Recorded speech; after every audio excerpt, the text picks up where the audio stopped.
get down to the B-side.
To the B-side.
Don't look back, we're here to stay.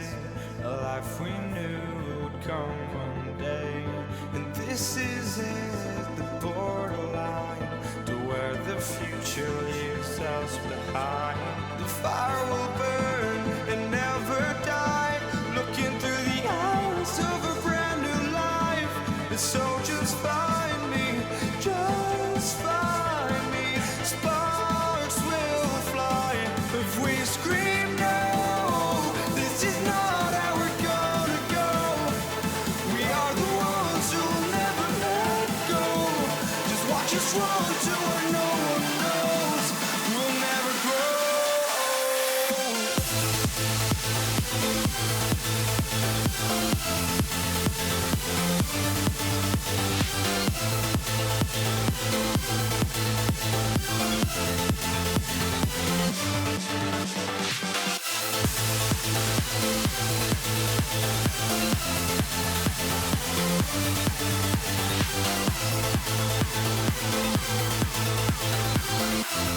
We'll never grow.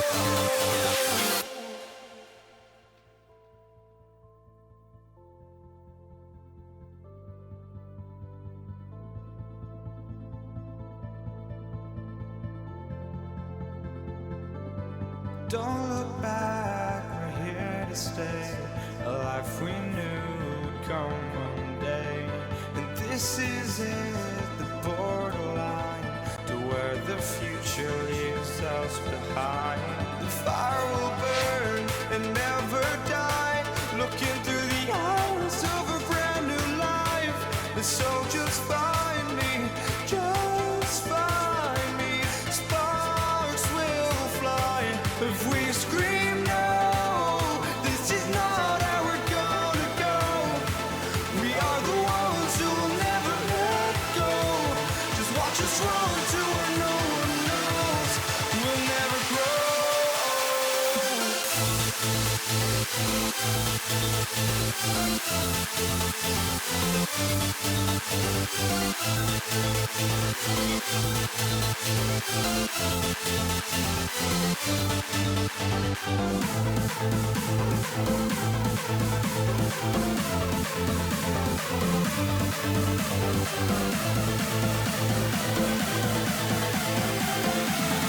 We'll never grow.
Hello and welcome. We are live at EGX 2015 in Birmingham for the Gfinity CSGO Champion of Champions tournament.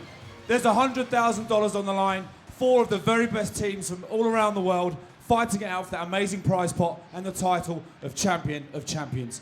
2 unbelievable days of CSGO action in store for you. Stick the kettle on, order the pizzas. You do not want to miss any of this. Enough from me. I'm going to hand you over to your analyst desk. 3 very talented, very charismatic and good-looking boys are going to talk you through how this is all going to work. Thorin, Richard Lewis, and your host, Lycan, over to you. Thanks a ton, Martin. Welcome again to the CSGO Champion of Champions here with Gfinity. My name is Lycan. With me, I have 2 of esports' finest. First of all, descending from the mountain, it is Richard Lewis himself. And then, of course, from the catacombs of esports antiquity, it is Duncan Thorin Shields. How you doing, guys? I like that. That was a good intro. First, let me just formally welcome you to an alive game. Here you go. Welcome to Counter-Strike, buddy. Thank you. This is the big show. People watch this. So it's great to have you here.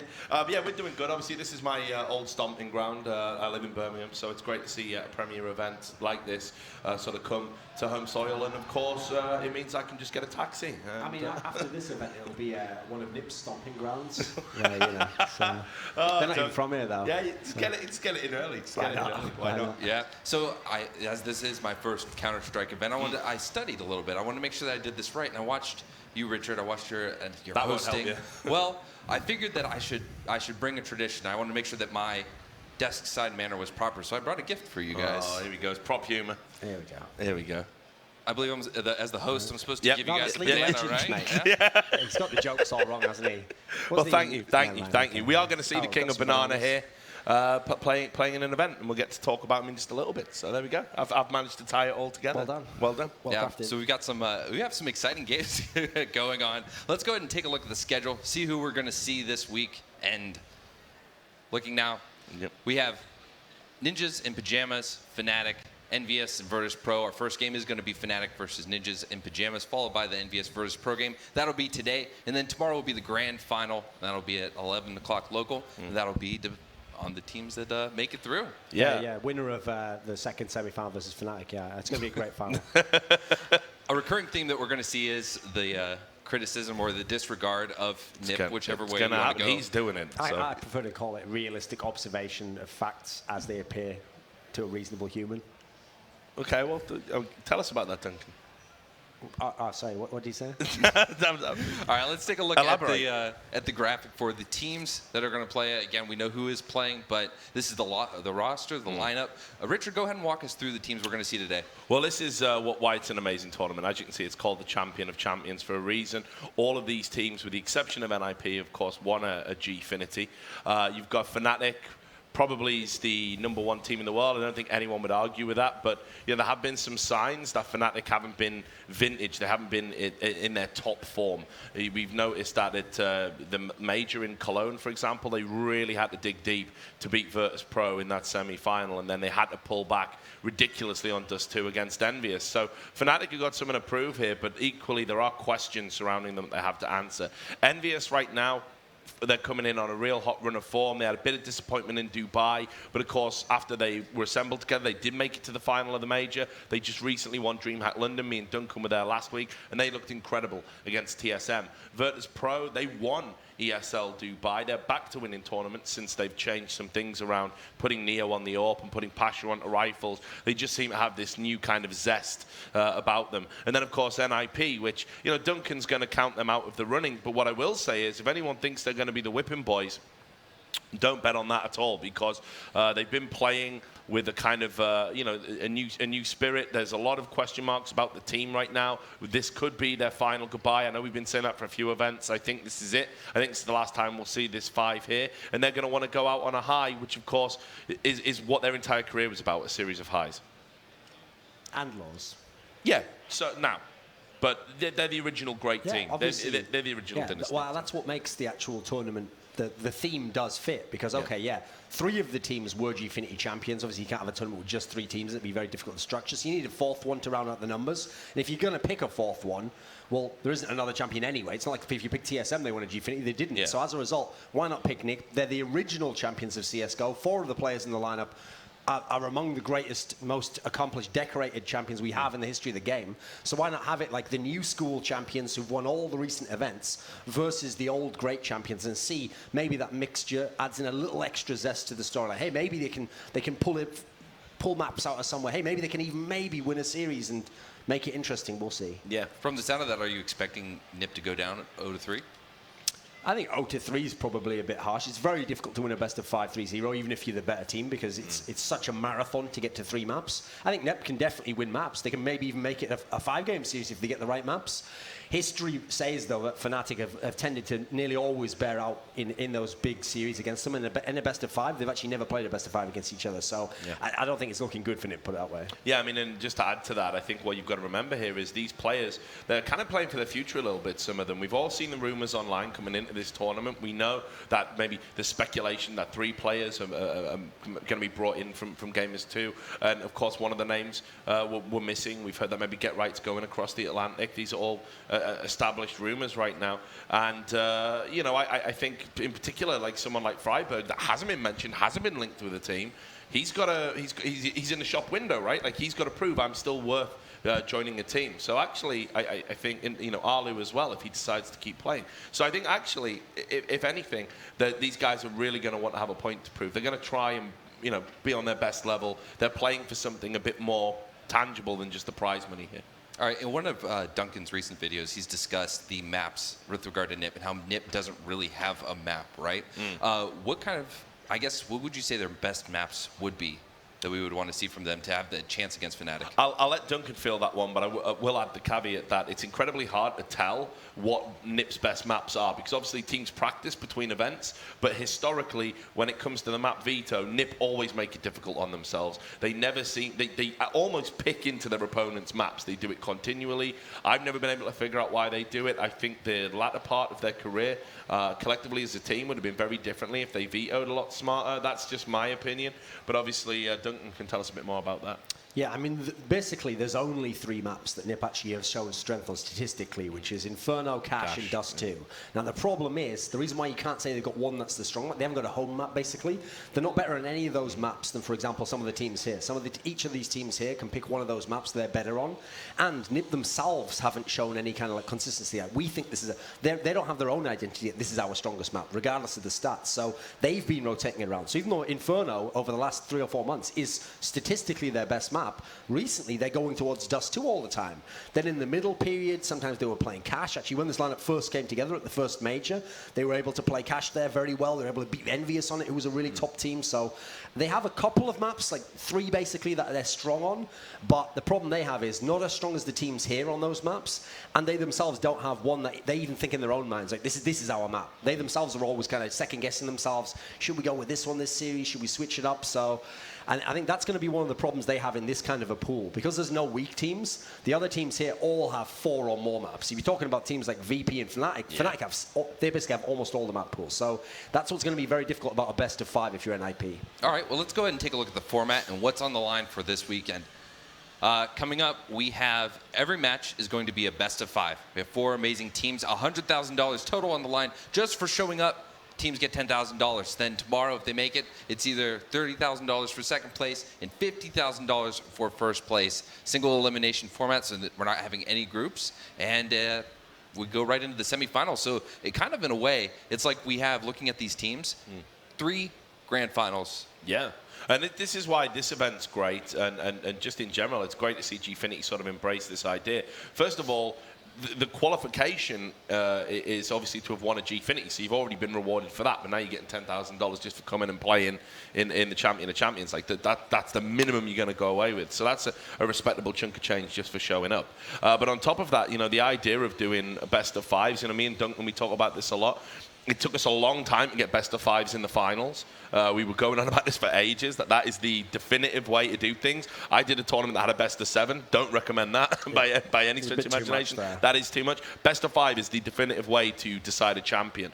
So to be doing it in the semi-finals, this is great, because all of these teams are capable of winning this tournament. That's a fact. They're all capable of beating each other on their day. These are elite-level teams. So to see a best of 5, which is the best way to decide who the better teams are, this is a real feast to Counter-Strike. This is Counter-Strike at its highest level, played in the optimal conditions to decide who's best on the day. So really excited about it. Yeah, and obviously you only really want to test a format like this where even the semi is a best of 5 if even the semi-final has quality teams where, as you mentioned here, okay, even though we're talking now like NIP's a lesser team, because at the moment they haven't been a top 5 team. Well, NIP versus Fnatic was the final of the first major of the year, only back in March. That's still not that long ago, even though in CS terms feels like years, you know. This really was 2 teams contending and going down to the wire for the first major of the year. So every match has the potential to stretch to the full 5 maps, especially our second one, I think. I think has a real chance of going all the way. And so at this sort of level, best of 3 really doesn't cut it entirely. I understand for time concerns at other events, and if you've got to fit 16 teams in, okay, you have to make some compromises there. But let's be real, even the majors at the moment don't have best of 5, even in the final. Yep. So even a semi-final here has the potential to be better than any match you've seen at a major in the history of CSGO. All right, so let's talk about overall predictions, right? Yep. Who do you think is going to take the game? Well, you can see here, I saw this earlier, I'm kind of a little bit... kind of alarmed. I went for Envious. I've said this. I think they are going to be the next #1 team when the Fnatic era finally ends. I mean, it's a miracle that the Fnatic era has lasted as long as it has. They are, you know, just on another level. Every time you think, okay, the wheel's going to come off, they keep going. But Envious, since bringing in these 2 new players in the form of Apex and Kenny S, which they picked up from Titan, for me, I think they're one of the most exciting teams to watch. Kenny S absolutely destroyed TSM at DreamHack London last weekend. If he carries on that form, I think he's going to be a spearhead for another Envious win on British soil. So that's just my opinion. I mean, you'll note there's 7 names here. Everyone makes it out as though I'm the guy who dislikes NIP and I always down talk them. I don't see any of the 7 people picking NIP here. They picked everyone else. But that's the thing. There is no real wrong answer out of those 3 teams because Virtus Pro looked absolutely indomitable when they were at the ESL ESA Dubai tournament. But no one ever knows when they're going to be in that form, so I can understand why people have gone for that, because if it does happen, sure, they can win this tournament. We just don't know if they will. Envious are the hottest team at the moment. Their form at DreamHack London look like they're capable of beating anyone.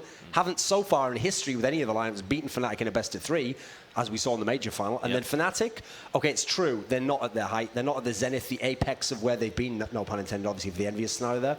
But they are a team who just find a way to get back to the top again. And their baseline level is really good. They're always top 4. Obviously, at this event, we start in the top 4, but they make finals routinely. And so they're the one team I think you can never count out. All right.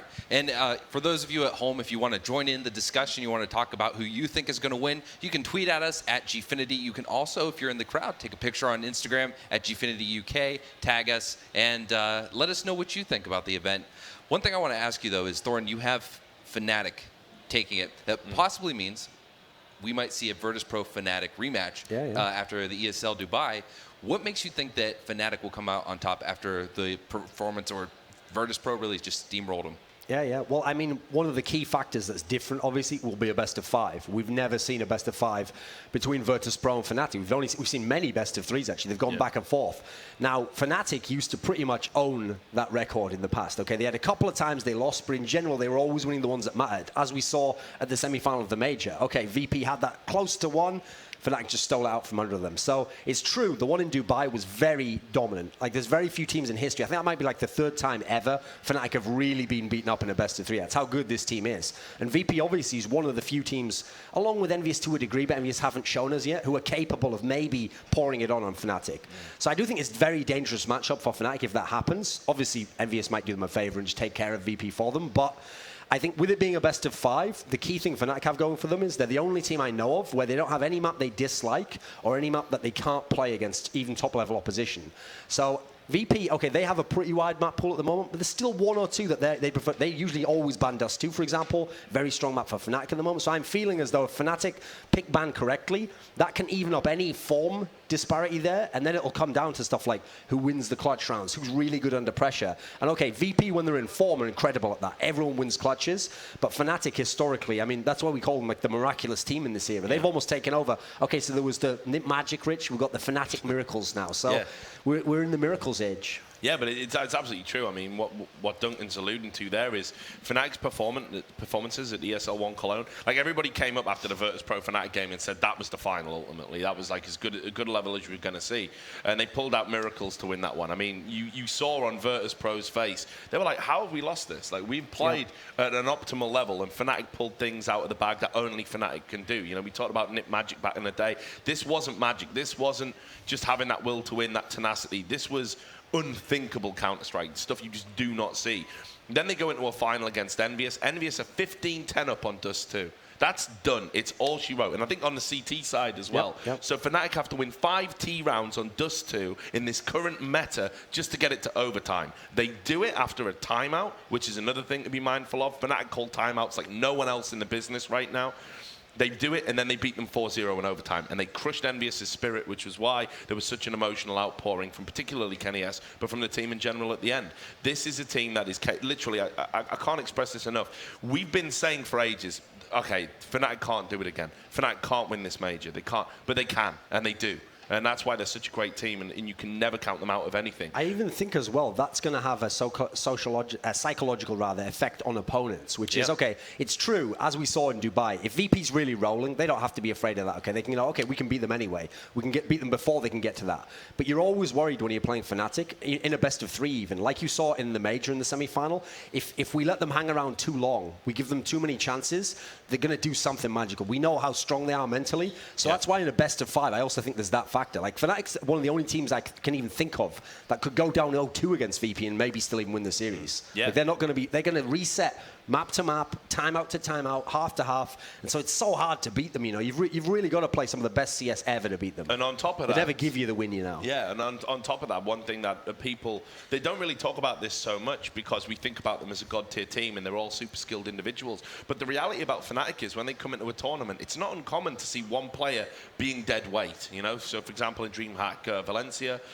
you know, the Face It finals, we saw JW, you know, having some really bad series. Yet that, you know, they managed to drag themselves kicking and screaming, and of course they made it to the semi-finals where they were knocked out by Cloud9. Then you see, you know, at the previous event, I think at the major, I think Crims wasn't playing particularly well. But Flusher just steps up and is like top fragging, which again, this is a player that kind of plays in that lurker role, and now he was just dropping bombs. So. And even getting entry frags on various maps, you know, like just, this is what I mean. When they're a great unit. When one person's flagging, other teams might turn to their teammates and be like, pick it up, mate, this is ridiculous. Fnatic don't have those internal issues. They just seem to be able to like, right, okay, I'm going to drag you kicking and screaming, you know, over this finish line. So when one person's underperforming, they generally seem to have enough in their team to sort of make up for that, to compensate for that. And that's what makes them, again, just such a great team. Really. All right. Well, let's jump to the present. Right now, for Fnatic, for us to even have that discussion of Fnatic possibly versus Virtus Pro, they have to go through NIP. Yep. Thorin, you've been extremely critical of NIP. Could you kind of just summarize why you think they are in the state they are now? Yeah, basically what happened is it is actually history's momentum and weight that's prevented them from having success now, because since the 4-man core that they had, everyone except Alu basically, have been part of these, even in modern times, very, very good teams that have always been elite level. They've kind of been clinging on to that past that, like, okay, that's the one thing we don't ever have to change is those 4 players. And they just haven't been mentally open to the idea of bringing in new players. And so people who they could have had in the meantime, people like Schneider, and he's now off in Dignitas, helping make them better. Dennis has joined Kingwin, they're getting very good. So obviously the original ones they could have gotten were Olaf M and Crims, and they let them go to Fnatic and make the new dynasty over there. So they've been so reticent to ever change players, and yet as a team, they're not really the sort of team who are extremely tactically adept. Therefore, what changes to make you better when you fall off at that point in time? They used to be so reliant on Get Right being the best player, then Forrest being an extremely good player, and then some of the others being very good at their roles. At the moment, you'd be very hard-pressed to look at any NIP player, even Get Right, and go, they're the best at their role. I think even as a lurker, there's players who people think of as better now. Like Snacks, for example, he's a fantastic MVP level player. So there's the problem. They're a very individualistic team, but individually they're not the best anymore. Tactically, they were never super sound anyway. They had a very loose style to emphasize that individual approach. And obviously, tactically, other teams have come along and superseded them and evolved the meta game. And they're not even a team we saw when Natu was the coach. Even when he left, he kind of said, like, okay, they weren't so open to changing some of these things. They were kind of stuck in the ways that that this is the paradigm of how we're going to play. So what's the one thing that can change a team like that? It's to make roster changes, and that's the one thing they wouldn't do. And so I think in many ways, you shouldn't feel too sorry for them. They've had incredible careers. Even in this era, they've had many top four still. They basically, they're where they should be right now. This is exactly where they should be based on all the factors. We've seen so many tournaments. It's not like it's one bad tournament and we're exaggerating it, you know. This has been a gradual downward swing to the point where now, as I kind of referenced before, in the last something like 5 or 6 months, they've only won something like 2 best-of-3s that were of any note whatsoever. Well, look at the other teams here, and they have a resume of top wins, you know. Yeah, and just to add to that, you know, I mean, Duncan will understand this as well. Sometimes teams collectively, the individual parts maybe don't make sense, but the sum of those parts can be greater than the sort of what the constituent parts would make you think it's going to be. So back in the Fiflaren era, you know, yes, he was bottom fragging quite regularly. He was statistically their poorest player, but what he did was he did a lot of support roles. He used to basically enable those other 4 to go out and be stars, because literally this is how a talk would go between NIP. They would be like, okay, Get Right wants to play here, Forest wants to play here, Firebake's going to play here, and I'm the team leader, so I'm definitely going to play here. Fiflaren, this is what's left. And he'd go, yep, no problem. No problem. And they could just have the stronger 4 players playing to their strengths, and Fiflaren was the make weight. Now, there was a big push to get Fiflaren out of that team for the longest period of time. There was a lot of people being, you know, I would say rightly critical of his statistical performances, but as we all know, stats don't tell the whole story. And then after Fiflaren sort of went, and I know they were having a bit of a wobble before, but they did win ESL 1 Cologne with him there, and that was a huge victory for them. You know, but after Fiflaren went, they could never really replace that. They could never really get the balance right, and they were always kind of struggling to do it. Now, I thought they'd done it when they brought in Makalele, but for whatever reason, they deemed his personality to not be a good cultural fit, and then they brought in Arlu, who was more in line with that culture. And when he first joined, brilliant. He was statistically the strongest player. But all of a sudden, those other 4 people were having to fit around him, because they wanted to put him in the place. And I think that made a big, big difference. That combined with the fact that when you've won for so long, you really start to think, how are we losing? Why are we losing?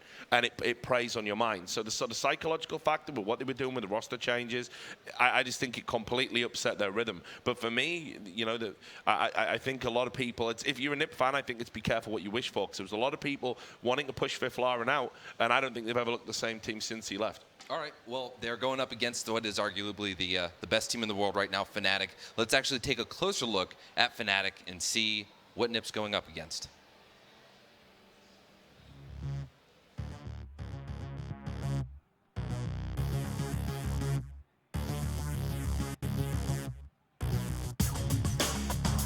Being the team to beat is always harder to play, I guess, because people have looked into your game way more than everyone else. But at the same time, that's maybe also an advantage for us, because we can change up our game and they will not expect it as much.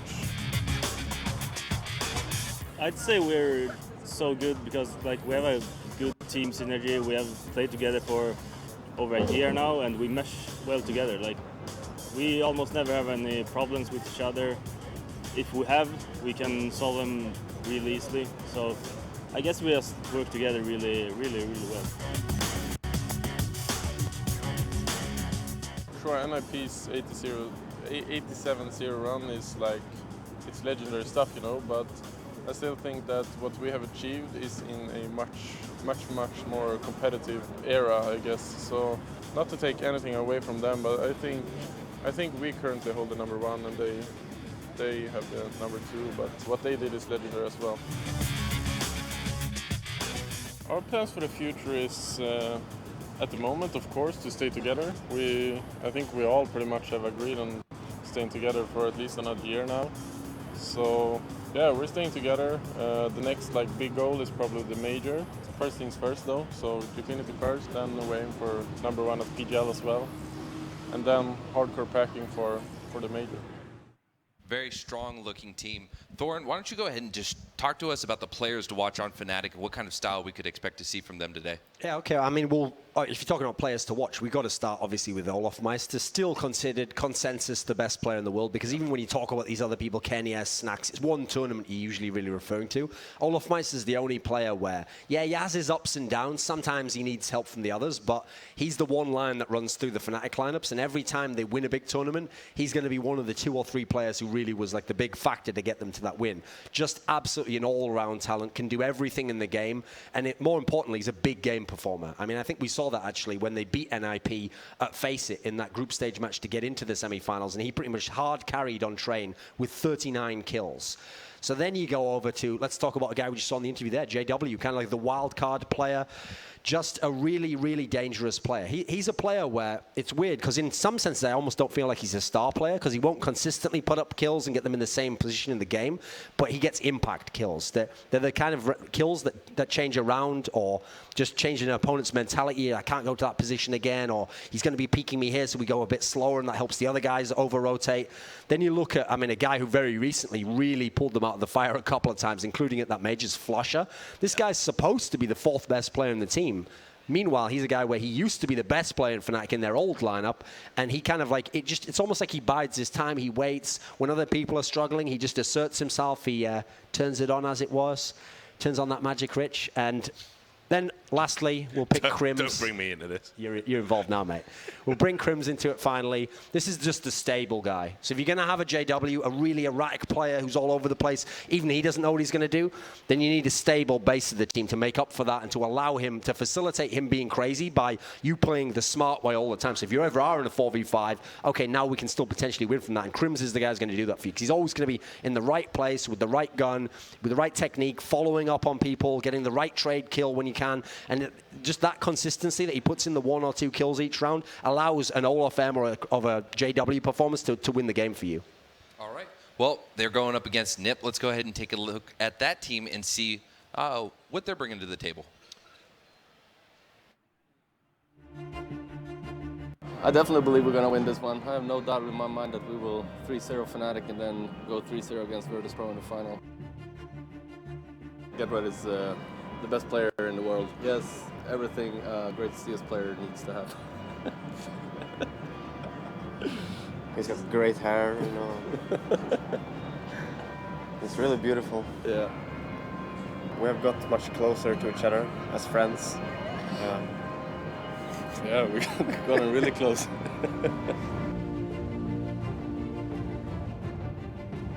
I think the biggest change we have now is that everyone can do whatever they want if they feel like it. There's no restrictions, and I think that really held us back in Cologne. I don't really listen to Thorn that much. Yeah, I mean, I totally agree. I mean, we're Okay, we're kind of bad. We were bad, but we're gonna win this one. So. we're probably the worst team in history of CS. I mean, yeah, for sure. Never done anything great. maybe we should get him as coach. Maybe. We feel confident going in against Fnatic. They're our Swedish rivals and they're the best team in the world right now. When we had our 87-0 streak, we had tons of pressure, so we know exactly what they're going through. It can be tough playing sometimes when you have that pressure, and if we get a good start and maybe we tilt them, maybe that can be in our favor. All right, so they don't seem like a team that's ready to go down without a fight. And what I'm curious is, how are they going to approach Fnatic? Well, look, I mean, I don't know how they're necessarily going to approach it. I guess like it's going to be much what we've seen the last few tournaments they've attended, which is they got to play with that YOLO style, dare I say it. You know, they're going to basically try and play that individualistic style of play that Duncan highlighted, but hopefully they're going to be able to take those 1v1 duels. It's going to be really hard for them to do that, I think, in terms of just individual talent. But let us not forget that when these players are on song, they're still a force to be reckoned with. They're still placing, you know, in semi-finals. They're still getting top 4 finishes. They're absolutely not an opponent you can take lightly. Just looking at the team there, I'll talk a little bit about, obviously, you've got Exist, the in-game leader. Bit of a perplexing character. I think when he's freed up and he's not actually doing the in-game leading role, I think he's a really, really good player. He's definitely capable of fragging. But his map vetoes, we've talked about it historically, they haven't been good. I think some of his tactics at times, they do seem to be a little bit old school, I guess would be the nice way of putting it. They don't really seem to have evolved too much with the current meta. They definitely want to keep that distinct NIP identity, and that's great when it works, but it's been a problem for a while now. So I almost question the stubbornness, but he's still one of the greats. He's still, that's no doubt about it. His trophy room speaks for itself. Then you've got Forest, probably the now I would say that the second best Counter-Strike player of all time is absolutely amazing in 1.6. Just huge pedigree. Obviously, it's always a toss-up between him and Neo in Virtus Pro, but this is a guy who lately was in poor form, but now he's starting to claw it back. In the middle, you had Get Right. Get Right is the star. He's the jewel in the crown of this particular team. He's one of the best players in the world still. Just sort of pioneered that kind of what we call the lurking role without anyone really thinking about it. Arlu is somebody that there's lots of question marks about where his future lies. Will he continue playing? He's been AWPing for them, and he's such a kind of hit and miss player in the sense that when he's on point, he'll win the hard rounds for them. You'll see him do these ridiculous like 1v3 clutches. He's got no chance of winning, but then he might whiff the odd basic shot, defensively.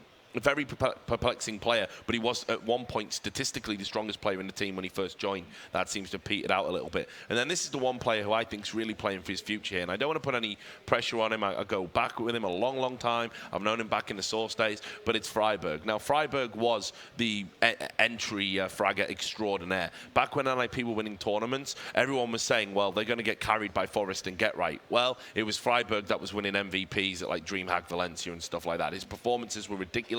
We've all seen the clips of Anders screaming his head off. We know what he's capable of when he's on point, but that hasn't happened for a long, long time. And it's time now, I think, with all the players probably getting cast at 4 corners of the earth. There's only 4 corners, isn't there? You can't have 5 corners. But anyway, he needs to sort of really step up his game because he needs to land into a good team. And I think that's why he's going to be really wanting to put on a show at this event. So that's what they're going to do. Whether they can do it individually against Fnatic, especially with his veto, which I'll lob over to Duncan now to discuss, I don't really know. Yeah, let's take a look at the map vetoes. You can see them at the bottom. Duncan, talk us through the vetoes. You've talked before about how NIP doesn't really have a map that they're dominant on. But these make a lot of sense if you look at it. Remember, we do a veto each first, a pick each, a veto again, then we have the decider. So the first veto for NIP is an obvious one because Overpass is the map they've been vetoing all the time recently. Fnatic, it's not like it's Fnatic's strongest map, it's not even close, but actually it's one that Fnatic have kind of shown some strength on to make NIP worried. So obvious veto for NIP there. Fnatic and veto Cash, because that's a map where actually historically you think of a Fnatic on Cash, you think, wow, what a great team, right? Over the last few months, statistically their worst map. Many losses, and if you look at the few wins they had, those are just hard carry All-of-Fame performances. You don't want to rely just on your star player to win you the maps. So, okay, you come into the picks now. Now, NIP picking Dust 2 is not a surprise. Even though statistically only their 3rd best map, I said it's one of their stronger maps, and most recently it's in vogue for them. It's their flavor, it's the pick that they want. Recently they picked it against Envious and TSM, and these are 2 of the best teams in the world on that map, and they beat them on it. So, as a result, I feel like they feel very confident on Dust 2. I think that's where they think they can get a win, but that leaves open, because they banned Overpass, that leaves open Cobblestone. And Cobblestone is a map where for Fnatic, it's actually at the moment, in the last sort of 3 or 4 months, statistically their best map. This is the map where they really are nearly unbeatable on this map. You have to be extremely good to do so. So that's going to be heavily weighted over to the Fnatic side then, and an obvious pick for them at this point in the tournament. Then you go to the next... oh, actually, these are just the next picks. Yeah, obviously, you only get one set of bans. Okay, so then NIP has picked Mirage. Now, this is where it gets very questionable for NIP, because actually, of their last 11 offline games they've played in it, they've only won 4. So this is a map that they've shown real difficulty on, but it's because you look at the maps that are left. This is where it's interesting. I would have actually said NIP, just in the order of things, should have picked Inferno. It wouldn't have mattered anyway, because Fnatic was always going to pick Inferno next themselves, because Fnatic is the map that they built the Dynasty on, and it still remains a strong map. Even though they don't play it so often now, it's kind of the pocket pick. The only reason they don't play it is because the teams they're playing are so good at it. And so the last map, if we get to map 5, by process of elimination, will be Train. Now, neither team loves Train. It's definitely not a map that NIP are like, yeah, let's get onto that map. They've got a losing record on it. They had a 16-14 as well, didn't they? Yeah, that was the one that... Stockholm, wasn't it? A DreamHack Stockholm? Not Stockholm, sorry. DreamHack Summer, sorry. Yeah, they played in the semi-final of DreamHack Summer in the second map, and it was a 16-14 thriller. It was also a game where, as I mentioned before, I referred to it, the Olaf Meister game at DreamHack Valencia, where he had 39 kills and he really carried Fnatic through a map on train there that they probably should have lost, but they managed to win it. So if it could get to a map 5, in that kind of a world, yes, it could be extremely exciting. That would be the most primed battleground for, hey, maybe this could be a win for them. The biggest problem is, I said, the best chance statistically for NIP to win is Dust 2, the first pick. The big issue there is Fnatic's incredible at Dust 2 at the moment. So I feel like for NIP, they were kind of painted into a corner. There was nowhere to go here. They don't have the biggest map pool. Fnatic has the biggest map pool. So it's going to be very difficult for NIP. But as a result, we're setting the stage here. If they can get 1 map, 2 maps, they've already accomplished something incredible. Yeah. All right. Well, guys, I think that does it for us here. We are getting ready to go into the first matchup of the Gfinity Champion of Champions. Here for Counter-Strike Go, it is going to be Martin getting the players on stage and putting them into position. Take it away. Thanks very much, fellas. Excellent summary. You must be absolutely buzzing for what's about to happen. This is your first best of 5 semi-final. Let's waste no more time. Let's get the first team out here, widely regarded as the very best in the world. Please welcome to the stage, Fnatic!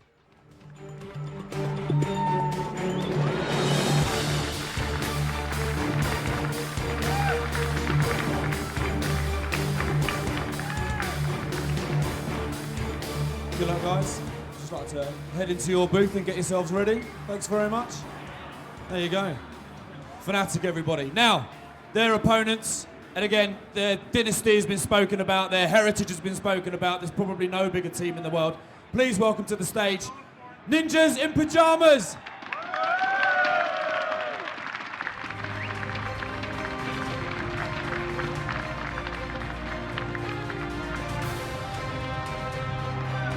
Thank you, guys. If you want to head into your booth and get yourselves ready, good luck, good luck, good luck.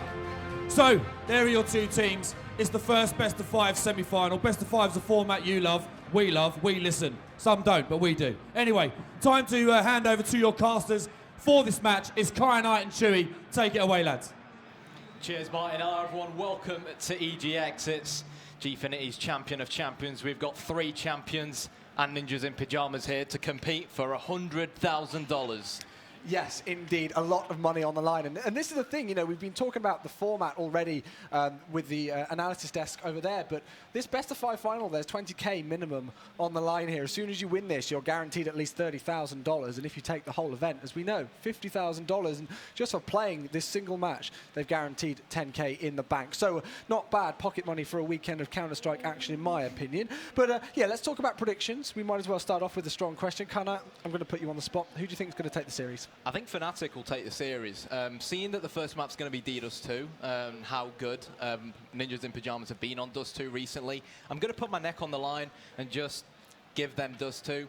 But as far as the next 2 maps or 3 maps are going to be concerned in Cobblestone, Mirage and Inferno, I'm afraid I can only see one winner on all those 3 maps, and that winner's Fnatic, and I think it will end 3 maps to 1. I completely agree. We were talking about it before we came on camera, you know, and just looking at that veto process and looking at, okay, which maps do we actually respectively think that NIP could take here? And of course, I know it's online and it was only a best of 1, but Fnatic played NIP just this week on Dust 2, and it was a 14-1 half, and then it went to 14-14, and NIP made that comeback. So, you know, these teams have got history on this map as well, all throughout the, you know, all throughout Counter-Strike. So I'm really looking forward to seeing how this first map going. Maybe NIP can come in hot. And actually, we arrived obviously quite early this morning, and they were one of the first teams to arrive. They were here really early setting up, so they should be relatively warmed up. So hopefully they can come in strong to that.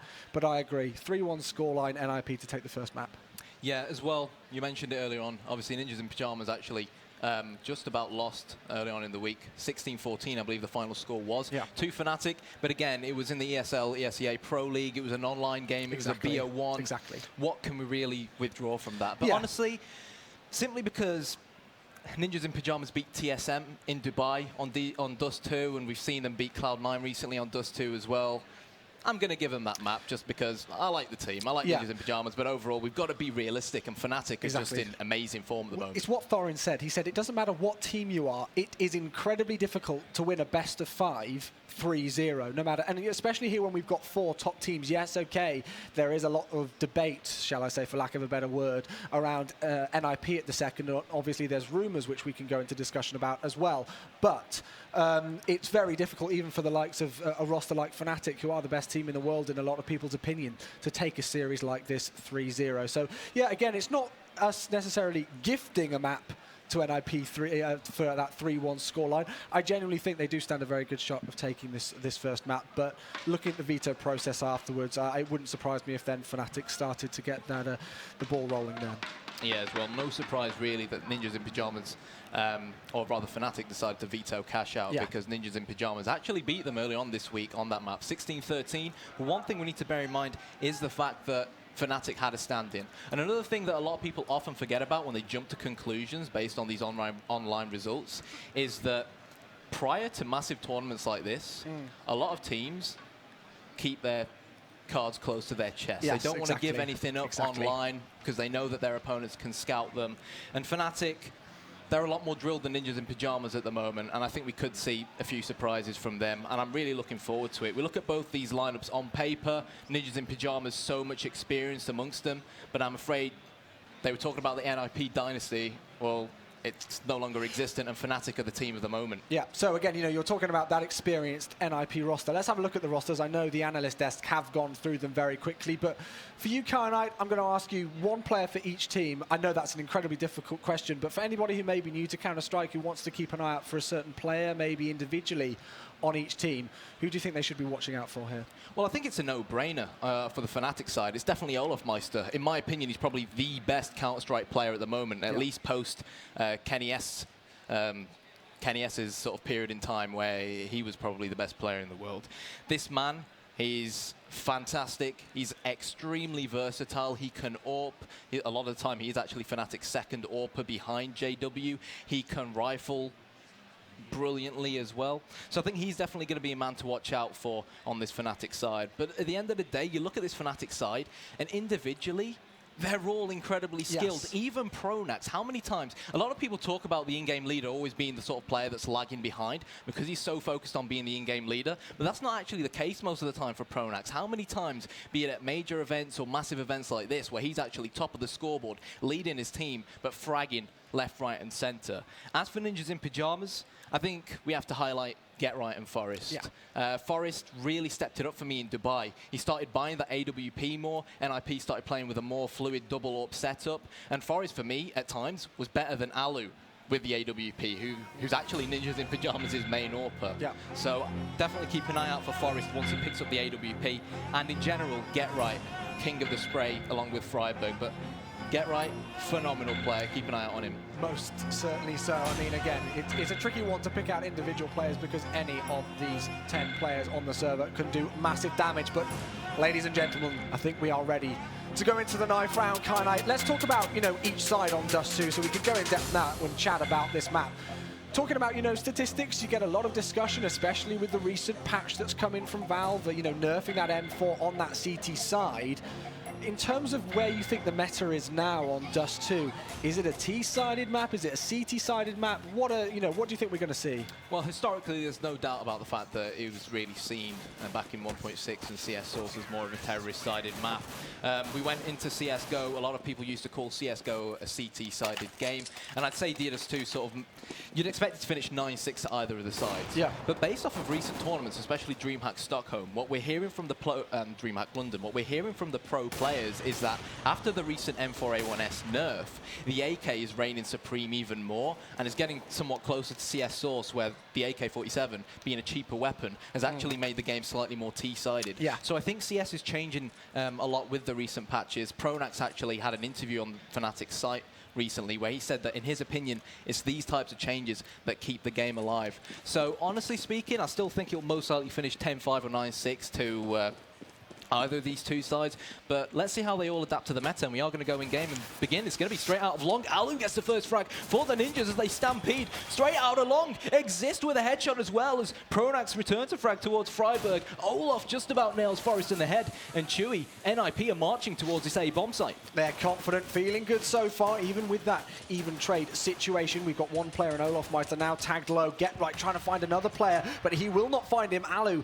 picks up, I believe that's his second frag of the round. The bomb will be planted, and Flusher, we know what damage he can do on a good day. He will not be able to do anything here. Ninjas in pajamas, confident up long, will get the bomb down and secure the first pistol round in this long best of 5. Yeah, Ninjas in Pajamas heard it all up together. They said together as a team, together as a unit, we stand more of a chance of being able to isolate the single or the double long players, and that's exactly what happened. And now Alu, he's going to pick up the scout. Fnatic, of course, after losing the pistol, they'll buy up armor and pistols. It's going to be Pronax with the scout.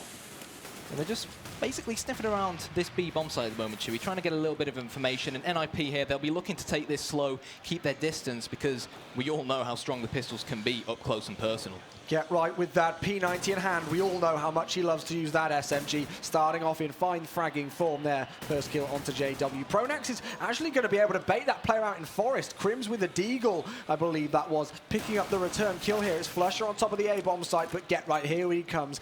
Entry fragging into that A-bomb site, and I don't blame this decision here from Fnatic. They've obviously got a bit of utility in hand, just upgraded pistols really, and that scout in the hands of Pronax, who is low. So with Ninjas in Pajamas in full control of the A-bomb site, they should be able to easily get this second round on the board here. And this is the thing, this is what, for me, I find is really important for NIP, is because we know that they could be quite famous at losing their anti-eco rounds after winning that pistol, especially against teams like Envious. I know they're not facing up against them here, but that's something that NIP, I believe, have needed to work on recently.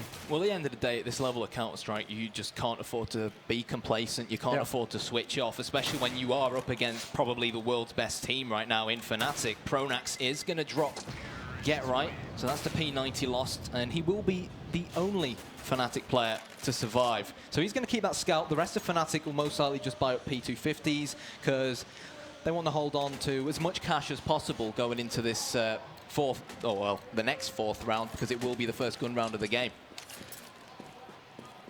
Forest just deciding to go for a deagle there. You've got to wonder if they could be saving up for that AWP, and that's something we'll talk about a bit more in the future, because that double AWP setup on the CT side from NIP is something to most certainly watch out for. But Fnatic have completely neglected long here. Look at the setup coming in from them. Heavy presence over towards mid. You can see Pronax here up on short, checking top mid. And NIP have got a really great read on that. Players moving their way through long now. They should be able to get the bomb down, and it is that 1-for-3 trade. Yep, bomb going to go down on the A-bomb site, and Olaf Meister and Pronax, again, most likely just going to be looking for some exit frags, but it's so difficult when you've got 4 ninjas still left standing. A bit of team attack coming in there from the NIP player in lower tunnels. Olaf gets a frag. His position has been now learnt by these players, and the question is, are they going to try and hunt him down? Doesn't seem like they're going to really bother. Exist, all eyes on double doors. Should be able to get the frag, sprays him down.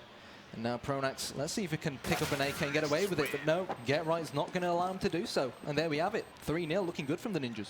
Yeah, Exist still yet to die in this game. And that was just a really important little frag there from Get Right. He was very low, and obviously gifting an AK-47 to a CT player, meaning that they will not have to rebuy anything, is very important. And we can see how much money has been invested by Fnatic in this fourth round now. Play is very low. I'm not too sure what's gone on there, because it looks like Flusher has departed at the second. Oh, actually, he got killed from Alu. I apologize. I thought it happened weirdly there, but Freiburg pushing out aggressively through the smoke there. Nice catching the Fnatic players off guard, and it's a 1-for-2 trade.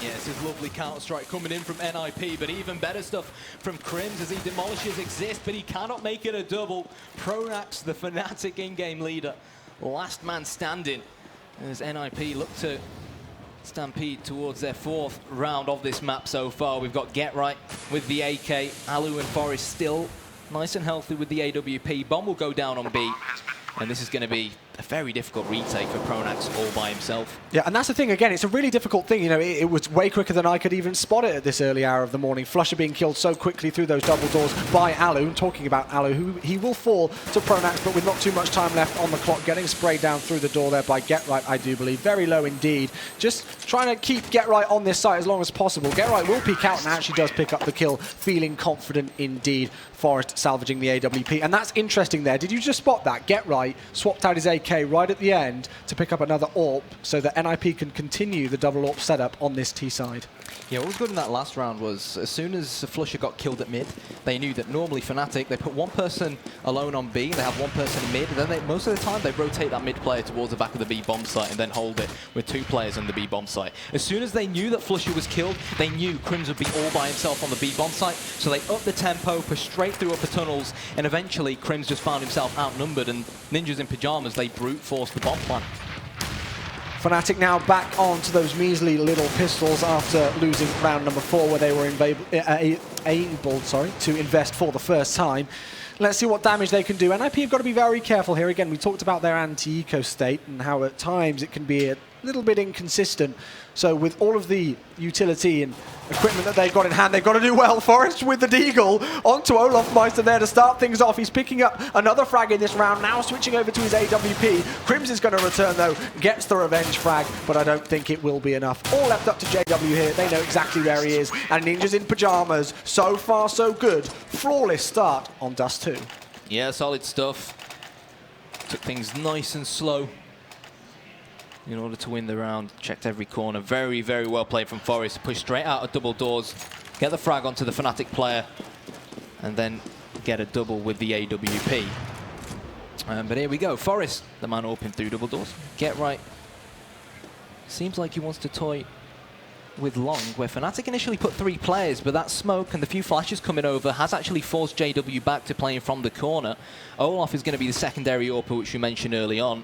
He's going to find himself in a fight with one of these NIP players who was actually the Finn in Alu, but Alu's going to obliterate him through the doors, straight into the face of the Fnatic player, but JW wasting no time to return a frag. He knows someone's going to be hiding in pit, and he should probably fall back now. Doesn't want to lose this or play this more passive. Yeah, Freiberg actually was the player who jumped down into pit, and as he was jumping down there, JW also peeked out again from long to try and get some information through the side of the smoke and got heavily tagged down to 38 points of health. So he's got to be careful. Looks like it could be a split, but Fnatic with a double man setup onto short there. They read that really well, and they stopped Exist in his tracks. And NIP have got to reset. They've got to back off here, and Fnatic are looking very good to take this round so far, in my opinion.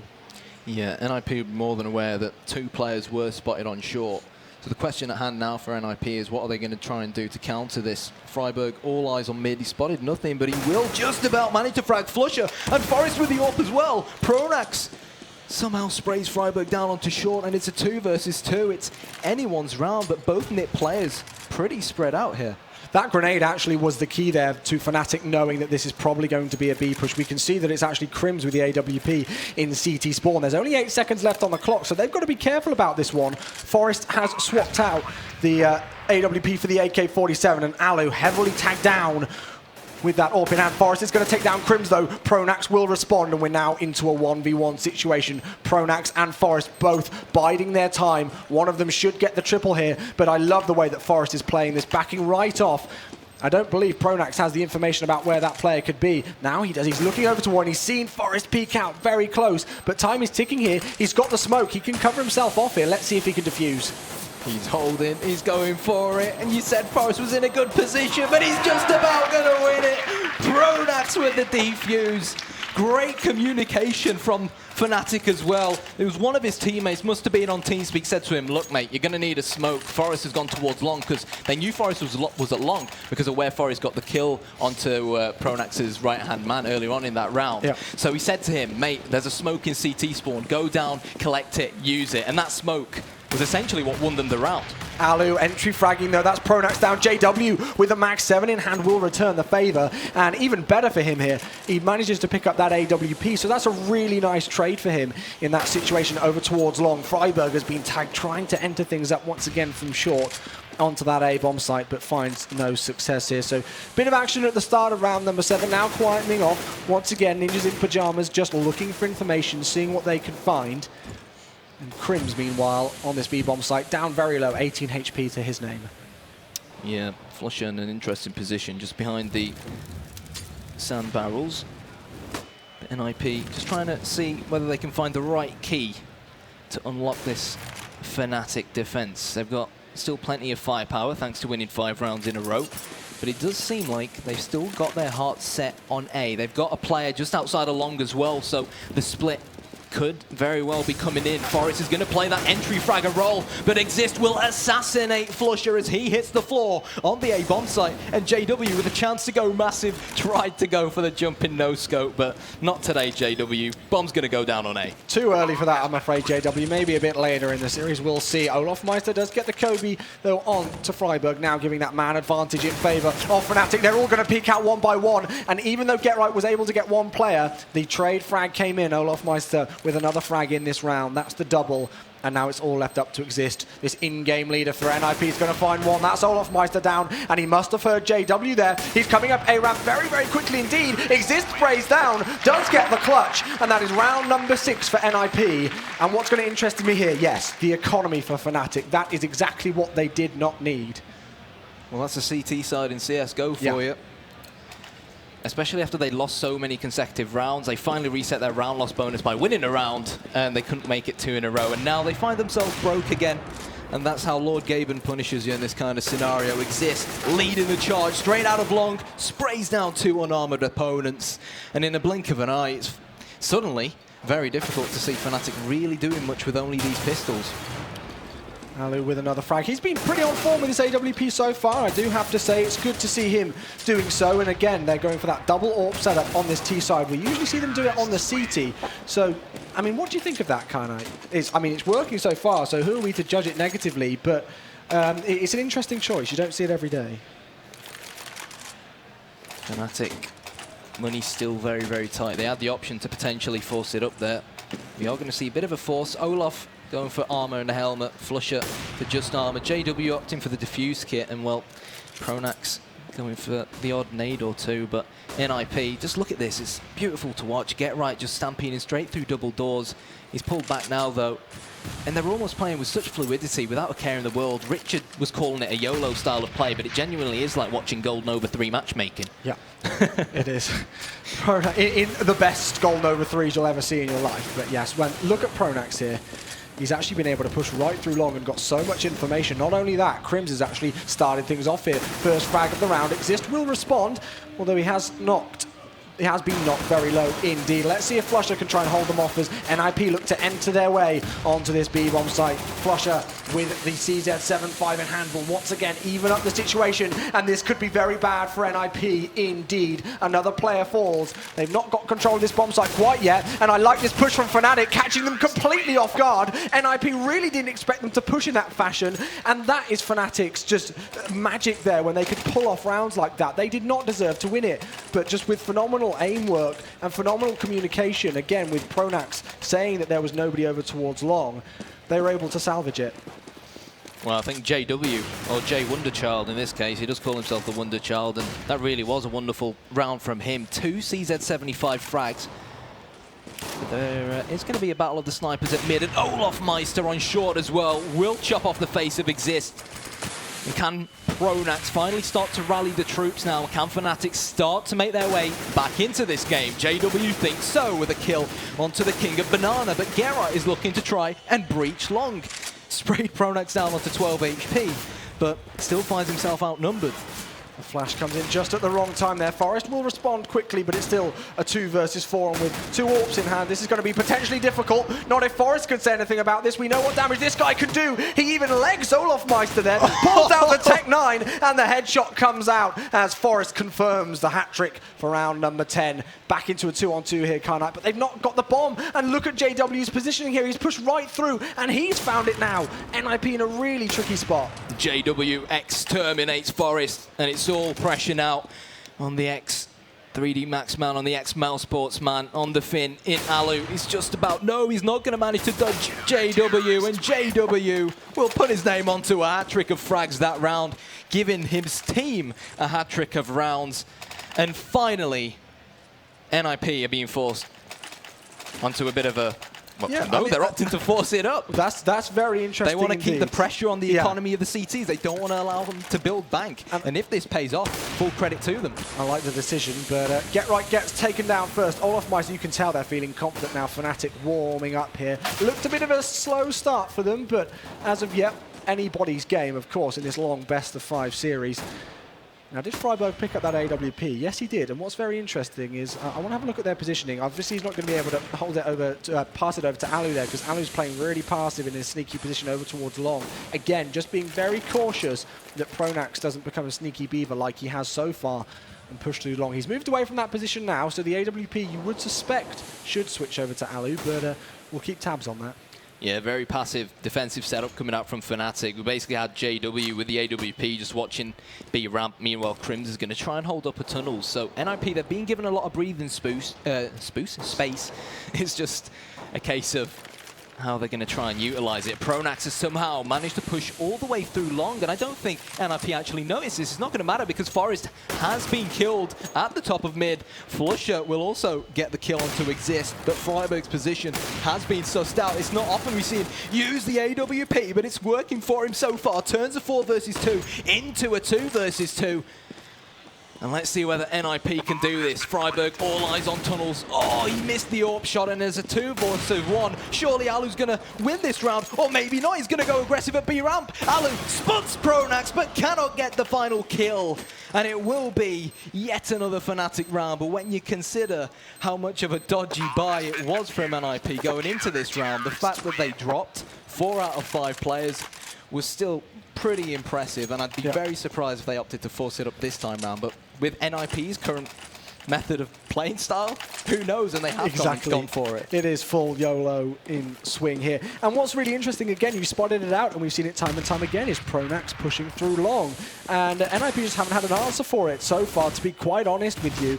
Exist looking to try and get control of that area himself, though. He's the first one out, of course, with only a Galilei in hand, not the best rifle that you want on this T side, and Get Right's forced to only a Deagle in hand as well. They're going to push through the smoke, and that could be a big mistake, or could it? 2 for 2 trade here. They know exactly where the bomb is. JW is still trying to go for some crazy MLG 420 no-scope type thing over towards short, but unfortunately isn't able to land a shot. Yeah, it's still advantage to the Ninjas. And this is going to be such a tough retake for JW, especially when you consider his current position.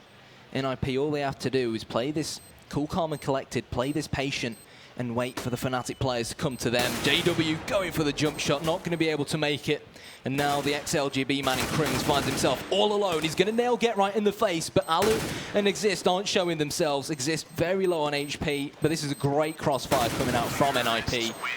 And Alu will get the kill. And Ninjas in Pyjamas, they finally stormed back into this 4-round lead, and not too shabby so far from them financially. Fnatic find themselves in a mess, and the force buy paid off from NIP. They upped the tempo, quickly breached that A bomb site, and they've been on point so far.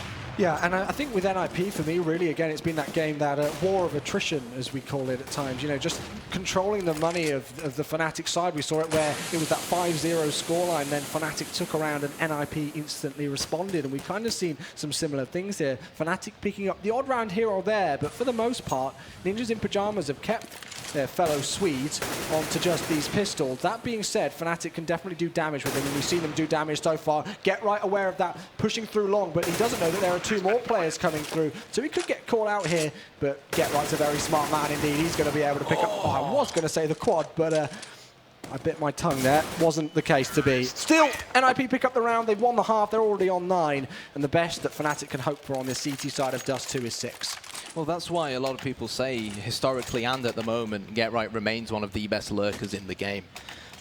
Such intelligent play from him. He knew that as the rest of his teammates would go and take control of mid and start pushing short, chances were pretty high that CTs would make their way out of long and try and flank his teammates, so he was there waiting for them. But Crims has been tagged down as he heads over towards the B-bomb site onto 30 HP.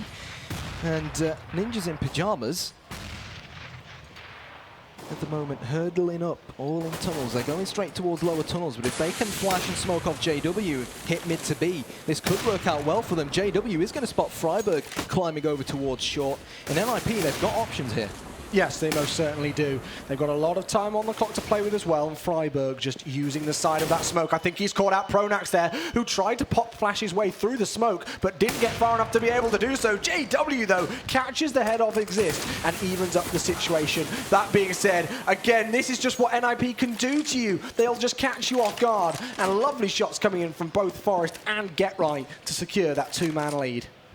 Crimson Flusher in this 4 versus 2, they'll be looking to try and stick together. They know someone's going to be lurking around, and there's only actually 2 of the 4 alive NIP players protecting this bomb, and Flusher's actually going to get this frag. Alu's on the A bomb site, and did Fnatic think it was B? Even they had me full, to be honest with you. I actually thought it was going to be B. I think they were just trying to Forest escape. waiting in T-spawn. He's going to manage to take out Flusher with the AWP, and Crims, he's got one of his own, and he should really be aiming to try and save it.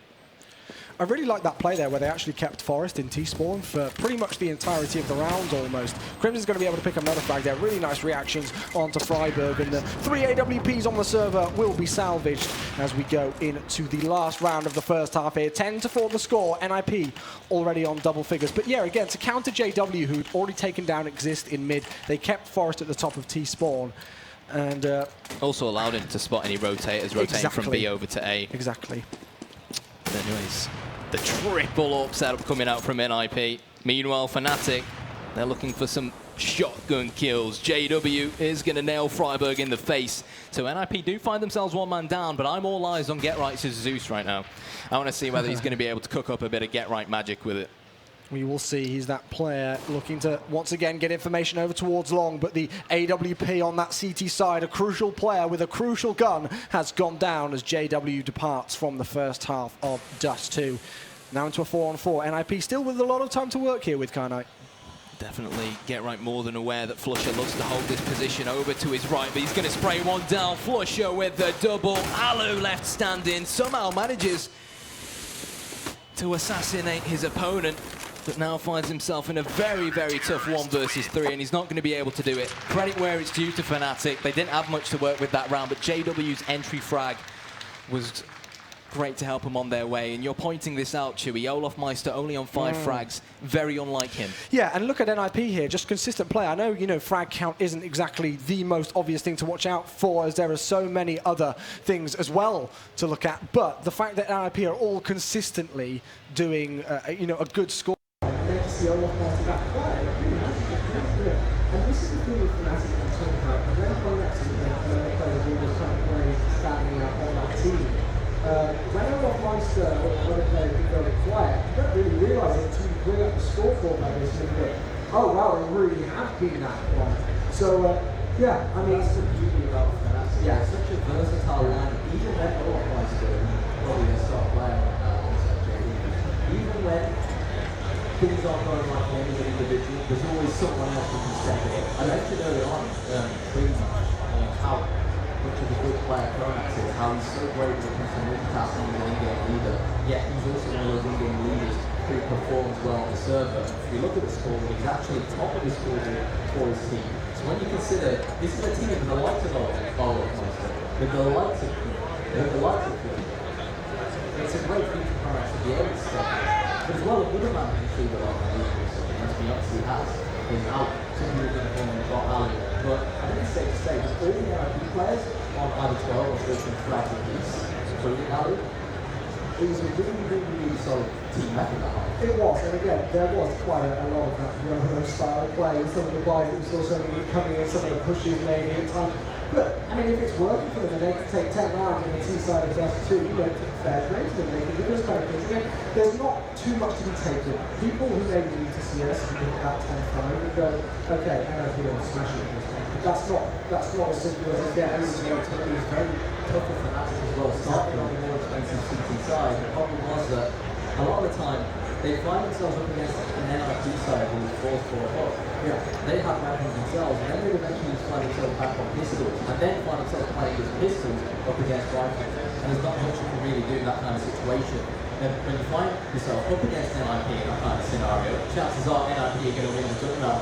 Before you know it, the rounds are going to line up. Fnatic taking a page out of the book of NIP as they all push towards one. And it's going to be cheeky Forest, who's actually flanking from behind with the Silence QSP exists, champion with one of his own. They're all coming towards Forest. He will get a double. And NIP, are they going to make it to this round? It's still just so YOLO. Like, who does that kind of a push? It's absolutely crazy. But if it works, who is to judge them? Forest gets 2 before.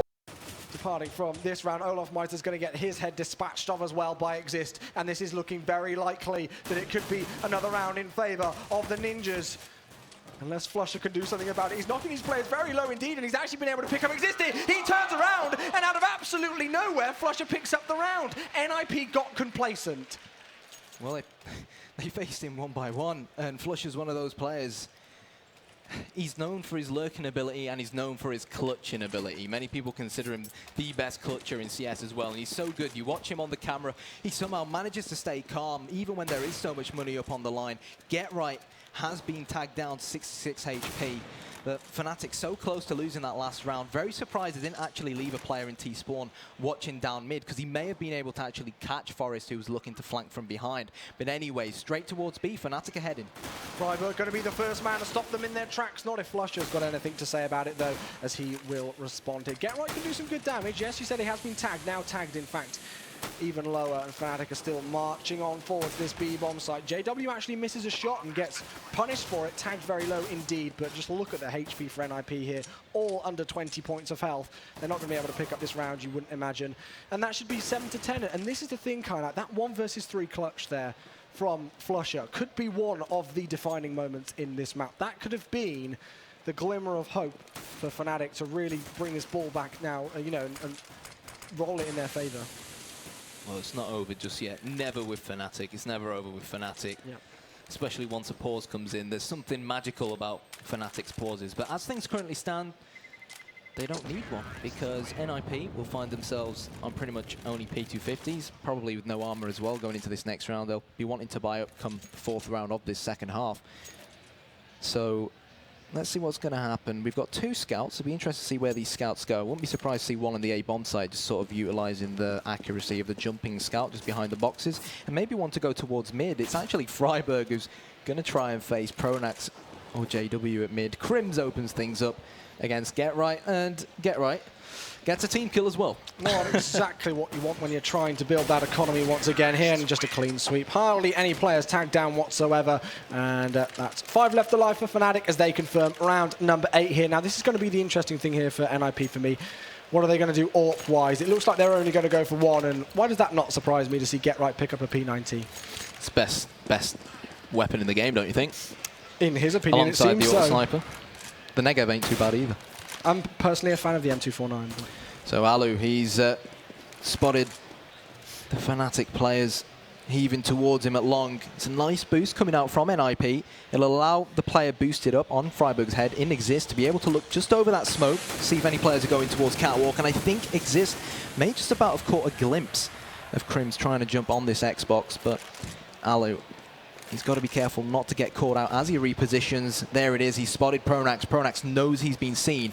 And let's see what Fnatic are going to try and do to readjust here. This is really interesting that Flusher's taking this position now. You can see him just smoking off the corner there, seeing if there was potential for Alu to peek wide and move over it. He's going for the jumping shot with the scout, but of course now, with the hitboxes being changed very recently, Alu punishes him for it. And that's the first player down in round number 19. Advantage NIP. Pronax unsure, looking to rally the troops towards the A-bomb side, but you know what? They're actually heading towards B with 35 seconds on the clock. Get Right lurking around the top along. He's going to spot that Pronax is all by himself, and Forest is going to see this herd of Fnatic players heading straight towards him. And the Ninjas in Pyjamas will get their 11th round on the board. But Fnatic, thanks to winning the pistol, thanks to winning the next 2 rounds in a row on this cheaper T side, more than enough to rebuy an AWP and buy up some AK-47s to play with as well. So don't count them out just yet.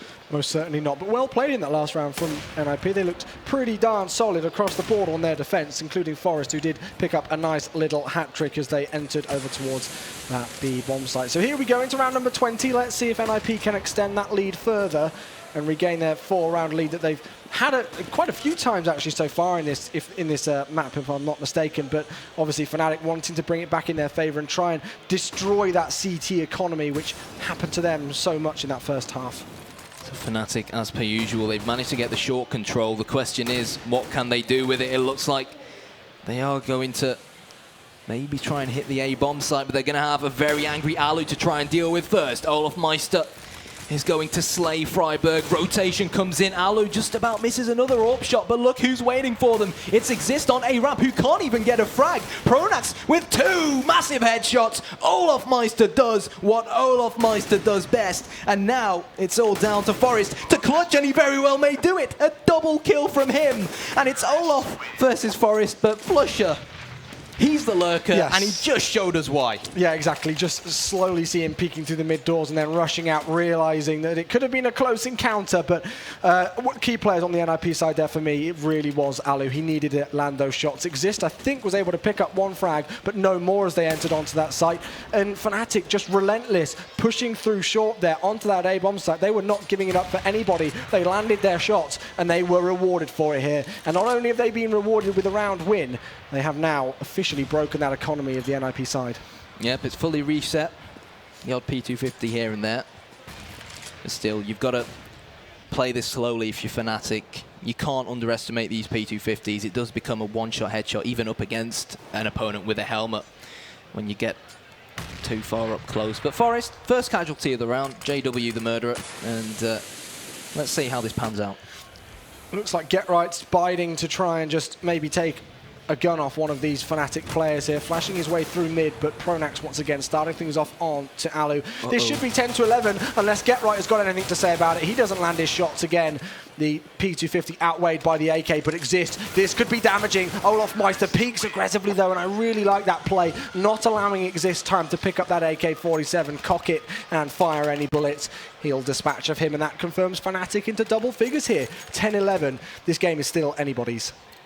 Definitely is. Fnatic starting to make their way back into the game. NIP, only 1 CT round for them so far, and that's not going to do them any help. JW, fantastic shot straight through that gap in the double doors. I can't emphasize how difficult that is to pull off. Flusher pushing straight through double doors. Alu gets 1, and Getright goes aggressive at long and gets a frag onto Olaf Meister, and suddenly this round is completely open.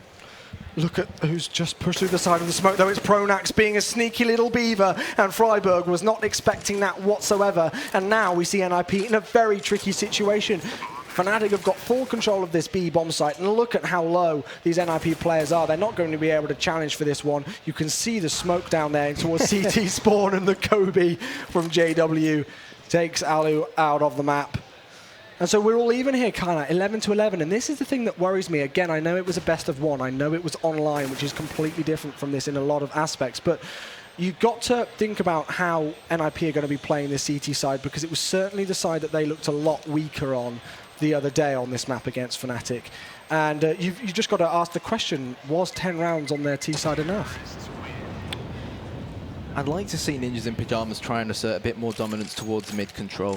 Fnatic are one of those teams that they're so good that you really don't want to give them the time and breathing space to set up, especially on a place like short that allows you to execute, not only flash teammates into long, but execute set pieces towards the A bomb site or execute set pieces once you've got mid towards the B bomb site. I'd love to see NIP go a little bit more aggressive, particularly these players with the rifles, maybe stick together on 1 bomb site. But Fnatic, they're playing this by the book. They know their opponents are going to be low on cash, so they're taking this nice and slow. Let's see what they can do. That's nice from Pronax. Yeah, that's a really good opening frag there onto Alu, and Crims is going to continue on the fashion, although Getright does respond. Lovely headshot there into Crims. He's got the bomb. And this is exactly what he can do out of absolutely nowhere. Forest has been able to pick up an AWP, and NIP on the verge of picking up a round that they really didn't deserve to win on the back of Getright and Forest, both with doubles. But Flusher, we've seen him pick up a 1 versus 3 so far this half. Can he pull off another one? Well, Flusher opened fire onto Forest, but he's going to make it a hat-trick of kills, and That second kill from Get-Right. I mean, people ask why Get-Right is considered such a legendary player. People ask why a lot of people still to this very day, despite the fact that NIP aren't in the best of form, still considering one of the best CSGO players around. That is why, and he can step it up right when it counts most. All that experience he's got under his belt. But again, just look at how much Fnatic have been coming back into this once Olofmeister starts picking up the kills. He had 5 frags after that first half, and now he's landed himself on 13 even, or so. He's picked up the game, but Forest has made that his 24th kill, I do believe. Exist will be taken down in response, so back into a 4-on-4 here, and Fnatic have got good control of mid. Not if Forest has got anything to say about it. Not sure if I like that petition, pushing through aggressively. But Get-Right responds once again. This is just back and forward action, Karnite. It never stops. Yeah, Get-Right opens fire onto the face of JW, but Pronax goes aggressive, wants to try and retrieve this bomb that Get-Right is going to be lurking around, trying to protect. He is the guardian of this bomb right now, and I think he's heard them pick it up. They will put the Molotov down, but he has this AWP, so if he picks at the right moment, he will get a frag, but no! Get-Right just about misses it. He had an opportunity to turn that 2 versus 1 into at least a 1 versus 1. And now Fnatic have only gone and planted for long, and Get-Right has a massive job on his hands. Yeah, this is going to be very difficult indeed for him. He has got a kit, so he's got time to work with, but Flusher will not let that happen. 12-12 the score. We're all even once again here on Dust 2. And Karnite, I've got to say, I know we did give NIP this first map, but if the rest of this series is as much of a close encounter as we've seen so far, then we're in for a real treat in this best of 5. Do you think it will be, though? I hope it will be. I really hope it will be. I don't think it will, but I hope it will be. Exist. Now, he's the main sniper for the Ninjas, but Get-Right not able to capitalize as the Fnatic men roared towards him from long, and now they know they've got this long control. They'll most likely try and sneak maybe JW into pit. Yep, here he is. He's going to be escorted into pit by Pronax and co. Meanwhile, the rest will probably fall back to mid, try to get short control and execute towards the A bomb site, then plant for long, and it should be, in theory, an easy round for Fnatic. So all pressure on the Ninjas to try and repel any attacks coming their way now. And that's very interesting that they've chosen Exist for that sniper role. I'm not too sure if he had a great spawn for long to start things off, but Alu, he's just on a pistol here, and Alu's been playing pretty darn well with the AWP so far, so interesting gun choices from NIP. That being said, Alu is looking to do damage with that 5-7 in hand as Forest takes down Olofmeister. We're into an even situation, but NIP are in a tricky spot. Look at the control that Fnatic have got of this A bomb site, and also keep a watch out for this player on your screen now, JW.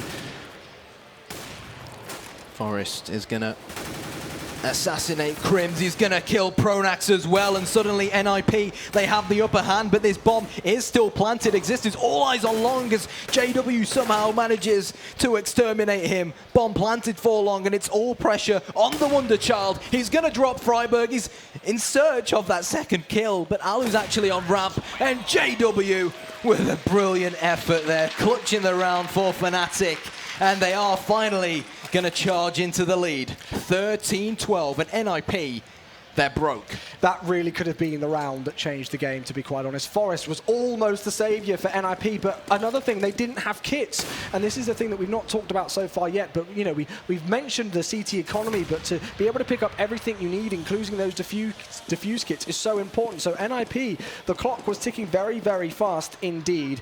They lost the round thanks to the help of JW with the AWP in hand.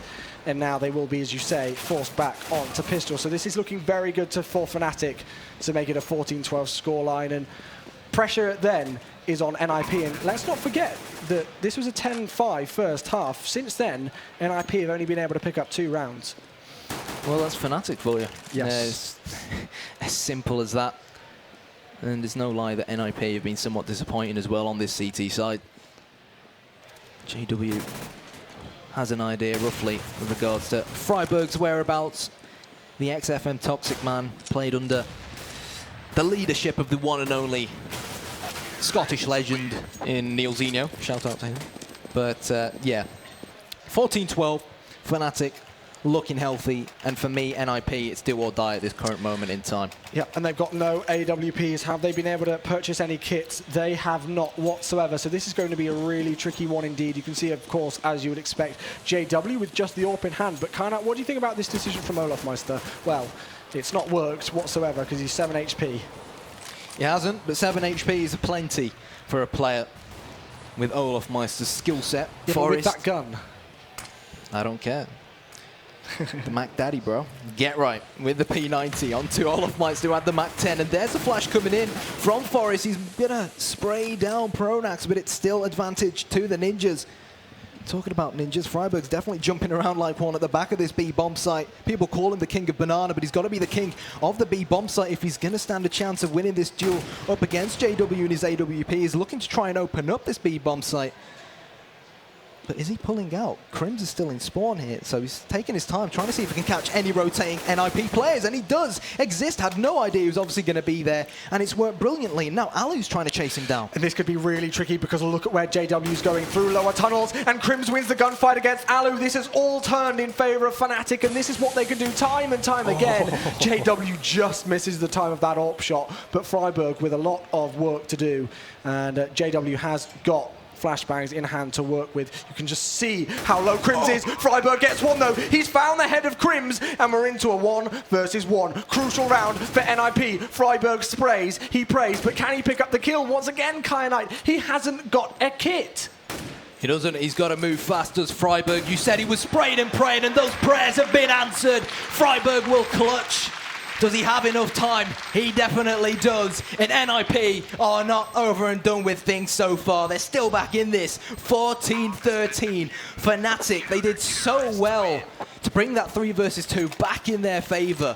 But such brilliant, phenomenal anticipation to anticipate JW coming from double doors. Again, this is going to be a really crucial round for me, for NIP to pick up. Not only if they lose this, will it gift Fnatic map point on NIP's map choice. Let's not forget, this was NIP who chose Dust 2 against this team. But also the economy is going to be pretty dire indeed. Fnatic changing up the pace though, and I love it. First 2 frags, get right and exist. Down they fall over towards long. And this could be already big trouble in round number 28 for the Ninjas. Yeah, Fnatic wiping out 2 out of 5 Ninjas in Pyjamas players. Alu, they know he's here, but with this pop flash, it could actually work perfectly. He does have a player. Oh, he's actually going to run past him. JW hiding in the smoke. And before you can say Bob's your uncle, Fnatic find themselves on match point here on NIP's map. It's been close, but NIP has the fat lady sung. Is this it? And this is the thing again, and you've got to wonder, Kyanite, what would have happened if NIP had have won that pistol round on this CT side? They were 10-5 up in a 3 versus 1 situation, and somehow, a couple more rounds later, we find ourselves 15-13 the score, NIP on the brink of going a map down in this best of 5. Well, Fnatic, they've figured out how NIP is setting up, and then they're putting the mass majority of their men, they're up in the tempo so early on in the round to try and overpower them and get entry frags. That's exactly what they did at Long. But that's a fantastic kill from Get Right, but he's not going to be able to salvage a weapon. But hey, it's a step in the right direction for the Ninjas. If you can do a happy here and pull off some crazy deagle skills, anything if there's anyone can happen. on this server right now who will be able to do that, it's definitely him. Oh yes, and they need a saving grace here. Backs against the walls on Dust 2 for the Ninjas in Pyjamas. Flusher lurking around mid once again, just trying to find out that information. And I really don't blame Fnatic for taking this slowly. They know that NIP's money is broken. They know that they're going to be holding these tight angles.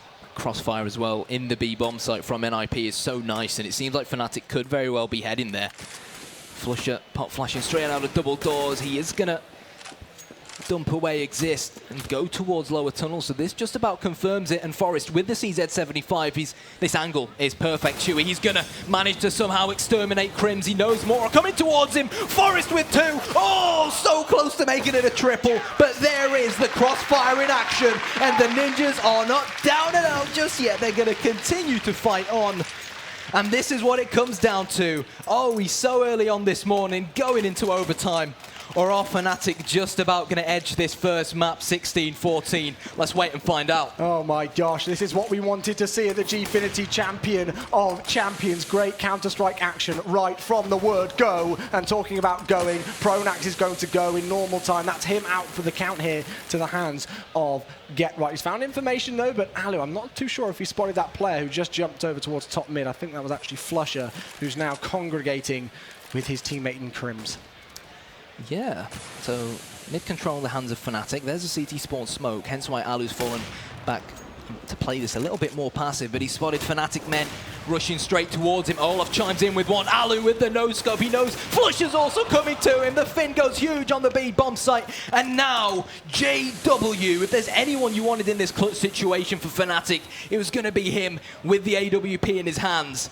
Can he do it? That is the question. I love how he's baited them out here. He put the smoke down to make them think that he was just going to run across and plant the bomb. Then he pushed through his own smoke and checked CT spawn because, you know, NIP really wouldn't expect him to peek out from there. So great play by JW. Unfortunate that he wasn't able to find anything whilst the Ninjas here. They've got a flashbang and a smoke grenade to work with. Let's see how they start to utilize it. Once again, JW just peeking around to see what he can find. He misses his first shot and has slightly been tagged. Flashbang goes out. Oh my gosh, this is close. JW with one. It's a 1 versus 1 here. Will he get it? No! Forrest picks up the kill, and ladies and gentlemen, we are going to overtime.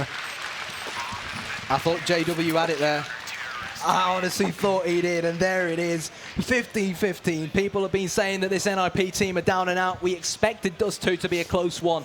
You said that they came here nice and early to warm up. Yes. And they're definitely reaping the rewards as things currently stand. What happens on the next maps, I don't care. I'm focused full ahead on Dust 2 at the moment. And there we have it. MR3, 10k cash. Ninjas in pajamas starting on the counter-terrorist side. It would take a brave man to put money on these two teams right now. Oh, yes, indeed. Hearts pounding, I'm sure, for everybody. Here we go. Let's see what happens as we go into overtime. Can Fnatic resume good play on this T side, or will Alu? Well, there we go. There's the answer. Pronax is the first man down once again here, and that's a big early kill here for the Ninjas. It is, but again, Fnatic are getting that short control to execute from, but Exist. He's put down that defensive smoke to hold them off a little bit, and he's in a nice position, providing he can at least get 1 or 2 frags before going down. And this is the switch coming in from Ninjas in Pajamas. Exist now falling more passive towards A ramp. Get right heading towards CT spawn, but it seems like the confirmation has come in that someone's going to be making their way towards the A bomb site. Alu is going to blow JW to smithereens, and this Fnatic attack, well, it's crumbling. But we all know what damage these 3 players left alive on this Fnatic team can do, and they've certainly pulled off worse situations. So not out of this one yet.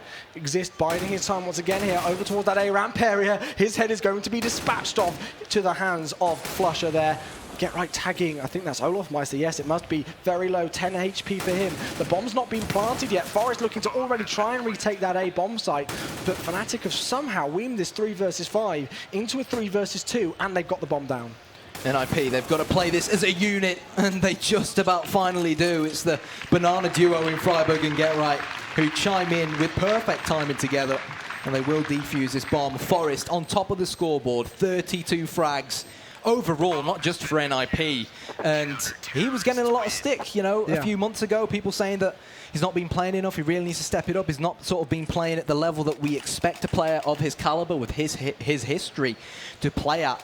But ever since NIP have adapted this more fluid play style, he's really been playing superb CS. It's like Forrest back in 1.6, dare I say it.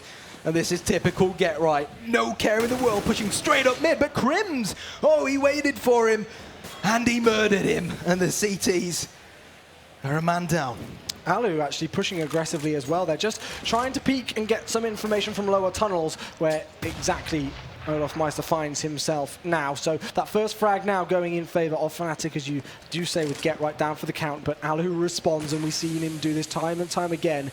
He's taking down one AW player, but Olaf Meister still does have his AWP in hand, and Alu's really feeling confident, and this is the this is the style that I personally really like seeing Alu do, when he can get confident like that and peek into lower tunnels in that situation, knowing that the likes of Olaf Meister is nearby, and there's the second frag for him in this round. Fnatic, are they going to check this corner? Freiburg with trigger control, gets the double spray down with his signature M4A4, and now Olaf, arguably the best player in Counter-Strike at the moment.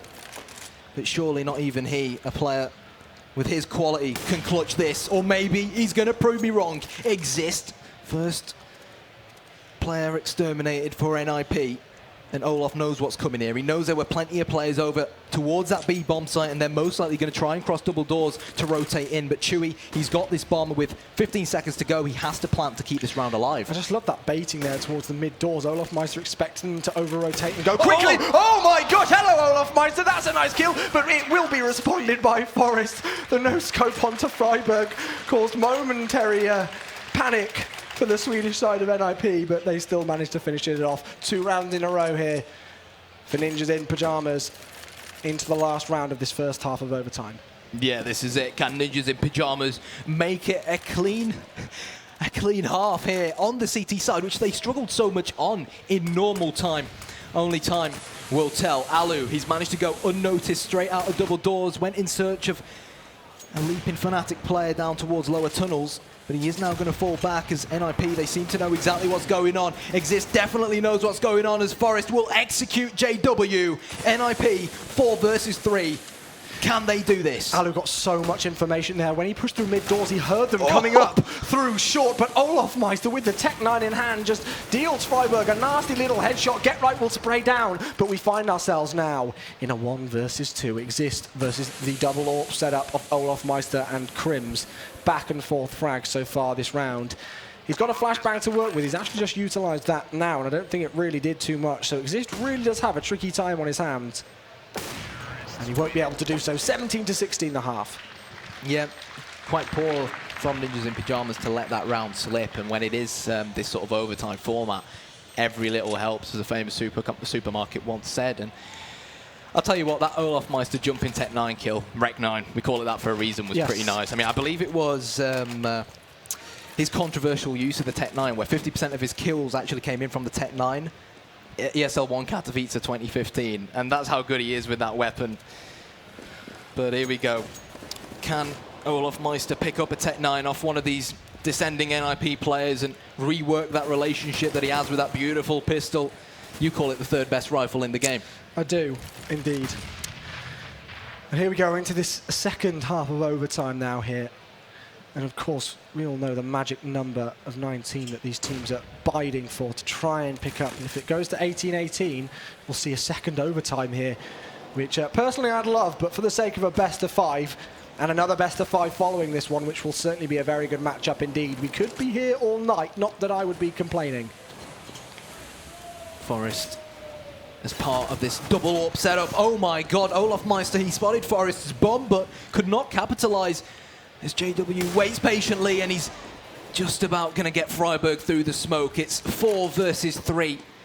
Fnatic just about holding on strong as the Ninjas in Pyjamas players dash towards this short area. Get right heading towards double doors, maybe looking to flank any rotating players. But he's really put his money and he's gambling on the fact that Ali will be able to infiltrate this A-bomb site. There's the first kill onto JW. And there's actually no more Fnatic players on top of this bomb site. Flush is rotating in from CT spawn. Get right in a perfect position to say see you later to Crims. And now all pressure on Pronax. It's again Pronax pushing through long. He's done this time and time again. I was spotting it out on the mini-map because it was just so obvious that he could potentially do so. And that's exactly what he does here. He's got 100 points of health and he burns Alu here, so it's Exist versus Pronax, the in-game leader battle here. A 1 versus 1, but Exist wins the gunfight. That's unlucky for Pronax, and it was headshot versus headshot. And of course, we all know the AK-47 wins in that battle. This is pretty much the definition of down to the wire, and that's what you get in an amazing Swedish derby like this. It's basically Man United versus Man City, just in Counter-Strike Swedish terms. Alu trying to get that tag through double doors, not so successful. And they are going to leave Get right there, just as they did in normal time, trying to feel out the map now, NIP. They know one more round is all it takes to run into a 1-0 lead in this best of 5 here at the Champion of Champions Gfinity tournament with 100k up for grabs. Let's see whether Fnatic can make this 18-17. NIP once again still biting for that double AWP setup. They really do enjoy going with the 2 big green guns, and who can blame them? It seems to be working overall so far. And they have looked stronger overall, I have to say, on their T side for me. So if they can convert this last round, it wouldn't surprise me. But that being said, this is Fnatic, the best team in the world. The pizza Molotov comes in as it forces Flusher out, and Alu will capitalize on that as he picks up the first kill of the round. Forest with another one chimes in as well, and JW misses a shot. He is punished for it. Crimson Pronax, they've got to save the map here for Fnatic. 2 versus 5, 1 versus 5 now. This is surely it. Well, Alu confirms it, and that was beautiful Counter-Strike to watch from Ninjas in Pyjamas. Such freedom on Forest and Alu. You know, Xis just told them, look guys, you've both got these AWPs. Walk on towards the A bomb site. Yeah. Put your money where your mouth is. Find me these entry frags, and they did so with absolute ease. And you've got to say, I mean, in the grand scheme of things here, it was NIP's map choice. And we said at the start of this series, in all honesty, we think this is probably going to be a 3-1 scoreline in favour of Fnatic. And if there was any map that NIP could take against Dust 2, against Fnatic even, it would be Dust 2. Well, that's the thing. I mean, you know, NIP's sort of newly developed style of play. Yeah. Dust 2 is one of those maps that allows that fluidity, that high-tempo style of play. Meanwhile, next up we have Cobblestone, then Mirage, which are very set-piece orientated maps. They're much more team-based maps. You can't get away with that style of play that Ninjas in Pyjamas did on D-Dust 2. And we know, of course, that Cobblestone, Fnatic are one of the best teams, if not the best team in the world, on that map. Yeah. So, I don't know. Let's not get too overexcited just yet for Ninjas in Pyjamas, but credit where it's due. Yeah, they managed to close out the map, and it's that resilience. Let's not forget, I believe the scoreline, they were 15-13 down, and then they won that crazy eco round somehow, and Forest with that CZ7-5 just somehow did it. Anyway, I think we all need a break from that one. So we'll be back in just a few minutes' time to analyze that map, and then we'll move on to Cobblestone. Map number 2 between NIP and Fnatic very soon on your screens.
Football, are you ready for this? Because I know I am. So let's go.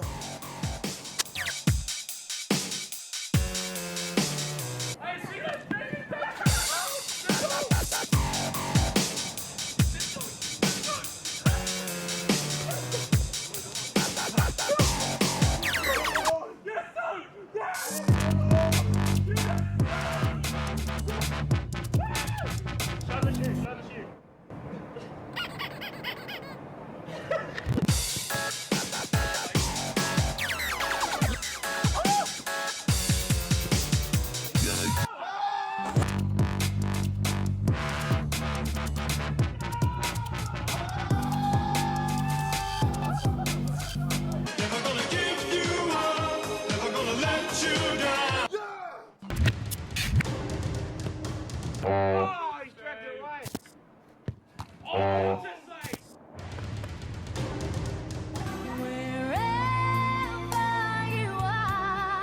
I want you to draw me like one of your French girls.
Check this out.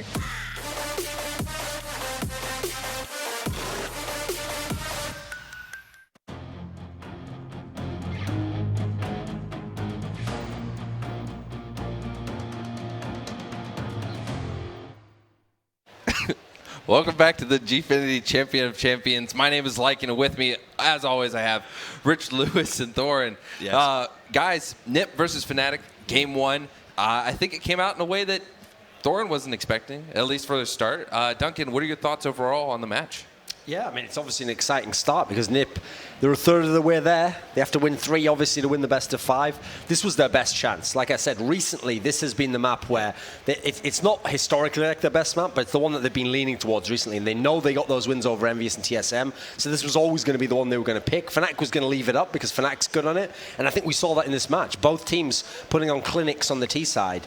After the first half, initially, I thought this was going to be a Fnatic narrative, actually, because the narrative was going to be Fnatic with this all-time great CT team in the past, but the way they've reinvented themselves recently to win this most recent major was actually to become a T-sided team and to be able to grind rounds out when you really need to get together 6 or 7 and string them together, and they were doing that. And they were getting the game back into a position where you thought they were going to win, and it looked like, it's going to be a wasted effort from Forest. He had like 27 kills at the time. I think he'd really been playing at a high level. Best player in the server at the time, but the Fnatic guys couldn't quite close it out. Nip started to get some of those big clutch round wins, the ones that really mattered. And then in overtime, it was all Nip, actually. So strong performance from them early on, in spite of having the problems on the CT side.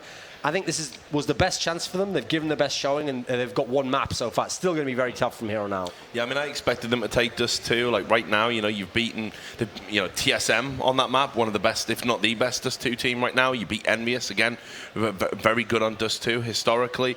So adding Fnatic to sort of that list of scalps, not really a big surprise. What did surprise me though is just how efficient they were on that terrorist side. So they're running a double op setup on the offensive side of the map, which not everyone likes to do because you do sacrifice a bit of mobility. Forrest picking up that AWP, absolutely huge. He's done it in the past. He is that secondary AWPer for the team. Great individual one-bullet aiming. But what he did, he really put on a ridiculous level of performance there. That's as good as I've seen Forrest play in a long, long time. And just their executes on short were just textbook. That's literally how to execute on a short. It was reminiscent of Hellraisers. That was the one tactic that they had when they won the Ace of Predator Masters. All the great teams are able to do that. Conversely, great CT teams usually can put someone at car and shut those pushes down. Fnatic weren't able to do that, and it looked like the game was going to run away from NIP, and it would have been a travesty in a lot of ways if they weren't able to close out that map, because that is as good as it gets on the T side of Dust 2. But that was the map in my mind. I had them winning. This is where we get into the hard yards, so to speak. You're going up against Fnatic on Cobblestone now. That's Fnatic play that map like no one else. It's going to be incredibly difficult for them. Maybe Mirage after that can go any way, but then you're going on against Fnatic on Inferno after that. Now, Fnatic probably is one of the best Inferno teams of all time in the modern CSGO era. Ridiculous win rate. Duncan was pulling the stats out there when we were looking at the maps. Fnatic have a win rate of 60% or above, like on almost every map. Like, it's unheard of, it's unprecedented and sometimes over 70%. No other team can boast that kind of depth in a map pool. And NIP are waving at us. Great job, guys. Great first map. But yeah, so I gotta say, this is where it gets tough. This is where it really gets tough for them. If they've got the character and the fortitude and maybe a few aces up their sleeve, and Forest can carry that level of performance, maybe they can give Fnatic a game. But right now, so far, this is playing out the way I would expect. I do have one question. You talked a little bit about how Fnatic has reinvented themselves and they've come back and they're very strong now on the T side as well.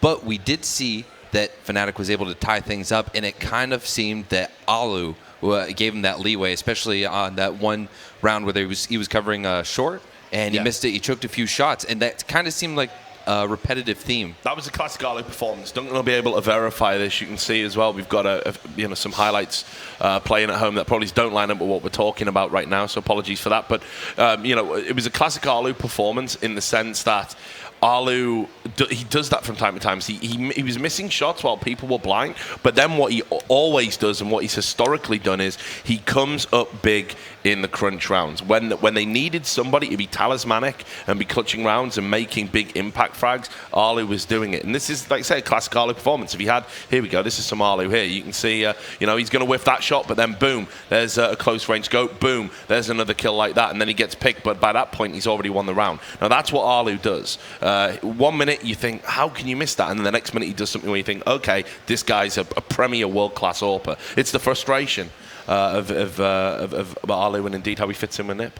Yeah, I mean, actually, I think it was the two AWPers on that map who, well, obviously Forest was AWPing as well, so three AWPers. It was really our AWPers who decided the fate of the map, because when Fnatic really got it rolling, it was JW, as you saw in the clip there.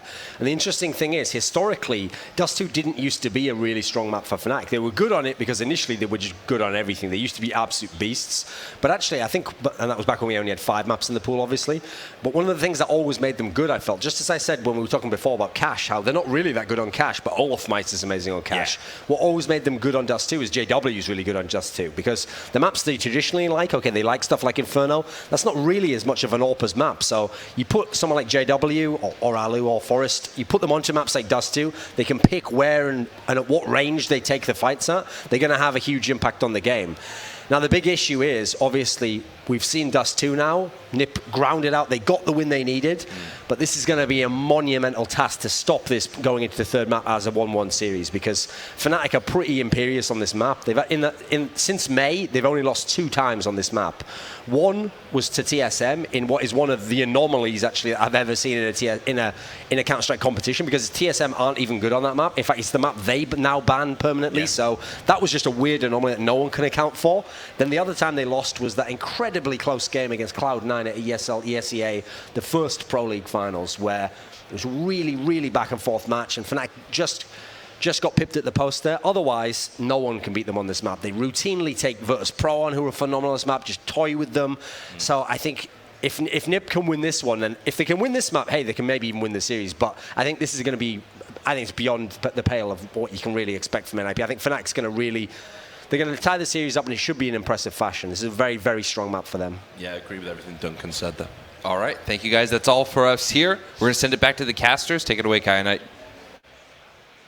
Cheers, guys. Hello, everyone. Welcome back to the Champion of Champions Gfinity $100,000 Counter-Strike Global Offensive Tournament. My name is Kai Knight. Alongside me is Chewy. And what a map Dust 2 was. Fantastic. What a start off to not only the series, but a start to the tournament as well. As the guys have talked about, all games best of 5 here. And that was just the first map out of a potential 15 that we could be bringing you over the course of this weekend. So certainly exciting stuff. Let's hope that Cobblestone continues in that fashion. But, you know, again, the guys at the analyst desk have talked a bit about Cobblestone. I personally agree. I only see this going Fnatic's way. What about yourself? Well, we said it, you know, just at the end of the Dust 2 game, that for us going into Cobblestone, there's only going to be one winner, simply not just due to style of play, but because of how strong Fnatic on paper are on this map. Yeah. I believe even though they lost in the ESL Dubai finals against Virtus Pro, the first map that they won was in fact Cobblestone, and we know that Virtus Pro were quite a strong Cobblestone team as well. But yeah, for me, there's only going to be one winner, and I think the main man who I'm going to be really looking forward to seeing on Cobblestone is Olaf Meister. I know we said that for D-Dust 2, and he's quite disappointing, but he's the kind of guy who will put D-Dust 2 behind him, he'll put Dust 2 behind him, and focus full on to Cobblestone, just like it's a completely new game. He'll put all his worries behind him. And personally, I think if he and the rest of his teammates can win the pistol round, get that AWP in his hands nice and early, maybe even JW to go aggressive at the long area, or maybe try to assert some dominance at mid, that we could see some very, very, very interesting plays coming out from this Fnatic side. I'm really looking forward to seeing it. It's a thing of magic to see Fnatic play Cobblestone. It really is. But again, you know, to try and stay even in this situation, NIP, they're coming off the back of a big win there on Dust 2. It was their map pick, so you would expect them to take it, but still, you know, they've got the momentum rolling in their favour. That being said, if Fnatic start off strong here and just pick up 5 or 6 rounds in the board, that momentum built up from Dust 2 can instantly vanish. It really can. So we'll see what happens. We're into the 9th round by the looks of things. Let's see who takes it now. Kyanite, we discussed this on Dust 2 in terms of CT-sided, T-sided. I know you've got a lot of opinions about Cobblestone, so why don't you lead us through that during this 9th round? Well, when the map first came out, it was ridiculously CT-sided, and then Volvo made some changes, and now, you know, there's a lot of arguments that occur online regarding whether this new iteration of Cobblestone is CT-sided or T-sided, and what we've really found is, as teams play it more and more, because it is obviously quite a new map, similar to Overpass, and teams start to discover more smokes, more Molotovs, more ways to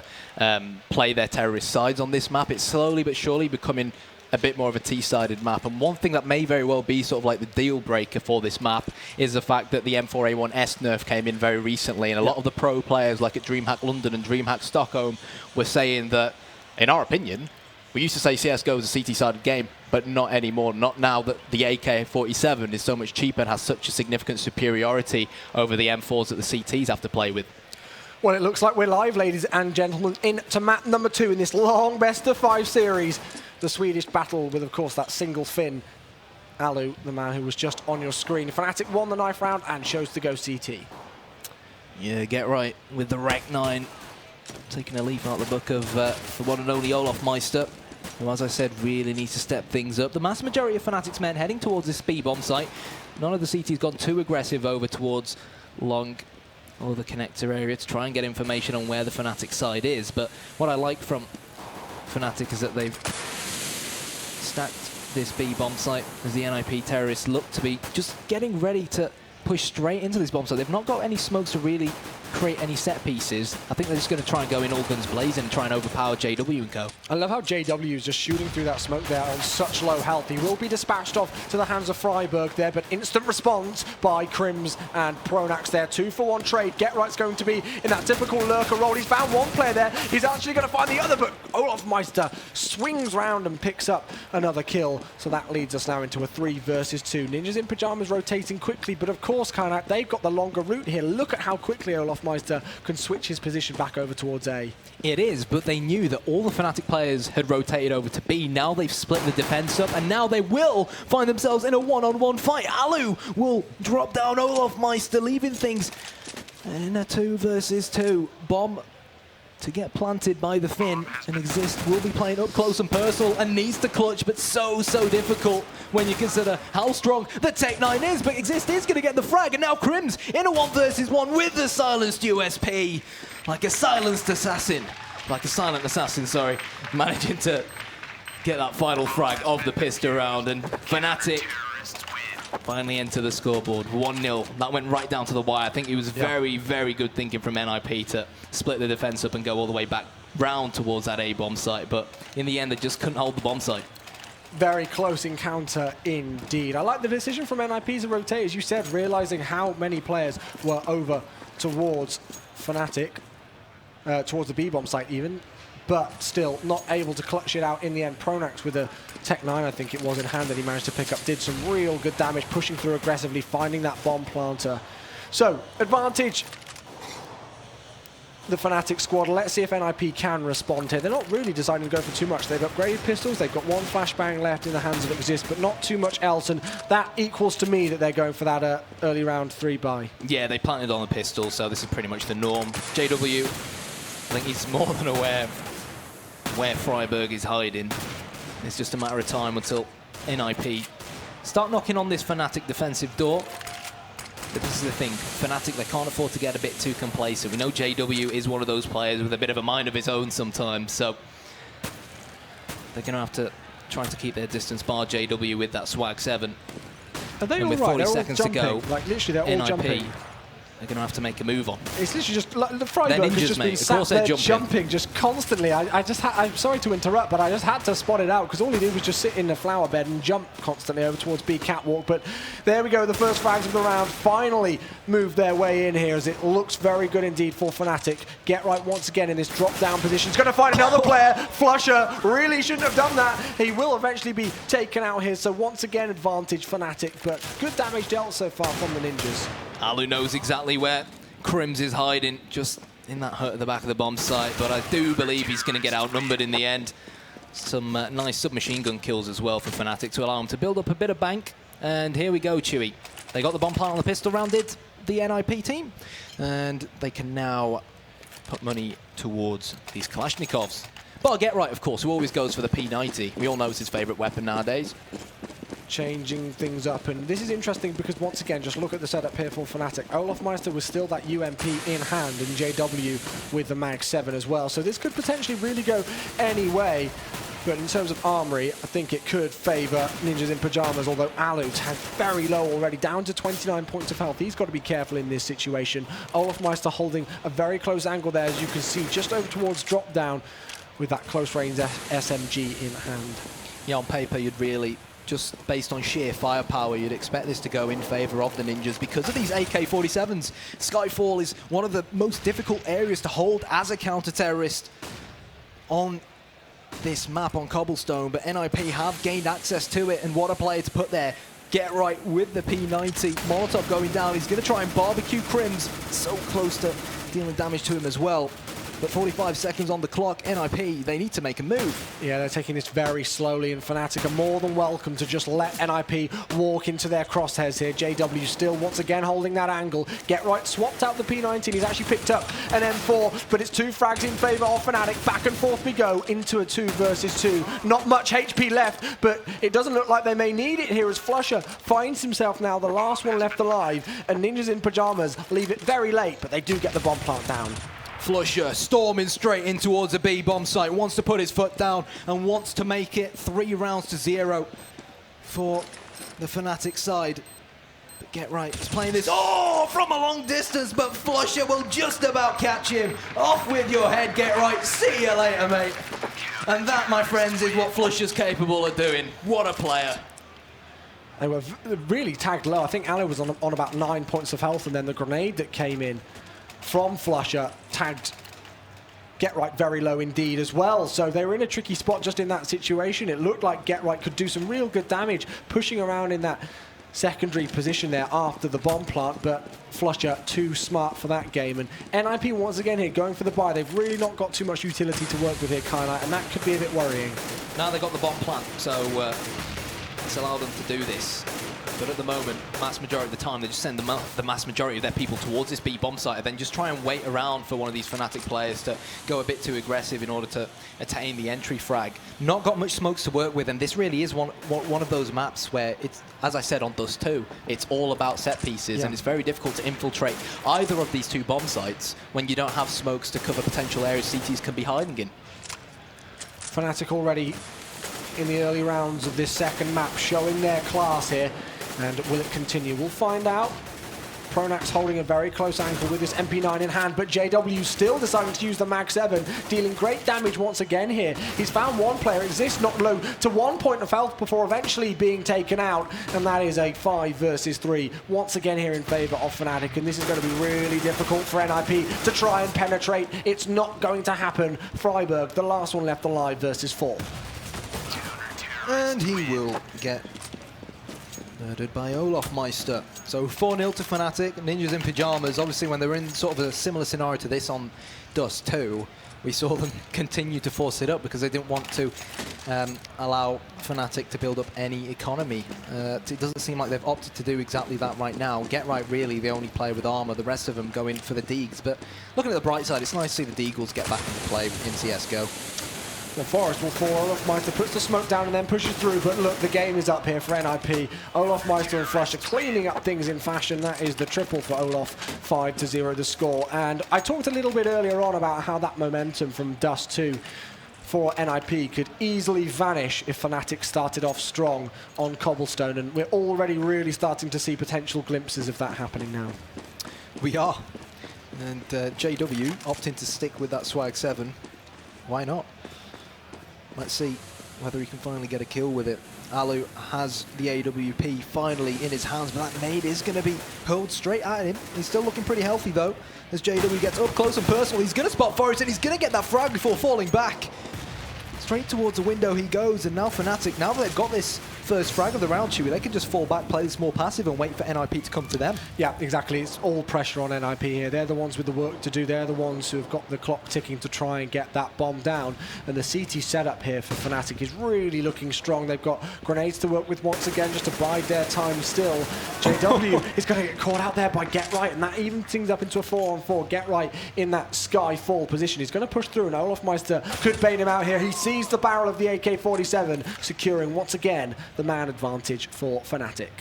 Yeah, they haven't really tried out this A-bomb site, have ninjas in pyjamas. Most of the time, wait until around the 40-minute mark. Once they've got a rough idea with regards to how their opponents are setting up, they then decide to execute, and it's going to be the ex-Milesports man in Alu to actually lead the charge with this AWP, trying to check all the required angles, but none of these Fnatic players really showing anything at the moment, and they really are playing this by the book. It's great to see.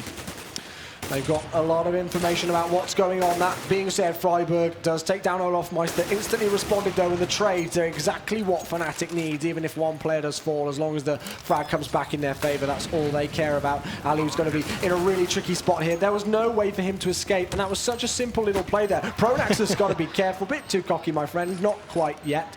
But still, Alu there, you know, they knew exactly where he was, so they molotoved that area just behind him so he couldn't escape around the back of the bomb site, and then just pushed in together. Nowhere for him to run. Yeah, it just makes you wonder whether, you know, if ninjas in pyjamas have maybe had some smokes to utilise, smoke off the connector area, smoke off the little balcony area. Olaf Meister wouldn't have been able to jump down, but ultimately it was Flusher at the back of the bomb site who went big. And do you know what's really interesting here is we saw those last two players alive look down at an AWP and question for a second as to whether to pick it up, and they've not decided to. They've certainly got more than enough money to buy an AWP, but JW doesn't seem to need it at the second. He's just happy with a shotgun in hand. Well, Alu, we know he can snipe. He can definitely rifle as well. Olaf Meister, casualty #1, and our ninjas in pyjamas finally gonna get their first round on the scoreboard. Let's wait and see. Pronax has been given the task of trying to hold Skyfall, but they can't really do anything, can the ninjas in pyjamas, until the fire dissipates and disappears. Get Right looks to be searching for someone. He knows that someone must surely be here at such a crucial choke point of the map. He's going to jump down. Oh, he may have very well just spotted Pronax. Oh, the spray failed from none other than Get Right himself, and Pronax now gives Fnatic the upper hand. He's played that so well, Pronax. The timing of that incendiary grenade to throw back to that T-side to prevent the push, which NIP were just about to pull off there, shot them down in their tracks, and then they had to use another smoke grenade to try and gain control, and Get Right lost the gunfight. So once again, as we've seen time and time again so far in this map, advantage Fnatic, although Alu has picked up his second frag of the round, expecting another player over there, and it will be Flusher, that man, to meet and greet him potentially here. So 2 versus 3, and NIP do have time to work with Knight, but I still, honestly, in this situation, do favour Fnatic. JW to be rotating and looking to flank from mid. Just saw literally millimeters of Freiburg's face, but Freiburg does what Freiburg does best, gets a double, and we've got a massacre happening here on the A-bomb site. It's Crims up against Freiburg. It's a battle of wits. It's a battle of AK-47s, and Crims will just about win it. And Fnatic, my friends, they're not going to give this round away. NIP, you're going to have to keep on trying to snatch one off them, because it is going to be 7-0. And this is getting dangerous now for NIP, I have to say. You know, just you know, you can see some of those scores. Forrest, again, I know that frag count isn't the biggest thing to look at overall, but Forrest with only 1 kill here when he was easily, you know, at the end of Dust 2, he had something like 37 frags, or, you know, to see him so quiet at the start of this game is just the complete opposite of what we saw on Dust 2, and he's evidently one of the key players for this Ninjas in Pyjamas team. to turn things around from. Get right once again going for the P90. Let's see if NIP can try and get their first round on the board. JW, hello with a Max 7, picks up one. You don't see that every day, but he's found a lot of information, seeing 2 more players over towards that B catwalk area. Olaf has been given the freedom to lurk about wherever he wants, and he will punish NIP in style. He's so unfortunate to run out of bullets, so NIP will put their foot down back again towards this inner area. And 3 versus 3, this does slightly favour the terrorists. Where do you think they're going to be heading, Chewy? Well, it looks like they could be heading over towards A, and Get Right finding that information and the kill onto Pronax there could really lead to a good situation. But look, it's Sneaky Beaky Flusher moving over towards the A-bomb site. They don't know that he's here. He's going to catch out Alu. Alu sprays wildly, trying to find the player, but will not land it. And they've also found the bomb by the looks of things now. Freiburg got some damage to do over towards Flusher, who's hardly taken a single point of health. But just look how low the NIP players here are. Freiburg spraying. Flusher comes back to haunt him. And now it's all down to none other than Totte himself. Mr. Get Right to try and clutch the round. Gets the first. Flusher was so heavy tagged, but he's called the main clutcher for this Fnatic side. And again, time after time, he's just showed us exactly why. 8-0 the score now. And NIP, they keep getting closer and closer, Chewy. But it's just not happening for them. Yeah, it's not enough. It really isn't. And that's Counter-Strike at times. It can come down to those 1 versus 1 gunfights to define what happens. And I don't blame NIP for forcing up here. They've really not got too much option. We're only 8 rounds in, and Fnatic have won this CT half, technically. So Ninjas in Pyjamas already with a lot of work to do. And look at the counter push. JW still with the Max 7 in hand. Dispatches of Freiburg, not what NIP needed. No, this is nice from NIP. I think it was Get Right from the T-spawn area who smoked down the mid connector, but as a result of JW's amazing aggression that we've seen time after time again, I mean, we're 9 rounds in and he still is using this Mag 7. Yeah. He hasn't allowed NIP to execute, even though NIP really only have Tech 9s. This is JW at his finest, and NIP, they can't let that happen. He's top fragging on the server with 11 kills, just using a Mag 7. Him to push that area. And yeah. They can't do that. They've got to come up with a way to counter it. What can you do? Oh dear, for Ninjas, this is not exactly what we wanted to see from them. We wanted a competitive game exactly like we saw on Dust 2, which was just back and forth all the way, but credit to Fnatic where it is due. We knew this was a strong map choice for them, and they are proving it here. Pronax takes down Freiburg once again here to start things off in this round. Forrest is going to get caught out. Lovely positioning from Fnatic there, and the grenade to finish off that second NIP player. And I know I've said it before, but I'm going to have to say it again, advantage Fnatic.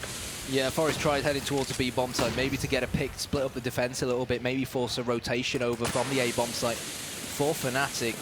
But NIP, it's not over just yet, especially when you've got Get Right on your side, but JW is at it again with the with the Swag 7. And he's going to get a double, and JW, he's constantly being boosted into this area, being allowed to push this area. And Ninjas in Pyjamas, how many more rounds are we going to see where they don't have an answer to this? Well, it's embarrassing. It was Pronax on long on Dust 2, having full control of that a lot of the time. Now it's JW on a very tricky, as you say, area for the CTs to hold a drop down, being boosted up there, and with a Mag 7 dealing constant damage. This is another double for him. Get Right did take down 2 players in quick succession, but, well, it's not enough. Exist finds himself the last one left alive. Pop flashes himself in the face there, and another hat-trick. That's 2 in a row for JW. He's going to swap out the AK. You would suspect that he'll drop that for a teammate and then pick up another Mag 7 potentially here, and already double figures. This is looking like this could be a real whitewash, and I don't want to say that. Well, so far it's been a complete wipeout, to be fully honest with you. Ninjas in Pyjamas haven't showed up. I mean, we said earlier on that Fnatic are fantastic when it comes to cobblestone, but I don't think we quite expected Ninjas in Pyjamas to be this poor. But looking at the bright side, they at least have the first map to fall back on. But who knows? Who knows with NIP? Like you said, earlier on in the week, they were 14-1 down to Fnatic and narrowly ended up bringing it back to 16-14 where they did lose. But they've got AKs now. Let's see whether they can use them to try and breach one of these 2 bomb sites. It's very difficult. Fnatic utilizing these very thick smokes so well defensively. Pronax is going to open things up towards Get Right as Freiburg leads the charge out of long. He is going to get a kill, but Olaf Meister is quick to pounce and return the frag. And it's 4 versus 3 in Fnatic's favor.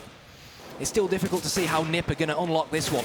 Oh, lovely shot there from Forest onto Crims, taking off his head, but Olofmeister is still dealing considerable damage here over towards that A bomb site, and Pronax will take down Forest in the end. So now, once again, for the second round in a row, we find Exist, the last one left alive on this Ninjas in Pyjamas team, and he's got the impossible task here, the impossible dream.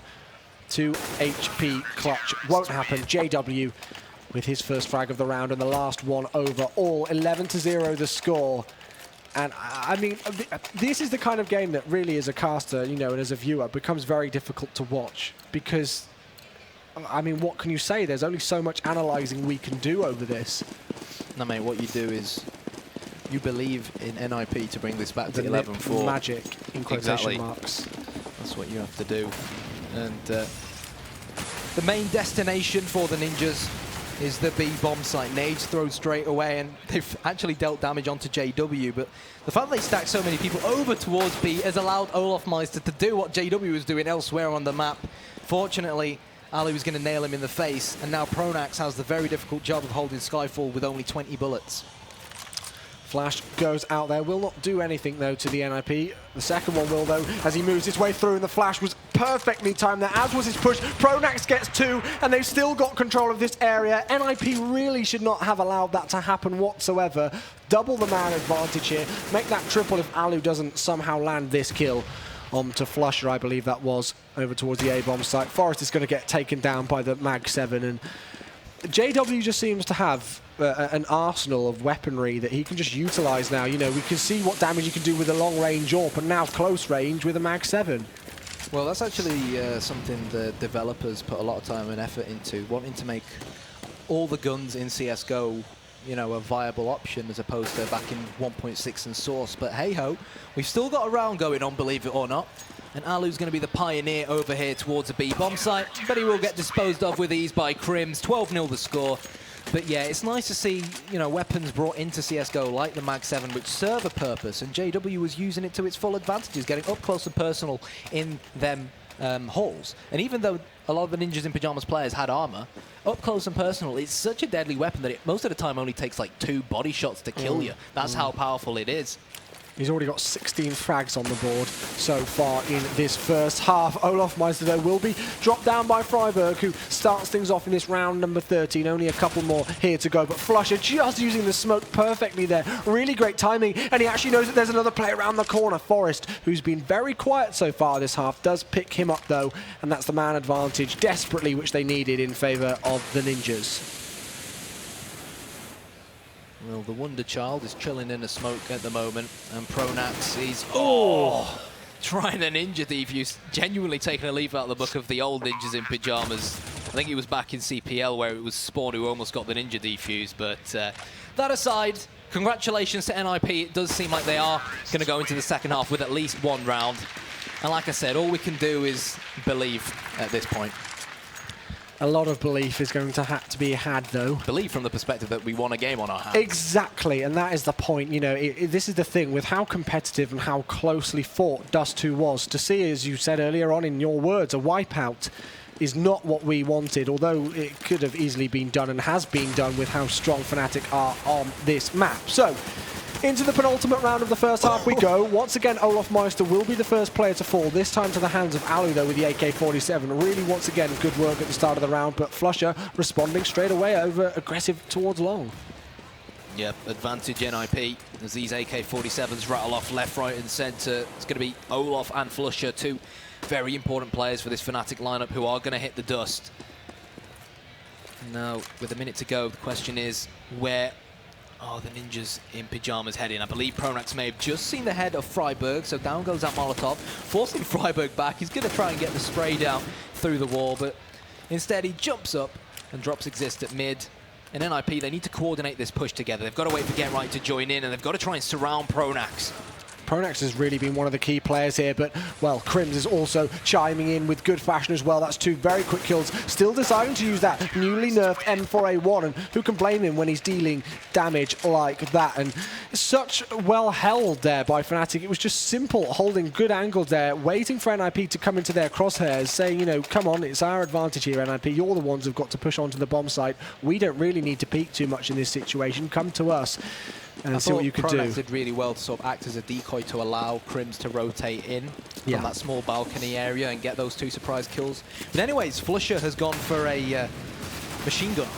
Let's see what happens. Interesting choice indeed. The Negev coming out. Get Right also picked up a sawed-off shotgun, I believe that was, but this is surely going to be a 14-1 half. You've got to suspect, which is a real shame after, as I've said so many times, how close Dust 2 was. This has really been the polar opposite of it in every single aspect almost. But for NIP's downfalls on this map have been Fnatic's just overpowering dominance on it. We knew that they had a very strong chance of taking Cobblestone here, and they've just been looking absolutely unstoppable. How do you just counter this kind of thing? Wow. Go on, Flusher. There's a pot flash coming in. And are they going to try and knife him? Oh, God. They were, but just to be safe than sorry, they put a couple of machine gun bullets in. And it's nice to see NIP enjoying that. 3 XDs, 1 from Forest, 1 from Get Right, 1 from Freiburg. Well, I'm not sure if enjoying was the right word. More like just, okay, that was a pretty shocking To be honest, half. let's be realistic, though. Were NIP really expecting to get something out of this map?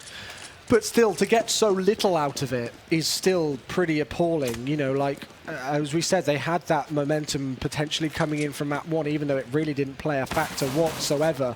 And so, even if they didn't expect to get anything from this map, for it to be such a shutout in this kind of a fashion, with NIP barely getting 1 round, is, I think that's a bit too far-fetched, in my opinion, I have to say. 3 defensive players over towards B exist. I love this position just behind the tree. You'd be amazed, even at this top professional level, how many teams often forget to check that tree area. Get Right with his beloved dualies. Playing from Skyfall, but he's heard the Glocks rattle off of Olaf Meister and Pronax as he sprays and prays with these dual elites. A gun in each hand, he's looking to capitalize, and there is the headshot from the ex-Fnatic and SK Gaming man. Let's see whether NIP can at least win this pistol.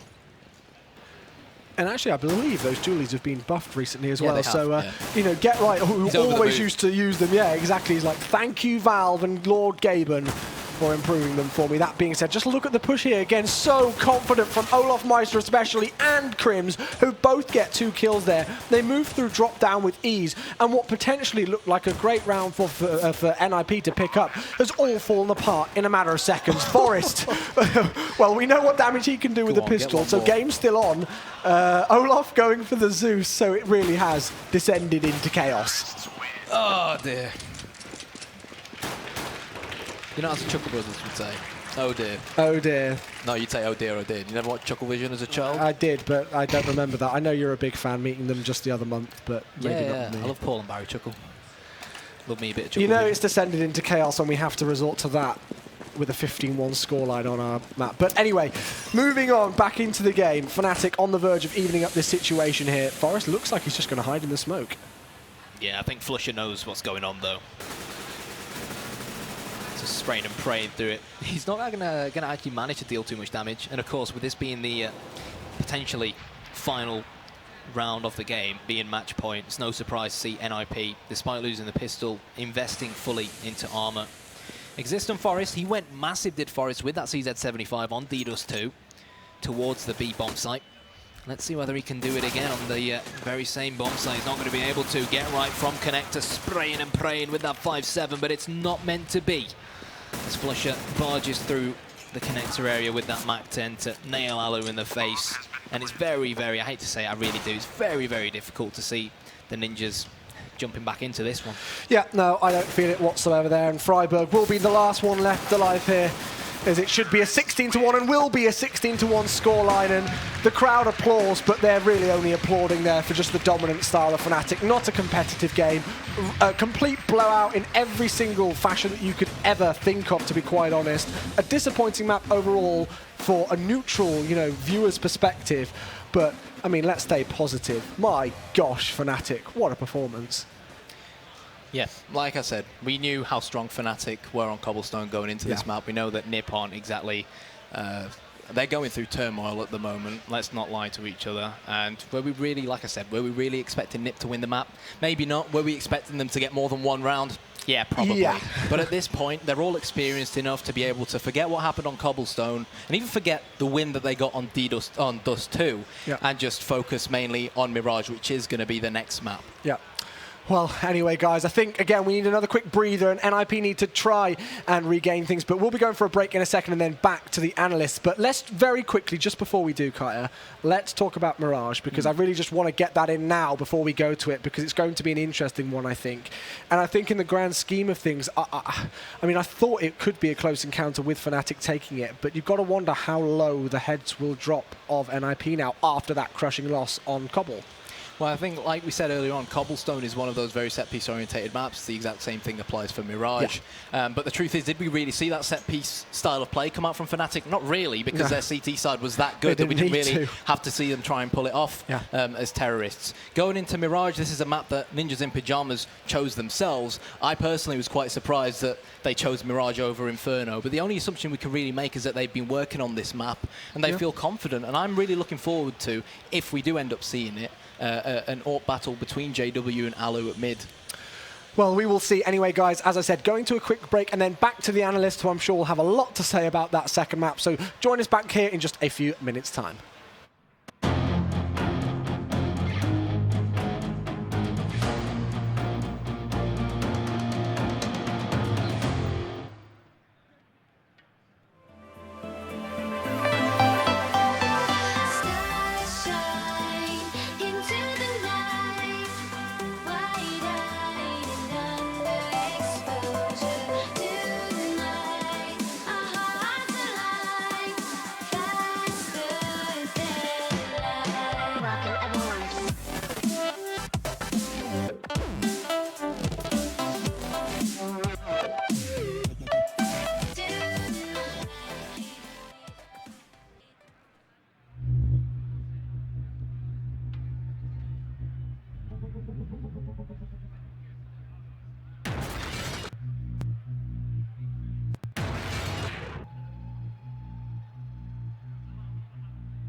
Check this out.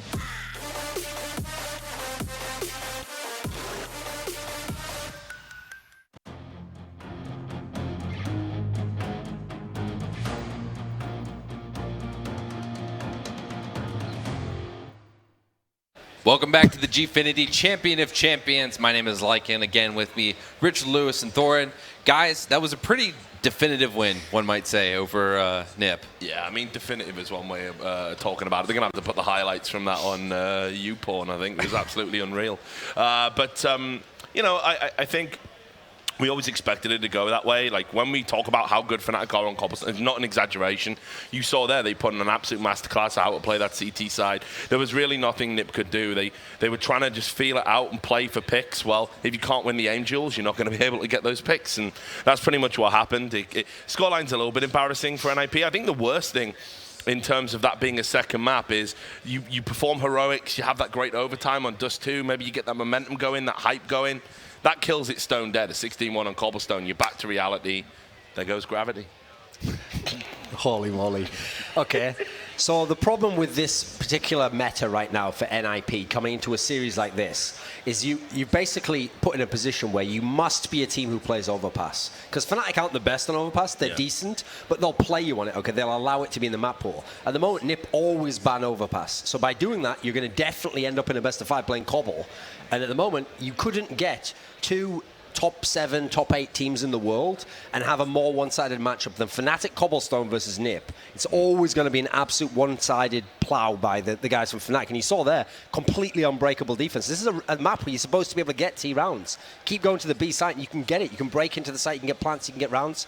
Was never happening for NIP there. So they were pretty much set up from the get-go there that they were never going to be able to win that map. Unfortunately, even if you're not going to win, you want to at least get something going, you know, feel like we were in the game, and they never did at any point in time. It was just the Fnatic show the whole way through. Yeah, and you know, you think about all the individual performances we saw there. There wasn't really anybody that was like not on point. There wasn't a weak link in the chain for Fnatic at all. You know, there was some moments where it was just like, I know it just felt like Fnatic were on another planet on this particular map, you know, JW in particular. And that was the thing. There were moments where it looked like, okay, NIP were like, okay, well, we'll play this slow on the T side. We'll try and feel them out. And then Fnatic would just do something like, we'll just do a random push here. And they would have guessed right. And the round would be shut down, you know. They would pick up 2-3 kills, and it was the uphill struggle again. You know, I almost kind of feel that NIP were almost a little bit resigned to defeat here. I don't think they wanted to dig too deep because, you know, Mirage. This is the lottery. This is the wild card in the pack out of all the maps they've got to play. This is another map that could go either way. You know, I felt Nip were a lock for Dust 2. I felt Fnatic were a lock for Cobblestone. I don't know which way this one can go. So. Maybe they were just trying to, towards the end of that, they're thinking we'll just try and save some energy. There's no real point in expending it here. We know we're outclassed. And as Duncan rightly says, you couldn't have got a bigger disparity. That was always going to be a throwaway map from NIP's perspective. Right. So we're moving into Mirage. That's going to be the next map we're going to see. Oh, we just came off the 16-1, right? That's very bad, especially after the Dust 2. They did really well. They won the map. Do you think that plays like JW, do you think he's going to be the one that really clinches it? Historically, JW always performs on Mirage, and because it's a map that plays to his strengths specifically. It's all about that mid-control area. So aggressively, if you go there as terrorist, if you get a right spawn and you can get there before the CT and window room, you can make that pick. All of a sudden, you can then get into that A connector. You can get into that bit up short to B. It's a very important area to control. Defensively, if you're the CT and you're in that window, if you can shut down any pushes by making a few aggressive peaks, obviously that's very good. That's going to put you into a very advantageous position from a CT perspective. So this is a map that JW has historically dominated on and played very well. Although I do seem to recall, Duncan, you might have a better memory than me. You generally tend to. And I seem to remember the last few times Fnatic played in this, JW kind of wasn't able to sort of dominate that mid area I mean, the way he usually the problem does. is it's been a while since we've seen those highlight kills where he gets the 4 kills, or people try to rush him and he kills him with a pistol to finish up. Yeah, the thing with this map at the moment is this kind of shows that it's kind of an indictment of where Nip is in terms of their map pool strength, that they've had to pick Mirage, because what was left, at that point in time, there wasn't much they could do. And so actually, this is a map I think it strongly favors the guys from Fnatic, because the rare times they've lost on it in the last sort of 4 or so months is to the best teams on the map. It's to teams like Virtus.pro, to TSM, even Cloud9, I think, stole one from them. They had an upset loss to CLG, who's a specialist on the map. NIP is not a specialist by any means. They've got a bad record on the map. It's not a map that they can consider a strength. And so the fact that they've had to pick it just shows that in terms of the map pool, there's not a lot of places they can go. They got their best chance on Dust 2. They got the win there. There's nothing they could do on Cobblestone. I feel like this will be competitive. It's a map where, listen, they can get 9 or 10 rounds maybe, but it should be a Fnatic win. This is one where they're famously good on both sides, especially the CT side is very difficult to break. So I think it's going to take something like the Forest performance in Game 1. That's the thing. The Nip win in Game 1 was so hard fought to get it. You needed a superlative Forest all-star performance. Game 2 was very easy. They just cruised it. So what's it going to take for Nip to win this one? I feel like it has to be some crazy individual performance. I think the big mistake that Nip can make in this situation is they do feel pressured, especially after the last game, that they don't want to just kind of throw away each round. They don't want to rush in and make bad decisions. Do you think that we'll see some more passive play for picks kind of play, or do you think we're going to see them kind of come out of the gate real hard? NIP are just famously confident in their own style. It's what makes them a great team to watch. It's what's made them a great team in the past, and it's also their Achilles heel. That sort of blind arrogance in a lot of ways to play the way they want to play. They're probably going to run the double AWP setup again at some point on the T side. If they can have some joy and get some of those entry picks, with right now looks like Forest is pretty hot with the AWP. Perhaps even more so than Arlu. I'd say they can definitely have some luck here, but of course if they are going to play that style that they traditionally play and they go for the aim duels, it's going to be really, really tough for them. I could still see this going either way. I think this is going to be maybe like a 16-12, 16-13 kind of game, but I don't know if I could call it one way or the other, to be honest. I think the biggest problem for NIP is going to be on their CT side, because I know there's going to be a pretty solid Fnatic CT side. Yeah. Their T side's very much improved in terms of Fnatic, but the big problem I see for NIP is holding that A site. When they were playing against TSM, where they'd won Dust 2, and they thought, right, Mirage, Inferno, all we need is one of these, and they couldn't get it. And on Mirage, that CT site defense on A was just, it was terrible. They couldn't do anything there. And obviously, yes, TSM's one of the best T side teams on this map, but I think Fnatic can compare in that sense. So I feel like, yeah, listen, this probably is the last stand for NIP in many senses. I think they must win this one if they want to have a chance to win the series. So this is a must win. They can get rounds, but I mean, obviously it's hard to come in confident after the Cobblestone game. And if it starts slow at all, that's where I would worry about it becoming a snowball. Otherwise, it should be a competitive game, but I'm expecting Fnatic on the odds to get to more rounds. All right, thank you guys. We're getting ready to move into game number 3. It's currently tied 1-1. We're going to send it to the casters, Chewy and Kyanite. Take it away, guys. Thank you very much indeed. Yes, almost ready to go here with Mirage map number 3, as you do say, between Ninjas in Pyjamas and Fnatic. And so far, the maps have gone in favor of the teams who picked them. NIP taking Dust 2, obviously. That was a 19-16 scoreline, and then a whitewashed 16-1 scoreline on Fnatic's choice of map, which was Cobble. But let's talk about Mirage, the map itself, before we talk about the teams on this map. Any key areas that anybody who may be new to Counter-Strike should be looking out for, Kaya? Well, mid-control on the terrorist side could be very important. If you get that mid-control, it gives you access to 3 areas. A, you can boost a player into window room, who can essentially get behind enemy lines and sneak into kitchen and wrap around the B-bomb site, or sneak into CT spawn and wrap around the A-bomb site. They can get access to connector, which allows them to attack the A-bomb site from mid as well as from T-spawn or palace. And we've also got access to short, which gives the terrorists another gateway in towards that B-bomb site. It's very difficult when you're a counter-terrorist and you've got enemies running at you left, right, and center. That's really the aim most of the time when you're on the terrorist side. So definitely keep an eye out for mid. But in general, like I said before, I'm really interested in seeing whether we do end up with an AWP battle between JW and Alu at mid. Richard mentioned sometimes it might even come down to whichever player has the better spawn to immediately get that one-man lead early on every round. And the interesting thing is that we saw JW with the AWP a bit in Dust 2, but I don't think he picked it up at all on Cobblestone because, as we mentioned so many times, he too busy kept using the Swag 7. The Swag 7 shotgun was just all over the place. It was absolutely incredible. So again here, it's going to be interesting to see how JW feels with the AWP, whether he's warmed up with that. We know exactly what damage he can do with it, and he pulled off some really great rounds on Dust 2. So it seems like he is. But that being said, again, they talked about it on the analyst desk over there. Forest with the AWP could potentially cause some real big damage here as well. So as you would expect, on the CT side, whoever wins it should be going onto that more powerful CT side. But we have seen NIP at times actually choose to go on the T side. Yeah, we have. A lot of the time they actually... I think the first time we saw them do that was, in fact, on Mirage, where they opted to start on the T side to warm up. But no surprise here to see them want to stay on the counter-terrorist side.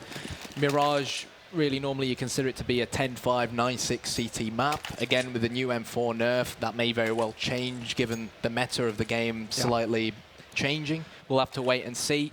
But still, this is no pushover we're talking about, Chewy. It's Fnatic, and you can never count them out. And when you're on the terrorist side of Mirage, it's so much easier for you when you win. You pissed around and capitalize on the next 2 rounds and build up a 3-0 lead. That's almost half your job already complete.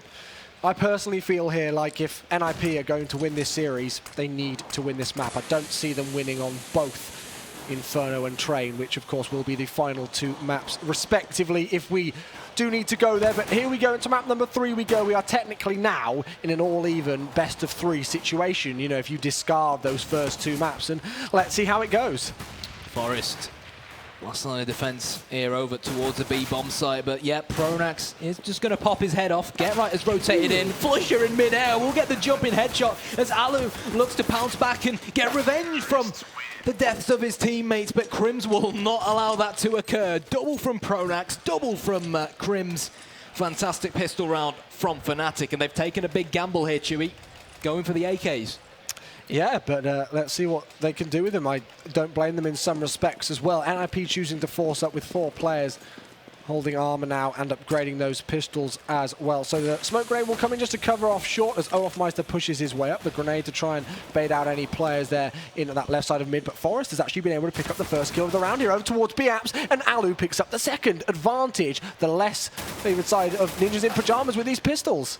Flusher leading the charge straight out of A ramp, but Freiburg, we know how good he is with the Desert Eagle. Takes off the face of Crims, knows that Pronax is hiding in that get-right spot. Just about spots Flusher beneath him, and is he going to go for the knife? Oh, they're still on top of each other, but Flusher gets the kill, and surely he's not going to clutch as a result of this. And Forest just about salvages it and picks up an AK-47. That was far too close for comfort, but credit where it's due to Ninjas in Pyjamas, and Fnatic need to reassess what happened in that last round. Flusher picked up 4 kills and they still were not able to finish off the round there. So well played by NIP. And you said that was a big gamble there for Fnatic and they were punished for it. They went for a lot of AK-47s there, not too many SMGs. And although they did deal good damage to Ninjas in Pyjamas, it wasn't enough. The pistols reigned supreme in round number 2 here. And that's not the first eco round that we've seen actually go in favor of NIP in this series. Let's not forget that massive 15-13 round on Dust 2. Wow, fantastic spray control from Exist up against the unarmored opponents. And Ninjas in Pyjamas starting to build a bit of bank. Forest with 4 kills, and this is really Chewy what we want to see. We want to see Forest start to step it up. And Mirage is one of those maps that really does suit a double AWP setup. Sometimes you send one of the AWPers towards window room, sometimes you put an AWPer towards CT spawn, watching a ramp, sometimes you put him at the back of the B bomb site instead. We know NIP are one of those teams that love to utilize a double AWP setup. It'll be interesting to see if they do manage to win the next few rounds and build up a bit of an economy, whether they opt to go for that approach. Well, we played 17 rounds on Cobblestone. We've only played 3 here on Mirage, and NIP have already picked up more rounds than they did in that earlier map. Full eco here for Fnatic, not buying anything whatsoever by the looks of things. Full Glocks, just saving up for round number 5 when they'll get those all-important rifles in hand. It goes down from Alu as Forest chops the head off of JW, and he will also spray down Pronax. Get right. Knows exactly where the final Fnatic man in Crims is hiding, and his Finnish counterpart will hunt him down. No surprise there, Chewy. Nice to see no deaths for Ninjas in Pyjamas as well. Yeah. And Fnatic are, again, going to pull out the AK-47s. Let's hope it goes right for them on this occasion. Olofmeister and JW still to get on the scorecard here. Let's see what damage they can do, as this could potentially be a set smoke push here from Fnatic. They look like they're lining themselves up potentially for that. We've got 3 players over towards A ramp and 2 over towards Palace. But look at how mid-heavy Ninjas in Pyjamas have been with their control here. We've got 1 player in, I believe that's actually Forest, who's pushed right up short there. And they know what's coming now, though. Exist is going to have to back off. Freiburg in a close angle will get his head taken off there by Crims, and they've got the entry frag over towards A. Yeah, Exist is going to continue to fight on. Forest pushed the mid, got the information, but by the time NIP could react, it was too late. Or was it? Get right rotates in from jungle, and he sprays down Olofmeister with the Pro 90 as Alu looks to chime in from CT spawn. And I don't think Fnatic realise he's coming. There's 1 person at Firebox that Alu needs to dispose of. They're literally centimetres from each other. Crims is going to have his head chopped off by Alu, and now they're all going to go in search of JW. The defuse begins, the smoke goes down, and surely Get Right won't let this one slip. He will not. JW's handed over the round, but he's going to at least try and make up for it by getting an exit frag or 2. But very, very solid retake for NIP, especially considering they were a man down at one point. Yeah, exactly, and it was really risky again. You know, Get Right was spraying and praying through smoke with that P90 in hand. I was surprised the Fnatic player actually decided to go aggressive towards Connector and jungle and brush through that smoke in the first place to give Get Right such an easy kill. But Alu pushing aggressively through the smoke himself actually there, and managed to get onto that bomb site pretty quickly in the 3 versus 3 situation. Fnatic will be able to rebuy here. Olofmeister dispatches of Forest very quickly indeed. And that's the first kill of the round. Well, talked about the first kill. I'll tell you about the second and third, thanks to Crims and JW. Alu, last man standing. He's going to spray down 2, and the bomb has been lost on the bomb site. Can he get another one? That is the question, and he can, and Alu could be on the verge of something wonderful here. Knows that Pronax is on short, but he's yet to find Flusher, and I think he realizes that Flusher's most likely going to be coming from behind him. The question is, does Alu realize he has the bomb at his disposal? Nade going out to Pronax, and Pronax is going to be shouting down TeamSpeak to Flusher, help me out, save me, and he just about does. But Alu definitely went down in style there. Yeah, he really did indeed. He's got the AWP in hand now. Let's see if Fnatic decide to purchase one. They don't actually have the money, I don't believe. Well, JW could drop one and pick one up, and there we go. Exactly. As soon as I call it, that's exactly what he does. So 2 AWPs on the field here. Let's see where they both head off. Here we go. Is it going to be the battle of AWPers at mid? JW versus Alu. Not just yet, it's actually Alu up against Pronax's AK-47.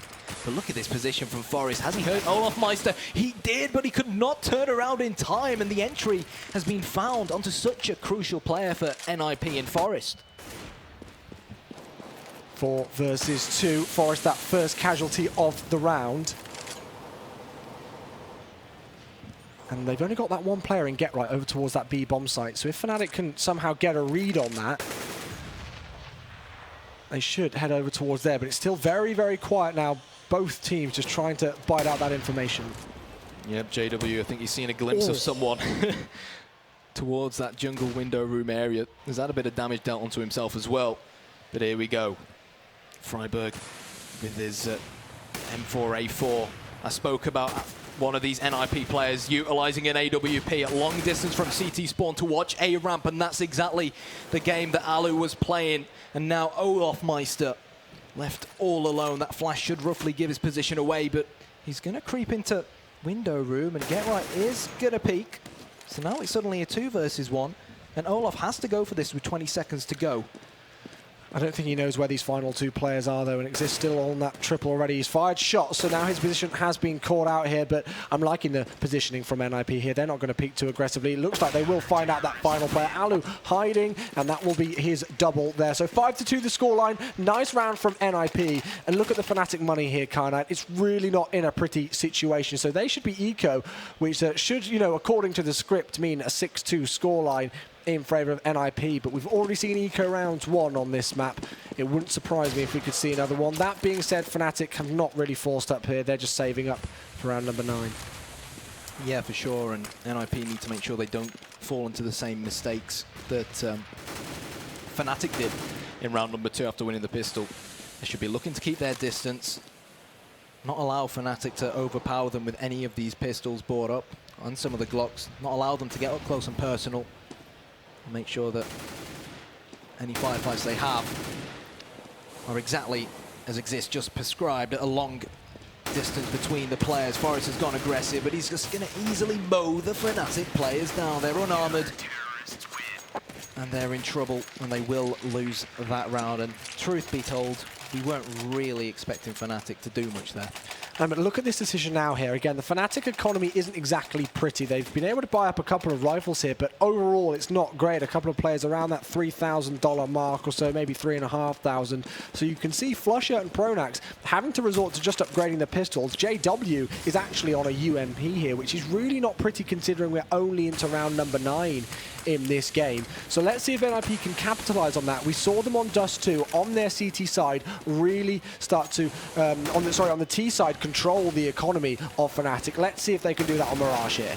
Well, Forest, we said he needed to step up. That's 1 frag, but is it going to be enough? Get Right finds himself completely surrounded, and it's actually JW's UMP that's going to headshot him. And now Alu, Exist, and Freiburg with a massive task on their hands. Smokes have gone down with pinpoint perfection for Fnatic, and this retake is going to be incredibly difficult. Yeah, this is not going to be pretty, and they know that Fnatic have got plenty of time to get into those after plant positions here. JW getting very slightly tagged with the P250. Freiburg's going to be pushing through and doesn't quite check the right angle, as Flusher will be the one who wins that gunfight. Flashed down goes Exist by the looks of things. Alu has somehow managed to keep himself alive here, but on 9 points of health, he's not got much time to try and clutch this one out. He's got to push through now, and this is an interesting choice. I would have backed away and tried to save it. He went for some form of crazy ninja, not enough time on the clock, and Fnatic pick up the round, so 6-3. Yep, fortunately though, NIP can still afford to buy up. Alu more than enough money to re-go for that AWP.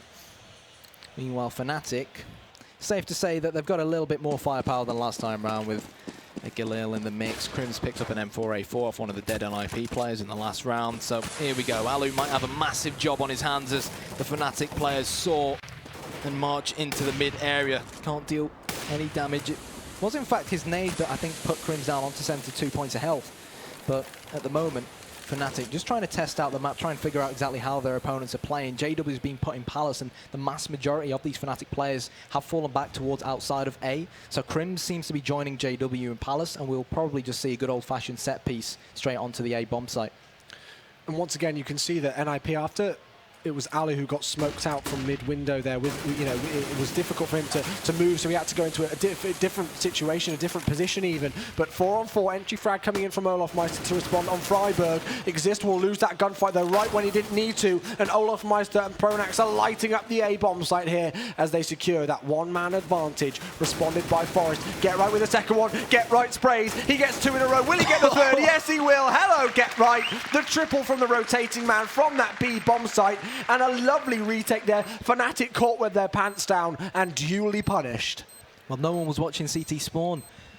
Fnatic put the smoke down. It's almost like they assumed the smoke being put down in front of CT spawn would mean that no CTs would rotate from there, but Get Right thought otherwise and got 3 huge frags to leave Ninjas in Pyjamas at 7 rounds. Alu, the player who's stepped it up this time round. Every single map we've had some, well, no one really stepped it up for NIP on Cobblestone, but last time round it was Forest. This time round it's Alu. It's nice to see a great team effort coming out from the Ninjas. This time Alu didn't have much fortune towards the window room early on, so this time round, or this round, he decided to peek from connector, but still he's really failed to get an entry frag, but Forest has gone undetected underground. Oh, he could not finish it off with getting that 3rd frag. Meanwhile, on the B bomb site, Get Right's doing what he does best, and Alu will chime in with a kill of his own as well.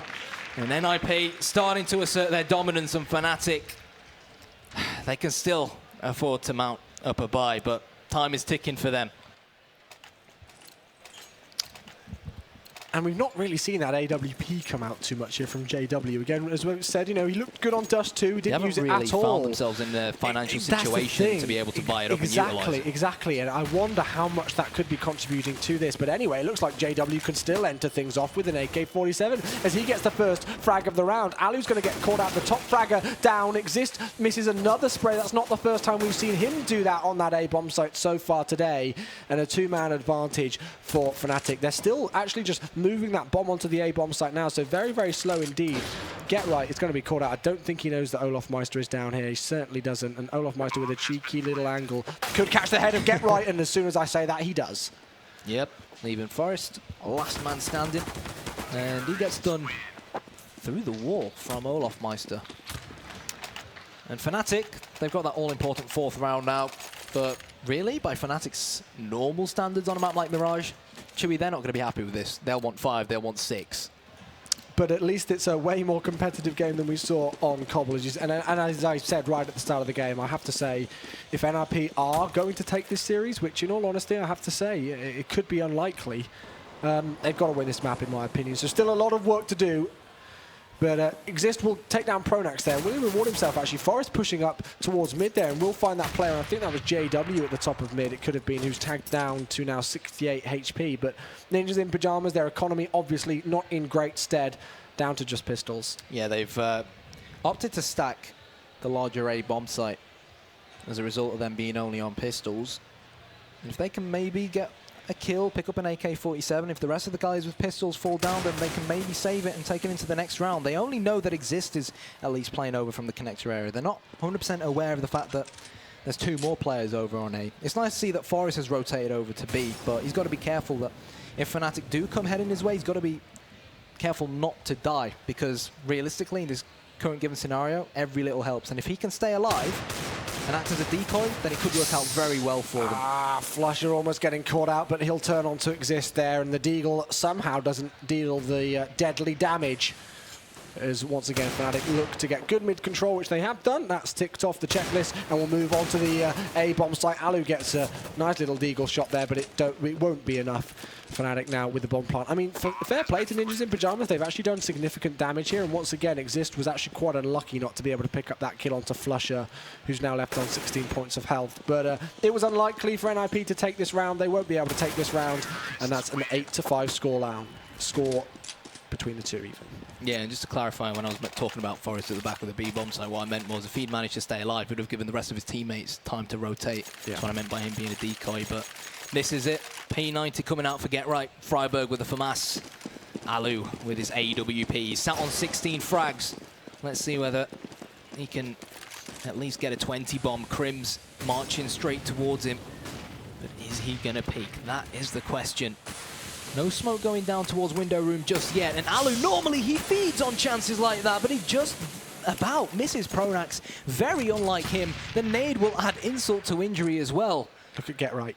Look at Get Right. He pushed through mid-window, went underground to tunnel, and is now in B apartments. Lots of information found, but it doesn't matter when the entry fragging is coming in over towards A. 2 frags in the favor of the CTs, though, as they look to clean up on this A-bomb site, and now Get Right chimes in. The Lurker with the P90 will deal the final blow in round number 14, as NIP pick up round number 9 here.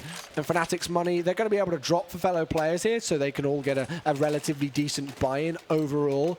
But, I mean, this could be, again, this could be an important round here. The difference between 9-6 and 10-5 could be quite potentially crucial on this map. Yeah, this is interesting. Forest has gone underground already, and I don't know whether Fnatic have realized he hasn't made any noise, so he could be able to drop JW, but JW is actually going to be waiting for him. Yeah. And Forest, just about does walk into the spray pattern of JW. It's advantage to Fnatic. Alu getting a frag with that M4A4 as Fnatic, Crims at least, looks to try and open up this A bomb site. Bomb has still been left in T-spawn to make sure nobody loses it.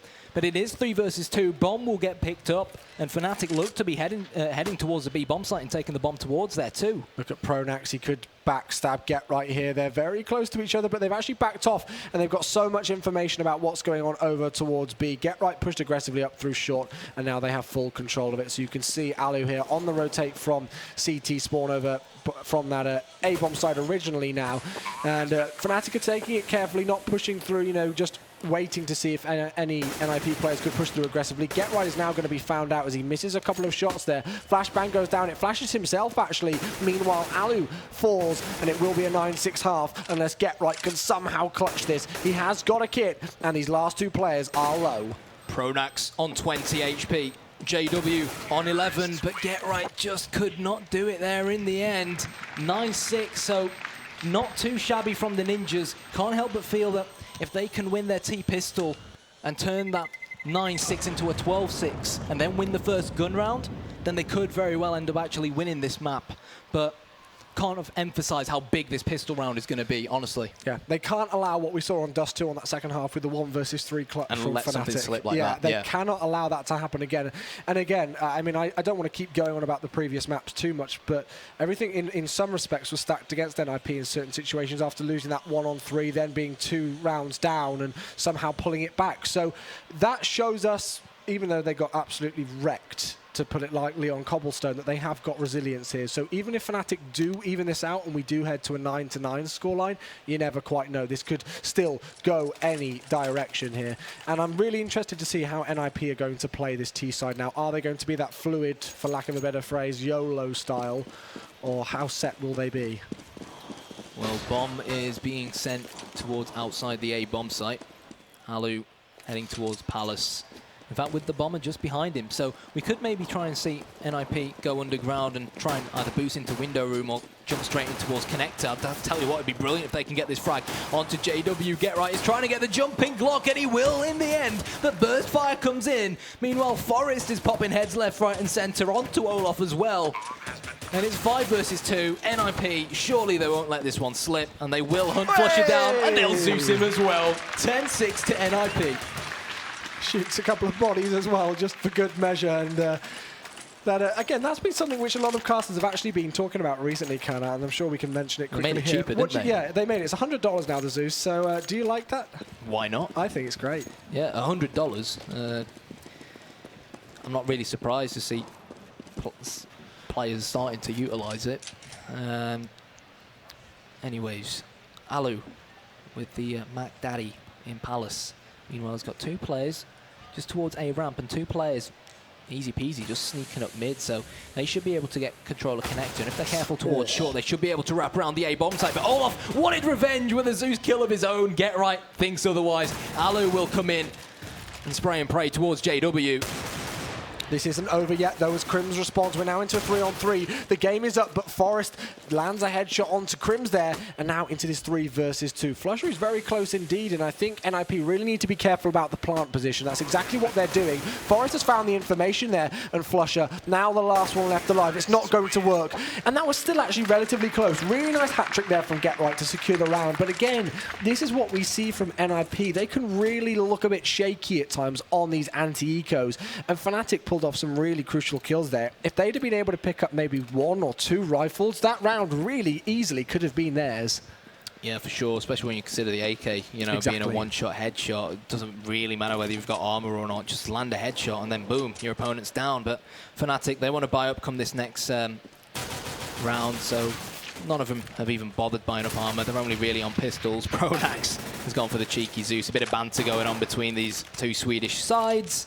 And JW with his HLTV confirmed USPS. I like that, man. Just waiting to see if he can get any exit frags. Most certainly so. Bomb down over towards A, and that's going to be 12-6 scoreline here. And that will be a double advantage for NIP. And kind of, again, this is the kind of thing that... Shots fired. I'm not going to say anything. But NIP now find themselves 4 rounds away from confirming this map and putting themselves on what we would technically call map point or match point, even, because then we'll go, you know, to the decider for them potentially if they can take that 3rd and final map on Inferno, which is the 4th map in the series, or Train, which is the 5th map. But still a long way to go. We know what Fnatic can do. They are the masters of comebacks when put in a little tricky spot. So game is certainly not over yet, ladies and gents.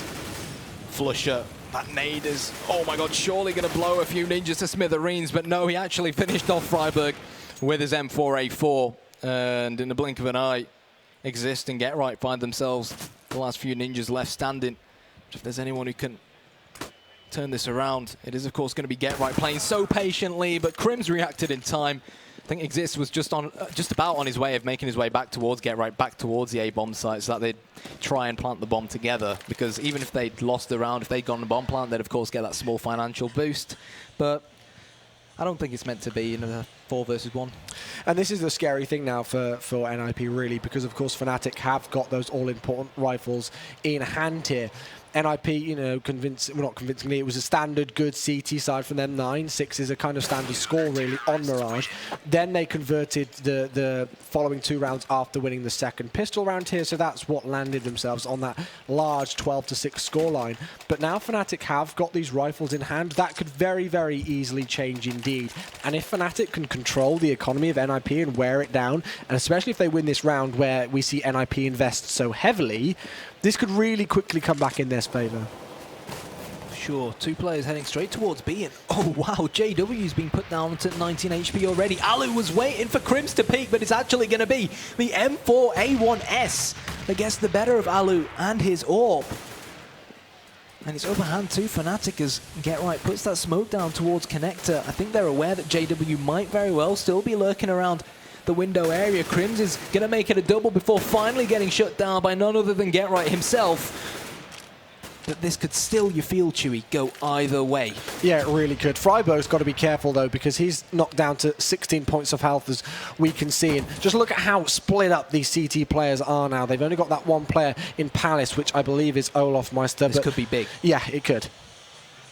Freiburg has crept towards a B-bomb site. It seems like Fnatic have over-rotated simply as a result of Get Right. But Exist, he's taken his time, and the problem is Fnatic have pushed Palace. They've realised no one's there, and I think give it a few minutes and they'll push A ramp as well. Freiburg has to get this frag onto Pronax, and he does, but Exist, as he tries to plant, Flusher actually chimes in from short, and now Freiburg to try not go big, but go absolutely huge. 20 seconds and counting, only 16 HP, but Olaf comes in from the kitchen and cooks up a frag for himself. And NIP now, look at how the tables have turned. Exactly what you wanted to happen has happened, and they're now the ones on pistols. I wonder if Fnatic were actually as surprised as we were that NIP were taking it slowly moving on to that bomb site. We saw Freiburg, who'd already got the information and was out on that bomb site, and then we saw that player, I think it must have been Alu, if I'm not mistaken, or Exist, push through BAP slowly to get around there, allowing Fnatic to get time, a good amount of time to rotate. And it didn't pay off in the Ninjas side, so back to pistols they will go, unfortunately for them, but Fnatic are really doing well now. They've been flawless so far once they've got these rifles in hand on this CT side, and now is the time for them to really bring that 6-round deficit back in their favour. Yeah, they'll know that they've dealt damage onto Forest, and now only 3 rounds between these two sides. Ninjas in pyjamas, they will buy up, but no AWP for you today, Alu, mate. Not enough money, but he does have 24 frags, and I think it's safe to say that when he has had the opportunity to AWP, not just on this terrorist side, but mainly on the CT side, he really was a class above some of the rest of the Fnatic players and some of his teammates as well. But let's see whether he can find this form again going into this second half. I love it when teams do this. They go aggressive all the way up mid to surprise their opponents. NIP thought that was it. They thought they were done as soon as they killed Pronax, but Crims was there to back him up, and he sprayed them down, sent them all the way back to T-spawn. And NIP, to get control of this A bomb site, the guy at ramp has to basically run through hellfire, but Geralt is going to chime in from Palace as he sprays towards CT spawn, cannot get the frag, and Exist in a 2 versus 1. This is his time to shine. He's not got the bomb though. He's got a minute to play with, but he's fired off shots, just catching the shoulder of JW there. He takes down 1, 4 HP though, and JW knows that he's low. Out goes the pop flash, and I think he wonders where that player is, but JW holds a really lovely angle there on the stairs even, and that will be double figures now for Fnatic. 12-10 the scoreline, and that was a really crazy round, and that's what I love about Fnatic. That's what makes them, in my opinion, the best team in the world, when they can do things like that. I mean, that's such confidence to push. I think it was Pronax first up through mid, and then Crims to come in as well. As you said, it caught NIP off guard, and he picked up 2 kills to start the round. And well, there we go. NIP's economy reset once again. Yeah, NIP, they've actually opted to Biopalmer and pistols. We've got 3 smokes, so most likely 1 smoke to CT spawn, 1 smoke towards connector, 1 smoke towards the top of steps. They've just got to wait for the smoke that the CT's put down towards A ramp before they actually execute properly. This is the interesting thing, that the bomb is actually outside of B, so we could see a fake head towards the A bomb site, 3 players rush straight in, try and force a rotation from the Fnatic players, and then at least brute force a bomb plant so that NIP get that extra $800 each going into the next round. I have a feeling, though, that Fnatic won't let that game happen to them, though. I just got a feeling that these guys are just so confident in their play and their teammates on the other bomb sites that they're not just going to over-rotate, and we can see that they are holding strong at the second, despite the smokes coming out over towards A. Get right with a flash. He's completely missed the player next to him. Now he spots him, though. The bomb will make its way over towards this B bomb site still, though. But as you can say, as I suspected, Fnatic are holding strong. They were so confident in their teammates over towards A that they didn't move a single muscle over towards B, and they will be rewarded for it. No over-rotation from Fnatic. Consistent good play. They'll shut down the eco round, and they've taken, I believe, 5 rounds in a row now. Well, they had no reason really to over-rotate, because JW just mowed down the incoming players, so the guys over towards B didn't have to rotate around and back up their teammates. But there we have it. Exist on top of the bin. That's most likely the smoke heading straight towards the window room. Bomb has been left outside of B. It's not actually the smoke towards window room, it's the smoke towards catwalk, which has allowed Alu to sneak up catwalk and shield himself towards that top left of mid from any potential players playing within window room. Exist has gotten the lower mid control, dealt a bit of damage onto Crims, and we could even see a boost in towards window room right now. Let's give it a bit of time and see what NIP have up their sleeves. I'll tell you what Forest has up his sleeve. A headshot straight onto Pronax towards short. He's been one of the standout players for Fnatic. For NIP even, sorry, so far. But that being said, JW's also been a standout player. 2 kills with the AWP. We wondered how on form he would be with it after not playing with it so far on Cobblestone, but he's gone back to his Dust 2 ways in fine fragging form. The double man advantage here for Fnatic. Alu and Get Right really getting shut out of this. Fnatic have got so much utility to work with, or they did at least. Now they've only got 1 Molotov to work with, but still, this is going to be very, very tricky for NIP. I'd really like to see Nip sort of try and push either the A or B bomb site with a much higher tempo.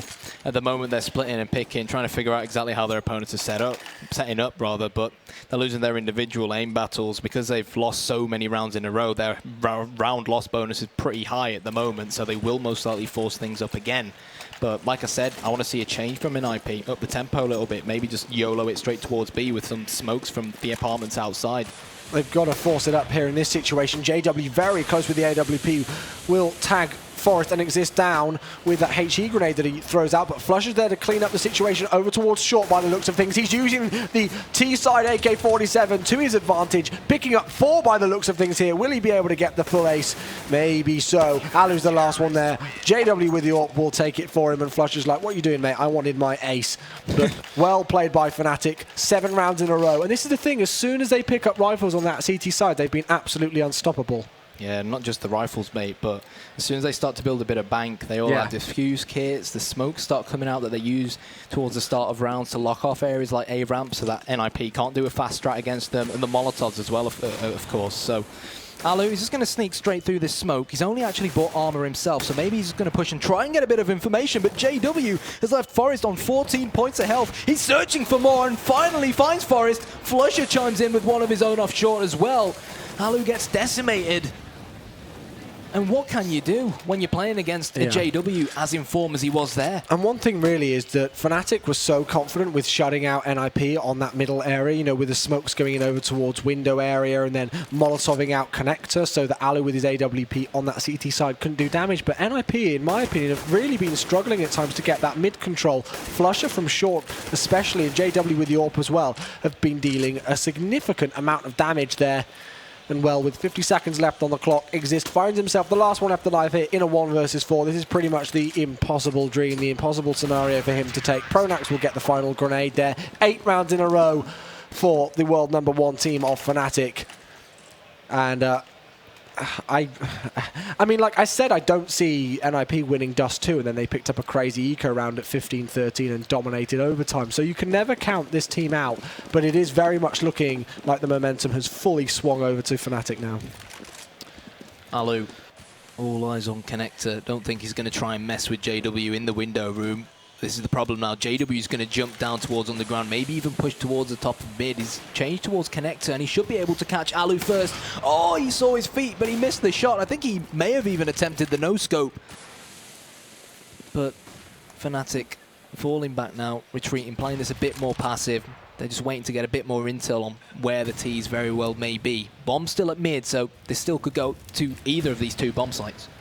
It most certainly could. And all quiet on the western front as of so far. Pronax and Get Right very, very close to each other indeed. The pop flash is going to come in to try and flash Pronax through there to get some information, but Get Right will actually land the frag. Tank very low, but he gets the first kill, and Flusher will respond. But they've not actually seen where the majority of these T players are going. It's over towards A. Exist and his fellow comrades are trying to sell something over towards here, but will it work? We will see.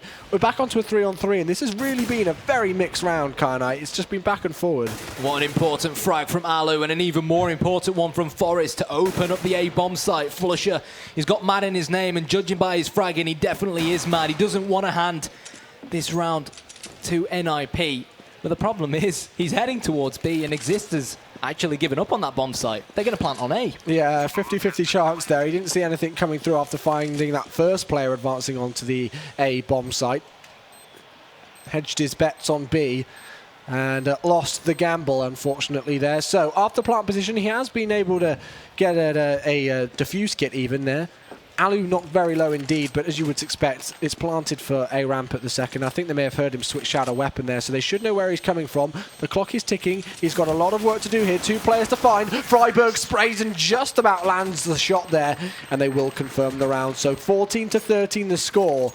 And as I said, Kana, I mean, like, that was a really weird round tactically there from NIP, but it worked. Well, I think Alu did really, really well to get that opening frag towards mid. I think it was Forest who actually pushed A ramp and managed to get 2 frags. At the end of the day, let's see what NiP can try and do differently. They definitely changed things around that last round. They upped the tempo a little bit, and that's really what I want to see from them. They've got the information now that a lot of the time towards the B bomb site, there is someone playing from the truck area, hence why they've decided to send Alu towards B to try and find that entry frag. I believe it was GetRight who found the entry frag in the last round towards B, but the problem was he just did not have enough backup to try and overpower it and take advantage of the fact that there was still someone rotating over to make amends. So, again, a map like Mirage, it really does come down to who can capitalize by getting those first 2 frags, which is why it's so tough when you're on the T side and you try to take mid control and you get mowed down by someone like JW just hiding in window. Well, look at Crims. I think he's misbought this AUG here, but he's got a lot of information because he's been able to push through over towards the A ramp area. JW starts things off though. That's Forest down. He flashes his way out and perfect timing onto Freiburg there. And this is the thing, you know, NIP have been held back with any positions that they want to advance through great incendiary work, great smoke work as well coming in from Fnatic, just knowing the perfect time to use these grenades. As we see Pronax fire off a smoke grenade there just in front of him, but he does see the AWP barrel. As you say, Exist is going to fall, as does Alu, and now GetRight in a 1 versus 4. Kernite, we know what damage this player can do, but I don't think it will be enough. 15-13, NIP have to repeat what we saw on Dust 2 to take this to overtime. Yeah, they're on the verge of being dispatched by Fnatic after what looked to be a semi-decent first half on the more favoured CT side. They've got to put all their eggs in one basket here and spend pretty much all their money. But unfortunately, it's not buying them much, is it? Only pistols, only GetRight with the Galil. And I hate to say it, but I can't see NIP getting anything out of this one. Well, that's exactly what we said on Dust 2 in this exact same situation, 15-13 and NIP on an eco, and then they somehow managed to win it. Crim still deciding to use that AUG, maybe trolling a bit now, but still no frags as of yet. GetRight is pushed through, and he will be able to find a frag. No, he will not. JW manages to get him very quickly there before being flashed, and now it will be Exist. The last one left alive. The AUG deals the last kill of the map. 16-13 is the score. Fnatic take it, and it was just that 8-round spree on the CT side from Fnatic that confirmed that map for them.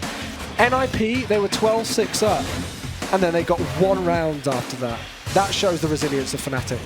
Well, we said earlier on, Fnatic are a much better Mirage side than Ninjas in Pyjamas are, and what we noted was that their T side is slowly starting to improve, but ultimately what they're famous for is their incredibly strong CT side on Mirage. And even though NIP won the 9th round, even though they started on the CT side and went into the second half with a 9-6 lead, didn't really mean much in the end, because once Flusher and co get that M4A4 in their hands, and JW, of course, gets the AWP, they're very, very difficult to try and deal with. It was that mid-control and the quick rotations coming in between the bomb sites. They had really great reads overall. And Flusher, I mean, just the frag count, 32 kills. You don't really stop him when he's on form like that. And what can you do? NIP just hardly found openings whatsoever.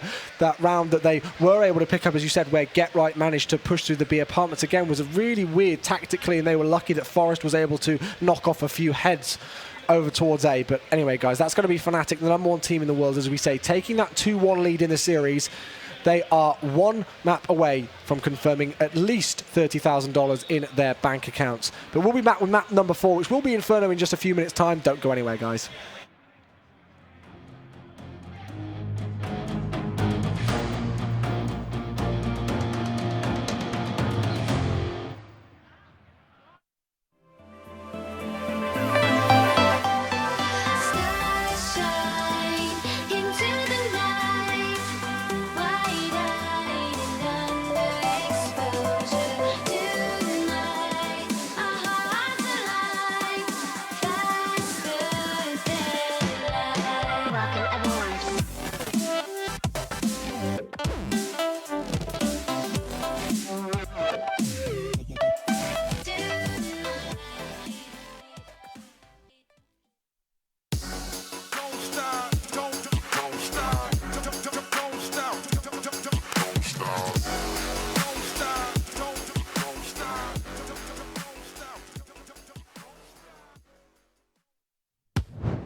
Football, are you ready for this? Because I know I am.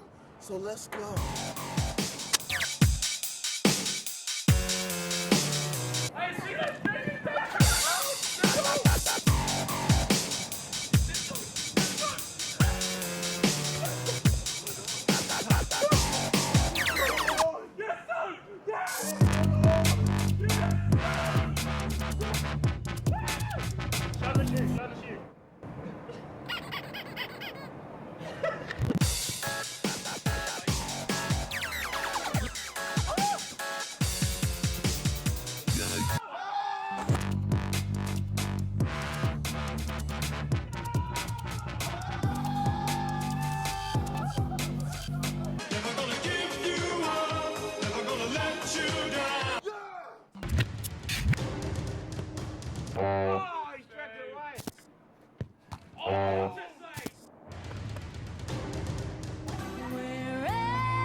to draw me like one of your French girls.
Check this out.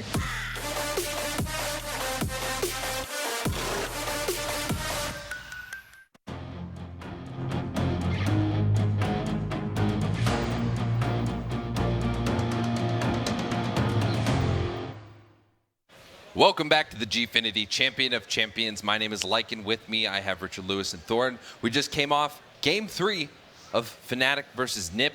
Nip is now down 1-2, guys. Let's talk about this game. First off, Nip started off pretty strong. They took a really definitive CT side victory, it seems, and then things fell apart. What happened? Well, this has been, so far it's played out like I thought it would. I said it was going to be a 16-12, a 16-13 game. I felt it was going to be close. I couldn't really call it. There was definitely some rounds where I felt, things could have gone differently for NIP.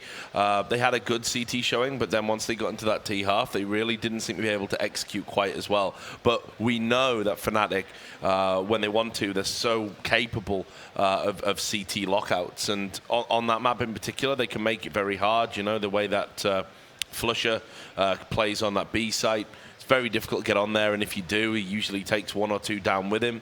I actually thought JW was a little bit underwhelming in that mid area. He didn't really seem to need to do a lot for them to sort of get that comeback rolling, and that was something we highlighted right at the top of the show, that Fnatic, they don't need all of their star players to show up, and they can still beat teams.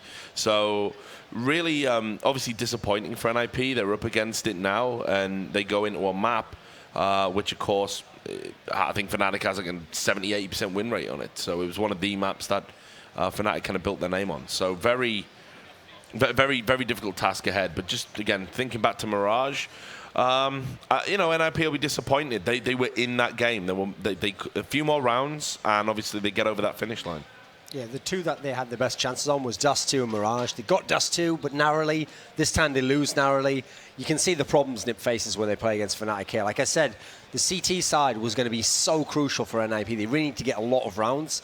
Early on, yeah, they were getting them all. They were up by a big enough margin. You thought, okay, they've got a chance to get a real lockdown here. But actually, in the end, Fnatic ground enough back that 9-6 wasn't really that great, actually, because you were going to have to get 70 rounds, which is going to be very difficult.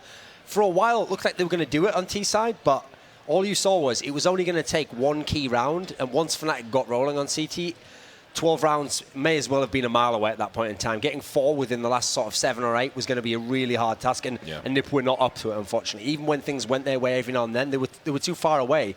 This is where, as a T-side team, you've got to be able to grind like 3 or 4 rounds. Like, okay, we've got 5-6 rounds left. Can we get 3 or 4? And in Nip's case, they couldn't. And that inability to meant, okay, yeah, you can say, hey, if this one round on CT went better, we'd have been 11 or 12 rounds. Like, well, yeah, you've got to be even-handed with that, Okay, well, then Fnatic have a situation where they might have got an extra round. So I think the map played out pretty fairly for both teams. I think it was a reasonable example there. Fnatic wasn't by any means exceptional on the map.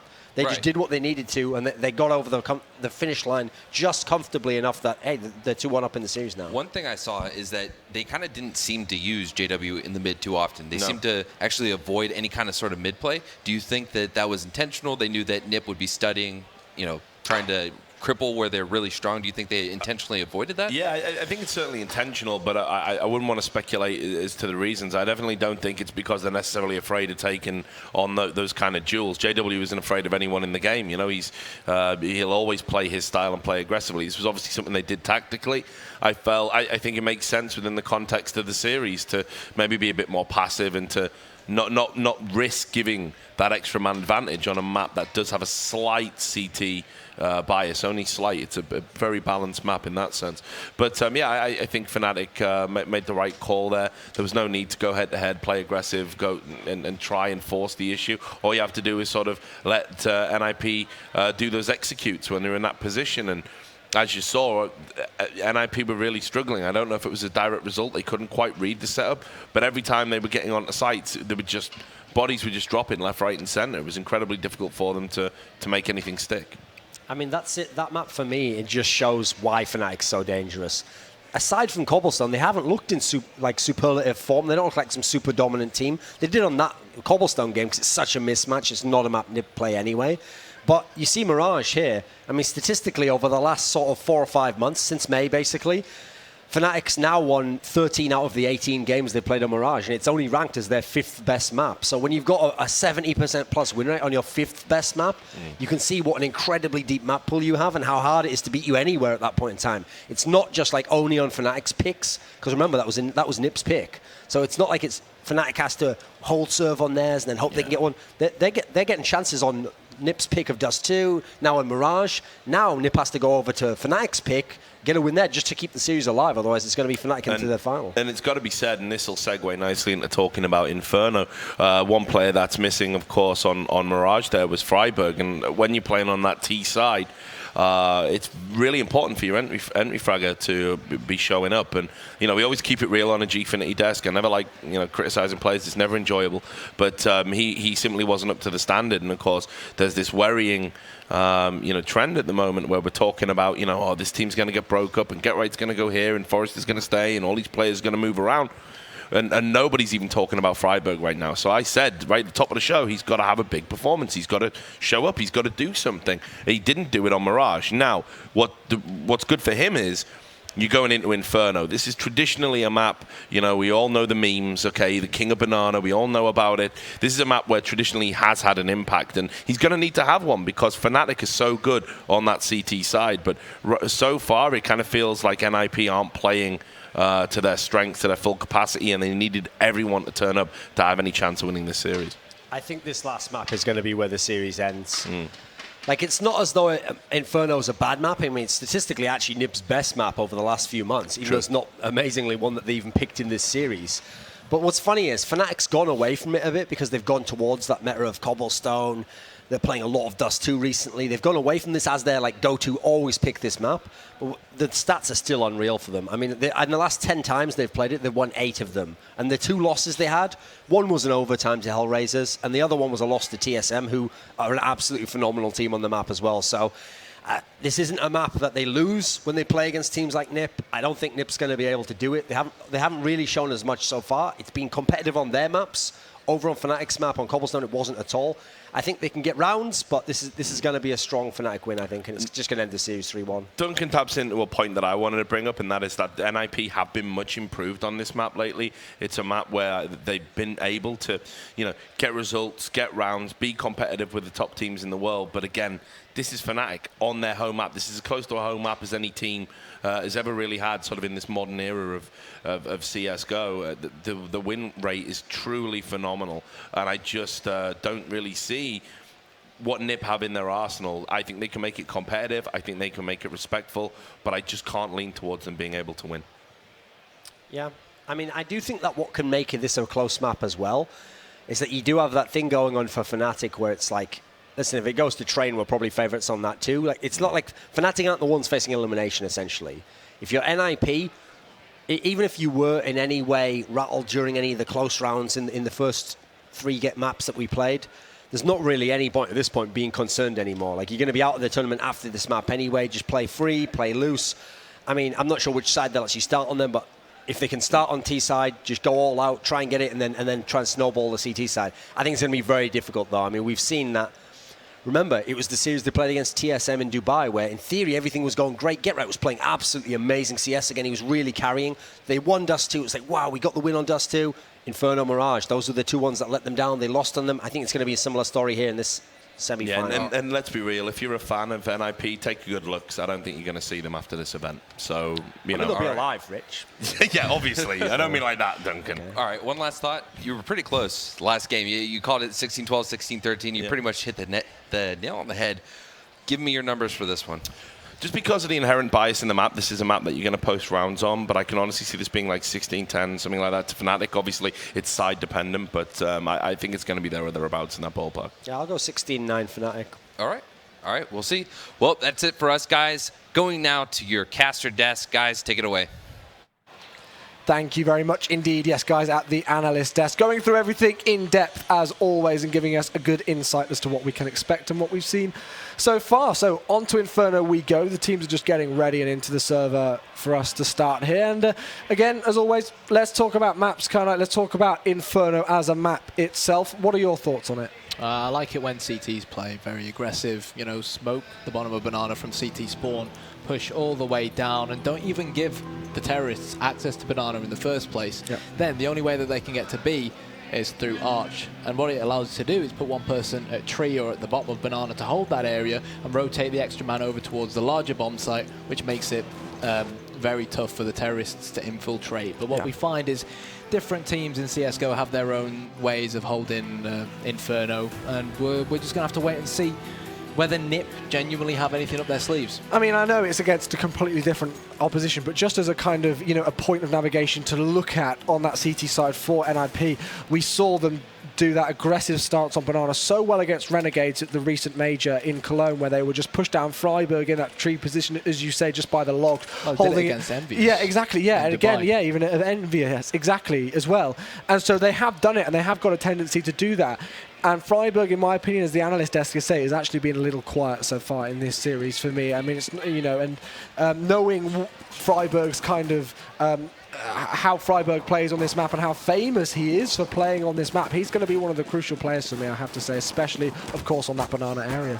Yeah, well, we all know about the Freiburg get-right combo at Banana. Once upon a time, very, very tough to infiltrate. Maybe that doesn't apply nowadays, but it does seem like NIP are going to at least win the knife round, so they'll probably opt to start on the slightly more favoured CT side, which surely has got to be a positive thing for them, right? Crim's trolling for a second there, running away to try and get some one-on-one engagements maybe, but eventually NIP will reign the victors in the knife round. And let's see what they decide to do. Are they going to switch or are they going to stay? And there we go, they do switch, so they are going onto that CT side. But again, Carnite now, it's backs up against the wall for Ninjas in Pyjamas here. I personally said, and I will repeat it here, that I thought NIP needed to take Mirage to take this series. They didn't take it, and now we find ourselves on Inferno. NIP are a good team on this map. They can do damage on it, but Fnatic can do even more damage, in my opinion. Yeah, exactly. Fnatic, we all know how strong they are in Inferno. I mean, I want to ask you for a prediction, but I mean, I'm going to go kind of around the same scoreline that the guys were saying on the desk, and that's not because they said it. I was trying to think to myself, you know, what kind of a score could this be? Maybe a 16-10, 16-12, maybe around that area. But even if we see NIP, you know, stake a good, strong start on this CT side here, as soon as we saw Fnatic on their CT hold on Mirage, they can shut it down quickly, so you can never count any of these teams out, I guess. But positivity, let's hope we go to map number 5, because I would certainly love to see Train. And here we go, Kyanite. Fnatic on the T, Ninjas in Pyjamas on the CT. Unfortunately, the logos are actually in the wrong position, but let's see what we can do. Exist with 2 fine frags to start things off. Yeah, so close to getting the triple as well, but it's just not meant to be. 3-on-3, Get-Right has rotated over from the B bomb site to help his comrade still alive towards A. And here he is. He's going to get that headshot through the smoke. And this is a lovely play from the Ninjas. Alu, here's a bomb going down as Get-Right and co stampede straight towards this bomb site. JW in pit is going to be so difficult to deal with. He is going to pull out the Zeus, but the defuse begins, and surely NIP will not lose this round. And there it is. Bomb has been defused, thanks to Get-Right. And NIP have a 1-0 lead on the CT side. Those 2 frags on Arch from Exist were really one of the crucial things in that round overall there, because Fnatic really got their running boots on and got aggressive over towards that area. And let's not forget that they'd actually found that opening frag, I believe, over towards the B-bomb site. Potential still, they'd found an opening frag, so they had that man advantage, but they weren't able to capitalize off it with Exist with those 2 quick 1 USP shot to the face of those Fnatic players. So pistol round coming in here for Fnatic, obviously just that eco. NIP buying up. And let's hope they can convert these 2 rounds. Fnatic hoping for a bomb plant at most. Maybe they could do more damage. Alu now in that arch position will pick up 2, but Crimson Flusher are chiming in themselves. Yeah, Forest is just going to pop off the face of Crims, but it is 2 versus 2, so it's important that Freiburg manages to get this wall bang, and he does. And now Flusher, no armor, only a P90. He's going to make his way in towards Apps, and he's to try and pick up this bomb, of course.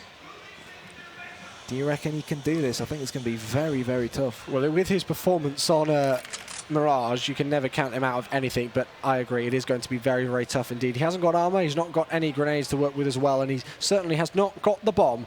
NIP in full control here, so he's just trying to scope out any players, check all of the corners in pit, and if I was him, I really would just stay here and save this weapon, to be quite honest with you. In this situation, it's very unlikely that you're going to be able to do too much. They found him here. Forest is tagged low, so they really don't want to, overcommit to the situation here now, NIP, and Fnatic have already dealt enough damage in this eco round. Yeah, searching for him, and they will find him, will NIP. Just about. Forest with the kill, and Fnatic, thanks to planting down on the pistol round, the AKs are finally in their hands. Do you reckon they can win this first potential gun round? Maybe so, you never know. And this is the thing, I think they certainly can, because they didn't buy up pretty much whatsoever in that round, in that second round just there. And we only saw 2 NIP players managing to survive it because of the great pistol work from Fnatic. So if they can convert the great pistol work into great rifle work, which we all know they can do, you never quite know. And again, that banana area now, always keep a watch out for that on how both teams are playing banana. We've got that lurk roll of Flusher just steadying himself over towards there, whilst the rest of the Fnatic players make their way through apartments. Yeah, if NIP were to pop flash each other down, though, they'd be able to potentially kill off Flusher and realize that the rest of banana is empty and figure out that this is going to be an A push being prepared from Fnatic. 3 players, no 2 players heading towards Boiler, 1 person towards Upper Apps, and I think it's only a matter of seconds, Chewy, until it comes in. No frags as of yet, 50 seconds on the clock. Alu holding Arch once again. He just saw the leg peek there of JW, fires a couple of shots, a bit trigger happy there, and he's going to have to back off. And I like this decision from Alu, not holding that same angle still, but heading over towards Library to get a different observation point. Existing pit, Forest just stood on top of the balcony, and Fnatic, they're definitely leaving this one late. They've still got smokes ready to be lobbed towards either of these bomb sites. But this is the thing, they're creeping in. They're actually walking around quad, and Forest finally is going to get a kill onto JW. He gets a double. He makes it a triple. And Crim surely will 2 hit the floor. He bites the dust here on Inferno. And Flusher, with 3 seconds to go, he might as well pull out and save this AK, to be honest. And there it is, 3-0. It was too slow from Fnatic, and that was actually a surprise. It would be interesting to see. Yeah, it was. It really was Navi-esque. Yeah, it was incredibly slow stuff from them, and they didn't really, they didn't really. I mean, I guess JW at the start, as I said, over towards Arch, tried to find some information over towards Alu there, but NIP were just not peaking. They were not making the mistakes. Fnatic tried to force the mistakes out of NIP, and the Ninjas held strong. Alu pushing aggressively down mid here, expecting, of course, that Fnatic will probably be on an eco, and that all-important rifle, which they were able to salvage, has already gone down here. 1 player left alive in the hands of Crim here will be the Deagle as he dispatches of Alu, but left in a 1 versus 3. He's not been able to get the bomb. That's stacked over towards Banana, as we can see, and still a flawless start here for NIP, 4-0. Yep. Now they're just going to wait around this bomb, try and protect it, try and figure out where on earth Crims is going to be coming from. I'm sure it's only going to be a matter of time until he pops straight out of this smoke, or at least jumps on top of those hay barrels. He's going to get the headshot to Exist, though, but yeah, get right in Freiburg, just about have enough firepower to deal with him. And there we have it, 4-0. And let's see what the money is like now for Fnatic. Flusher really not with too much in the bank. He has got a Tech 9 at the second, so 4 AK-47s elsewhere. And this has been a good start. And I mean, Knight here, in your opinion, what do Fnatic need to do to change things up and get this all-important first round on the board for them? I'd really like to see them up the tempo to start things off, really try and get this first gun round on the board, go aggressive towards Banana, don't allow Freiburg and Get Right to do what they're doing right now, which is pushing down. It's a lovely opening frag as Freiburg wipes out JW. Oh, Alu rather wipes out JW. And you see how tough this is for Fnatic to try and take control of Banana. Now that the smokes have been put down, they'll most likely have some Molotovs as well to utilize. No, they don't have Molotovs, but Freiburg has a secondary smoke to renew it. It's going to force Flusher to have to push through this, and Freiburg should be able to mow them down. He is the king of Banana, but he's not able to do it this time round. And Get Right, well, he's rotating in, but he's going to need backup ASAP. Yeah, Get Right's the one to try and save the day. They're not going to check the corner, and they should be punished for it. Crims does respond, but this is still most definitely on for Fnatic. Not if Exist has got anything to do with it, though. He sprays down 2, and Flusher on 6 HP has got a lot of work to do. Alu gets his second, but this is the thing with Freiburg. Again, I'm not calling out bad play, but for a guy who has been named and dubbed the King of Banana, for him just to seem so cautious there in Banana, even though he pushed down, he saw 3 players push through and lost that gunfight when he really should have been able to just spray them down one by one almost. You know, I know it's a lot more difficult than that, but still, it's an interesting thing once again to keep tabs on. Exist. It's nice to see from NIP. They're playing a dynamic defense, constantly changing things around to surprise this Fnatic side. This time round, not 1, not 2, but 3 players put over towards Banana. Freiburg gets a headshot, but Crims is going absolutely huge on Banana. Single-handedly taken control of this B bomb site. And Ninjas in Pyjamas, well, Forest and Alu, they're a man down, and they're most likely saying to each other, what on earth is going on? Alu evens it up at 2-all, and this round could go either way. It really could, and just look at how split up both teams are here. We've got one player over towards Boiler Room, which is Olaf Meister there. Now Pronact is going to back up with him, but it's advantage tees in my opinion here, because as we all know, with 2 bomb sites and 2 players left alive, you've got to split forces over there. So Forest, who played very well earlier on in this pit position, actually was in balcony when he picked up that triple spray down earlier. He's got to do the same kind of damage again. The flash will come through here as he picks up 1 kill. That's Olaf down for the count, but he's got to be very careful indeed. We know what Pronax can do, and Pronax will deal the damage there. 1 versus 1 now. Alu versus Pronax. It's so tough. The defense was split up, and maybe, just maybe, Fnatic may get their first round on the board. It's Pronax versus Alu, and Alu will win it. 6-0 will be the score. What was what that the hell shot? was that? That was absolutely nuts. I'm sure he was just as surprised that he hit that shot as we are, to be quite honest. Lovely work there, and NIP will secure another round on the board in a round really where they didn't deserve to win it after Crim's entry fragging over towards that B bomb site, but still, NIP managed to take it. Fnatic now, obviously, that lost round bonus certainly coming into play here. 5 AK-47 is the name of the game. Hashtag Nip Magic, maybe? Get Right and Freiburg looking to hold off any infiltrators from Banana. But it's a very, very slow and methodical approach coming out from Fnatic. How many times have we seen Get Right put this smoke down and just sit on top of this, this trolley? He'll get to see the terrorists just before they pop out of it, but no, he is going to have to fall back, but at least he knows that there is Fnatic presence over on the Banana. I think he'd be pretty surprised if there wasn't any presence over towards there, in all honesty. But yep, indeed, good information gained. Olaf Meister again in that typical position that we see him now doing, just looking over towards that apartments area, seeing what he can find, see if anybody could be pushing aggressively through. Down towards Boiler now, but no frags as of yet. Taking things slowly, and NIP once again will be happy with this. Fnatic took it way too slow earlier on. They will not be wanting to repeat that. Alu misses his shot though. Tagged down to 46 HP. He's really got to back off now, and Fnatic have got full control of Arch. Get Right assassinates Olaf Meister, and the call has come in that Fnatic are heading towards the spawn. Alu, he missed a shot early on, but he's reaping the rewards now as he finally manages to pull things off. From Freiburg, he's got players coming left, right and centre from all angles. Mows one down, gets the double. Here's the final player coming from Banana as well. Flusher just about gets the better of him. But I think Nip just have enough petrol in the tank to at least prevent this bomb from getting planted. There's only 6 seconds left on the clock, so yeah, it's not going to happen. Flusher will fall.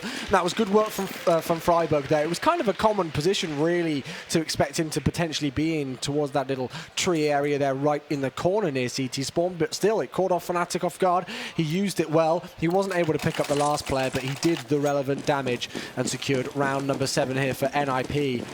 And this is looking very, very good here for the Swedish side of NIP, of course, with the Finnish player of Alu in the roster as well. They're really shutting Fnatic down here, keeping those incredible players smart. And Alu going aggressive like that just, again, catches them off guard.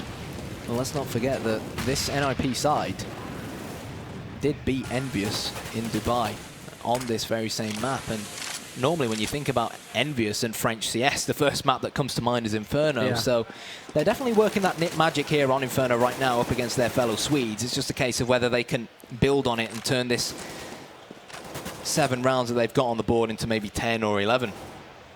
Gerardt's going to peek out. I don't think he expected Flusher there, but lands the quick headshot. JW, who was able to pick up that dropped AWP from Alu, has been able to return the frag though, but not very low indeed. Forest peeks out aggressively, and JW must have heard it. They're evened up the situation, but they certainly were not expecting Exist to be there. And Crims now finds himself the last player left alive. He swaps out the less powerful Galil for that important AK-47. He does have the bomb, and he does have time to work with, but still a lot of work to do. Yeah, the defense has been split. It's really worrying for NIP if Freiburg does end up going down. That's a really nice smoke from Crims. It will go over towards the opposite bomb site, so Exist may very well sort of hear it come down, and he'll be calling it to Freiburg, but NIP, they'll be more than aware that it could have been a smoke coming over from Banana. And now Freiburg, just looking to hold this angle, knows that Crims is heading towards him. And the King of Banana is back, 8-0. Yeah, really well played there. He didn't need to peek out. He had that utility of the flashbang to utilize, and he was able to do so. The clock was ticking once again there, so Flusher really needed to land that kill and instantly turn around and get the bomb down. Otherwise, it wouldn't have come to anything anyway. It wasn't to be the case. Still flawless so far from NIP. Fnatic yet to get around on the board here, Kyanite. They're going to have to, I mean, like, it's a force, but it is an eco because it's just pistols here. We've got 3 players with armor, a lot of grenades as well. But if things go according to script, this should be, again, another round for NIP. Let's wait and see whether Ninjas in Pyjamas will be able to make it 9-0. So far, I'm sort of seeing flashbacks to Cobblestone, except with the team switched around. NIP have looked really, really solid here on the CT side. Exist should be able to demolish JW, which he does in the upper apartments. With Flusher solo on HP and Pronax and Crimson no armor, I can only see one winner, but Pronax thinks otherwise. Forest knows that these Fnatic players are going to be galloping towards him. He's going to nail Crims in the face. So close to dropping Flusher as well. Oh my god, with the Tech 9! Straight onto Forest and Pronax too! And somehow Fnatic are on this A-bomb site, and Get Right has it all to do. Oh, and he just missed the side of Flusher there, left on 12 HP, and this looks very, very good indeed for Fnatic, I have to say. Pronax has been able to pick up that M4, and how did NIP lose this round? Maybe a case of the Caster's Curse coming into play. He's going to spray down, but Pronax picks it up. A really nice round there, right when they didn't need it. And Flusher picking up that kill with 12 HP with the Tech 9, the headshot onto Forest there, over towards Arch. That was it. That was round 1 in my opinion for Fnatic. And this is the thing, they can do that. Even when they're down and out, you know, 8-0 down, back onto pistols, they can pull off rounds like that. And look what it's done to the economy of NIP. They are broken just off 1 round loss. Well, certainly are. And now the big bad weapons belong to Fnatic. Let's see what they can do with them. Get Right and Freiburg and Forest, of course, buying up the Zeuses. Meanwhile, Exist is playing up close and personal here in lower apps with that shotgun. Don't really expect much, but who knows? Maybe they can get the odd Zeus kill here or there, catch the Fnatic players off guard as they rush into one of these 2 bomb sites. Let's wait and see. I should really know this, but how much does it reward you monetary-wise for a Zeus kill? Do you know that? I'm not too sure. I can't remember off the top of my head. Yeah, my mind is eluding me. Apologies, ladies and gents, but we'll see. Forest actually picks up a kill there, and unfortunately, we miss it. Oh dear, I would have loved to have seen that, but still first kill of the round in favour of NIP with the Zeus. I think Freiburg might be on the verge of getting one as well. Fnatic will be put on full tilt. Forest, he's picked up an AK-47 thanks to that Zeus. Crims chimes in onto Freiburg. And let's see where JW is going to be heading. Looking left, looking right, searching for Forest. He can almost smell him. That's how close they are to each other. But the bomb has been lost in upper apartments. Forest is going to make it a hat-trick of frags this round. And it almost seems like we're going to have to end up forgetting Fnatic's heroics of the last round. Oh, Forest, lovely one tap down to Flush. Will he get the ace? Not if Crims has got anything to do with it. And we know what Crims can do here. He's already picked up the hat-trick in this round. And neither NIP players have got rifles to do anything with. But tagged low, Alu peeks out perfectly there. Such confidence. Well played by NIP, especially Forest with the quad. We are going to have a pause come into play here, so maybe a quick timeout to discuss some stuff here for Fnatic, as their money is not in a great situation. And that was a round that they really couldn't afford to lose there, again, you know, they'd broken the economy of NIP, and just to allow Forest to pick up 4 frags like that, it's very demoralizing, and Fnatic maybe got a little complacent. Yeah, it's interesting to see what Fnatic are going to actually opt to do here, because the money is pretty much spread out. Like, we've got Flusher on 5.9k, then again we've got Crims and Pronax on just over 3k. Then you've got Olaf Meister, who's completely broke. So are they going to opt to eco this forthcoming round and buy into the next round, or are they going to try and force things up and see how Lady Luck is going to treat them? What do you think will be the better option? It's a difficult one. It's difficult. It really is. Because you feel like Fnatic basically they need more rounds on the board. Yeah. And even if they decided to eco this round and it went to 10-1, it would leave Fnatic under an immense amount of pressure to be able to win those last 3 rounds, or last 4 rounds, to at least walk into the second half with 5. You just see the graphs coming up as we do have this pause in play. Hopefully it won't be too long before we are back live. I believe it's just a quick tactical one for well, we all Fnatic. know what happens when Fnatic have a pause. And yeah, that's exactly what my point was going to be, especially again on a map like Inferno. I believe they were 13-9 down against Virtus Pro on this map, and then I don't think they lost a round after that. And so you never quite know what Fnatic can do. And just because they are 9-1 down doesn't mean that they're going to do what NIP did on Cobblestone and just continue you know, the bad form. Fnatic are very, very, very capable indeed of doing some damage here. And if they can pick up 4 more rounds or so and take this as a 10-5 half, in the grand scheme of things, they should be okay with that.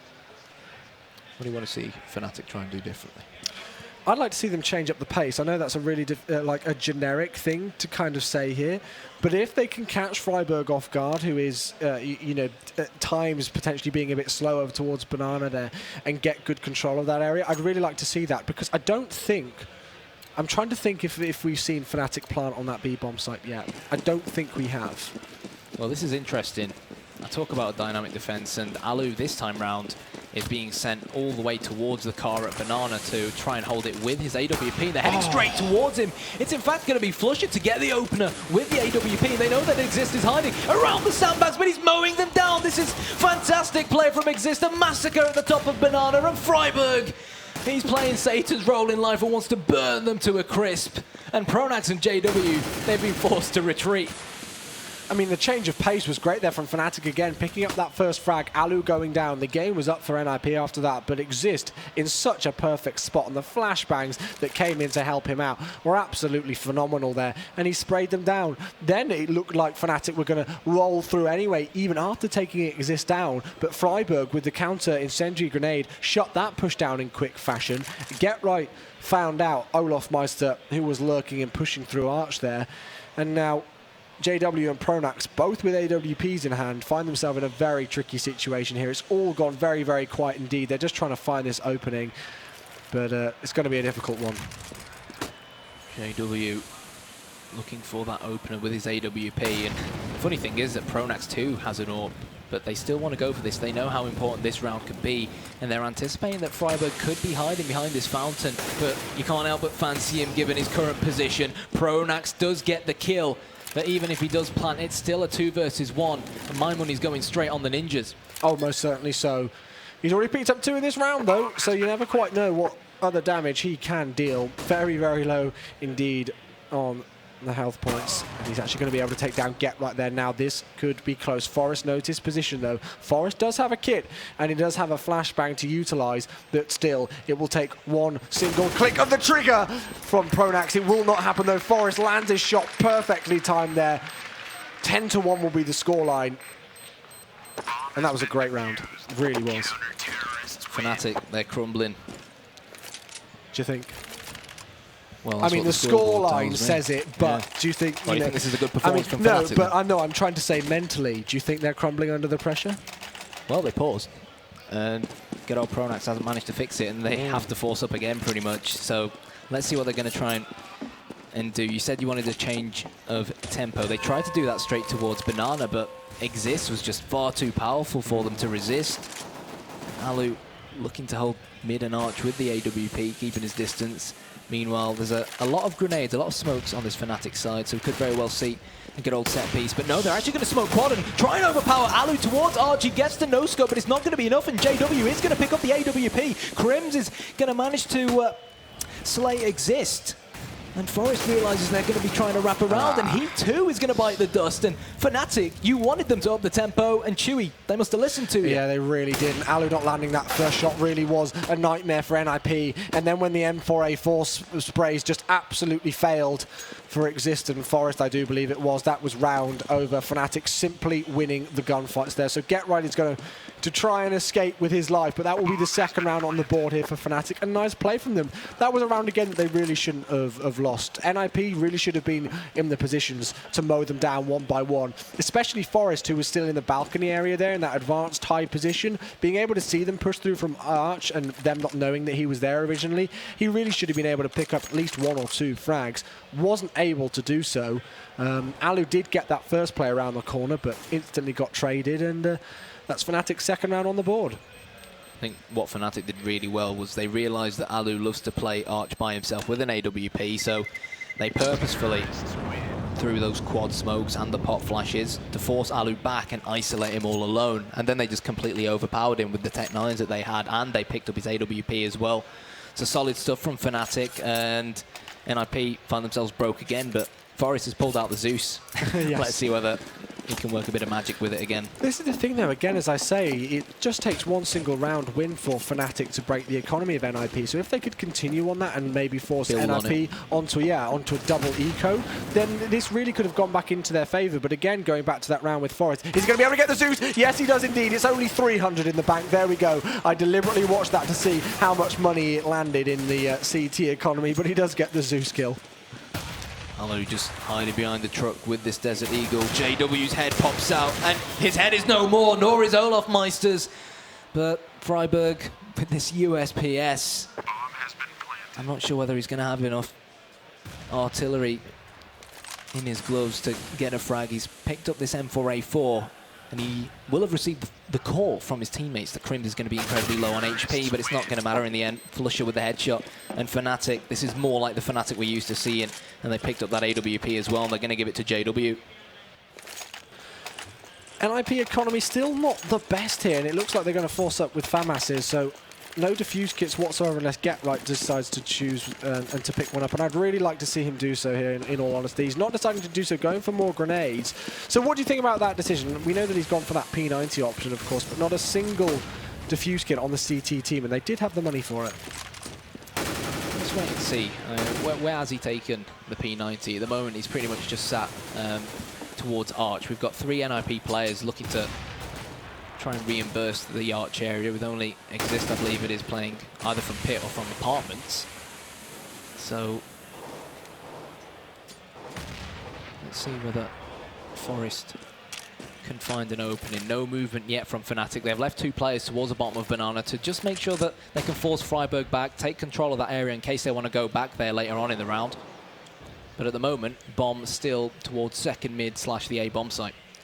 And I think NIP realise how important this round is for their economy, just for that final round. That being said, though, Get Right with that P90 will fall. Smoke Grenade actually hits his teammate there, but actually I think it's given them a bit of cover here. Forest, who's been playing this balcony position time and time again, is going to have a Smoke Grenade there to try and help him out, as Exist will chime in as well. That's the first kill for him in this round. 4 versus 4 situation. Fnatic still with 30 seconds to play with, but the bomb is making its way over towards B here. Freiburg at first. Oranges is going to peek out there, but he loses the gunfight to the M4 of Flusher, and that could potentially gift the bomb plant here. Not if Exist has got anything to do with about it. The bomb will go down, but he picks up 2 very nice frags indeed, and it's all left up to JW. Yeah, JW going in search of any diffusers going anywhere near that bomb, but it's irrelevant now. He has been killed by the Finn. The bomb will get defused, and Ninjas in Pyjamas here on the CT side of Inferno. 11 rounds. Who would have guessed it? Very, very good play from them indeed, and Exist with that triple in that last round was absolutely crucial, and he's been doing really well. And again, it's those two players that we've kind of been seeing so far in this series, if NIP are playing well, standing out on the scoreboard for me. Forest and Alu, they've not really gone too crazy with the double AWP setup, which was what I was potentially expecting to see. Forest is more than happy with the M4 up towards that balcony area. Alu's been doing great damage with the AWP, and just look at the buy coming in here for Fnatic. This is the last round of the half, so they're getting everything that they possibly can do into their hands, but still only 3 pistols. Last round it was 3 towards Arch early on. This time round it's 3 towards Quad early on. Now Exist is going to rotate back round towards Arch. Smoke's going down defensively to try and slow down any potential Fnatic pushes. NRP will be more than aware that financial situation of their opponents won't be too healthy, but obviously, like you said, knowing this is the final round, they'll be expecting a lot of nades, maybe the odd Molotov here and there, but they're slowly creeping back down towards mid. Bomb actually making its way towards Banana, so it seems like Freiburg and GetRight might have a bit of a rumble on their hands. Still no frags though, 48 seconds left on the clock, time ticking on for Fnatic to do something. Olofmeister now lurking. He's going to push his way through Arch, but Alu peeks out just at the perfect second. GetRight's like, oh, hello, I did not expect you to be there as I'm reloading. And it's all left up to that man, GetRight now, who picks up 1. And we are into a 3-on-2 here. They've got control of the bomb site, but in comes the quick rotation. They've got the weaponry advantage to the CTs. Even though this area has been smoked off, you would expect them to retake this. Not if Crims has got anything to do with it, though. Here we go, Forest and Exist prepare to try and retake this bomb site. Crims is playing so up close with his AWP, and he will make it work. Forest, is he going to continue going for this? It's the last round of the half, of course he is, but you just can't help but think there's not much he can do, even though he managed the headshot. 11-4, and if NIP can take their terrorist pistol, then we could be going to train. And again, I'm not calling out bad play, but look who is the player who is the quietest for Fnatic. One of those players, again, any of these players can go big on the day, but to see Olofmeister with only 5 frags on Inferno is not something that you see every day, and it's not necessarily the key to this scoreline overall. That's not what I'm insinuating, but it's still just something to point out, and also to point out to see now how he picks it up on this CT side, because we see it done time and time again, where he's a bit quiet and then suddenly the beast just awakens and Olofmeister arrives. So let's see if he can in fact do that. Well, I put Fnatic down as my favourites to win this event. I think you did as well. Yeah. But at the moment, not looking very likely, especially if Exist continues to slaughter opponents like that. JW, just about gets revenge onto Freiburg. So close to making it a double, but Ali will not let that occur. Crims begins to rotate in, but it's still 4 versus 3. And GetRight's got really good control of Apps. So I don't think he's spotted that play. Now he has. He's spotted the feet of Olofmeister coming through the stairs area here, so you can just see him peeking through. He's going to find the head of Olofmeister and secures another kill for him. Forest now takes down Flusher, and it's all left up to Crims, and it will not happen. 12-4. And I haven't been keeping exact tabs on this, and I really should. It'd be interesting to see if the analysts go into this and look into this. But how many pistol rounds have we seen NIP win to Fnatic? Because I'm pretty sure we've seen NIP, obviously barring that Cobble game, go considerably more in their favour on those pistols. Well, it definitely does make your life a lot easier when you can win both pistols for obvious reasons. Essentially, in theory, if you manage to win those pistol rounds cleanly, and by cleanly I mean capitalise on the next 2, it's essentially giving yourself 6 free rounds, or at least 4 free rounds, as overall 6, and you still work for the pistol round. Yeah, of course. And look at what JW's picked up. We saw what damage he could deal with it on Cobblestone, and he's going to have to try and repeat the feat here on this now CT side for them of Inferno. But this being said, Ninjas in Pyjamas, they were 12-6 up on Mirage and then lost. Fnatic have got a harder task on their hands now with a 12-4 scoreline, but they can still do this one. NIP, that being said, though, find themselves in a position where they are simply 4 single rounds away from evening up the series, taking us to map number 5 and taking us to train. GetRight with his favourite weapon in the game, the P90, of course. Preparing to try and unpeel this banana. Flusher ready with a nade, and that nade's going to deal a bit of damage onto Freiburg. as he prepares to push in with this MP7. He knows he's completely surrounded by CTs, but nonetheless, he's still going to drop Crims as he goes in search for more opponents to try and slay. Spots one behind him. Get Right comes in to save the day. And Pronax in a 1 versus 4. There's only going to be one winner, and they go by the name of Ninjas in Pyjamas. Really nice stuff there, and again, I just love, it's a little thing, but I love how you can see the little spark coming out of the Zeus there when you see it from a, another player's perspective. And I think, I can't remember who it was actually who was hiding behind new boxes there at the back of the B bomb site, but he certainly went for a Zeus indeed. So 13-4 is the scoreline here. Fnatic having to fully save here. We can see that the only things bought is 3 Zeuses, in fact, no grenades whatsoever, no upgraded pistols. So this should, according to the script, be round number 14 and a 10-round advantage on Inferno to NIP. Who saw that one? I don't think any of us did, in all honesty. Oh, went for the cheeky mid, or peek towards mid. Spotted some of the NIP players running upwards, but it is going to be Get Right first.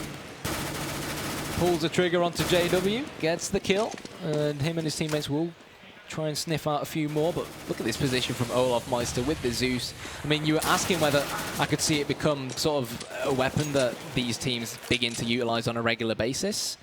Maybe so. I think it already is, by the looks of things. It has how many a role, times, and it's worth it for the price. Exactly. $100 for a free kill, and and a $200 profit, maybe, or so. When you've not got any money to spend, you never know. And again, it's more of a factor of not really necessarily worrying about your economy, but more so humiliating the enemy team's economy if you can hit them at close range with that Zeus. But once again, a really good anti-eco for Ninjas in Pyjamas there.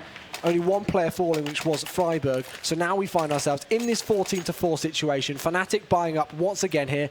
4M4 is the name of the game, and that Mag 7 once again now for JW. And what's interesting me here with Fnatic is that they are deciding to still use that M4A1. I know it's a little thing, but they've been pretty resilient with it, and they're just deciding, especially Crims with the M4A1, just deciding to use it time and time again. But oh, hello, Get Right, double with the P90, and that's the way to start off round number 19. Yeah, it seemed like Pronax was, well, it seemed like he had other ideas up his sleeve, or maybe Flusher definitely does, lifting his mouse to absolute perfection, but can't get the frag. And the plant is going to come in on this bomb site, but they've got to be careful, especially Forest. He does not want to go down to the Mag 7 of JW, not going to occur.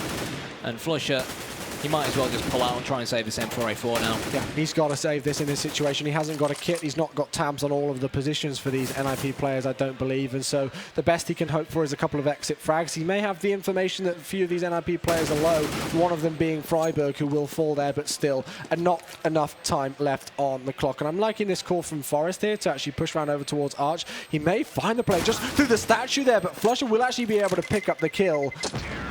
15-4 will be the scoreline. Flusher actually does eventually eliminate all of the NIP players, but kinda, I don't think many, if any, at all people expected to see this scoreline. 15 for Ninjas in Pyjamas and 4 for Fnatic on Inferno.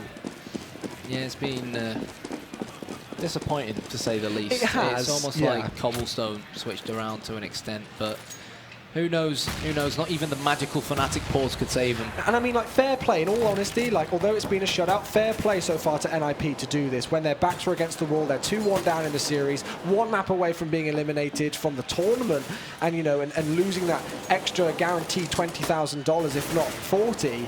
And then just to come out with a performance like this against Fnatic, who we know are good at this map, and to do it in this fashion is absolutely incredible, especially with everything that's going on recently. We know how hot they are in the press, Ninjas in Pyjamas, with the rumours and stuff going on. So for them to do this and to put up a good performance has certainly been impressive.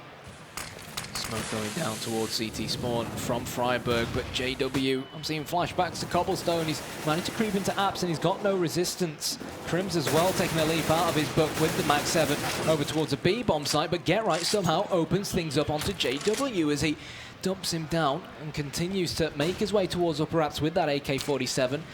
The question is, are the rest of the Ninjas going to follow him? The bomb is going to get picked up, and it seems, Chewy, like it is heading towards the A-bomb site. Freiburg most likely just to try and fake a B push. Get Right there with his second frag of the round. He is not very low indeed, but Exist will be the first casualty of that T-side now. And they've actually been able to find the bomb here, so maybe a lot of information could come from this overall. As look at the clean sweep there from Fnatic. Such a great hold, such great information there, and that's what they needed. But Kainai, I have to say, at 15-5 scoreline now, yes, it's Fnatic. Yes, they're the best team in the world. But plays like that now, in my opinion, are too little too late. Never say never. Never say never, I know. And as I say, I know it is Fnatic, but still, they've got a long, long road to climb. If there's any team that can climb that road, it's definitely the lads in orange on your screens right now. JW put down to 74 HP as Freiburg goes in search of a frag towards the top of Banana. Forest's position has been given away in the boiler room as he eagerly looks to try and get the all-important entry frag towards A, and it is going to actually occur. It's occurred towards Arch, and the rest of the ninjas are going to be swarming into this A bomb site, but quickly shut down by JW. Yeah, and again, that was the thing. They put their foot on the gas pedal and it didn't quite work in their favor. So really nice resilience once again from Fnatic, and just look at how low these players are. JW now causing significant damage to the Ninjas in Pyjamas team. And NIP, I'm pretty sure, when they lose this round, should be on an eco here. So Fnatic again just crawling up the ladder one bit by bit. It's a long climb, but as you say yourself, if there's any team who can do it, it's going to be Fnatic. 6-15 is the score. Still map point for NIP. Still on the verge of taking us to map number 5, which will be Train. Let's see if they can do so. NIP, we've got a few Glocks in play, only 2 P250s, a Molotov in the hands of Exist, so maybe we might see them just try and push towards the top of Banana and try and Molotov anyone on top of the B bomb site. But no, they're actually waiting at T steps, and well, they predicted that Fnatic are going to try and push them down mid-Exist. Surely gets what's only going to be a consolation. And look at how aggressive Fnatic have gone. Again, very, very interesting play from them, and I mean, I'm liking it. You can see that they really are going for it aggressive even now, even halfway through this round as Exist will fall. Get Right tries to come around the side and deal some damage, but it won't happen. Forest goes for the cheeky Zeus. Again, it will not happen here. So 15-7 will be the score line. It'll be interesting to see if NIP will be able to buy here, or if they do, exactly, you know, whether they'll be able to go for 5 AK-47s with full utility and everything. How is it quite going to pan out for them? And the longer that Fnatic stay alive with a lot of players, you know, keeping alive at the end of the round, that's really important for their economy overall. 3 in a row for Fnatic, and they can't afford to lose any more rounds. Ninjas in Pyjamas. The bomb is going to be heading towards the A bomb site. Question at hand is, what are Fnatic going to try and do to change things around? JW's made his way over towards Quad. He's going to take a cheeky peek down mid and try to deal damage, but even though damage was dealt onto Freiburg, 54 HP is a plenty for a player of his caliber, and that is why he's going to get the frag onto Crims as he dispatches of him with ease. Olaf is forced to come back towards the B bomb site, but still, Fnatic aren't 100% sure where their opponents are planning on going. That smoke will buy Olaf a bit of time. Yeah, and when especially you've got a player like Forest now actually being the lurker over towards this apartment area, the man on your screens as well, he can certainly tap off a few heads and open things up on a bomb site. So now we see Fnatic going for that generic kind of 2-and-2 split. We've got what looks like, I believe, Flusher actually on the relative quick rotate, still staying towards CT spawn, but he can move back towards Catwalk if needed at any point. And Get Right's been able to push up, find the information that there are no Fnatic players near him, deciding to keep that at P90 instead of swapping out for the M4. And this is what I said, Forest lurking over towards the A bomb site. He can knock off heads like that, and he's guaranteed that 2-man lead now. Get Right, going to get nailed in the face, and this is it. The call has come in, guys. There's no way we're going to be able to make our way in towards B. Let's go towards A, but JW seems to have things on complete lockdown. Great play from the Wonder Child. Next up has Exist, and Alice trying to dispose of it, but in the blink of an eye, they get 2 frags of their own. Olaf Meister is going to be flanking from behind in a great position to capitalize. Pulls the trigger and gets the double spray down. Great awareness from him to push down Banana really, really, really quickly and back the rest of his teammates up. JW deserves some credit as well for getting 2 kills with the AWP. And Ninjas in Pyjamas, they only need 1 more round, but easier said than done. This is looking a tiny bit scary in a way for NIP. Once again, their economy's broken, so we should see another 15-9 scoreline actually, and things slowly but surely coming back towards Fnatic. But still, even then, you know, when they have that 1 versus 2 situation, they simply forgot the bomb. Hello, Get Right. That was a lovely shot onto JW, saying you did enough damage to us in the last round. No more, good sir. And I'm liking the decision there. Simple thing from Flusher, just shooting the gun out the way so that no players coming up through mid can pick it up quickly. Flusher spraying and praying. His prayers have been answered. Get Right is getting close as well with Exist, his left-hand man. You can see how desperate Get Right is to pick up this weapon. Got a frag with a Deagle, dealt damage onto Olaf, just not enough, and Flusher will utilize that pop flash, and he's seeing where the Ninjas in Pyjamas boys are actually heading. Freiburg, last man standing, and he's pretty much a dead man standing with 2 HP. The call will have come in due to death cam that he's headed towards CT spawn, but Fnatic have got to remain aware that he can do this and sneak through kitchen. Yeah, I think the most he can really hope for here is a bomb plant, but Olaf Meister is certainly going to be the one looking to try and stop that in his tracks. He's picked up an M4 here, but Olaf Meister still is going to be able to find a shoulder there and confirms round number 9 here for Fnatic. So the comeback still on Kyanite here. We've got a long way to go indeed, but if they can just keep controlling the economy and wear NIP down, we know what happens at times to the NIP mentality. And so they, as we said, they are most certainly not out of this game yet here. They've got little room to play with, Fnatic, but time and time again we've seen them play with that little amount of room and somehow expand it. Olaf going very, very aggressive down Banana. Not only does he get information, but he's in a prestige position to try and get anyone who pushes out of T-steps. The first person to do that's going to be Exist, but very unlike Olaf Meister to miss that shot, but he definitely makes up for it. Gets revenge, but the rest of the Ninjas are heading towards him. Olaf Meister with his second. He sees that nade flying towards him. He knows that surely more must be coming. Alu knocked very low indeed as well, 28 points of health, and as soon as I say that, the grenade will finish him off, and this is surely going to be another round here for Fnatic. They are awakening finally on Inferno from that 15-4 deficit. They've managed to win 6 rounds in a row here, unless the real hype duo of Forest and Get Right can somehow deal enough damage. I don't think it's going to happen. They're really not landing their shots whatsoever. And again, just to talk about, you know, elements such as economy, the more players that are staying alive for Fnatic in these rounds, the better their economy is going to be, just to be able to keep extending things and rebuying whenever needed for those few players who will fall. Only one falling this round. 15-10 it is. Are Fnatic delaying the inevitable, or is the comeback well and truly on? I reckon it is. So do I, actually. So do I. Really? I was debating it, and after the first few rounds I wasn't going to, but now seeing them on double figures, it wouldn't surprise me if Fnatic somehow brought this to overtime. It really wouldn't. They've certainly got the skill and the class to be able to do so. Tech 9 armor bite coming out from the Ninjas, and maybe this change of tempo, this more penetration is exactly what they need. Forest has spotted one player towards the balcony area, but he's in fact can actually frag Olaf Meister so close to dropping Pronax as well, but the call is going to come in that he is bleeding internally. Alu will nail him in the face, but Flusher through the smoke sprays down all the Ninjas in Pyjamas players on top of that bomb site, leaving Alu in a 1 versus 3. I don't think he's going to be able to do much here, I'm afraid. They are swarming on top of him one by one. He gets the Tech 9 out and does eventually take down Flusher as revenge for those earlier crazy frags through the smoke, I do believe that was. But will it be any more than that?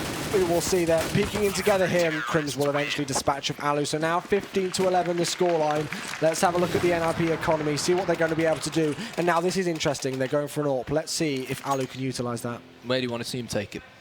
I'd either like to see him get you know, control of Banana, or I'd like to see him just get that opening pick onto JW down mid and really take him down. But the thing is now, is once again, is Fnatic is switching it up, and this is what they can do. JW hasn't got the AWP, it's Olaf Meister. Yeah, it's been Olaf Meister AWP in quite a few rounds, yeah. For example, when he took it towards Banana. Exactly. A lot of the time we've seen the ex-LGB duo in Crimson and Olaf Meister just controlling that smaller B bomb site. Forest is going to be creeping in towards the apartments, but there is Olaf Meister with the opener onto Forest. Can't quite tell exactly where he is. No, he's playing from Apps, but he's got Pronax, his right-hand man, with the rifle. So if NIP end up actually pushing Apps, they could be walking straight into a death sentence. It's nice to see that they are falling back after losing that first man, trying to regroup.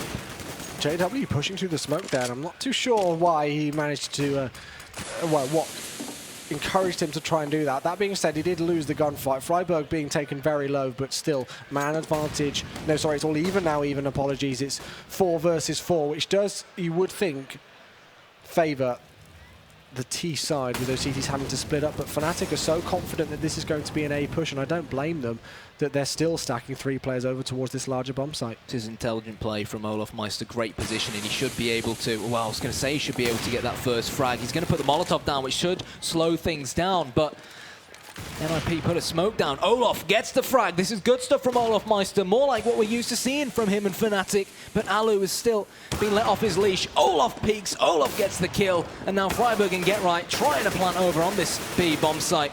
He may very well be able to plant, but he's actually going to go for it, and they did line up for him, but he's going to plant instead. Flusher. Oh, ran out of time just as well. ran out of time there. That was literally on the cusp of it there. Very unlucky indeed, but kind of, again, 15-12 is the scoreline. The economy for NIP is in a right old dire state, and look at Get Right's money. Dying after the round had finished there, his money is absolutely broken. NIP deciding to force this up with pistols, Tech 9s, armor buy here.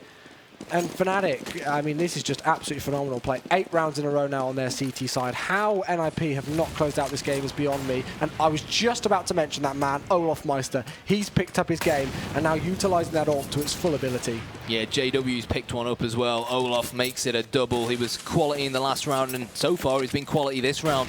Flusher, all eyes on Arch. Meanwhile, the rest of the Ninjas in Pyjamas boys seem to be making their way towards apartments.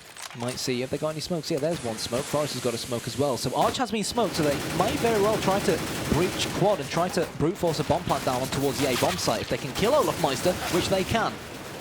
After he picks up 3 frags, so enough damage dealt in the overall grand scheme of things, and the in-game leader of Pronax will finish off the final 2 there. 15-13 it is, ladies and gentlemen, and this is still very much game on indeed. It would be heartbreaking for Fnatic to lose this map after such a great comeback, but it just shows what sort of a team these guys are. The fact that even at 15-4 down, they do not give up.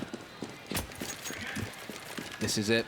If Fnatic win this round, then surely Ninjas in Pyjamas will be going into the final round of this map with not a healthy financial state. Olaf Meister going aggressive with this AWP. He's literally just waiting to see a glimpse of somebody. The Molotov is going to hit him in the face. And oh my god, the flashes are going to be coming over. Freiburg is going to lead the charge as he looks to try and open things up on this banana. Knows that Olaf Meister is completely trapped behind the sandbags. But Olaf and Crims come in. They get a kill apiece. And Ninjas in Pyjamas, they're being executed here on Banana. I have absolutely no idea what is going on, but again, Olaf Meister just comes in big. It was 2 frags, but it was 2 very important frags indeed. That really should have been NIP's to take. Get Right will fall. 15-14. We are going into round number 30. And how has this happened? 10 rounds in a row for Fnatic. The NIP economy is not great. They will be able to buy up here, but Fnatic are just all over this. And I actually am gobsmacked. I really am. I didn't see it happening like this. I really didn't, but credit to Fnatic for this. Good thing, though, for Ninjas in Pyjamas is they still just about have enough to make something happen, you know what I mean? Yeah, but is it going to be enough? Losing 10 rounds in a row like this when they were 15-4 up, do they deserve to win this map? You've got to question it. After their performance right at the start of it, I think so, but after this, with Fnatic coming back in this fashion, this game, for me, should be going to overtime. Freiburg being forced down away from Banana. Forest just toying around in apps. And at the moment, Ninjas in Pyjamas just trying to unpuzzle their opponents, figure out how exactly they're setting up and try to deduce how they'll be able to unlock it. Flush is playing this great angle, playing very passive from Arch. He should be able to catch any terrorists making their way in, but oh no, he actually crouched and he got fragged by Alu. Forest is also going to get a headshot onto Pronax, and the Ninjas have left it late, but they very well may win this. It's 3 versus 2, and Crimson Olaf Meister surely need a miracle now. That grenade, I swear it landed at Forest's feet, but it only dealt 7 points of health damage to him. That's all it did, and now this is tricky. But look at how low 2 of these NIP players are. This is going to be the key. Crims is going to spot out exist there, evening up the situation. The clock is ticking, but they have the kit, and they have plenty of time to deal the damage. Freiburg with the Galil in hand. He's got to do something, and he doesn't, and that could be it. It will be it. We are going to overtime, and how did NIP let that up? The 2 players low didn't even deal any damage whatsoever. What a retake from Crimson Olaf Meister. And from 15-4 up, NIP choke. We are going to overtime once again for the 2nd time in this series. Well, Ninjas in Pyjamas won overtime last time around. My money's going on Fnatic. With the amount of momentum that they've built up after that monumental comeback. I agree. And, you know, we were talking about the pause. Yeah. It didn't quite happen at the time. It was a delayed response. It was just Pronax messing with our heads. I mean, and again, just look at, again, I know I keep talking about frag count, and it's not the most important thing, but Olofmeister, at around about that 15-4 scoreline, was only on 7 frags, around about that mark, really definitely in single figures. And now look at him, 24 to 23 frags on the name. Flusher, once again, the standout player on the scoreboard with frags, almost a 30 bomb just in normal time. And I think the teams just need a split second here just to regain their composure before we go into what will be the second overtime of this series. But I have to say, I've got to agree. I think Fnatic are going to take overtime. NIP as well, starting on the terrorist side, of course, in this overtime. Not going to make their life much easier. MR3, 10k cash on each side. And I really love this format more than the old MR5 16k format because it forces players to have to really manage their economy a lot better. But Allo gets the opener onto Olofmeister. Olof, who was so instrumental towards the end of normal time for Fnatic, has been assassinated. And the bomb here is at the top of Banana. So let's see where NiP are going to be heading. Forrest has got to be careful that JW doesn't kill him with that Mag 7, and he will do.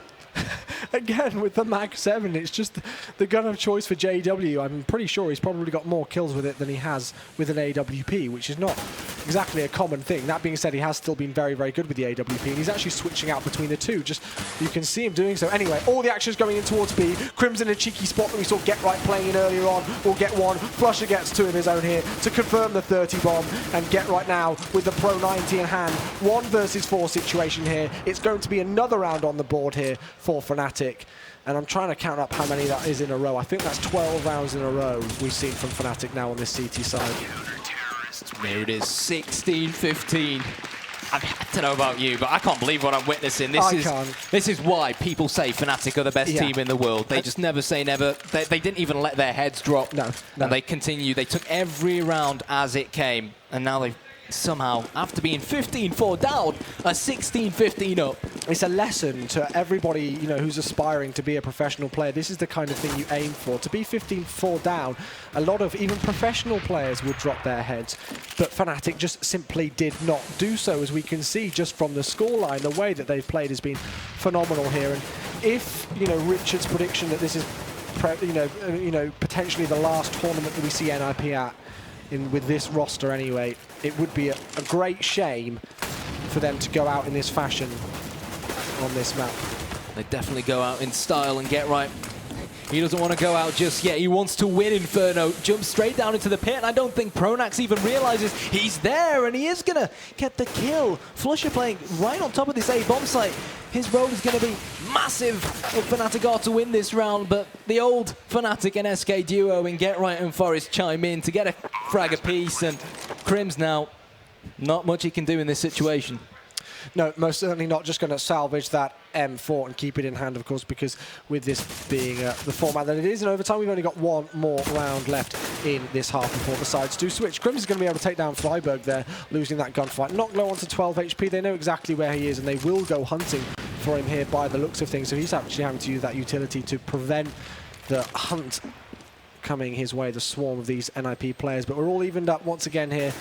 19 is the magical number that we're aiming for. Credit where it's due to Crims, managing at least 2 frags. And here we go, last round of the first half.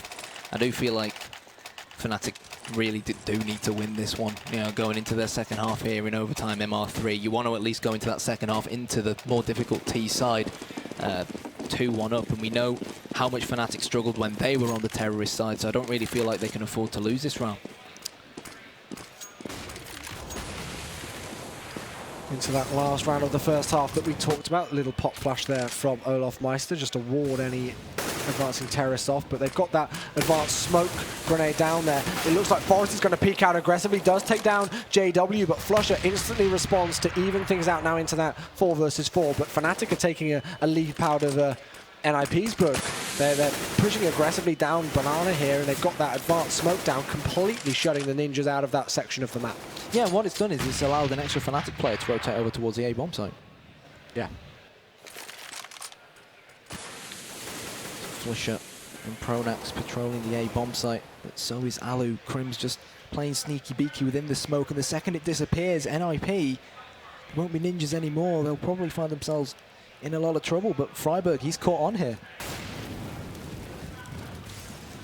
Still got time to work with, but as I keep saying, I know that clock is ticking, so they've got to move, and they've got to move soon. In comes the flash. Crim's fully flashed. Freiburg isn't going to check behind him, though, and that is a big mistake indeed, Freiburg, not to check your corners, because that really could have lost you the round. Exist also falls to the hands of Crims with that M4A1 in hand, and a lot of work to do. Get Right looks like he could come in to try and save the day here, as does Alu as well, but we're back into a 1 versus 1. 10 seconds to go. Crims knows that this Oh, this what final a nip player shot. had no choice, and Crims really gave him no choice. Alu so low on HP, and Crims showing us what he's really capable of. Fantastic shot. And 2-1 heading into the second half. Why Freiburg didn't check that corner, didn't check Cubby, like, it wasn't because he was flashed. Like, you could tell that he wasn't flashed. He just peeked round the corner and just didn't check to his left. It goes to show that he's human as well. Yeah. Most certainly so. Well, here we go. Fnatic with that advantage now. Again, as I've said, that magical number they're looking for is number 19 here, so they only need 2 more. They need 1 more to guarantee at least overtime number 2. But what a map this has been. Really great play from these 2 teams. Bell being run by the NIP side. Maybe that's a sign that we almost are over and done with this game. Crim's just toying with that AK-47 towards you, perhaps area exists. The man patrolling the CT side of apps with his right-hand man in Forest, just hiding behind the truck. All eyes on quad to make sure no one can creep through boiler room towards this larger bomb site or through mid. There we go. Fnatic leaving 1 person at the bottom of Banana, 1 person T-steps. It'll be interesting to see how this round unfolds. Yeah, it certainly will do. They're just trying to feel things out, figure out how NIP are currently set up. If they realise that Alu's isolated again on Arch, they might smoke quad and try maybe even go CT spawn to B, or at least try and wrap around this A-bomb site. But actually, this is what NIP did really well, in my opinion, on their CT side, is just playing that patient game. We can see the really tight angle that Alu is currently holding over towards Arch here, but NIP once again are just waiting for those angry Swedes in Fnatic to come into their crosshairs. Backing off now. He doesn't want to get caught out like he did once or twice earlier on in that advanced Arts position. Going to back away over towards Library, but with 25 seconds left on the clock, we've seen this once before. We're going to see it again. A late A push coming in from Fnatic, with Forest potentially cleaning up the whole lot. They have been able to get the bomb down here, but in a 5 versus 2, I don't think it's going to happen, unfortunately, for Fnatic there. They will fall. And again, that's exactly actually what we saw happen earlier on, pretty much. A similar situation, Fnatic leaving it very, very, very last minute. Freiburg, still 13 frags. JW, only 17 frags. Quite unlike both of them, I guess. Yeah. But I guess it doesn't really matter when you've got players of Forest and Alu and Get Right's caliber who can step it up and pretty much 30 bomb. Alu just needs 2 more frags, and he's going to have 30 frags to his name as well. So frags being shared between all these different players. And Fnatic, are they going to try and up the tempo? But no, NIP go for the double nade, and Meister is blown to smithereens. Fnatic, so early on in this second round of the second half of overtime, find themselves a man down. Is so difficult when you find yourself in this kind of scenario. Not much you can do. Yeah. They've got plenty of time to work with, though. But if it plays out how it did in that last round, we will find Ninjas in Pyjamas once again on map point.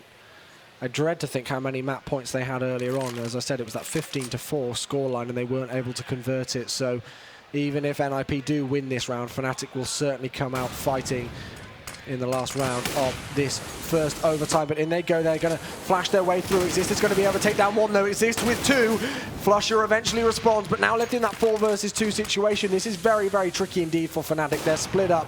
All the players are rotating through. Alu is still alive with that crucial AWP, and it will once again be map point for Ninjas in Pyjamas. Will we be going to train, or will we be going to overtime number 2? Let's find out. Let's find out. AK's being brought out by Flusher, Pronax and Crims. Olaf with his world-famous Tech 9, where of course at ESL 1 Katowice, 50% of his frags were with that pistol. And JW with his side AWP, as we used to call it before the nerf, his CZ75. But anyways, Fnatic start to catapult themselves towards the top of Banana, but I'll tell you what, it's going to be Freiburg chucking a heck of a load of nades towards them, and they haven't even realized that GetRight is hiding in this corner. Fnatic 1 man down already, Chewy, and it just seems like they're walking into a black hole at the moment. NIP, they've shown no flesh. And that's exactly what they need to do in this situation, to be quite honest. That's what they want. They just want, as I've kept saying time and time again, just the players to appear in their crosshairs here, to wait down the time, to use the utility at the correct moments here. They've still got a smoke grenade just about to pop down there, which was coming in from Arch, I do believe that was, over towards that Banana area. They've got a big read on this to NIP, and they've got those incendiaries to work with as well. So they're just shutting the time down here for Fnatic, giving them less and less room to work with. Sure, NIP maybe gone aggressive towards the A-bomb site. They've figured out exactly what's going to happen. JW has somehow managed to breach this B-bomb site, but not fully. And that clock is ticking, 25 and counting. And if Fnatic are going to get this bomb down, they need to get this bomb down now. 19 seconds, the clock is ticking. Pronax starts things off, but Freiburg comes alive on the B-bomb site as it's all left up to the wonder child in JW. It will not happen, and finally NIP take the map, 19-17. What an absolute thriller. Oh my gosh, that was probably the craziest map I think I've ever seen. Or certainly ever casted. I mean, people say NIP are dead. They're not dead yet, they're still in it, they're still fighting. They beat Envious on Inferno. They just beat Fnatic on Inferno. They beat Fnatic on Dust 2 early on. They beat Envious on Dust 2. Yeah. You can't help but think that there's still some sort of firepower still left in them. Well, I hope so, because we've got Train coming up next, the 5th and final map in this series, and let's hope it continues on this form. And it looked like it was going to be a shot. Let's just, again, recap that, because it was a dominating, I think it was an 11-4 half for NIP to start things off, and they looked really strong, and we, you know, were like, what is going on? I think it was a 9-0 start that they started on, like, okay, Fnatic are a bit slow here. And then to move it to 15-4, you know, I was already thinking about, you know, where I was going to get my next drink from, because, you know, and stuff like that. You think map's over. But Fnatic with that comeback, I mean, what happened? Just well, it's Fnatic. The pause came in, and then we speak about nip magic. Fnatic have a bit of magic of their own. But anyways, guys, we are going to go to a quick break, and we'll be back with Train, which will be the 5th of this best of 5. Don't go anywhere.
Check this out.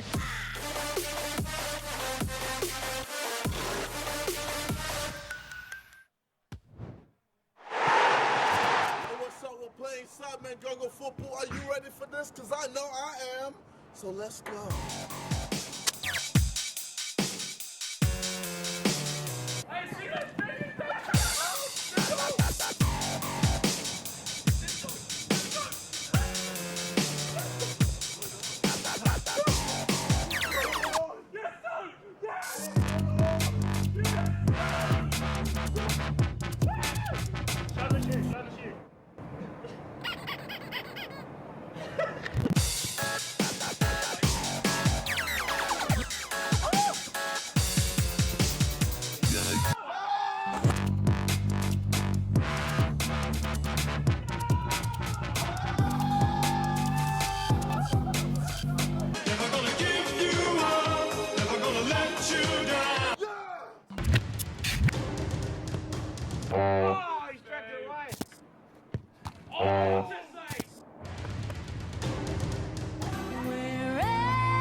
Jack, I want you to draw me like one of your French girls.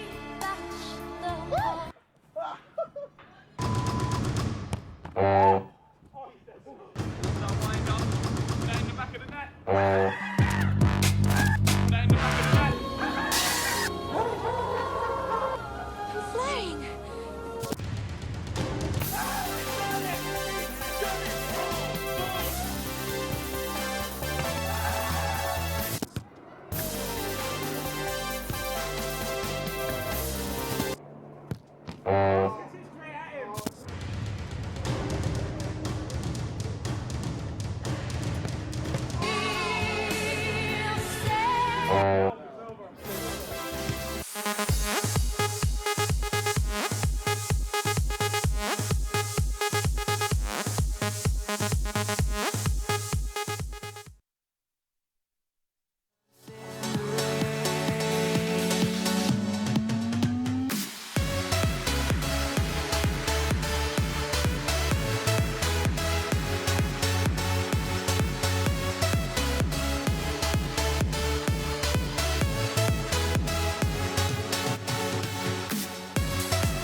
Welcome back to the Gfinity Champion of Champions. My name is Lycan. Joining me on the desk is Richard Lewis and Thorin. Guys, Thorin, this game was pretty crazy. First of all, Nip had an incredible lead, right? Yeah, but yeah. Insurmountable almost. Yeah. Then Olafmeister kind of woke up and was like, we're not going out like this. So he brought it back. The game was tied and then went into overtime.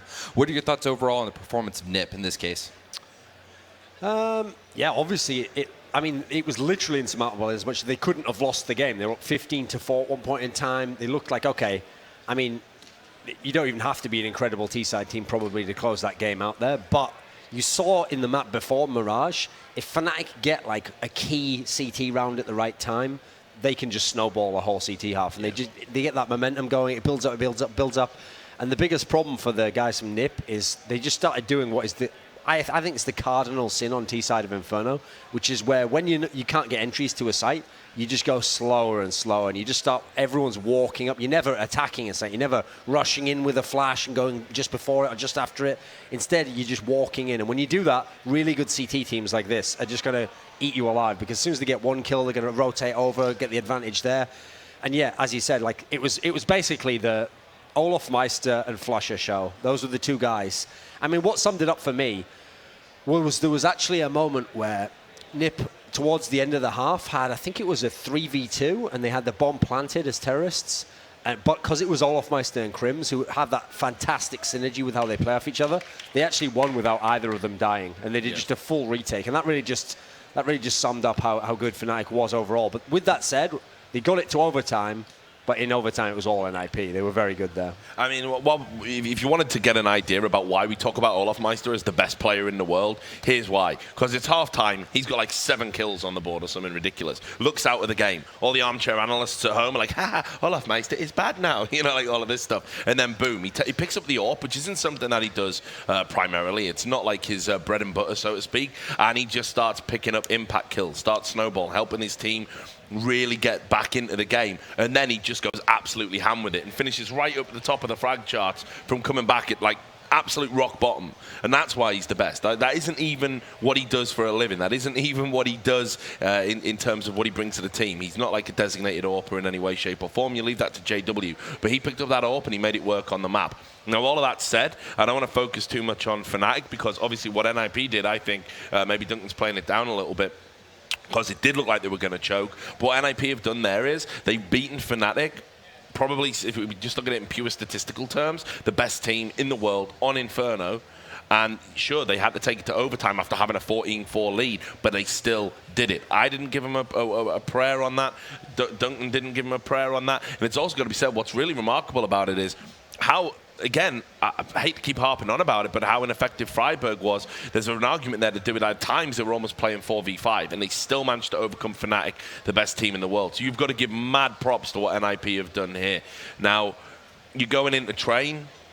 This is a map that realistically can go either way. This is one of the ones that definitely can go either way. They've played before, as we said, at DreamHack Summer on home turf in Sweden. It was 16-14, and there was a godlike call by Pronax right at the end where he just read a complete fake to basically win that game. So that's how close it was when they last played on this map. NIP have already gone way above expectations. We looked at it statistically. All of their the last 4 times they played in a series, it was 2-0, 2-0, 2-0, 2-1 at Katowice. So they've already took 2 maps off Fnatic in this best of 5. Me and Duncan didn't think they could do that. Anything can happen on train, I think, at this stage. Yeah, I mean, like I said, if they could get to a 5th map, they'd actually have a shot to win the series. Like, it wasn't a scenario where they were ever going to win 3-1. That was even the most exuberant NIP fan surely didn't think that was possible. I mean, what was key for me there was that this time NIP actually won on a Fnatic map pick. Yeah. Before, they won their own barely, and then, okay, they lost theirs barely on Mirage, but at the moment, you're still playing in Fnatic's hands. They've still got theirs coming up. They know, okay, we're getting our maps, and we're having chances on yours. Now NIP's actually pushed it to 5, but doing it on Fnatic's maps. I think that's actually pretty key. And so when it goes into train, the problem with the train situation is a lot of NIP's best map performances on the map haven't really been wins. They've been like close losses.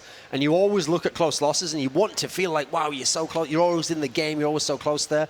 But I always say, usually say, if you're repeatedly losing close on a map, it's actually showing you've got a key problem there. For some reason you can't close the map out, or one of your halves isn't quite good enough, and so no matter how much you get it on the other one, it evens out overall.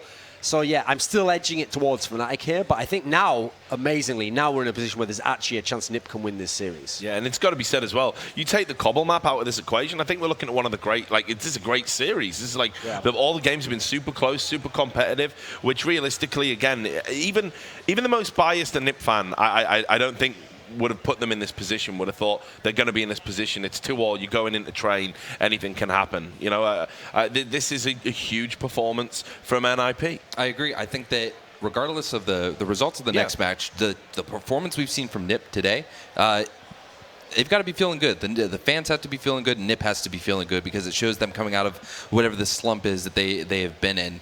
One thing I want to do, I want to kind of sidetrack a little bit, not necessarily talk about this matchup, but more something we've seen. There have been a lot of Zeus buys. Recently, there was a buff to the Zeus price reduction. So we see a lot of eco rounds where they go with the Zeus. Can you kind of talk about how that's playing into the game?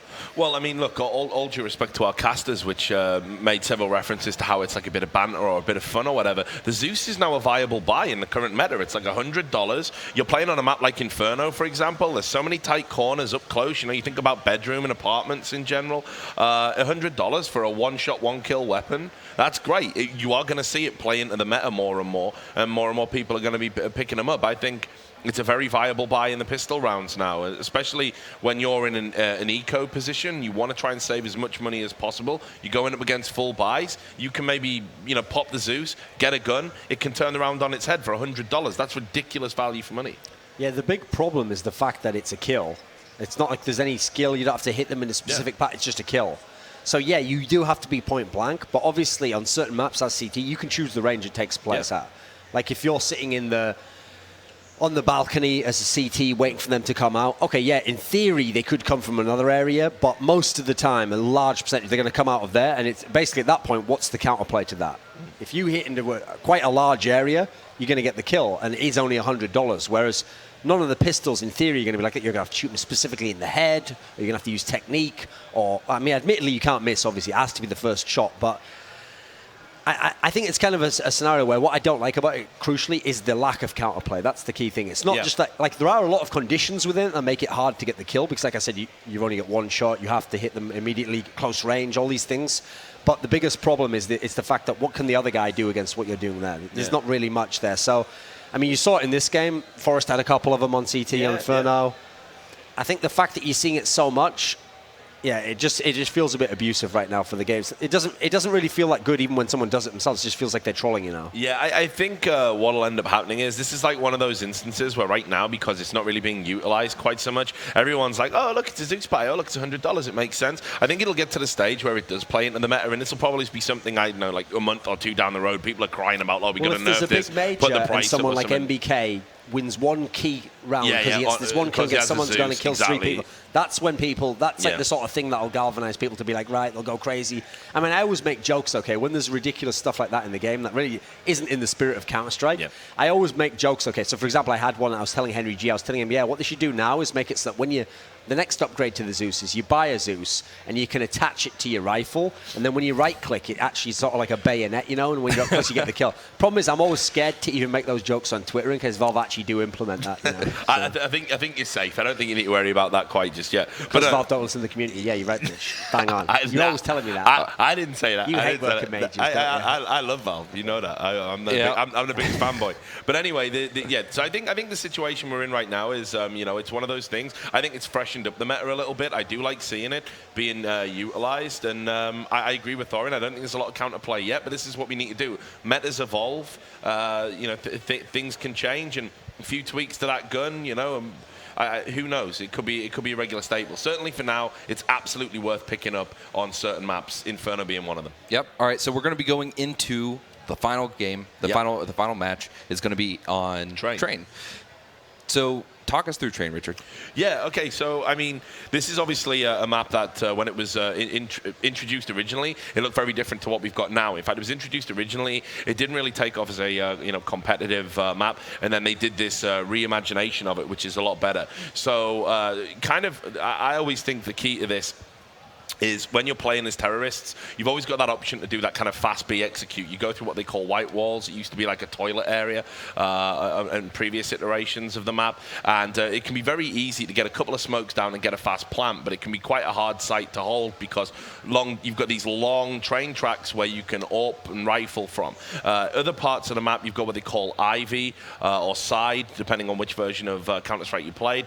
And this is another choke point that can be held by the CTs with an AWP, with a passive rifler, and again, smoke's very, very effective on this map. The key to this map used to be controlling main. If you could do like a fast flash out of main and get out aggressively and control that yard area, but that isn't really as viable in the CSGO version of the map. So this is something that has been newly introduced. Some teams have embraced it. Some teams have tried to shy away from it. You think about like Virtus Pro and Na'Vi, they were straight on this map. They wanted to dominate. They wanted to dominate teams on this map. Others were like, we're just going to make it our veto. Like we're just going to get rid of it. So this is a map that I would say it maybe plays to the strengths of someone like a JW. I think it's great for Flusher, the terrain. It's so good for lurkers. But again, that means obviously then it plays to Arlu's strength. It plays to Get Right's strength. I think this will be a very close map. I mean, inherently, the score lines on this map always seem to be pretty close. It's always a map that people are going to post numbers on.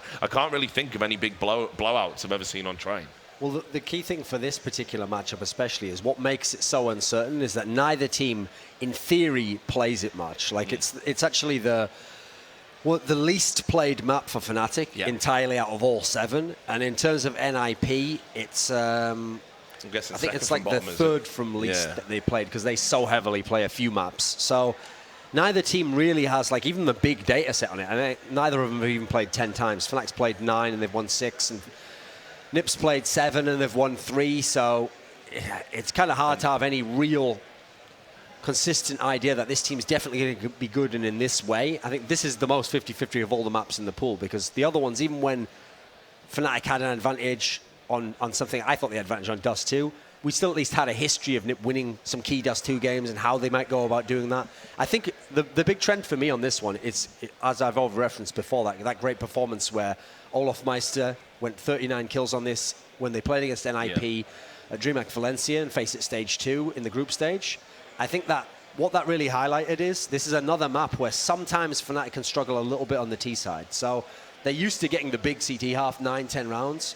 So for me, T side, everything relies on Olofmeister. This is one of the few maps where suddenly he becomes like actually an entry fragger. Yeah. Some other maps, he can be a lurker, he can do it. That's what's great about him. He can do whatever you want. But on this map, when they struggle for T rounds, they literally put it all on Olofmeister. Like, okay, you walk out into the main area, get a kill, and we follow you in then at that point in time. And that's literally what he does. does. He'll walk out there and get 3 headshots. Just quickly, because I know we need to get into the game, just also wanted to say that NIP, when we saw them play Virtus Pro at the Major on this map, I mean, it was, it wasn't convincing at all. So, and Virtus Pro are one of the best teams, in the world on this map. But I haven't seen anything that would make me think NIP have got an ace up their sleeve here. So this is going to be wide open.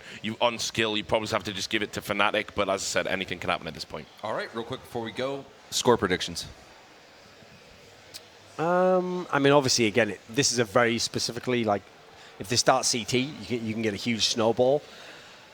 Okay, let's imagine Fnatic starts CT. I would say they'll win this pretty handedly, so I'll say like 16-8 Fnatic. Yeah, I think it'll be a lot closer than that. I think this could be a 16-13, 16-14 again, but I will just plumb for Fnatic. All right.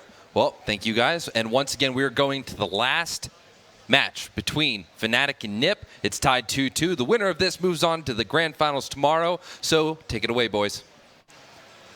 Thank you very much indeed, guys, behind the Gfinity analyst desk. Of course, myself, Chewy. Joined alongside me is Knight here for map number 5, the final one between NIP and Fnatic. And let's just recap things very quickly. Of course, there's a lot on the line for this, but score-wise, we saw a 19-16 first scoreline on Dust 2 in favor of NIP, then a 16-1 on Cobble, which we'll forget quite quickly, I'm sure.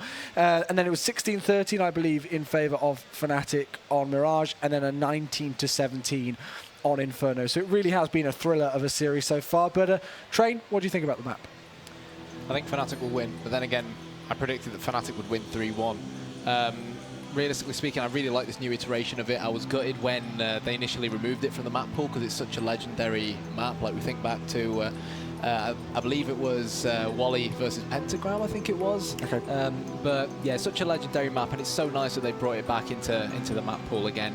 But prediction-wise, I don't know, I'm going to put my neck on the line and guess that Ninjas in Pyjamas are going to take this, Fnatic are going to take this 16-11. And the main reason why I give NIP 11 rounds is because at ESL 1 Cologne, they looked really good on this map against Virtus Pro. Well, we will see. Here we go into the 9th round, almost live and ready to go with this 5th and final map, and we cannot underestimate how much is on the line, just in terms of pride and also prize pool as well. Of course, the winner of this guarantees at least $30,000 in the bank. The winner of the entire tournament with 50K, and just for competing at the tournament, you do get 10K. And it would be a big upset if NIP were able to take this series. And you never quite know what can happen, but kind of obviously a map like Train here, the guys on the analyst desk went through the kind of key areas of this map, but just simply starting CT side, I think, is going to be quite an important factor potentially here. Yeah, for sure. And if you want to give us a prediction. No, you don't like them. No, it's a difficult one. And again, like, going down to specific score rounds is a really tricky one indeed. I'm going to say, I think Fnatic is still going to be able to take this one in all honesty. I'm going to go for a 16-10. 16-10, okay, Here we go. Fnatic win the 9th round, and they are going to start on the more favoured CT side for the first half. And I think Thorin hit the nail on the head when he said on the CT side on this map, you really can build up a lot of momentum, and the snowball effect can come into play. So Fnatic are one of those sides who definitely, on an individual and team level, they have the quality to make that happen up against an NIP who are rumoured to be in turmoil. Let's see whether they can do it. Well, will they cause the upset, or will Fnatic just about regain composure to finish off this best of 5? I think a lot of us here at the Gfinity arena area think that it was just going to be a 3-1 scoreline to Fnatic, but obviously we land ourselves in map number 5 with it all to play for both teams. Yeah, bomb's been left pretty much near spawn. NIP, they've got some men in the white halls, some men outside a side hall. It's going to be Pronactiv's grenade to start things off with the frag onto Freiburg. Exist is going to drop down in towards the ladder room. That bomb is still yet to be picked up. NIP, they don't want to go back and pick up the bomb until they've at least found an opener somewhere.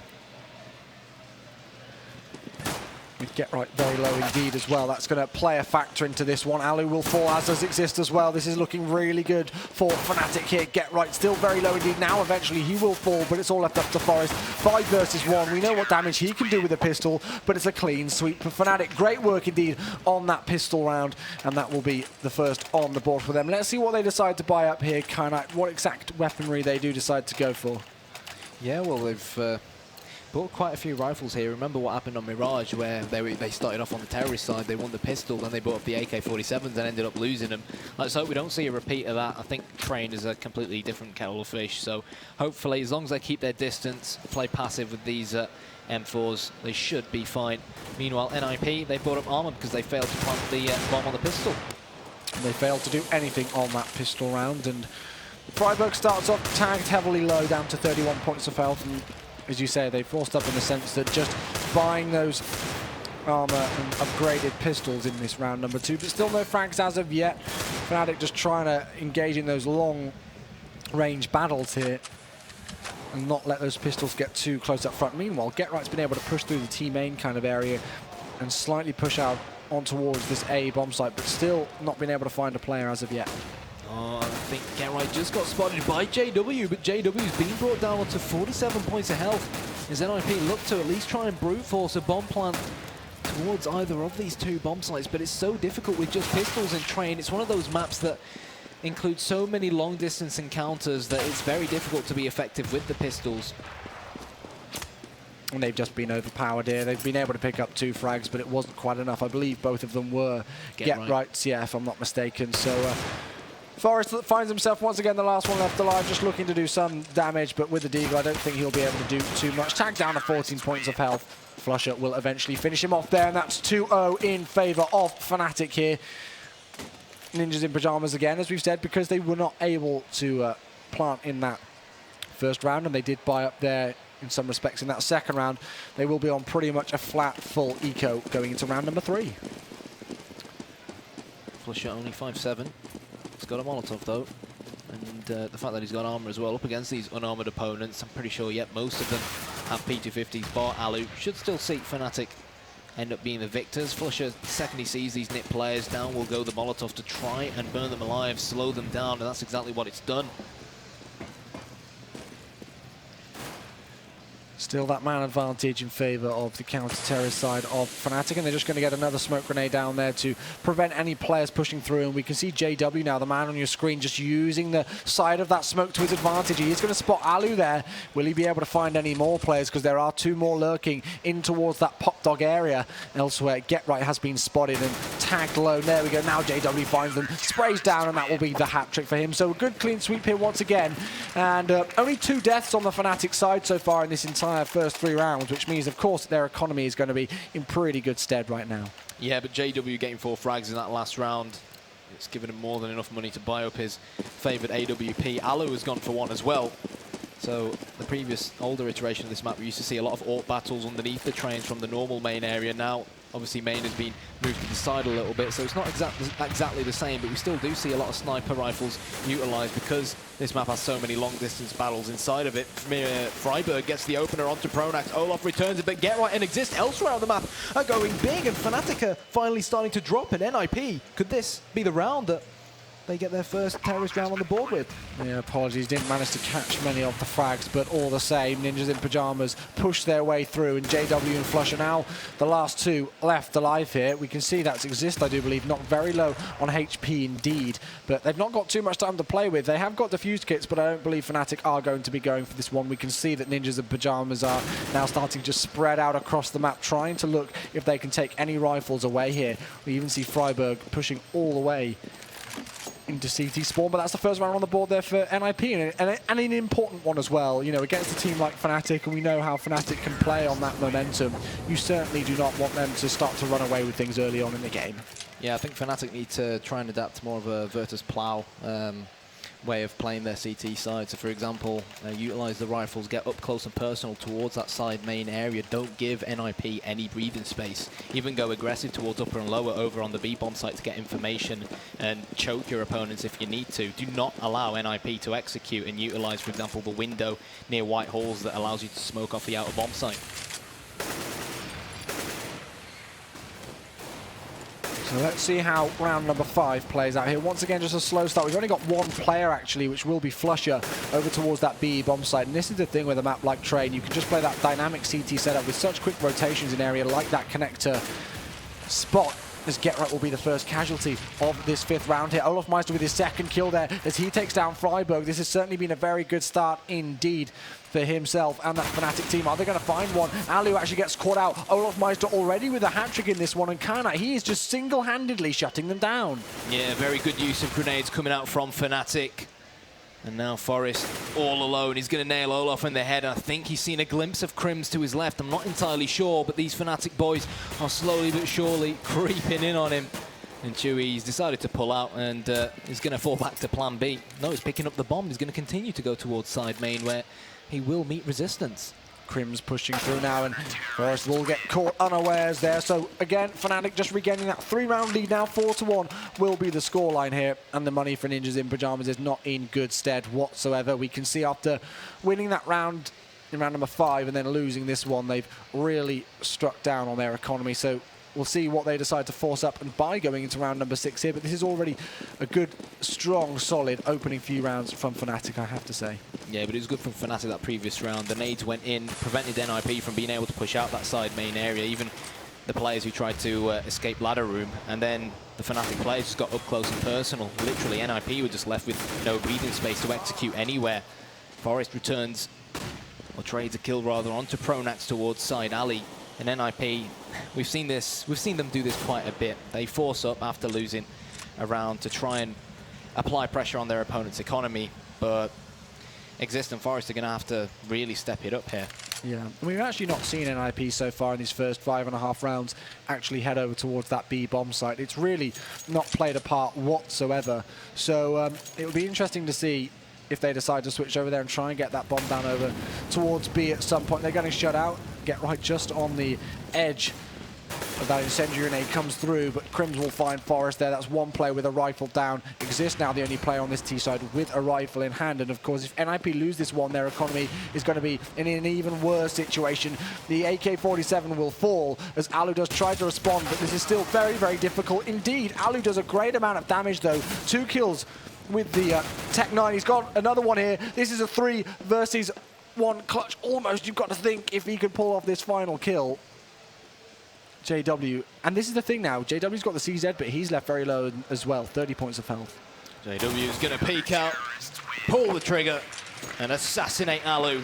And there we have it, yet another Fnatic round on the board. NIP, they invested, the investment, it's not paid dividends, and surely now they're going to be forced onto a pretty harsh eco. I'd be surprised even if we see the odd P250 come out. It could be an all-Glock setup. Freiburg and Exist, the only 2 going for P250s. They had a bit of extra cash. They've got to go for a bomb plant here, really, at the very most. But the interesting thing is that they've actually seemed to have forgotten the bomb. So Alu and Forest just double-checking it there, and they will pick that up and make their way through towards that white tunnels area of the map. Now, Flusher playing very close indeed, just shoulder peeking it time and time again to see if he can spot anybody, and that's exactly what he does. So he smokes out, actually flashes out, I believe, I apologize, over towards that lower ramp area as he backs away from the situation. Now gets that smoke grenade down just to try and prevent any pushes coming in from NIP, but it looks like they're banking their favors by water falling onto the B-bomb site from the upper area. Only able to pick up 1 frag though. They still got to try and get this bomb down.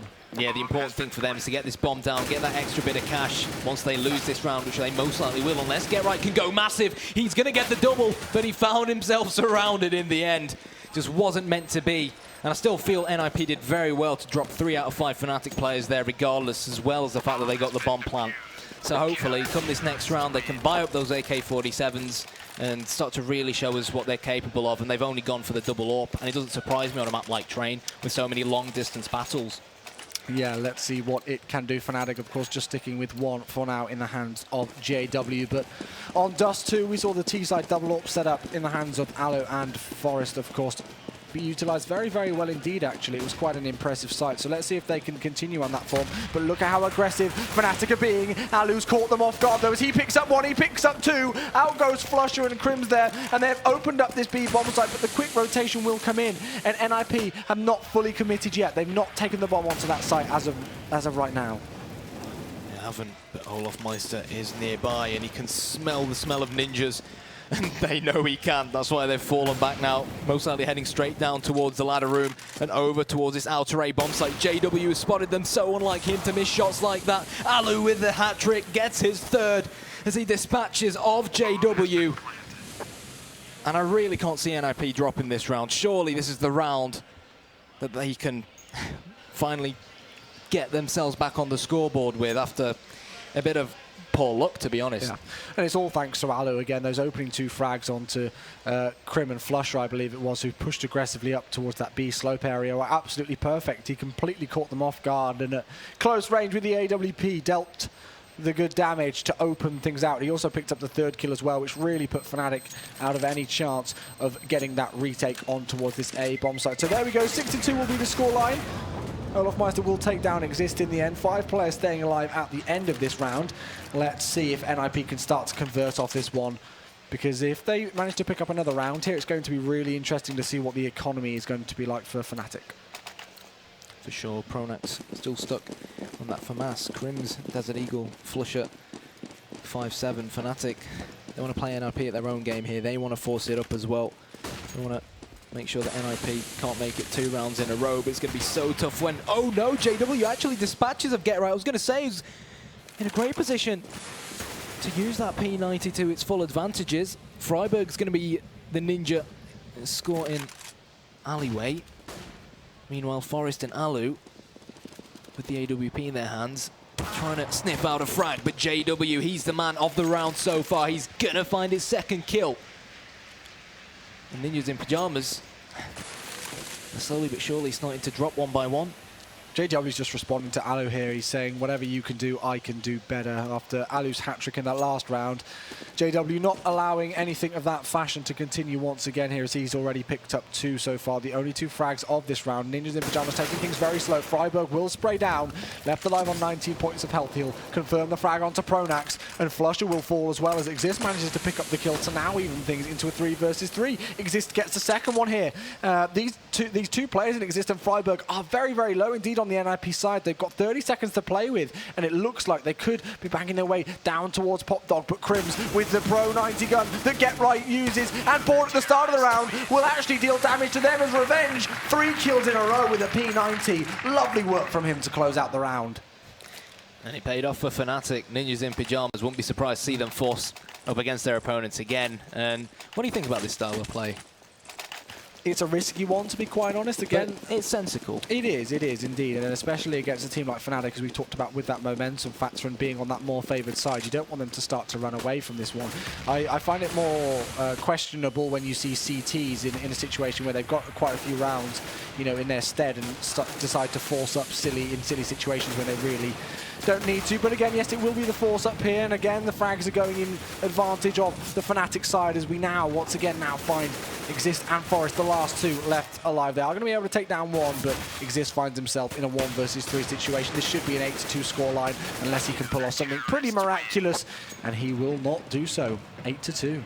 Yeah, they tracked him down in the end, and NIP, it really hurts me to look over at the right side and see him as broke as they are, but that has really been the name of the map for them so far. They haven't really been given too many opportunities with actual weapons to be able to utilize, and Fnatic, this is the snowball factor that Thorin mentioned. When it comes to crunch time, Fnatic rarely disappoint, and this final 5th map is certainly crunch time, as we've said many times. This single map decides the difference between at least $20,000 more. Flush is going to find the first one down to Alu. This is just an eco, but this is just target practice for him, surely. He picks up 3. Crims comes in to help out there, just denying the ace, unfortunately, and Get Right's just going to bunny up around on the A-bomb side. I'm pretty sure they've seen him here. Crims will dispatch of him there. So 9-2 is the scoreline. Real, consistent, good play here from Fnatic. They're just taking things so clinical. It's really great play from them, and Ninjas in Pyjamas are the ones with all of the effort to do now. They're the ones who've got to change up the game. Yeah, interesting to see Flusher use the AWP as well over towards that B bomb site, but early on when we said that each and every single one of these players on this Fnatic lineup are so versatile and can interchange their roles so well, that pretty much just hits the nail on the head there. And because obviously Olofmeister is normally their secondary AWP, but JW, look at this position, straight in towards ladder room, and he will reap the reward. See you later, Freiburg. He's going to now fall back and play this more passive with the rest of his teammates. They have gone in the man advantage. Meanwhile, NIP, they're just left pondering with regards to where they want to head. And again, they just feel so confident with their B setup that they're just happy to leave Flusher solo there with that AWP, banking 4 players over towards A. Now JW will move over there, so that's both AWPs on the CT side over towards B at the second. But we talked about it earlier on, and I'll repeat the point again here. You can just easily rotate on this CT side. It's such a quick job to do, no matter where NIP may push. But I mean, looking at the setup for NIP, they're trying to scope something out and find some information, maybe find a head popping out at the wrong time to get an entry frag onto a site, but it's just not working out in their favor. Fnatic are playing this so patiently. Forrest spraying and praying here towards side alley. He knows Pronax is going to be nearby, but it's not going to matter because Get Right and Exist are going to get the double. Get Right looking for more. And the question is, can he find them? It's 3-on-3. Flusher with the AWP from Connector. Alu really needs to capitalize here, and he will not leave an Exist. A lone ranger all by himself with 7 seconds on the clock. I don't think he can pick up this bomb and plant it. And this round, Chewy is going straight to Fnatic. They're going to try and take this rifle off him at the last second here, although he does manage to pick up 2 kills, and he does just about manage to survive with that AK-47, which could potentially be crucial in this situation. But just look at the economy. It really says it all about this game, let alone just looking at the top of the scoreboard where you can see that 10-2 scoreline there in favor of Fnatic. The best that NIP can hope for now on this T side of Train is 5 rounds. I saw them play, again, it was online and it was against a different opponent, but NIP, just after that 16-14 very close loss against Fnatic on Dust 2 just the other day online, they played TSM on Train and they looked really lackluster on it. And I have to admit, so far, once again, NIP have been pretty lackluster on this map. In the meantime, though, Fnatic have just been on form. I feel like they're getting picked off one by one. I feel like they should maybe try and stick together and try to execute a set piece onto either of these 2 bomb sites and try and overwhelm the CTs defending. But even when they tried doing it there in the blink of an eye, they get completely mowed down. 11-2. RNIP going to do what Fnatic did on Inferno. It's again, it's like cobblestone again. It is. It's gone back to that kind of attitude and energy in the game for me, I feel. It's just, it's died down quite a lot, but, you know, again, this is just credit to Fnatic's great play. Even after losing that map, after that great comeback, they come into this, and it's like it never happened to them. They're just, it's a new map. It's crunch time again, guys, and they pick up their game, and that just shows phenomenal resilience here from the Swedish side of Fnatic, that they can lose a map in that fashion after such a phenomenal comeback to then completely forget about it and play so well here. But JW's pushed up aggressively. Let's see if he finds a frag. He won't do. Advantage NIP. Yeah, Pronax looking to try and shut down the NIP players, but Alu comes in as he assassinates not 1 but 2 of these Fnatic boys. And maybe, just maybe, NIP can at least go into the second half with 11-4. And if they win their pistol and win the first gun round, then the rounds will pile up. But anything less than that, and it's going to be very, very, very difficult. Yeah, I think the worrying thing for me here really is we all know that Train is a CT-favoured map, but I think on the whole, please correct me if I'm wrong, but I think NIP have looked slightly better on their T side, in my opinion, at times in this series than on their CT side, especially with that comeback when they were on that CT side and 15-4 up. You know, it was pretty crazy. They switched to the T side, but still the amount of work that they did, you know. Slice from Olaf Meister getting in the faces of the Ninjas. Hat-trick from Olaf Meister. Nothing the NIP boys could really do there. And he's going to pick up an AWP as well. He has the Swedes completely surrounded. And now Exist. He's being attacked from all angles here. And this is not the first time that we've seen him left alive in a 1 versus 3 situation. He will not be able to convert anything off that. A pretty lackluster half, I have to say. But you can just see the frag count there on that Fnatic side. All of them doing really great damage, and all of them contributing to that phenomenal 12-3 scoreline that they started off with. And I don't think we can underestimate it enough here how important it will be for NIP now on this CT side. And I got it wrong earlier on, so I'll call myself out on it and apologise. I actually think NIP even have been better on their CT side from what I've seen really overall in the grand scheme of things in this series. So this is the opportunity for them to come back into this game, but they are going to have to pull off almost a Fnatic-esque comeback if they want to pull themselves back into this series. Yeah, it's going to be incredibly difficult. I mean, essentially what we're saying is if NIP want to stand a chance of winning this map and winning this BO5 overall, they need 13 terrorist rounds on train, which is a very, very steep hill to climb. But that last round, I think Olofmeister did really well to creep into that new side main and surprise the Ninjas with that M4A4. And this pistol round is going to be massive for Ninjas in Pyjamas. But even, I'll tell you what, even if they do end up losing here on train, I still think they'll be able to go home with their heads held high. Yeah. They proved a lot of people wrong. Most certainly so. They've really given us an absolutely phenomenal thriller of a series, barring that Cobble game, and if this one's a blowout as well. But still, it's just been so back and forth with some really high intensity action, which is what we love. But I think the tricky thing for me here is, again, we know that train is a CT favored map, but to pick up 13 rounds when they're down this far and know that they have little room to play with, and against Fnatic is going to be a big one. That being said, though, that's the exact start that they wanted, with Forest taking down Olofmeister to start proceedings. Right, going aggressive. He may very well try and jump in towards ladder room, but Freiburg has company over here on the inner bomb site. Alu, his right-hand man, looking to help him out, but Pronax will plant the bomb. No casualties just yet. Get Right chimes in with a headshot of his own. Forest will get his second of the round, and now Pronax and JW with it all to do. JW is isolated in the upper area, trying to drop Get Right, and he will do, but he still has more CTs coming towards him. One from the right, one from the left, and he will finally get exterminated by Forest. And I said NIP had no choice but to win their pistol and capitalise on the next 2 rounds. This is their chance to capitalise. Yeah, it was really important. And Fnatic being able to get that bomb down, of course, now means that they shouldn't force up here by the looks of things. Again, just a couple of P250s, in fact, 5 P250s coming in, a smoke and a flash as well. So looking to maybe once again get aggressive potentially and put the bomb down quickly to just advance their economy, but probably not really banking too much favour on actually winning this round so that they can then go into that early third round buy, or it will be round number 18 buy, of course, in this instant. Get Right once again with a P90 in hand, still fragging with that, as that's his second kill of the round here. And this should hopefully be a clean 5-man sweep for the Ninjas. And it will be 12-5. Meanwhile, Fnatic will buy up, thanks to planting on the pistol round, of course.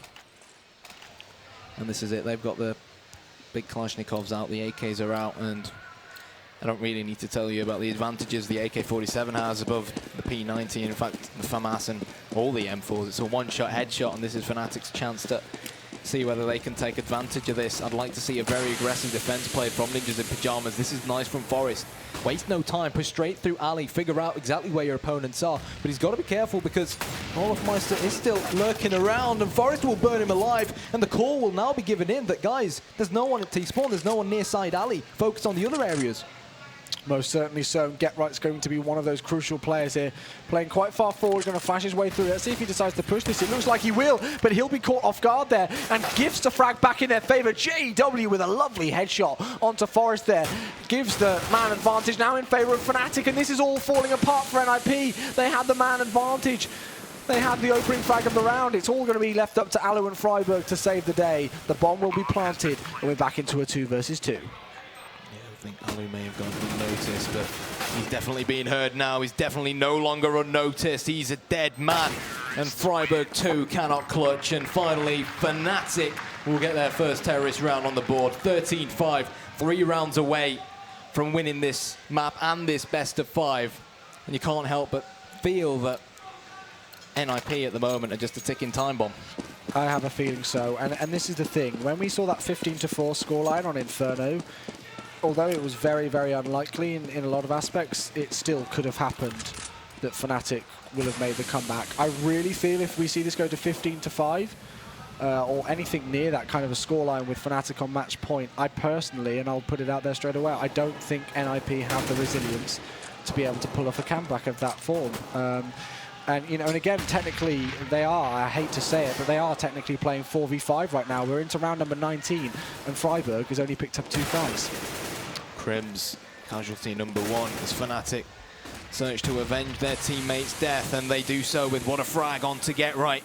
4 versus 4. This does favor numerically Fnatic. It means the CTs can cover a lot less ground. And let's see what Pronax, the Swedish mastermind, has in store for the boys in orange.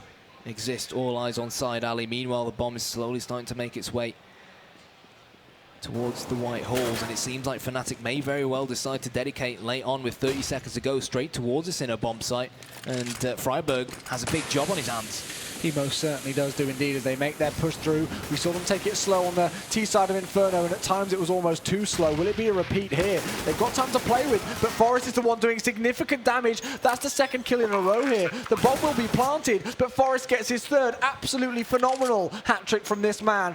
And now Olofmeister finds himself the last one left alive. They're going to smoke off the bomb diffuser there, which will be Forest. Alu closes things out there, and that was a really nice round there from NIP. Forest the saviour for the Ninjas. Most certainly. It's nice to really see him back in form. Here he is again towards the top of the scoreboard. But you highlighted this earlier on. Freiburg isn't Freiburg.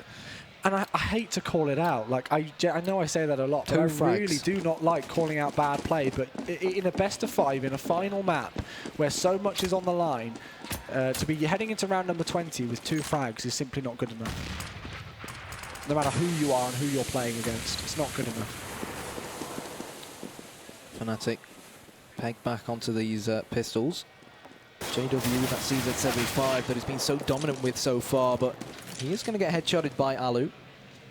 I think Fnatic's best part, or best bet to try and brute force a bomb plant here maybe is to try and use Pronax's flashes as pop flashes and his smoke to try and cover off the connector towards the inner bomb site and just try to push through lower and force that bomb plant down. They're most likely going to lose the round, but hey, they'll get a bit of extra cash. Just got to look at the bright side. Yeah. They've still got a lot of rounds to play with here. Let's not forget Fnatic only 3 rounds away from taking not only the map, but the entire series, of course, and advancing through to face up against the winner of Envious versus Virtus Pro, which will be the next match on stream. But Freiburg and Get Right cleaning things up finally. He's been able to double his kills there, as that will be 13-7. Ninjas in Pyjamas still fighting. They're hanging on by a thread here, Knight. They've still got a lot of work to do, though. They do, and Fnatic are going to be looking to make sure that work gets 100% complete to book themselves a place in our grand final, which will be played tomorrow. It will be a best of 5. But here we go, Olofmeister, as we saw earlier on, he's the Lone Ranger who continuously keeps dashing towards the side alley. Exist his main opponent in that area. Meanwhile, the rest of Fnatic, they're slowly walking through the white halls, and they could very well opt to pop flash straight through this smoke and try and overpower Freiburg, and overpower Freiburg is exactly what they managed to do, or maybe not. Freiburg with the headshot, but Alu also rotated in, but he also got slaughtered on this inner B bomb site. Get Right wasting no time. He's not even going to bother waiting for his teammates. He too will get killed. And now Forest and Exist find themselves in one of the toughest situations they've been in so far on this map. Exist is just busy fighting it off towards that outer bomb site with Olofmeister. Yeah, and that's the real big trouble here. Even Forest picking up kills there over towards that B bomb site. It was pretty much impossible because Olofmeister, who we know is just a phenomenal player, was just keeping Exist at bay. There was no way that Exist could push through that connector area, or maybe even go up through Pop Dog and try and go around the back of the Fnatic players towards that B bomb site, because Olof was just lurking there, keeping him busy. They had tabs on where Forest was as well, so it was really, in all honesty, a matter of time before Fnatic secured the round. And that's exactly what they did. 14-7 the scoreline now, double the score of their Swedish counterparts. Fnatic 2 rounds away from claiming victory in this long best of 5.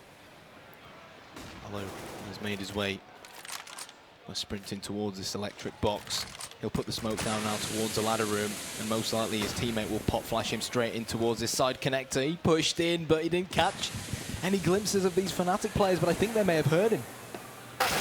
Forest picks up the first frag, though. He's really been the standout player for me in this series for NIP, I have to say, if I did pick one, and he starts things off well. But Get Right will be fragged out here. Alu responds. It's back-for-back trades here on this map. Alu with the double here, and this is exactly what NIP needed. Pronax and JW find themselves the last 2 left alive, but let's not forget what damage these two can do. They can certainly pull off this situation here. Not if Forest has got anything to say about it, though. He tags JW down very, very low indeed, and even on 3 points of health, he's still still able to pick up that final kill. And now it's all left in the hands of Pronax. Pronax wants to fight on with 30 seconds to go. He's going to fake the bomb plant. Little does he realize that he's got a man to his left and a man to his right. Pronax will clutch! 3 from him! And he will secure match point for Fnatic. NIP. Oh my, that's got to be... I think what that's are you it, mate. doing? I think that's it, mate. I honestly think that is it. Like, how that even just happened in that situation there. Left so low on health as well. For NIP to make such a crucial error like that. I don't know what's going on in their heads right now, but Fnatic on the verge of victory here. Look at how low the economy is. Forest is going to push through. It's a 1-for-1 trade here, but Fnatic are 4 frags away from the grand final of the Gfinity Champion of Champions tournament. People talk about nip magic. Whatever that magic is, they need it right now to survive. They've huffed and puffed, but I'm afraid it just hasn't been enough to see them emerge victors over Fnatic in this best of 5. But hey, it's not over just yet. It's not. And let's not forget, you know, right back at the start of this series, which seems like years ago, it was about 4.5 hours ago or so, we saw NIP 15-13 down on an eco round, and they took it, and then, you know, went to overtime and looked good there. So again, you can't count these players out, but I really think that Pronax 1 versus 3 was potentially the last nail in the coffin. You will find out imminently, though. Alu and co heading straight towards that coffin. Only time will tell. Freiburg wants to continue to fight on. He is the king of banana and he's using that banana 5-7, but Crims is going to come in to assassinate him. And Olaf as well says, anything you can do, mate, I can do better. And now it's all down to the NIP in-game leader to do what's probably considered the impossible, and it definitely is impossible now. He's not able to do it. Fnatic, 5 maps is what it took for them to emerge victorious. But they've done it in the end. But still, credit where it's due to NIP. No one expected them to win more than Dust 2, and even Dust 2 was a bit meh. Yeah, it was a bit meh. It was back and forth, but again, I think the crowd enjoyed that. We've got an absolutely packed audience here at EGX. There's literally not a single seat to spare, and there are people even queuing out the door. So if you are coming to EGX for any future series, of course, if you are watching at home at the second, make sure you get here early because there's plenty more Counter-Strike action to come. And this is the thing, this was the series which, in all honesty, I think a lot of people thought that was going to not be, that was going to be quite a, you know, a relatively one-sided one. Now we've got Envious versus Virtus Pro coming up. That's going to potentially be an absolute thriller of a series if that wasn't beforehand, but still, credit to NIP. They did come in fighting, and they really brought it to Fnatic there. And it was a close, a best of 5, I think, again. As the analyst said, that Cobblestone game was one of the changes there for me, in all honesty. I said before Mirage started that if NIP were going to take this series, they needed Mirage. And if it was 16-13 the other way, they would have taken it. I think a lot of us were surprised that NIP ended up taking Inferno. Yeah, obviously, credit where it's due to Fnatic for mounting that comeback, but that BO5 pretty much sums up Counter-Strike. You know, you've got amazing moments, you've got tears, blood, sweat and tears shed. Oh, it was mad. The players in the booths, but you never know what's going to happen. You've got stomps, you've got 2 overtimes, you've got a 15-4 comeback. You've got a team who are, you know, in a lot of people's opinions, on the brink of completely disappearing, you know, and splitting off in their separate ways. And let's not forget, this is an NIP roster who, although they aren't a champion of a Gfinity event, they've certainly been champions of many other events. And now Alu, of course, with that 5th player. It was a heck of a good series. My voice, as you can probably tell, is completely ruined. I think I need to go and lie down in a darkened room for a few minutes. But any final words, Knight? Well, I want you to pick a man of the match. I think it's so difficult to do so over those 5 maps. But if you were just going to like pick Flusher. Flusher? I'm not even going to let you finish the sentence. It just came to me. I mean, like, I know it's not just about frag count, as I keep saying time and time again, but still, he just came big when they really needed him to, and he stepped up at the right times, and he controlled things single-handedly at times as well. So Flusher was the standout man for me there. It's not really surprising, but again, all of them at times played their individual parts. When Olaf Meister was really, really quiet on that first side of Inferno, there were still other players, you know, doing their part and everything. And that's what Fnatic can do. Anyway, guys, I think we've got an interview coming up with Olaf Meister, if I am not mistaken. So, Banks, over to you. Thank you very much, Chewy. I am joined by Olaf Meister. What a fantastic game we saw then. Another reason why best of 5 is the way to go. Can we have one more round of applause, please, guys? Now, Olaf Meister, first game, went all 5 maps. Most people didn't expect it. What was the thoughts from the Fnatic camp?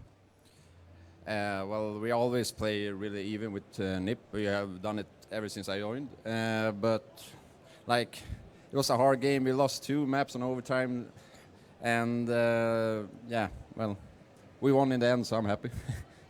Now, looking at this tournament, best of 5s, everyone's talking about the format. Seems to have worked pretty well so far. Everyone's enjoying it. Good bit of action straight away.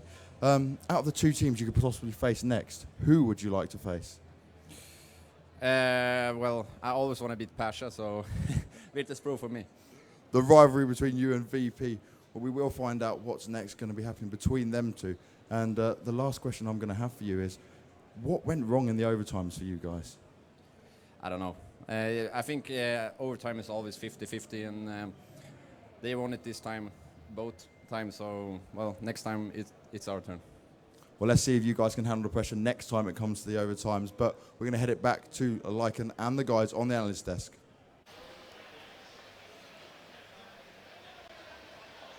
Hey, excellent. Thank you, Banks. Guys, all right, that's the end of the series. Yeah. Fnatic takes it 3-2. Thorin, what did you think of the series? What did you think of the last round?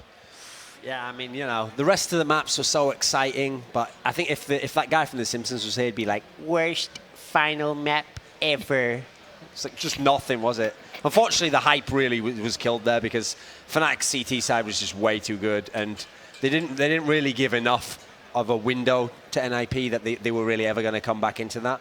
That's the problem with Train being the last map there. It's like, yeah, you felt like because neither team had played it that much, it would be a bit more open, but as a result, neither team was super strong either. So once Fnatic got the early strength there, I felt like the lead was going to be insurmountable. Yeah, I kind of agree. I mean, let's be real. That Pronax 1v3 to force NIP into an eco, that shouldn't happen. No, that definitely not. That definitely shouldn't happen. So NIP they can feel disappointed by that, but that's also heroics from somebody that you, again, and this is what Fnatic do. This is like heroics from a player that the prescribed wisdom is, if Pronax is the last alive, Fnatic are going to lose the round. And he came up clutch, and there was just so many good moments on that. I thought it was going to be a lot closer, a lot more competitive. But just before we get into the bones of it and sort of pick it apart on an analysis kind of level, I do want to say that is probably the last time that we're going to, see Fnatic in, NIP in its current form.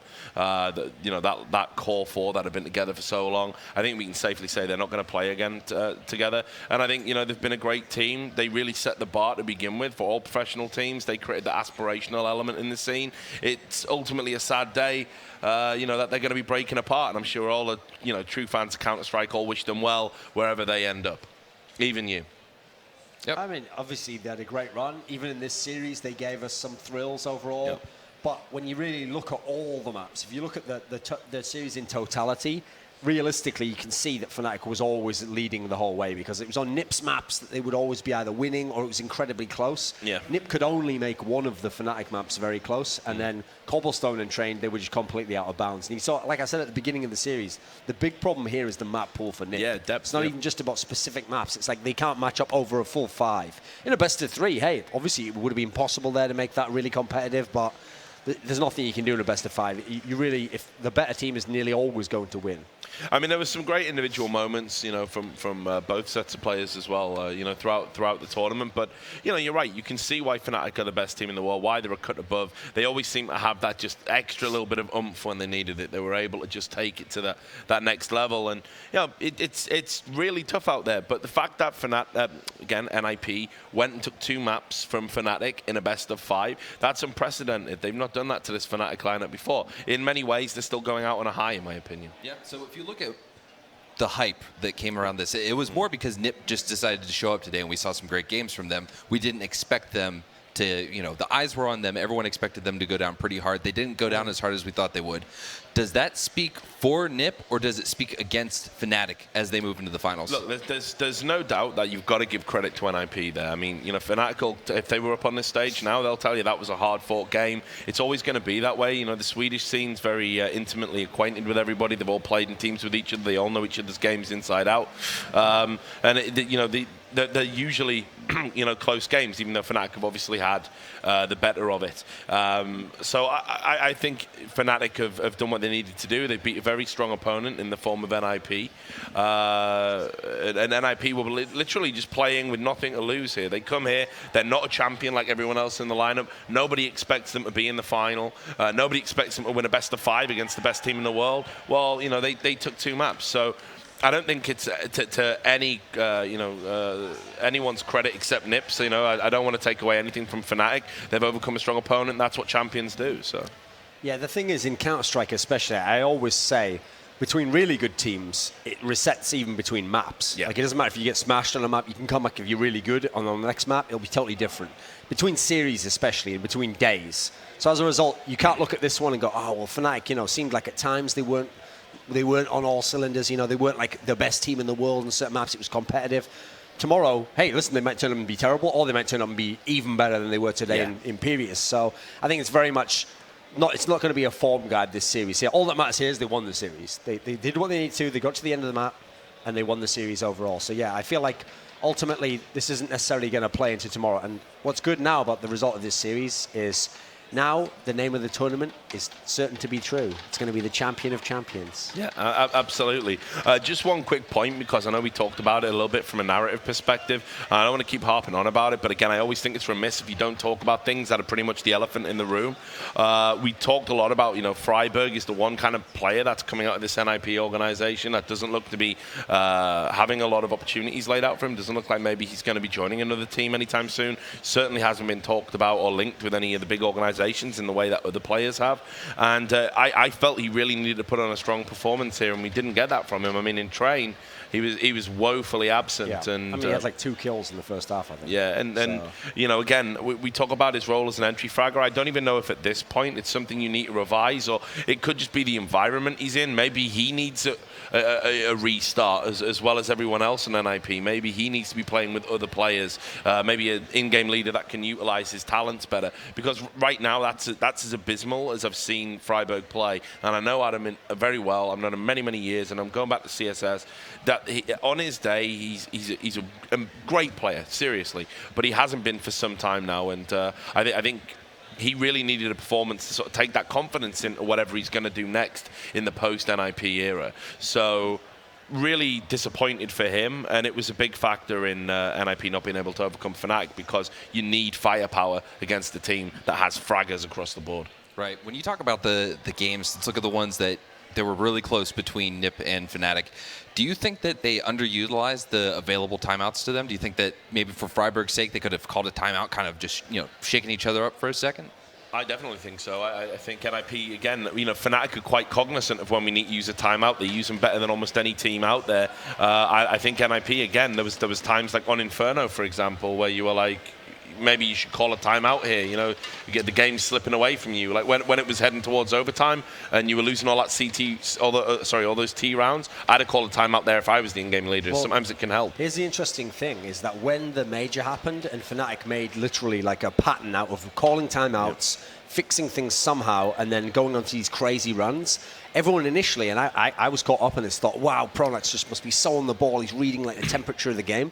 And actually what's interesting is it's the coach of Fnatic, Vugo, who said, actually, oh no, actually I call the timeouts, like I'll tell the guys, like, you know, I can see that you're too into the game. He's thinking, because even players like Pronax, they're just thinking next round, what am I doing next round? Yeah. Well, NIP don't have a coach, and you see NIP almost never take timeouts. They don't do it at all.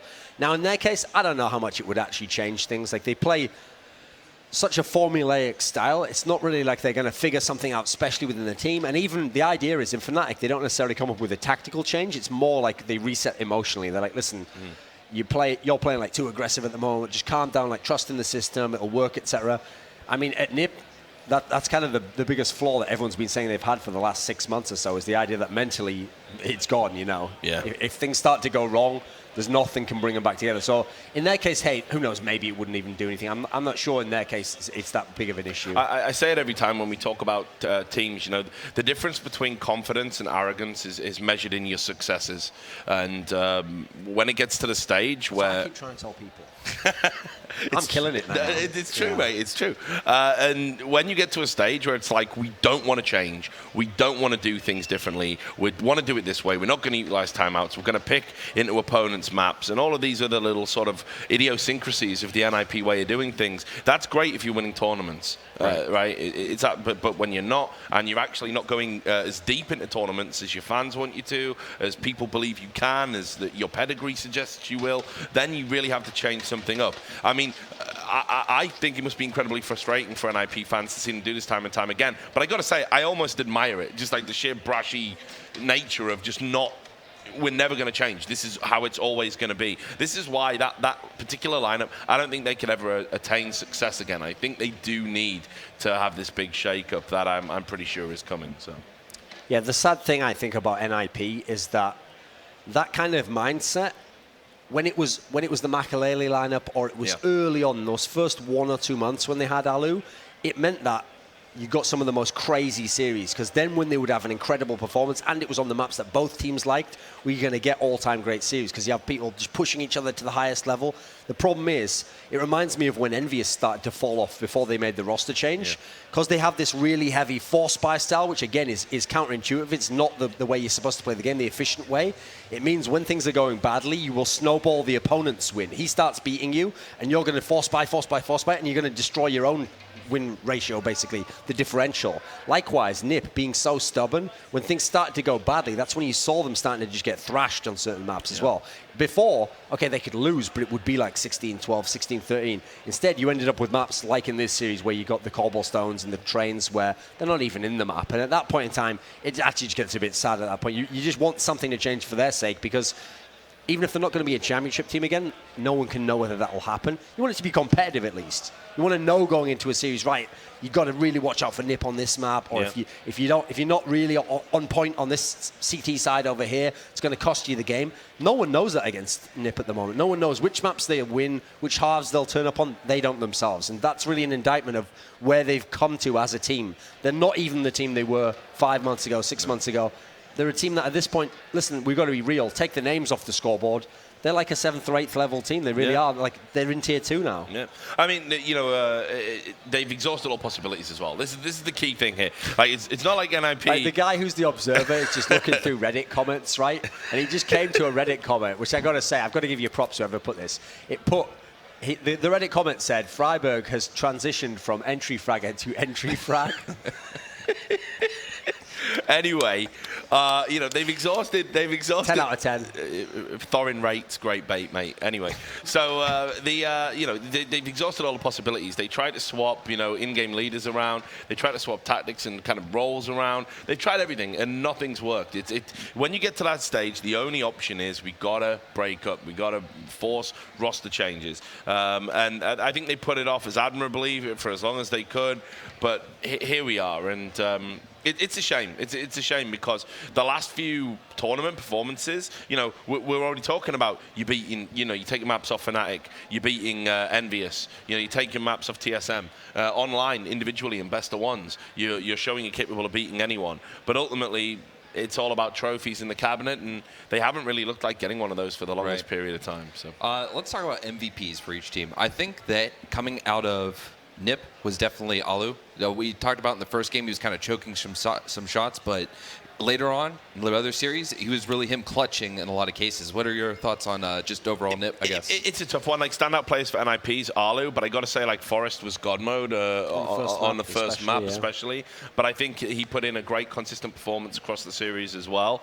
I mean, there were rounds that Alu kind of lost single-handedly, but then there were rounds that he won single-handedly. It's very hard. I mean, I maybe might give it to Forest just in terms of consistency overall, but it's definitely a toss-up between those two. In terms of Fnatic, I mean, Olaf, mate. It's so ridiculous because he had such a bad half on Inferno, but like I say, great players just bounce back, and he was doing so much in terms of just taking up different roles, right? What do we need here? I reckon if we pick up an AWP, this is going to get us across the line. Do we need entry fraggers? Okay, I'll go first. Watch me, get behind me.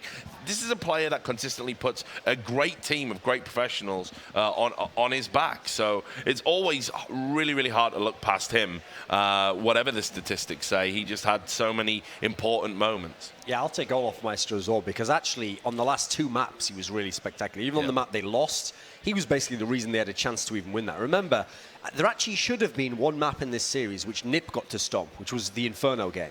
They were up 15-4. That should have been it. They should have closed it out at some point in the next 4 or 5 rounds. But what happened was, in the 11-round comeback to get to overtime, I saw the stat online. Olaf Meister had 19 kills in that period of time. He just basically just went wherever he wanted on the map, wherever he thought they would be. He read the game. He had an AWP, he had a rifle, whatever he needed to do, winning clutch rounds. I mean, considering they lost the map, it was an absolutely ridiculous performance. And they just carried it over to Trainer, and on Trainer he was doing the same thing. CT side, he was just picking up kills all over the place. And just to make it look like we're not completely all about Olaf Meister, because you know, I got to say as well, Flusher, you know, he kind of, sometimes he flies under the radar when you're watching the games, because the kind of kills he makes, they're not necessarily spectacular. But this is a guy who always does his job. You come to the site, he's going to kill at least one of you, usually 2. He's, you know, very, very consistent. He's good in clutch situations, knows how to utilize terrain to buy time for his team. So again, you're talking about Olaf Meister or Flusher, I think, for MVP. I think Olaf Meister had the more important kills, and certainly, you know, he clutched rounds like we saw when it was a 1v2 on Inferno, and that makes a huge difference, taking it to overtime.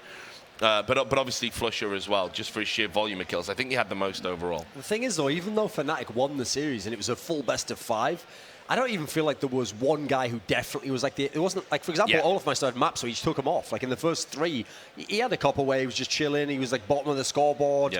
On the first game, for example, on Dust 2. He wasn't even that great himself the whole series. Okay, he was towards the end because we played 5 whole maps. I think that just kind of shows where Fnatic is. Like, when you asked before, like, why am I so sure Fnatic's going to win? You could look at this series now and go, right, well, Fnatic struggled and they had got the 5 maps against NiP. I mean, how are they going to win from this point? That's the whole point. Fnatic doesn't even have to be playing well, but they just know how to win the game. They have the gamesmanship element where they know, like, what exact round you have to be really good at. You can give up some of the other ones because that'll turn the whole game. And so in a series where they had times where they weren't even looking that great, they still managed to win the series anyway, win a best of 5, and now they're going on to the final. Yep. All right, well, thank you guys. That wraps up the first series, which is Fnatic versus NiP.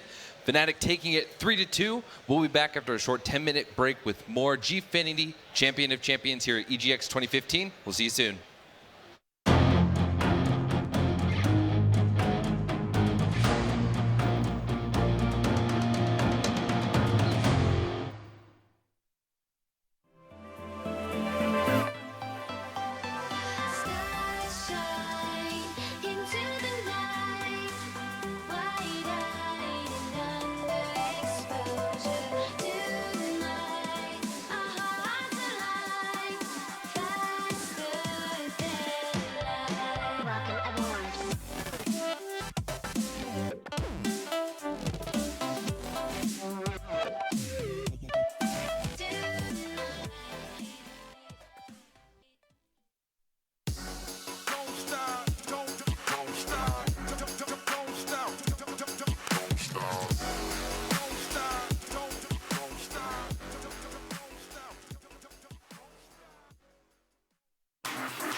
this out.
I'm running away from this pain. I'm trying to find a new way where the sun's shining down on my face. I'm running away. You're in a toxic relationship. Time to be free.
Welcome back to the Gfinity Champion of Champions here at EGX 2015.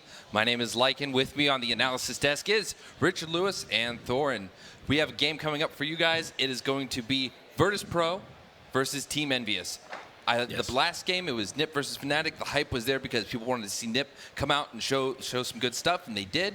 Now the hype is here because we're about to see two amazing, well-matched teams kick it off. What do you think we're going to see? This is the form match right now between like the CS teams that are literally hot. Like they're just going absolutely berserk. You know, Virtus.pro, they went out there at ESL Dubai and they had a great final against TSM. Envious, they're coming out of DreamHack London last weekend, looking absolutely incredible. Just 2-16-13 wins in a best of 3 over TSM, and TSM were just like, they did everything they could because obviously they have this curse against Envious where they haven't beat them yet. They haven't beat this new lineup, and they tried to do everything to beat them. They changed their tactics specifically to beat them. Still couldn't do it. Kenny S in absolute God mode.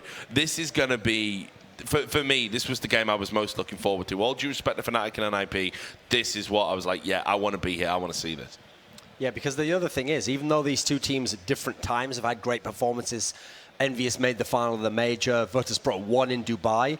Yeah, they've met in the group stage of Dubai, but they haven't actually clashed in a series. We don't really know what does the new Envious look like when they're in a full series against Virtus.pro. So better than that, better than just a series. Let's have a best of 5 between them.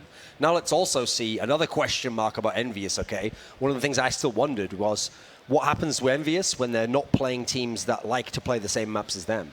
Because Virtus.pro have a really deep map pool. So Envious actually at the moment, they've only played a few tournaments. They've gotten away with banning certain things, Overpass all the time. There's some maps they've just never played. They've never played Overpass. They played, I think, 1 game of Train ever, and they lost it to Mouse Sports. So there's 2 out of the 5 of the map pool gone already that they can't, as far as we know, play. Presumably they have at least 1 prepared. So as a result, listen, Virtus.pro can go almost anywhere in the map pool. They usually ban out Dust 2, which is a strong map of Envious anyway. I actually think the map pool is what's going to make this a really interesting series because I could believe Envious has the potential to be a better team than Virtus.pro, as hot as Virtus.pro was recently. Yeah. But I think the map pool is actually going to skew in Virtus.pro's favor. So Envious will have to be extra hot if they're going to win VP maps. I definitely agree with Duncan's assessment there in the sense that I think Virtus.pro, having that deeper map pool, that's going to really help them out. Obviously, they've got maps that I think they're well capable of beating Envious on. But what's great about Envious is they just have this, again, it's not even a joke when I say it, but it's a laissez-faire. It's just carefree. The way they get involved in how they play the game, they just approach it as if, you know, we're still going to force buy every round, even with this new roster. We're not afraid to use some of the lesser weapons and go against those full buys. We're going to just do these ridiculous rushes. We're going to take duels all around the map. They have a very distinctive style. It's what makes Envious a great team to watch. I think they're the most exciting team to watch right now, I think. And if Kenny S maintains that form, they've got something a little bit extra. They've got a type of player that I don't think Virtus.pro do have. Yep. Do you think that we've talked before the show started today, we were discussing how one of these teams is a possible successor to Fnatic as best team in the world. Can you kind of discuss why that would be? Is it Fnatic falling off or is it one of these teams rising above? I mean, it'll probably be a mixture of the two, in as much as when Fnatic does fall off, then it'll make it easier for whoever the next great team is to establish themselves. Because at the moment, the key thing about Fnatic is, it's not even that they always do raise their level and beat you out. It's that if you ever get to a final and you don't play lights out Counter-Strike, they're going to win. They'll find a way to win. They'll survive on the map where you're super, super hot. They're on the map that's like a 50-50, 60-40. They'll be losing, but then they'll do the big comeback and win. So it feels like that's why they're like the final boss. They're always waiting at the end, and if you show any weakness, they're just going to come out and they're going to win the tournament. The thing is, I don't think VP actually can be the #1 team in the world. Like, I've just seen it. It's the same story again and again. And because they never do change players, the same cycle just repeats again and again. They have a couple of hot tournaments. They have 1 or 2 where they fall off. People start to say, they're not going to be good anymore. Something changes. They change one thing, in-game leader usually. One guy changes a role slightly. Next thing you know, they have the God Mode tournament where everyone's winning the 1v3s. They suddenly have the 4 or 5 maps they're super strong on. That cycle just repeats again and again and again, though. For the same reasons they go downhill, they then reverse it and they come back uphill. Envious, I think, legitimately has a shot to be #1, but it's still predicated on something that is a bit of a question mark, which is, can Kenny S maintain this form? Because If he can actually play, he doesn't even have to play as well as he did at DreamHack London. If he can just play, say, 75% of that, he's going to be really dangerous just as an AWPer, and then they've got one of the craziest force spy teams in the game. So you've got both ends of the spectrum locked down there. At that point in time, I think they really could be in a position to become the #1 team. But yeah, I agree. I think NBS have all the tools. I think that's the key thing to look at. So, if you were to say, how would you design a team that's going to take over Fnatic and be #1? You would be, okay, well, we need a really good in-game leader. You've got that. You would need a really good in-game leader who can frag. You've got that. You would need a world-class AWPer, arguably the best AWPer in the world when he's on form. You've got that. You need an entry fragger that's capable of going to sites and ripping people's heads off. You've got that in the form of Apex. You need a consistent rifler. You've got Kiyoshima backing you up. If you need someone who's just super Mr. Consistent, when you're rushing into a site, your wingman, you've got MBK, the bedrock of the team for me. Just on paper, I think you couldn't really design a team designed to sort of take over the Fnatic era better than you could with Envious. That's all due respect to Virtus Pro, but the thing with Virtus Pro is they blow hot, they blow cold. When they play games, they're a momentum team. When they have tournament runs, they're a momentum team. They can do things that are inexplicable. I mean, what happened after they got blown out 16-0 by Kingwin out in Valencia? I mean, people thought the team was done. They could barely even look at each other, let alone talk to each other in the aftermath of that. Then what they did is they went to the drawing board. They said, Pasha, we're taking your AWP off you. You're now a rifler. We're giving it to Neo. Now, that shouldn't have worked. Everyone was scratching their heads when that was decided. But this is why Neo is the god of Counter-Strike, and it's completely reinvigorated them. How long is that gonna last? History points to the fact that they're eventually going to hit a wall and they're not going to be able to continue. That's why I've got a plump for Envious in this series. But indeed, in terms of dynasties and taking over Fnatic, I've got a plump for Envious there as well. All right, well, if Envious is going to test their mettle against Fnatic, they're first going to have to go through Virtus Pro. Let's go ahead and take a quick look at Virtus Pro and see what they're bringing to the table.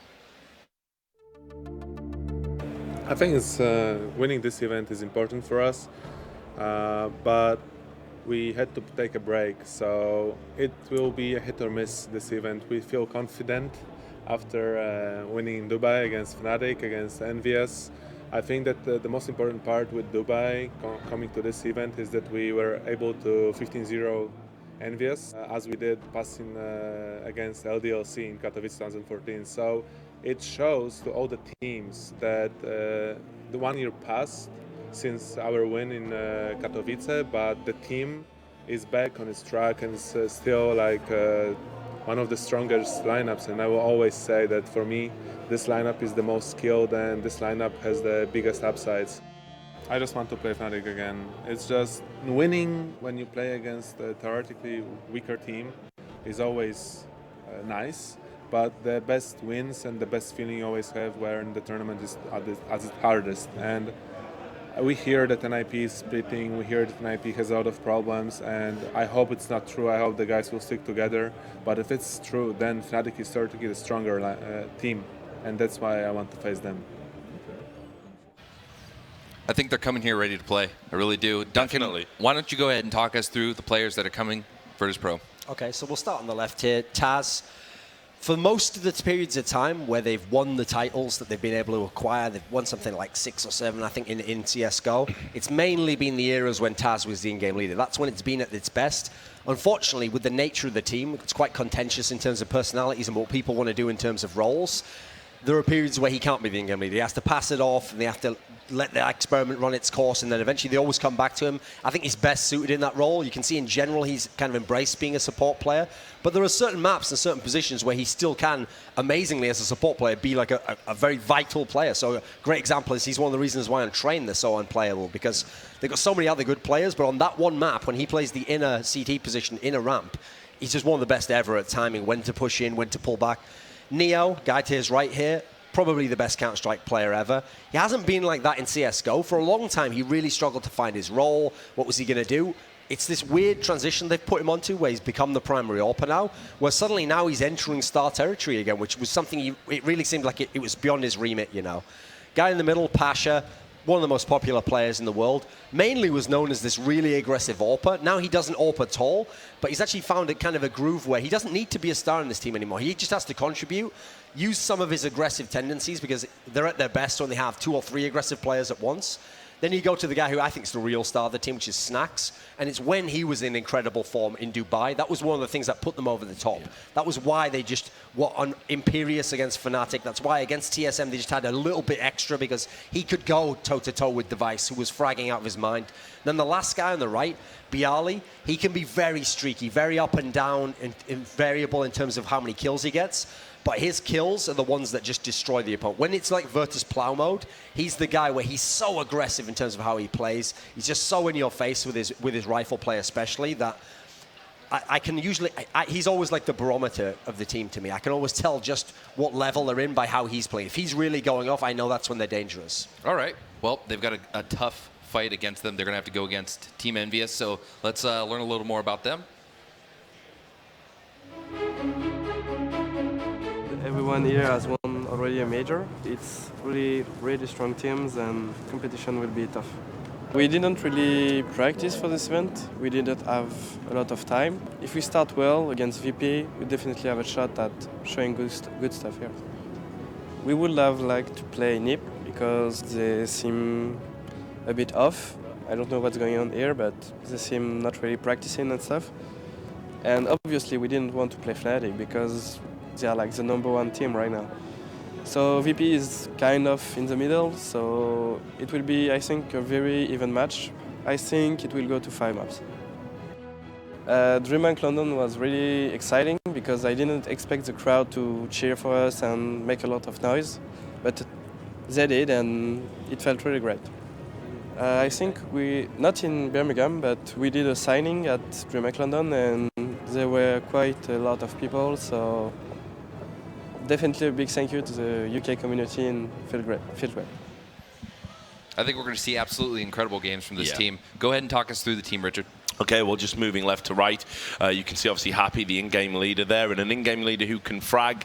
My esteemed colleague Duncan often makes fun of him, saying he's a bit of a beta. That his whole style is constructed around getting those frags, but that's completely not true. Duncan doesn't know what he's talking about there. We saw Happy get that ridiculous Deagle ace at DreamHack London. This is a guy who can aim, and this is a guy who can frag. So one of the great all-round in-game leaders for me, personally. Kenny S, a true superstar when he's on point. You go maybe 9 months back, he's the best player in the world, but he was in Titan, and Titan was a malfunctioning unit. Titan was really struggling to utilize his talents. I don't know how a player like him would stay motivated when you drop in like 50 frags and still losing games, which was happening to him with alarming frequency. You got Kiyoshima in there. I think he can be quite a streaky player in the same way that Bialy is, but when he's on point, Kiyoshima's as good as anybody in Envious, which is a high accolade indeed, but a very competent rifler. NBK, as I said, the bedrock of the team. I just think he's supremely consistent. He does so much work that's maybe underappreciated.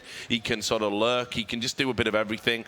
Really been around for a while as well. Like I remember when he first came in, like say he was just a little kid, the new kid on the block, and now here he is. He's the sort of established veteran.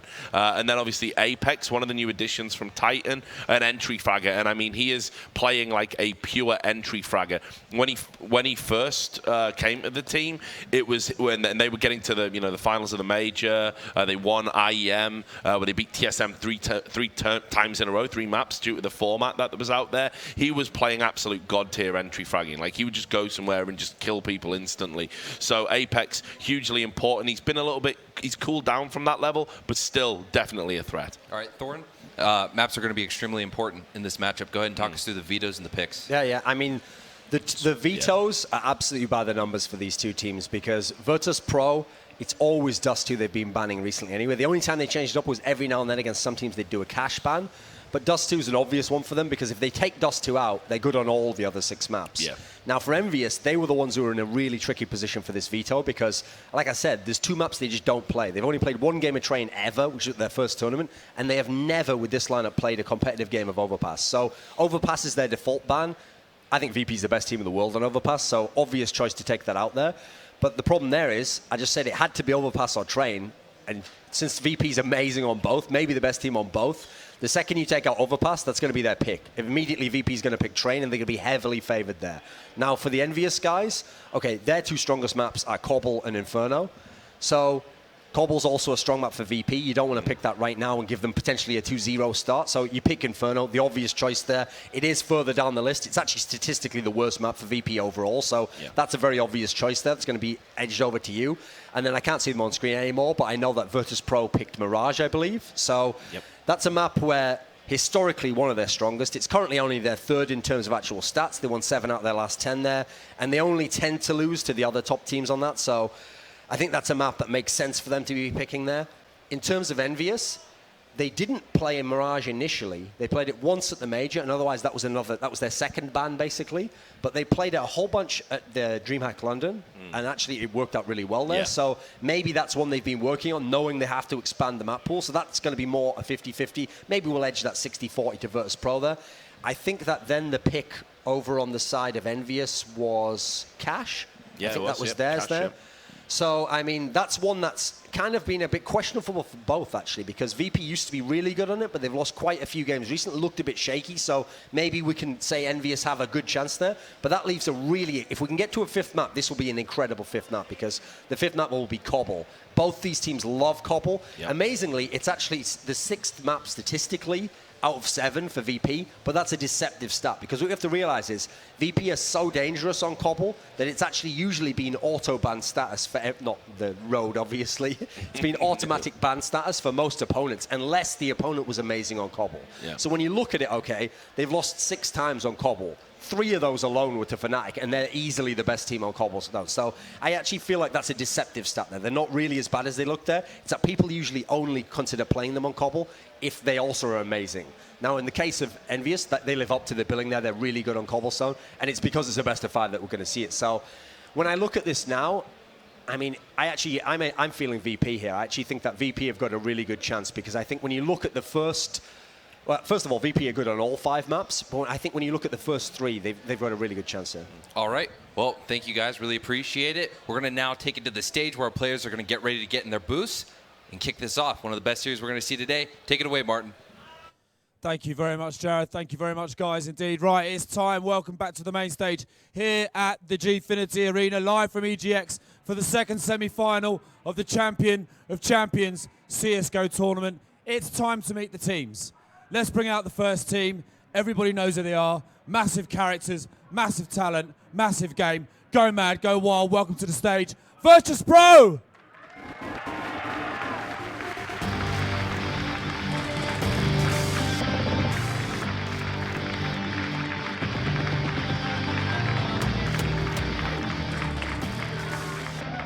Good stuff, excellent stuff. A nice warm welcome for the guys then. Yeah, Taz, you love Taz. Taz loves you.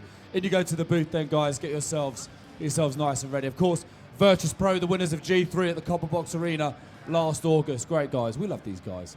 Okay, time to meet the second team. Also hoping to meet Fnatic in the grand final tomorrow. There's so much money on the line, so much pride. That's why this tournament's going off. Absolutely superb. First semi-final. Let's see if we can make this one match the first one earlier today. Please welcome to the stage your second team in this second semi-final. It's Envious!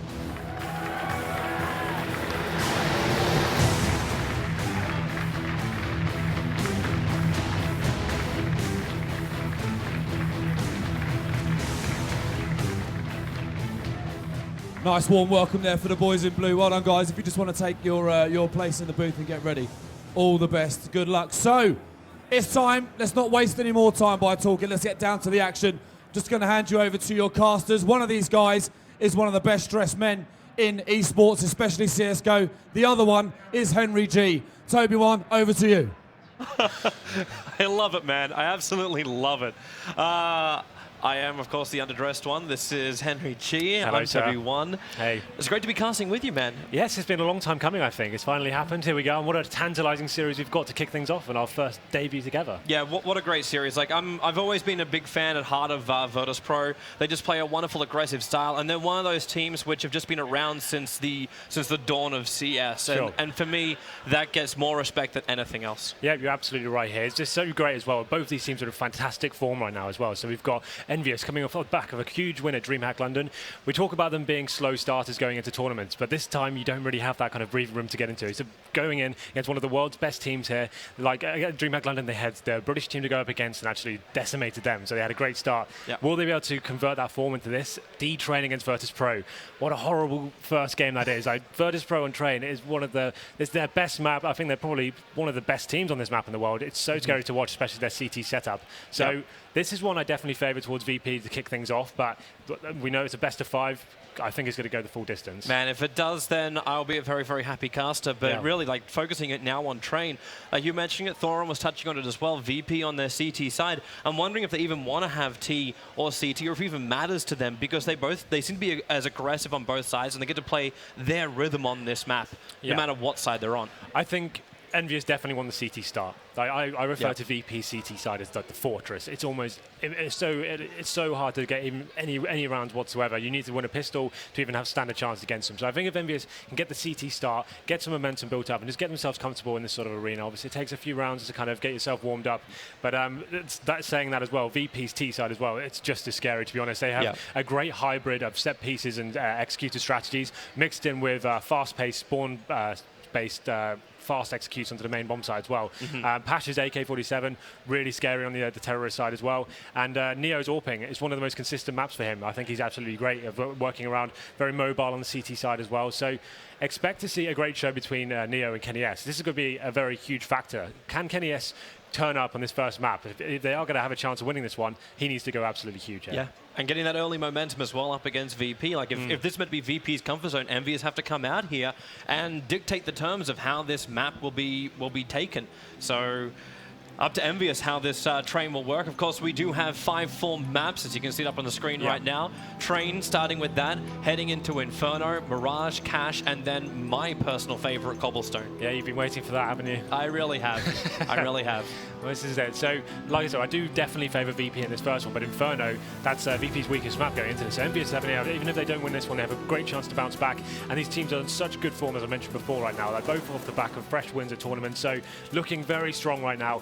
And this is such a good game to kick things off for us today. I'm so excited to get us. It looks like we may be getting into the knife round just now. Wonderful. So good timing. Wonderful. And of course, we were saying, like, Envious want to be on the CT side at least. It's probably the easier side to start with. It's not so much it's the easier side. It's in this matchup in particular, I would say it's definitely favourable for them to go on the CT side, just because we know how strong VP can get and how scary. Like Taz playing inside and Bash towards side alley, for example, they're so hard. Taz is the best inside player on this game in the entire planet. Like his timing and his predictions are so pinpoint and accurate. It's somehow it's like witchcraft watching how he predicts and how he utilises his smoke grenades and getting in there, pincering the terrorist side as well. It's great to watch sometimes, but knife round, I'd say, is very important to kick things off. I think Envy will sigh a breath of relief if they can actually get the CT side. It looks like they're not going to be able to. It's not going to happen. Because unless VP wish to actually just send a message, because that was interesting to listen to Taz as well when he was talking previously. Like he wants to play up against Fnatic. Like he wants to play up against the strongest team always. They want to prove themselves. They're so hungry, man. Like you saw them at the major. They were so disappointed in themselves in the semi-final. They want to be that world's best team, and I think they really are getting to the cusp of it now. But here we go then. We have got a long game ahead of us, guys. Should we just get this one over with? Kenny S says no. He's shown he'll work for this as hard as he possibly can and force VP to fight it. Because if he does manage to take a 1v3 knife round, well, he has got an hour to play with, so why not? Why is there not an extra limit on that?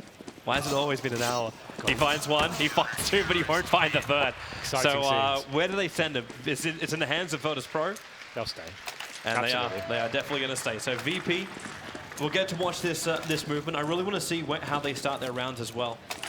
Like when we start to see the buyouts coming in from VP, but more importantly, like the positioning of Taz and Pasha. Well, you expect to see some very aggressive CT play from both teams. For example, you can get Kenny S pushing towards Ivy, going towards the P1's picks and stuff like that. But VP especially, they'll do some fourth round, for example, their first buy. They're quite famous, putting 3 people inside, going for that initial frag, falling back, just getting early information. That's a great tactic to do. If you can find out where you think the terrorists will be working their picks or sending their AWP play, you can send 2 or 3 players to that key choke point, find the first frag, fall back, and at that point you've kind of almost guaranteed yourself the round, especially with the map being CT-sided like Train is.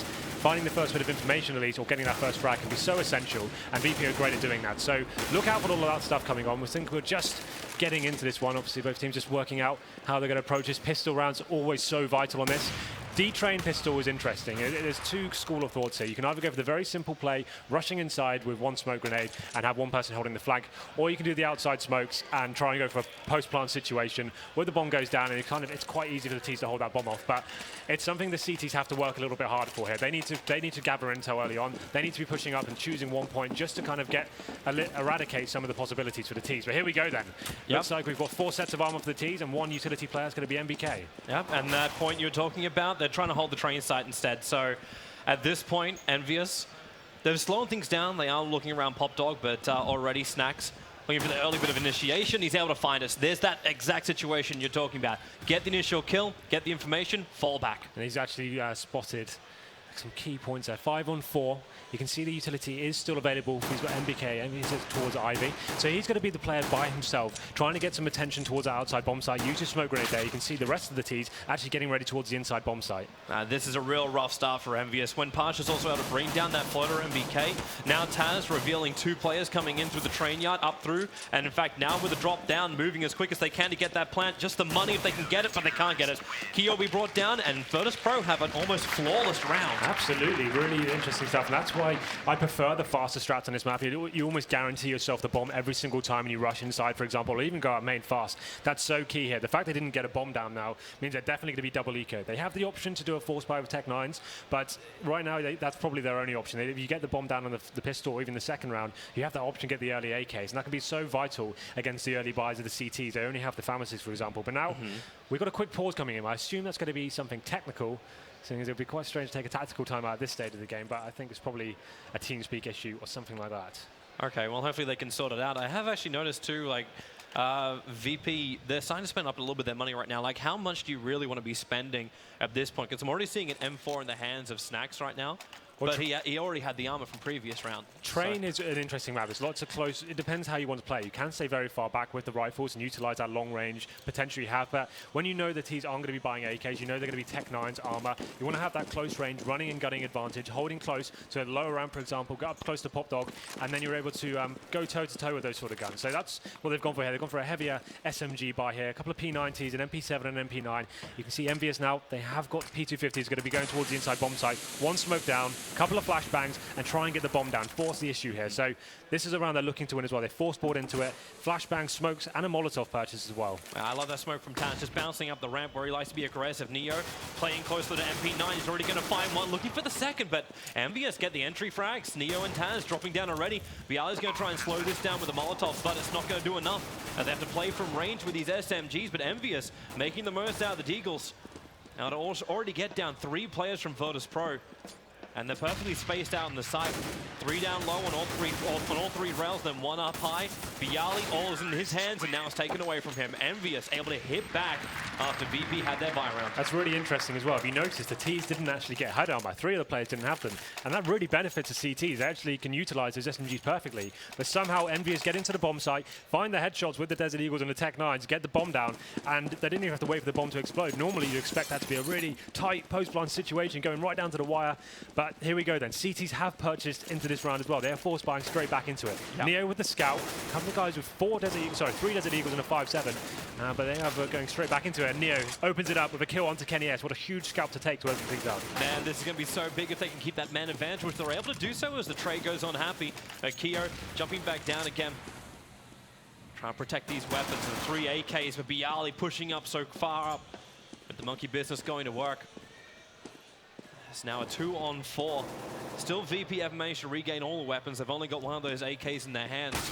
As MPK slipping in through the back of the train yard, making a lot of distractions till Taz finally puts him down. And Bialy will wrap up the round with Kiyoshima being the final. This really is going to set the tone for this series, I think. Both these teams are so high skilled in any situation. The ecos coming into fruition for both teams there. Back-to-back ecos working out. So VP get back into the series, and that's a huge round for them for women. You can see the money still pretty healthy in the NBA's count. They can actually force buy once again. So AK scouts, and they've gone for 3 Desert Eagles as well. And I wouldn't expect it. They know the CT money is pretty hurt by that as well. So they've got their scouts, 2 SMGs, but they have picked up the AK and the M4. So they're going to try and keep it a little more long range this time. They're not going to be going close like we saw in the second round.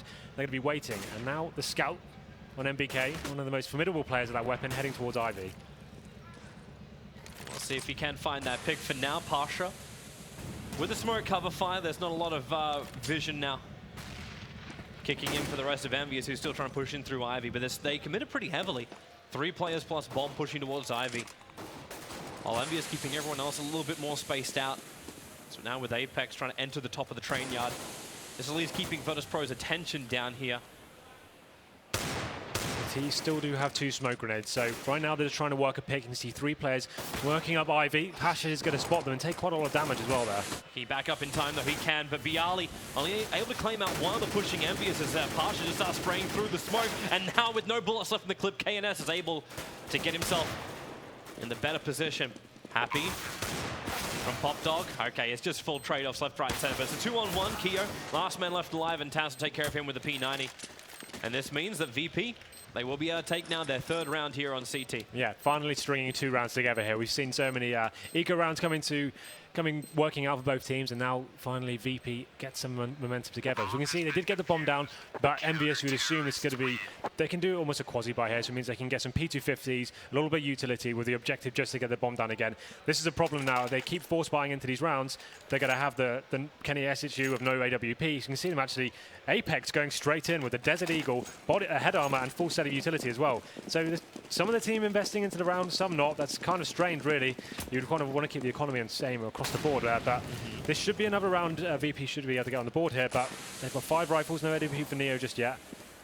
We're going to round number 5, and it looks like they'll be favoring the inside bomb site once again. They have got smoke grenades, Molotovs, and flashbangs, so you'd assume more of the same we saw in the second round when they got in and bounced back that way. But they're also going up against VP, who also have the same. Like, there's a lot of flashes. There's 2 Molotovs in there for Taz and Bialy. So if Envious do come in, they're going to take a lot of damage, or at least have a lot of blinding done to them on the way in. Well, but they're going to be quick. Taz is ready there with the incendiary in hand. He's just trying to gain into him. Neo's going to be with him as well. Now he's spotted the player towards Upper, giving that information to his teammates, and this should be the full execution. Yeah, Taz just does the perfect play on down low. They can't push down through the ramp because the Molotov's cutting off the entrance, but Taz taking out 3, going to look for a 4 right now. Bialy is going to give him the help, and he will still find the 4 for Taz. And gives the 4 for VP as well. 4-1 here in now map 1. So you see what I mean about the players investing into that round. Had they fully ecoed that one, they could have actually gone into this round with the full buy. Apex fully invested in the Desert Eagle head armor, now he had next to nothing. So the rest of the team now, another eco, and this time they're actually being a little bit more sensible. We can see just Desert Eagle's purchase, no armor, except for Keo actually, who does get the head armor as well. But it looks like a much more conservative round for the T's. Heading towards inside again, it seems, but the bomb going towards main. Let's see where this one pans out for them. And Taz just having a little bit of a peek. Now he'll actually scout out Keo, who did aggressively push that way. And he'll back himself up. Interesting to actually see, too, the fact that Taz, knowing that Envious are on these force buys, he's not pushing up aggressively like he normally likes to do on that B site. He waits for Envious to come to him. Well, they know every kill right now is so important. They're trying to build up the CT economy, which can be crushed instantly. So now the T's waiting for that smoke to go. You'd assume a flashbang coming down, and now here they go. Taz hears it, drops on Molotov, and inside they come. Yep, Taz able to grab one. Again, he's going to look for the big ones, and the bomb, well, it does go down. 35 seconds left, but Snacks comes in from behind. And this will be Virtus.pro. They need to find the one last player, which is Happy, sitting up in the rafters. And I think Pasha, yeah, he caught a glimpse of him, but Snacks comes from behind. So a 3 for Snacks. And just great play from Virtus.pro. I like that block molly as well. Yeah, well, we didn't really fancy Envious' chances going into that round. We saw the buy was very weak. The fact they got the bomb down and the kill, that's pretty much all they could have hoped for, really. So that was successful for them, 5-1, and now we can see the Kenny S AWP coming out. Be interesting to see whether VP actually decides that. They dropped a player there, so Taz could decide to buy the AWP himself and swap it over to Neo. That's obviously their standard tactic. He's got 9k, so now a lot of a pause coming in. You want to see that battle, man, between Kenny S as well as Neo. This is the round for it. Like we said, we did say going into this one, Kenny S is going to play a pivotal role in this scenario. And there we go. So Neo does get dropped the AWP by Taz. And that's what we expected. He can play that connector area very well. He's so good at reading this game. But he's actually got a very decent spawn towards the inside bomb site. So I wouldn't be surprised if he actually went towards the upper ramp, went for that early information, allowed Taz to fall back. Once you get an AWP set up in that sort of anchor position, it allows you to play 1 person inside and 4 rifles outside going to work out there. It can be a really strong setup. And once to drop into this sort of scenario, it could be perfect for them. So expected a little change of pace. It's a different setup just to experiment. They're probably predicting the Kenny S AWP coming out right now. So this is why they're going to try and change things up a little bit, perhaps. Well, we'll see if Envious will be prepared for it. I do love the kill count as well for Taz. Such a successful time already. 10 kills, 0 assists, but 2 deaths to his name. That's a good KDA for anyone. Yeah, absolutely. We saw PGL on train. This could be one of the scariest maps for him. He's an absolute clutch monster on it, and he was so important recently. So this is one of his home turfs in the inside bomb side. We talk about him being one of the best players in the world in that position. So expect more of that to come. So far, it's gone pretty well for VP. 5-1 on the board, only dropping one anti-eco round. But I think we are just having a little bit of a technical issue. So we're to come back to us with it. Yes, that we get to. And right now, Envious, it's such a horrible place as well to have this pause, because it's right when you want to be able to see, like, it's the first big buy round. Everything else leading up to this round has just been like a prelude. It's been quite scrappy up until now, like players forcing the issue, trying to just get some cheeky rounds on the board. We did see Envious actually come back after losing the pistol, bounce straight back with that eco round, but then VP force bought the scouts, Neo getting 2 frags of the headshots there, open things back up. But I think we are ready to go back onto the server. Yep. So hopefully that'll be the last of the technical issues now, and the players have got used. This kind of happens at the beginning of lands when you just get into those booths. Still getting used to a little bit of settings, some little tweaks there, but hopefully it's now sorted. Like we said, this is where the AWPs come out for the first time, round number 7. Been a lot of force buys. Envious potentially lost more rounds than they had to with those force buys, but here we go then. This is where we get down to it. Yep, the map is live again. So Virtus Pro and Envious, this is the critical round. Can Envious actually get some kind of footing economically in this game? Sure. So the heavy movement's going to be looking like it's coming towards the inside bomb side again. That aggressive pushing from VP. They're really trying to take over Ivy right now. There is that floater over there. They've actually got Neo backing them up as well, so they've got the boost going on towards Ivy, but Envious playing this so patiently. They're just looking for anything they have available. You can see the spread out, and there's actually going to be Apex just holding that flank, waiting for the pushes. They're aware of this aggressive setup that can come in from VP, but nothing going to come in just yet. Apex creeps towards Ivy, and he's going to find a couple of players hungry for blood. And Pasha, if the patience is there, which it is, he can see him on the edge, but then again, Pasha takes a fair chunk of damage trying to back up. Realizing one player at the dustbins is just not worth it anymore. And having to use the Molotov, the smoke, to actually put it out and get back through. But that's both Bialy and Pasha both taking considerable damage, but Snacks really opens up a hole. It's at the top of the yard until Kenny S able to answer back. Maybe now he can actually clean up a little bit more, and he can! Actually shooting through the edge, Pasha. He takes a fall, and Bialy is stranded. He's just like, how many HP? I don't believe this right now. Keo also getting in the mix, and that's going to be a very, very quick round going the way of Envious. So we saw that adaptation from BP. They tried to present something a little bit more surprising. The boost coming into side alley, but Apex coming in, checking that angle straight away. And the problem with that was he knew exactly those 2 players. He knew exactly what was going on, started spraying through the smoke, did a lot of damage, and actually rattled the CTs quite heavily. Kenny S then just buying his time and waiting for those 2 shots to come in front of him, and he nails it. So we were hoping he was going to turn up, and that round he actually does. And that gets them number 2 on the board, but it doesn't break the CT economy just yet. Neo rebuys with the AWP now. Kenny S is going to be slowing it down once again. Exactly the same setup we saw last round. Just holding for the picks and seeing if there's any CT aggression coming in. We saw Snacks push his position last time. Worked out for him, but they lost the round. So going to be trying that again. Potentially could get flashed in by his teammate. There it goes. Actually not going to find anything just yet, though. No.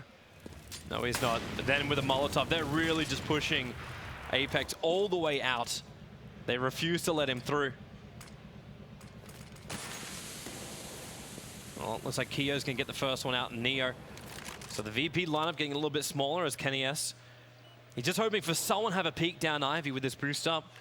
Right now, once they got that first pick, they know the CTs have to peel themselves out a little bit thinner, because you can see 2 people towards inside bomb site, but this could actually work in MV's favor right now. They've got the bomb still towards outside, 2 players towards the end of Ivy.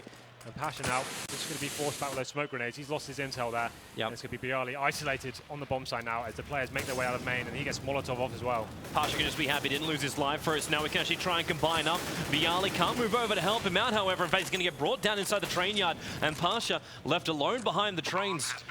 He's only got Taz coming in through connector, and looks like VP don't want a single bar of this. Pasha might just have to stand here because there's no easy way for him to get out of this train yard, and in fact, MBK will shut him down as he attempts to do so. So a flawless round there from Envious. 5 men still remaining. And that time, Kenny S didn't even have to find a single kill. It's all down to Kiyoshima. We talk about him and Apex being that great partnership, the fragging team, the entry guys. And so far, that's working very well for them. They haven't actually had to go deep into the strat book as of yet. These guys are so good at working fragged. Individually, the talent's so off the charts for them. They can rely on this sort of strategy of holding back, waiting for the opportunities to arise, and then they can capitalize at that stage. So right now, that's working out really well for them, and it seems like they finally may have broken down the VP economy. And this is a great position for Envious to be in now. So they did save one gun, so Taz has the M4. You'd assume he's going to play towards the inside side, the rest of the guys stack outside and try and play a normal round in that sort of manner, but now the double AWP setup comes out for Envious. They can be so strong in this. Happy, definitely known to be handy with the AWP as well, and if the picks are working for them, why not keep it slow pace and just try and get those initial kills. Envious, I was really not expecting this kind of position on VP CT side, but this should be a very simple round for them. The only issue could really be Taz. Maybe Snacks as well, as he's in a decent position, but okay, Taz, nope, there goes Snacks. And they're just working through everything. This is Taz with this little smoke play he does over on the B side, but it doesn't work this time. Keo's too smart to it. And Envious able to get 4 rounds now here on their T side. Yeah, so as predicted, we saw Taz going towards that lower ramp. He's so good at doing that smoke play, but it really didn't amount to much because Envious, once again, working the picks, not having to do too many strategies as of yet. And you see the CT money still not in a great position, not a single kit purchase for them. They can't allow the bomb to go down now. They have got a decent amount of utility apart from that, but it seems like a faster paced round coming in. Actually, Apex decides to bail out of that one and literally just reworking the same setup once again. They're not having to change anything whatsoever. I expected the kind of a change of pace to go out there and start forcing the issue onto the CTs, taking advantage of his money situation, but they just have to sit back and see what comes to them. And CT's now going a lot more passively. We're not seeing any of these boosts coming in towards Ivy or so. And I actually haven't got the AWP to fall back onto as well. Has to be said, Neo hasn't had that much impact of it so far. It really feels like VP don't get to play their game. Like this, we hold back, we wait for Envious. That's the VP motto right now. But I don't suppose they got any other real choice. As you said, they're not really fully pimped down on their in their buy at the moment. Sure. Well, here we go then. Teams once again. Apex towards Ivy. It's going to be Pasha. A little bit of info though. Smoke's coming in. Pasha bangs out Molotov as well, so we should see some confrontation here. At least he's in front of it. Like that all flew straight past him, so he's able to hold his spot. A lot of alt fire as well coming out from over on B, maybe trying to force the VP rotation to come before they attack him, but Pasha.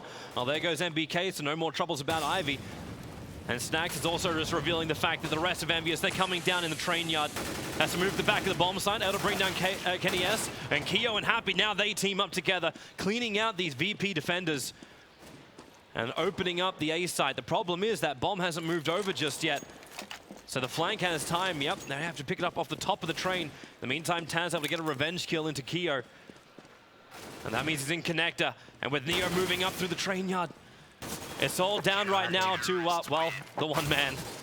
But the time runs out, so they end up saving their weapons, but time was just not on Envious' side this time. Well, yeah, like you said, VP didn't force the issue whatsoever there. They played so far back, they just wanted to wait for Envious to actually execute onto the bomb side there. But you saw the execution from Envious there. Most teams, when they go to the outside site, they'll do the wall of smokes there, cover themselves, and allow themselves to get that plant down. They came down with just one smoke towards connector, and they got some frags there, but it just wasn't enough cover down to get the bomb placed, and time is ticking away.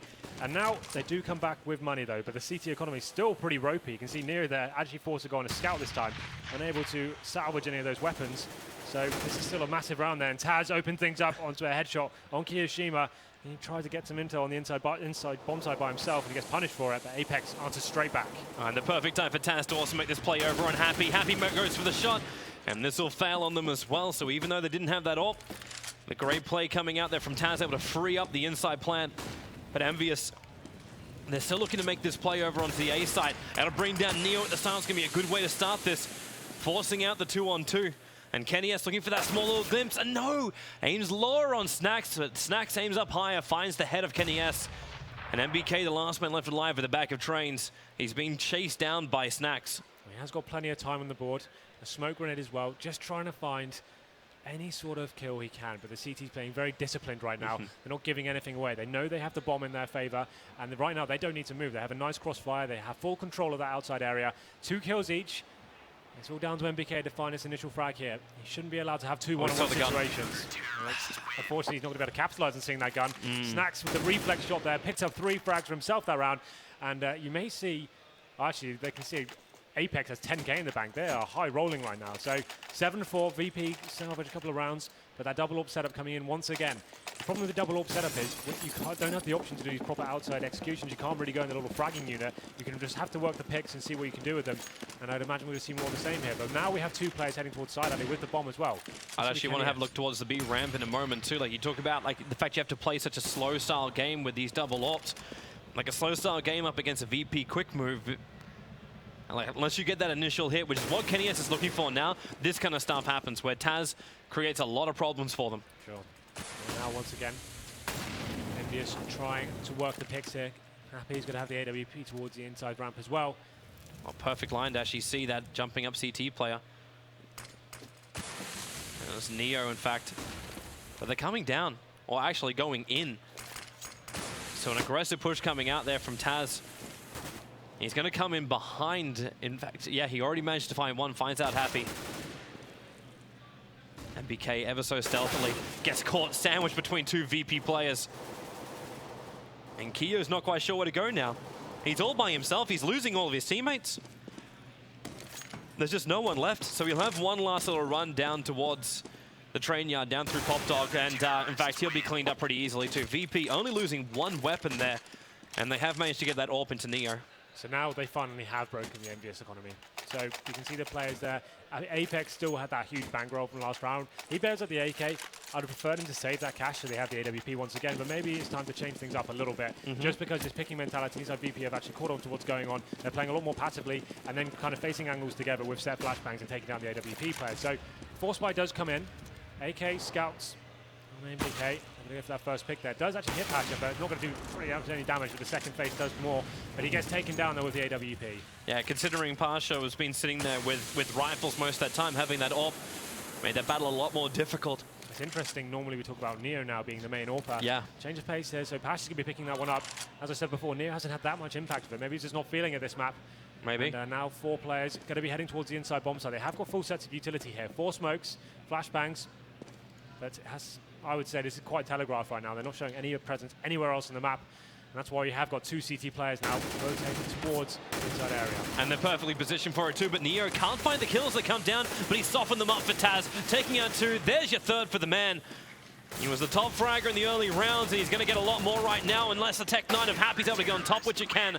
But Snacks is there to mop up the pieces, and VP now, 9 rounds to 4 on this CT side, but still Envious doing better than most T-sides of late here on Train. It's another really weird buy from Envious. That's not a one they didn't have to take there. Like, considering they knew VP were going to be on a full buy, they hadn't broken any kills whatsoever the last round. It's pretty much flawless.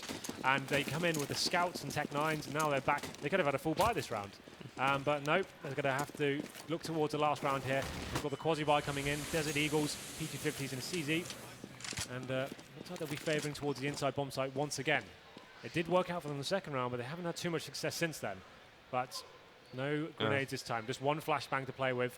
I'm not really sure what the dream's going to be here. It's just so easy for VP to rotate. Having that one player down and connected like Snacks is going to be there very quick. Well, this is it. They've got Neo now on the AWP. He gets all the intel towards the upper ramp.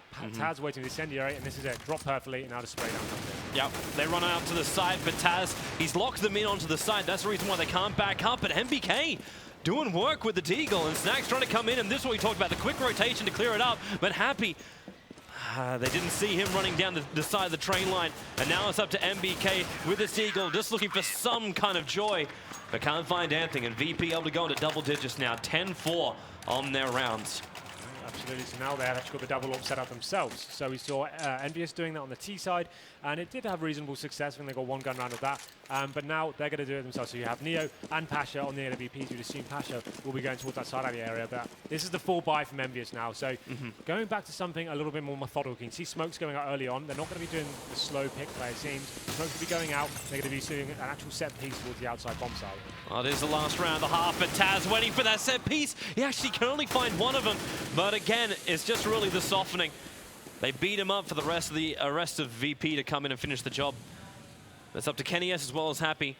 1 last round, 2 AWPs for VP, so they can just play this range game up against Envious until, okay, well, there goes KennyS, so it's all up to Happy with his AK, and he's trapped in trains. Pretty lackluster round from Envious, but Happy trying to salvage it now. Makes it a 2-on-1 situation. AWP on Neo in play still, and there it is. Headshot comes in and finishes the round off for VP. A little bit of a ropey start for them. They actually won the pistol, then got ecoed back. They have found some momentum there, and then 3 rounds came in for Envious. But as soon as VP stabilized their economy, they managed to come back into it, and it seems like that's a very convincing half from them. Envious definitely have got the uphill struggle here. They need to win this pistol to get themselves back into this series. 11-4, not a terrible score. 4 rounds as T is workable, but you need a pistol going into this one. So let's see what they can do here. We saw that very slow approach coming in from the first half on Envious, but I prefer to see something much faster. That's what I prefer to see on train rounds. Get the bomb down and guarantee yourself a post-plant situation. While Envious are playing the safe play over on A, the fast play is coming in from VP as they're preparing to go to the inside plan of B. There is, however, that one man. It is MBK who's doing the same job as Taz. Gets a little bit of extra vision there. Only saw, okay, now we got a lot more information. That's 3 players. Throws out the incendiary just to slow down this push from VP. And now the choice is there. Do they go in or do they fall back to the A? Well, no, they're going to go in with this. I would assume so. They've just Yeah, got they all their jump down. smokes as well. Trying to make that play. MBK caught in behind the trees. Got help from Apex. He's able to find out too. And VP, this push has not worked right now. They're still going to go for the plan. Faking it off. Is Pasha running away? Actually, Pasha running in with the pistol to find the kill and protecting Bialy, his teammate, to get that plant down. So at least VP can find some money out of this round, even if they won't find the full win. It's all up to Neo at the top, but he's so injured. Okay, he's got himself a Molotov with a bounce down to make it difficult to get that defuse. But not impossible. Looking for the second, able to find it, but finally he'll be shut down by Kiyo. So it'll be a simple defuse for Envious.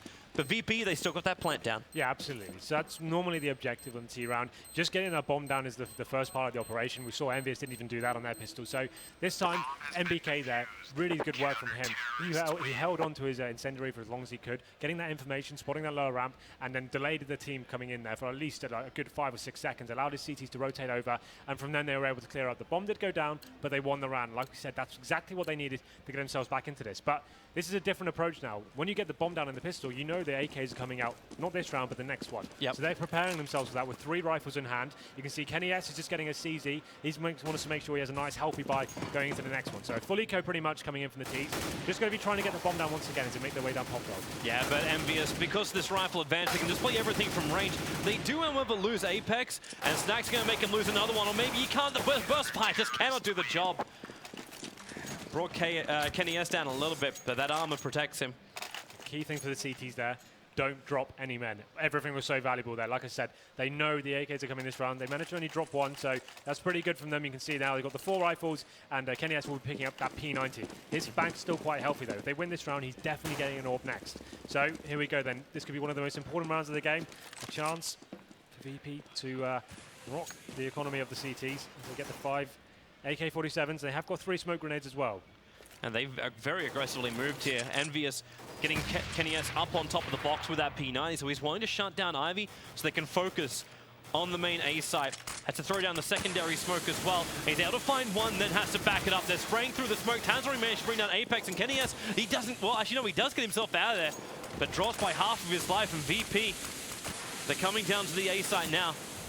Happy sitting inside the smoke, pops the flash, tries to find one coming out of Pop Dog, able to find him, but doesn't able to kill him. It's such a difficult round to win. When you're in that scenario, you need to force the issue to CT. You need to be going for that first frag. We saw Kenny S boosted up towards Ivy. The idea is to find one chance frag towards that area. As you know, like the Arsenal going up against both teams, the terrorists have the advantage, even though they actually lost the pistol. In that scenario, they have more money and they're better firepower. So the CTs try to find that first frag, and unfortunately for them, unable to hit the shots. But look at this round. They actually have 2 AWPs coming in, and there we go. Happy opens it up. Snack's not actually expecting that one. No, he really wasn't.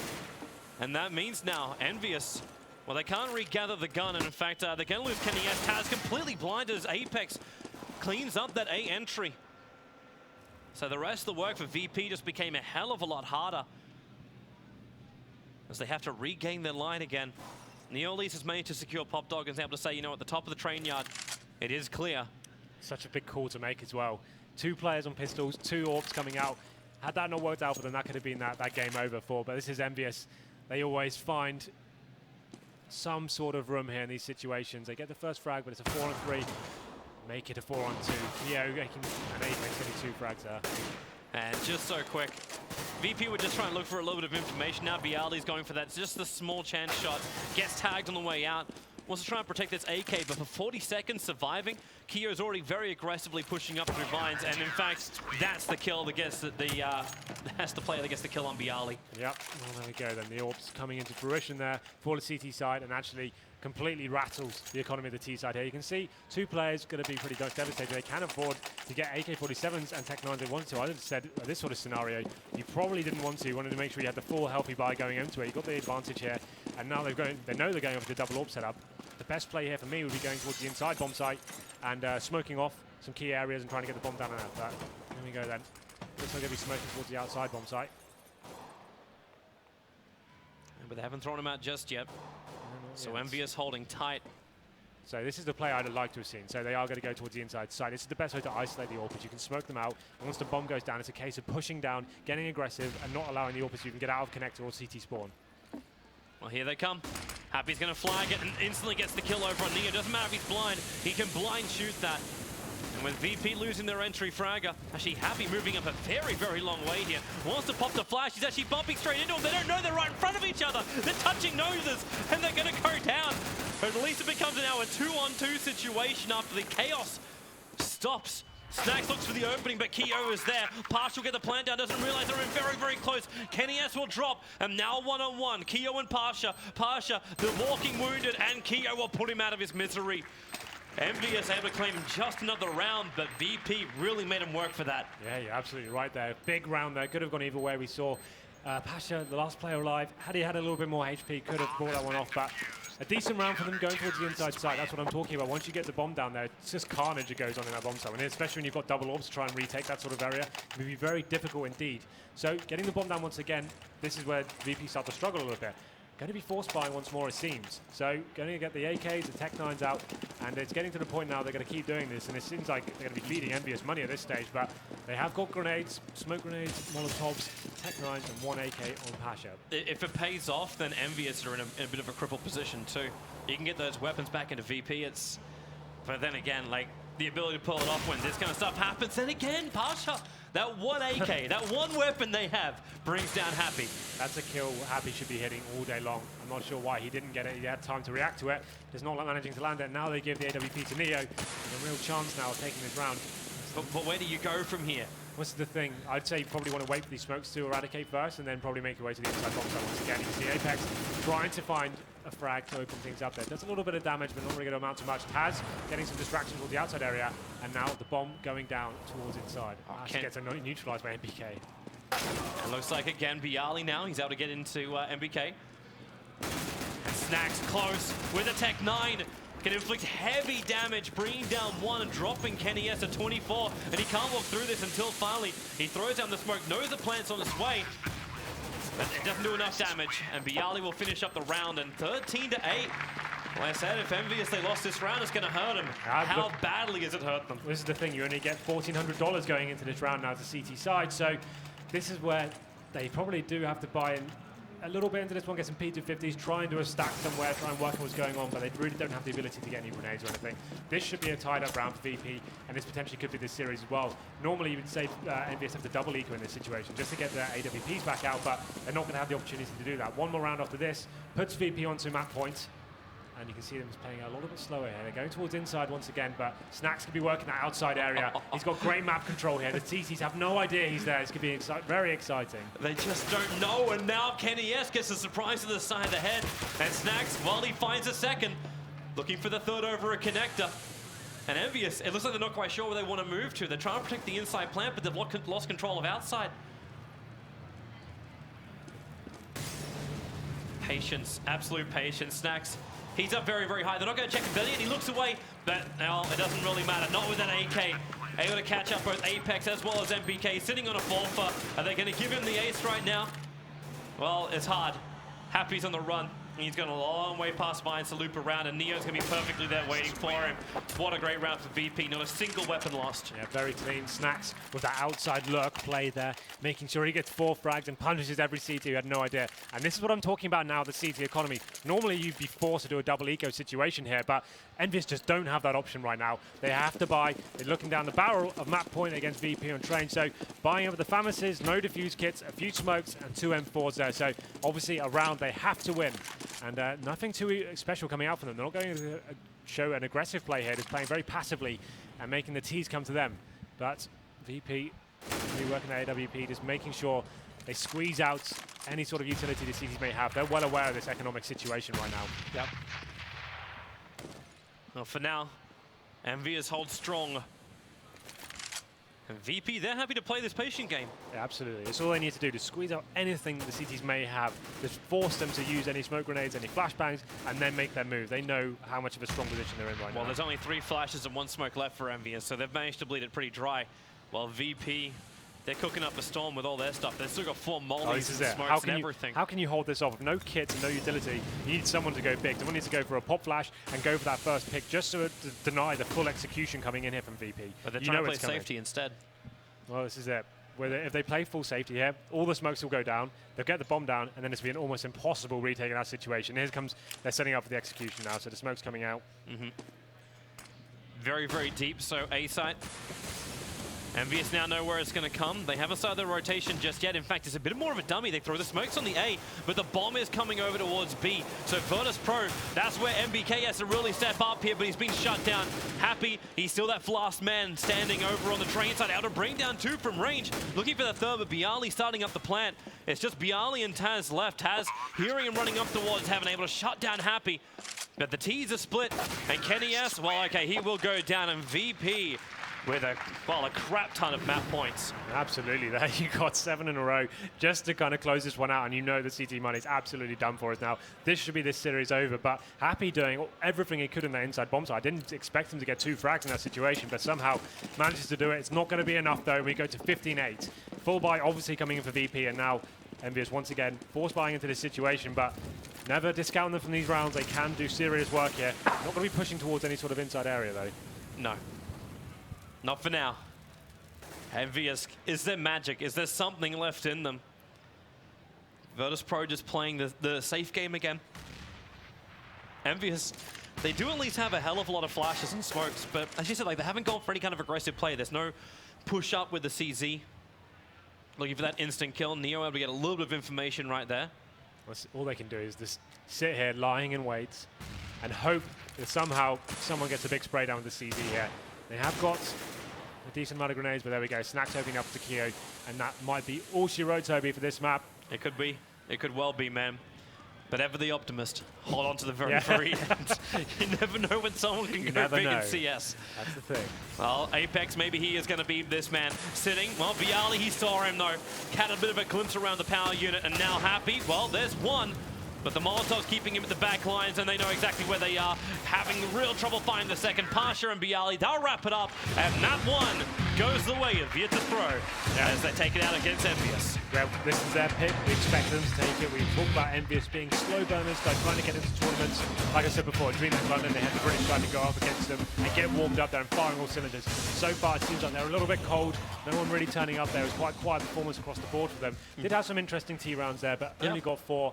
They had, and that's including the anti-eco or the eco rounds they won as well. So VP there just showing up completely 16-8, and their T side, you didn't ever have to question it really. Now I really kind of felt that like VP, like they weren't also playing their game. Like Envious got shut down, but like where was that aggressive CT play? You play a very, very passive T side, but it's because it also works so well. Like I'm not going to pull against it. It's just a different style they use. This is the thing. We saw Envious having such a passive setup on their T side.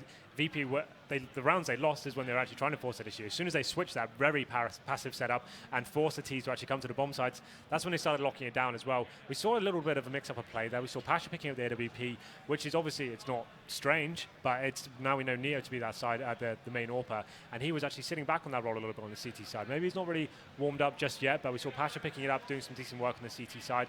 Neo on the T side, though, did pick it up and actually start getting some picks of it, but yeah, that's a map we did expect VP to take.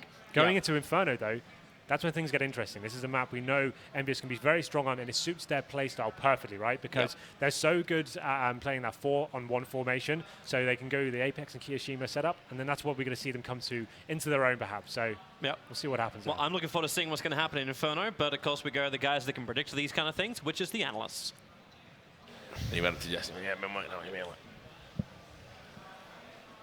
Are we going to a break first, are we?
Gungo football. Are you ready for this? Because I know I am. So let's go.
Jack, I want you to draw me like one of your French girls.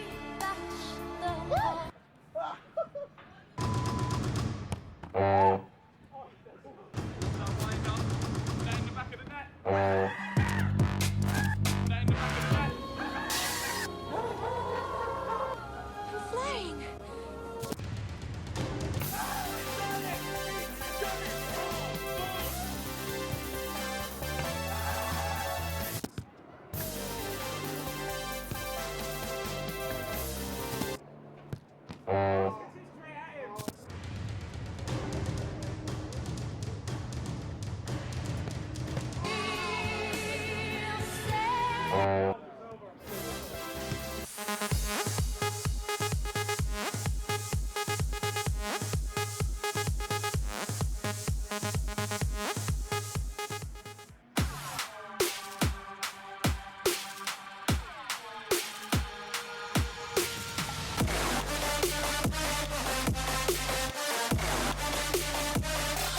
Check this out.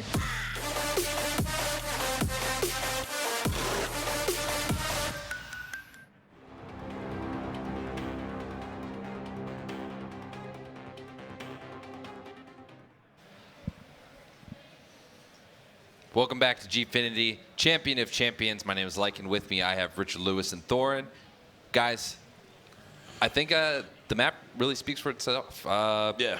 I mean, look, no surprises there in terms of what we saw. We knew this was Virtus Pro's map. We knew that Virtus Pro, again, I would say the best team in the world on this map, I think. There's certainly maybe Na'Vi that might have something to say about that. But this is a map they've embraced. When it first came out and other teams were just vetoing it and dodging it, Virtus Pro were embracing it, and they were saying, look, we love this map. We loved it on 1.6. We've loved it in every iteration of Counter-Strike. We're gonna play it. So it really tells. Now, Envious had some nice little moments, but they just never really got going on that map. And you could see that, just especially on that CT side, it was just a lockout. Virtus Pro knew exactly what they needed to do, even against great aimers. So this is where the series gets interesting for me now, that map, which I think was always going to give Virtus Pro the a head start and advantages out of the way. Yeah, this was a given that Virtus Pro would definitely take this map. A number of the other ones are going to be contentious, and it's very much going to be either form or who's got something new. This map, though, the only X factor was, okay, maybe Envious knows eventually they're going to have to play this map because they always ban overpass. Maybe they've got something, and just the fact we haven't seen them means we haven't actually experienced it yet. Unfortunately, if they did have anything, they're playing the best team on this map. They got some T rounds, but ultimately, VP was always going to win it. You saw the way they played. When they have that kind of CT defense, it's just going to be very, very difficult because the number of T rounds you're going to have to get to have any chance. Because other teams can do decent CT halves, but VP, it feels like they get to like 10, 11 rounds with such ease, though. Yeah. That's not even a great half for them. So I feel like this map was very strong from them.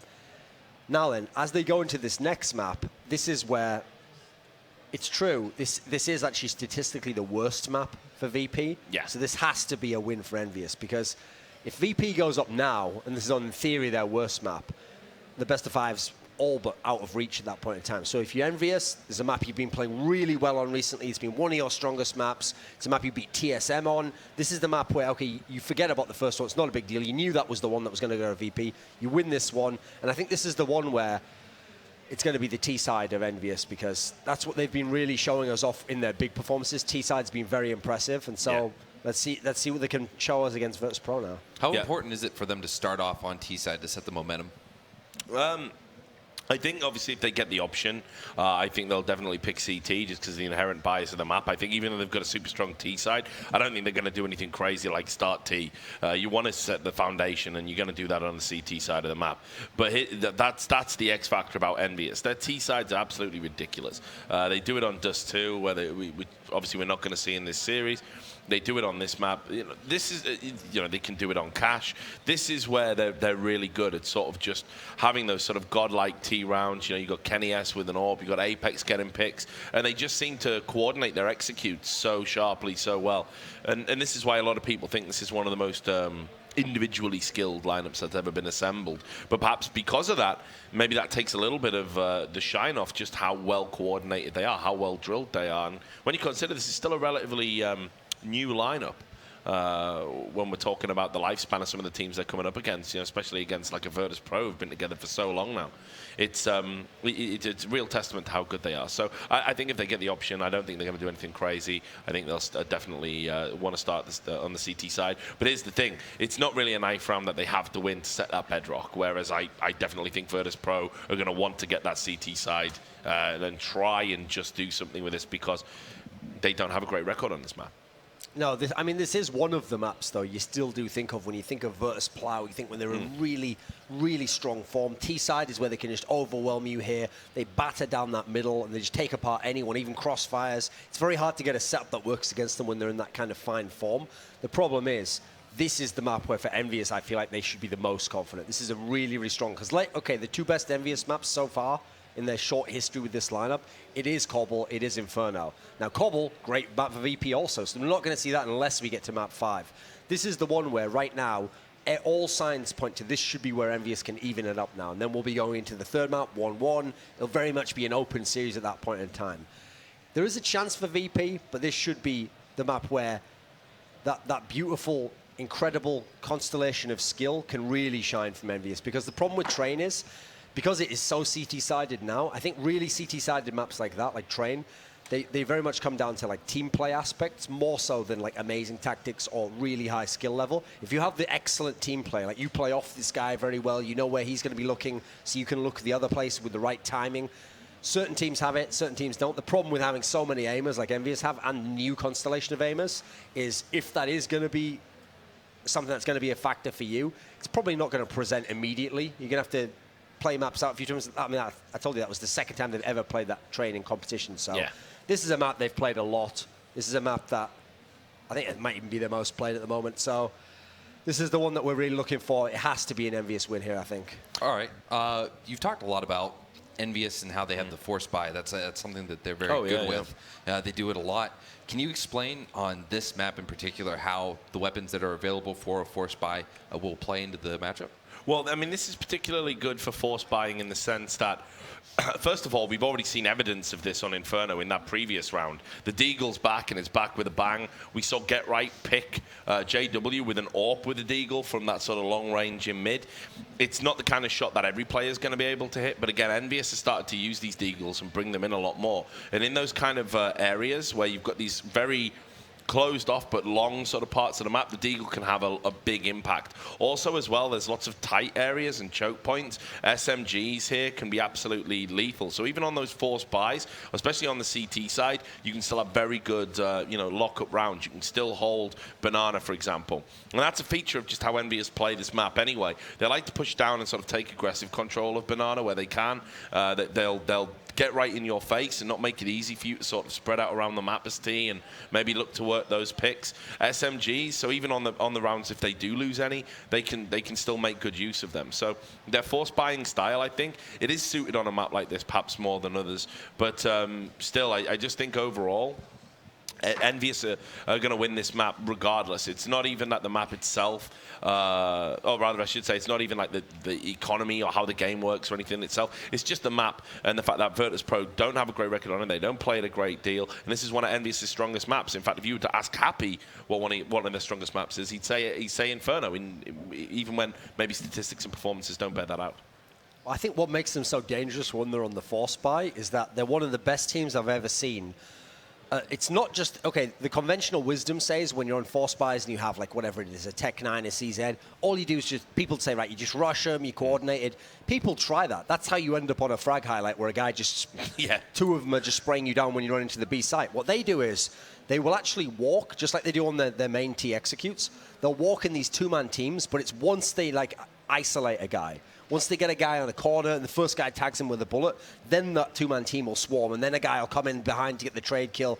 And so very quickly, okay, they can afford to actually trade kills there because they'll be picking up the guns as they do. And so then it'll be getting, so okay, you think, right, well, it's still fine. We're still in like a 4v3 or a 3v3, but actually they've got the rifles now. And so now, okay, they don't have armor, but they have incredibly skilled aimers. So that kind of levels the playing field out there. So I don't think it's actually the pure force buys as in like doing a save but a really expensive saves that you have to worry about with them. It's that because they have so much skill, they're one of the best at making like a half buy work. Like they have one AK, a Galil, a Deagle, a couple of flashes, and the reason they're so good with that is because they're so incredibly skilled.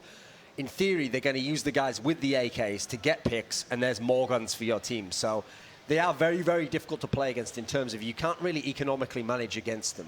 Like they can force buy themselves out of a game, but that's them doing that. You can't really put them in the position where there's nothing they can buy and nothing they can do. And there's not many teams you can say that for at the moment in CS. All right. Well, thank you, guys. We're getting ready to go into game number 2 of Team Envious versus Virtus Pro. We're sending it over to our casters, Henry G and Toby Wan. Take it away, guys. Thank you very much. Yes, we are back here for map number 2. We move to Inferno. Oh, yes. A comfort zone for myself as well as a comfort zone for Envious, as the boys were saying on the panel. Yeah.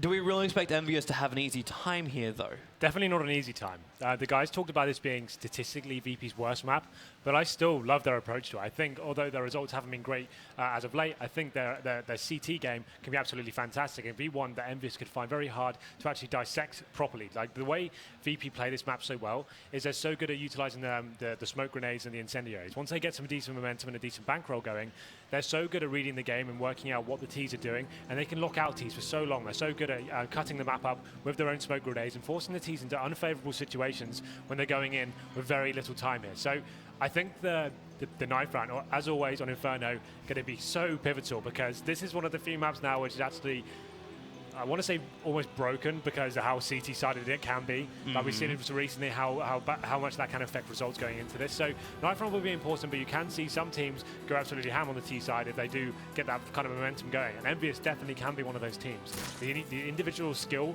they have across the board is just off the charts. I think it's such an impressive lineup they've assembled, and the way they approach the map is just staying in a little tight fragging unit. 4 men to stay together, 1 stays holding the flanks, normally happy, and those guys just work the map and work their skill. And we've seen them absolutely wreck some teams on this map, so this is definitely a map that favors Envious, I would say, ultimately. If we're looking at, we want to make it black and white, but knife round always going to be important. It looks like VP will actually be winning this one, and like I said, we would only assume they would be taking the CT side. Kia's going to make him work for it, though. Oh, not again. We've seen how this works out. Yeah, it's happening again. This time VP don't want to play the same game as him. But you're right. I know Richard was also touching on the point too. Like, it's not just the talent of Envious. It's the fact, like, too, when you got these forced buys, you're going to have like the very tight corners they can utilize on CT. We saw so it. While they might be risky, there's a lot of payoff that can come from it. We saw how scary they can be with the Tech 9s on training. Even though they lost 16-8, the couple of rounds they did win were forced buys of those Tech 9s. So definitely going to see a lot of that this game. Don't get me wrong, that is going to happen. And there we go. So VP will be starting on the CT side. We did obviously assume that one. You wouldn't think anything else on Inferno, but this is the start, the dream start for them, being 1-0 up in this series, going into Inferno, CT start. This could be, if they take this one, this could be a very quick one. We could see a 3-0 coming in, but let me see. Envious, definitely never count them out on this one. This is one of the greatest maps for them in terms of the AK movement they can possess. And pistol round, I'd assume something very fast, something very hard coming in quite early on. We'll see what happens. Yeah, I'm looking forward to it, man. I'm looking forward to it as Envious and VP, to see him on Inferno too, such tight corners, to watch where the money moves. Like you talk about, like the pistol round, can VP get that economic advantage? Can you start to build up on these mollies as well as the smokes? This is one of the hardest maps to control that CT economy. it's one of the times where you find yourself, if you do lose the pistol and you go 3-0 down, you go into that first gun round. If you have force bought at any stage of the game, you don't have the full set of incendiaries, you don't have the smoke grenades, you may not have kits, and if you lose that round, it's when it kind of spirals out of control. You never really stabilize it on an Inferno. It's a very difficult map if it does start going wrong for you. So you definitely want to get that early advantage of the CTs, but VP, I think they know what they're doing. We have seen some questionable buys from them this evening. Like on train, they did make some difficult decisions for themselves, but obviously 16-8 scoreline speaks for itself. They did recover and get themselves back into it. They did. It's just them going to play to their style. Why I'm going to be perfectly logical, maybe it's more emotional that the team has got to do it. Yeah. Just to stay up there, man. Well, this is what I'm talking about. So VP, as long as they play their game on CT, I want to see them utilizing that kind of dissecting the map with the smoke grenades, using the incendiaries. If they get rolling like that, I haven't seen Envious actually approach VP on this map before, so it's going to be interesting to see how one goes down. But here we go. We do go into the pistol round. It will be the second map, D Inferno. Envious starting on the T side here, and 5 sets of armor for them, as we do have the lovely announcer coming over me there as well, just joining in. And this should be something you've seen quite fast and staying together. Here's actually got a little Zeus on Kiyoshima as well. Look for the extra money as well as the shame. So you're right, it's going to be Happy on their flank, moving up through Banana. And the rest of Envious will be focusing on controlling up inside of Carpet's apartments. Interesting enough, though, VP have only got one player towards Bs. They've taken the gamble. This could work out for them. Yeah, they're really stacked over here on Ace. Bialy got the crossfire between him as well as Snacks, who's playing from the graveyard. But already MBK gets through. Both Bialy and Snacks will drop. Part's got a lot of work cut out for him now. Has to back it up, but he can't back it up in time. Keo will find that frag. And now it's up to 2 players from VP. So even though they stacked the site, Envious have managed to not only gain control, they get the plant down, and they've got VP down to 1. Yeah. There it is, the real simple round coming in there. Happy getting a little bit of attention there, but maybe this one isn't over just yet. Taz picked up 2 headshots to the P2000. And unfortunately there gets shut down. That could have been interesting towards the end there, but as I was saying, Happy going towards Banana area, trying to work out whether the CTs are pushing. Normally you'll see some CTs go aggressive on Banana, so the idea here is that he can either give the very early call off, the CTs are pushing down and they have their number advantage, or if he gets nothing at all, he can try to just cause a little distraction there. 4 players coming out of the apartments. I wanted Bialy to do better there. He had a teammate there getting all the attention. Yeah. It's just the silent USP at that range. When you're trying to spam it there, it can be very difficult unless you hit the first shot to actually capitalize in that situation. But there we go. Envious do take the pistol around on the T side, and VP will be forced buying straight back into this. They have the P250s, head armor on 2 players as well, and 5-7 on Bialy. And this time Snacks is playing the close in on the smoke. Waiting for just 1 player from Envious to come forward with the Zeus. And Envious will be coming through their blind. They won't see anything going on, but Happy's managed to already get up to Archers. He will have a little bit of a contest. Neo is going to find him, but can he actually win this up against the Mac-10? He cannot, so Happy already able to find 1 in Snacks. He backs up a little bit. It's back on top of the site. Doesn't have any help at all. He's completely alone because the rest of VP moved over to A, but he goes for the Zeus kill. Can't claim it, however.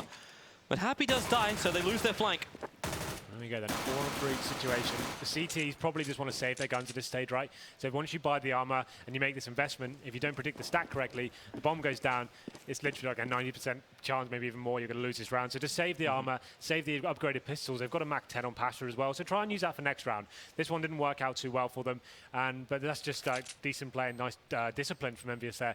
Getting that Banana control, going through the smoke with the flashbangs, forcing the CTs back, and we saw it was Snacks with the Zeus in the back, couldn't really do a lot there, and they managed to get the bomb down. It's another clean round from Envious. The good thing about utilizing the SMGs in this map as well, because you can control the pace of it essentially. You can cut off, like I said, with the smoke grenades. You can make it very close range by going into areas like Banana. Decent flashbangs and smokes are the key choke points means you can just swarm the bomb site with those close range SMGs and isolate players like that. And that's exactly what they did.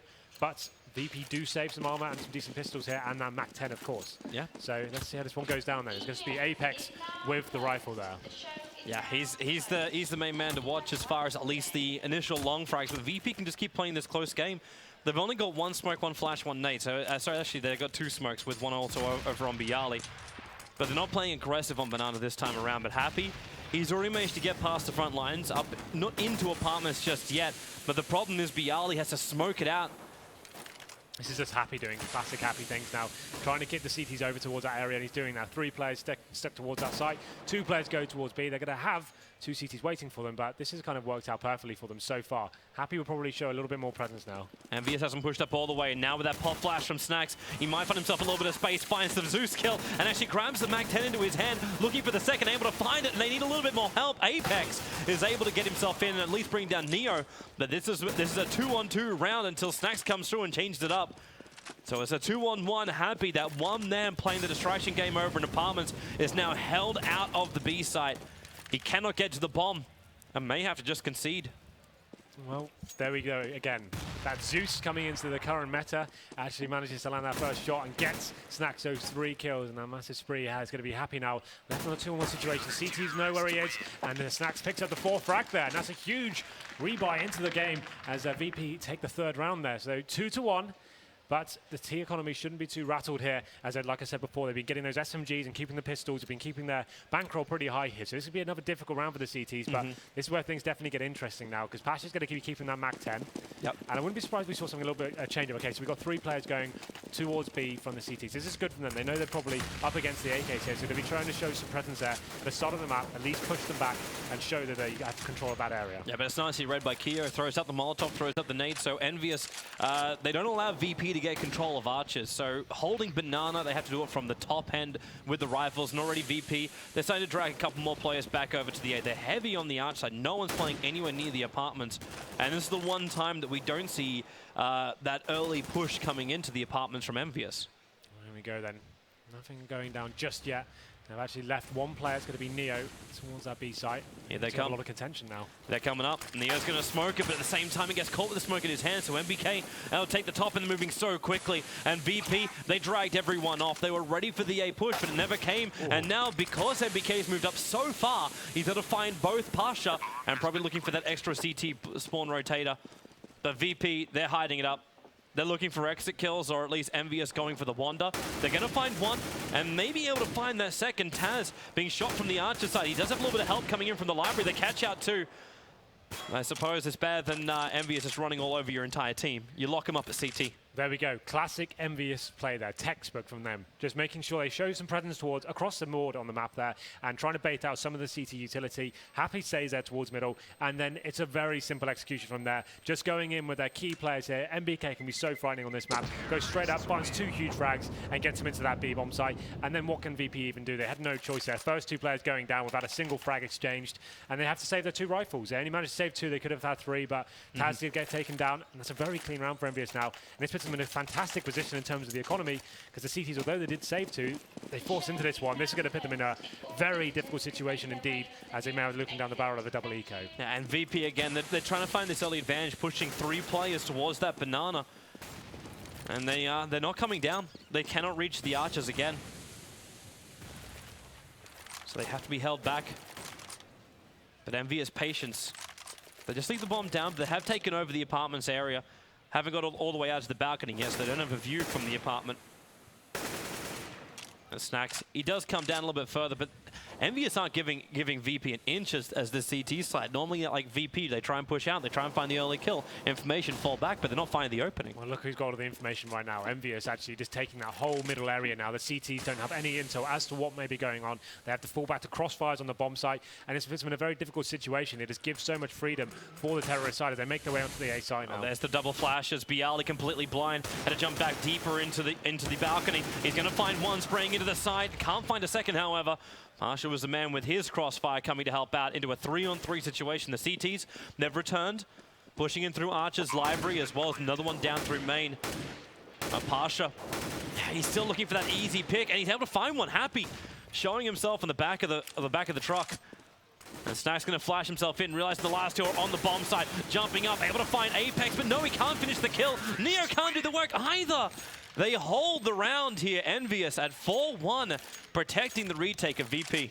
Yeah, that's the problem when you don't have these full buys going into these rounds. Once they lost the mid-control there, Envious took advantage of that completely. They realized they had mid-control, executed perfectly onto the bomb site with the smoke grenades there, found their initial frags. It did come back in when Pasha found that frag behind the truck there into Pit, but it wasn't enough now. And this is the nightmare situation I referenced before, and now they're probably going to be on a double eco. They're not really able to buy anything. And Apex picks up that first frag, utilizing that entry fragging role. Snax pushed down to bench now, but Happy just waiting as they make their way to the B bomb side once again.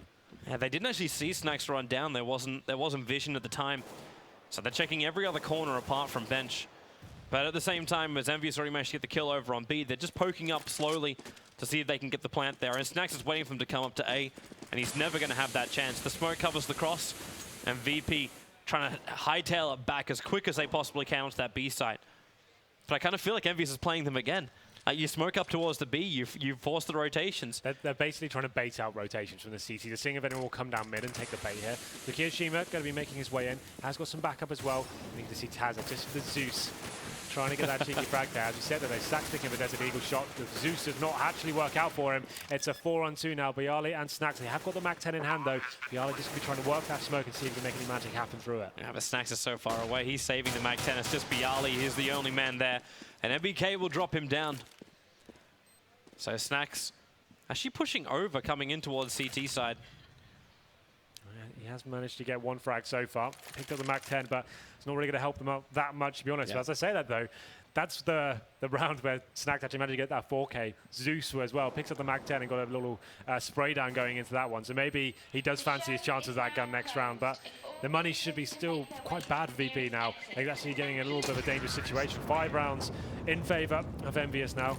And only losing 1 man in that round as well. So you can see the money, although it's okay for CTs, they can actually get in a decent buy here. But it's going to be a relatively good one. No kits once again, though. That's a problem. If the bomb goes down, which it pretty much has almost every round now, they're not going to have a chance to even get these clutches down. So they need to, I'd say, go for something a bit more aggressive, go for the first pick in their favor, just while they haven't got this advantage in terms of the economy, and try and force issue that way. Let's see what goes down now. The problem is Kiyoshima. Like, Kiyoshima's been doing such a great job on Banana that VP can't come down, and when they do push towards the archers, it's very, very late. Nice flash this time around, and this opens up the hold now. That's exactly what I wanted to see. Try and get that first frag on the board. They've isolated Kenny S as well, and they need to find that frag, which they do. Snax picks up 2, and that's an amazing way to get themselves back into this game, as they should be able to guarantee themselves that round now. They can forward player back from the banana area and just isolate that now. But MBK keeping the dream alive for MVS. He picks up a frag onto Bialy, and Taz neutralizes him.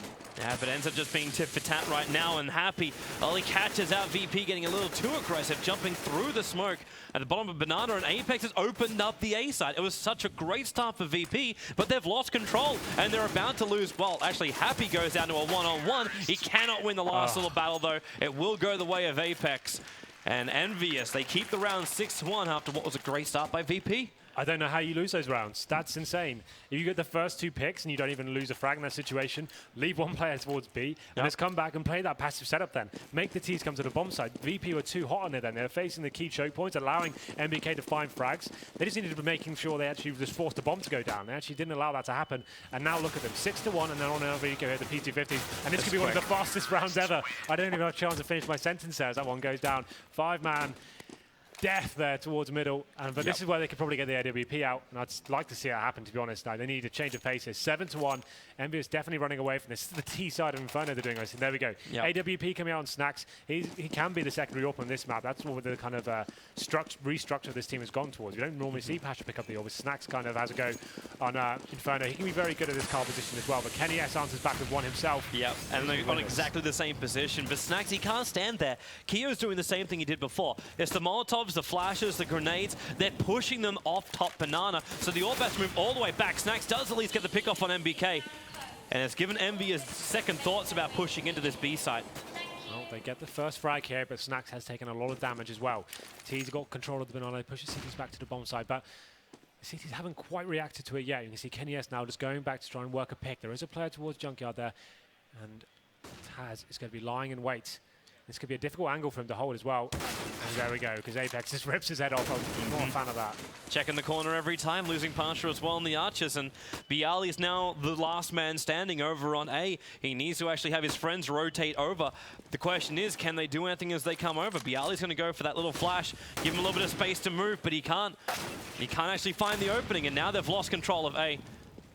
Neo's coming in at least. He's able to get the pickup on Kenny S, but you're going to put the AWP in danger. Snax has no life whatsoever, and looks like he's not even going to come for this. Yeah. There's no point. It's the same thing again. They get the first pick, and for some reason, they're playing like facing middle is fine, don't get me wrong. That's absolutely viable and it's something you should be doing, but Taz shouldn't be that angle by himself. You need the crossfire setup. One player needs to be getting the attention and the other player needs to be holding the off angle just so that can't happen. Apex shouldn't be able to walk up middle and find such an easy kill in that situation and get them back into the round. That's crazy that that's going down. And you should just be either going fully passive, getting the crossfires in the bomb site, forcing the bomb to go down, or at least ensuing a crossfire there. And now Snax looks like, I was going to say, looks like he's going to die, but manages to take that shot onto Happy, but it's going to be in vain here, but saving the AWP could be very viable in this situation. This could be fantastic for them, because like I said, Snax actually is very strong on this map with the AWP. He's great at finding frags here, but did I see him drop the AWP? They're actually going to be force buying into this one, and at this stage, they need to probably force buy every single round they can, just because it's getting a little bit shaky for them. Snax going to be utilising his spawn hit, and actually busted a little bit there on the corner.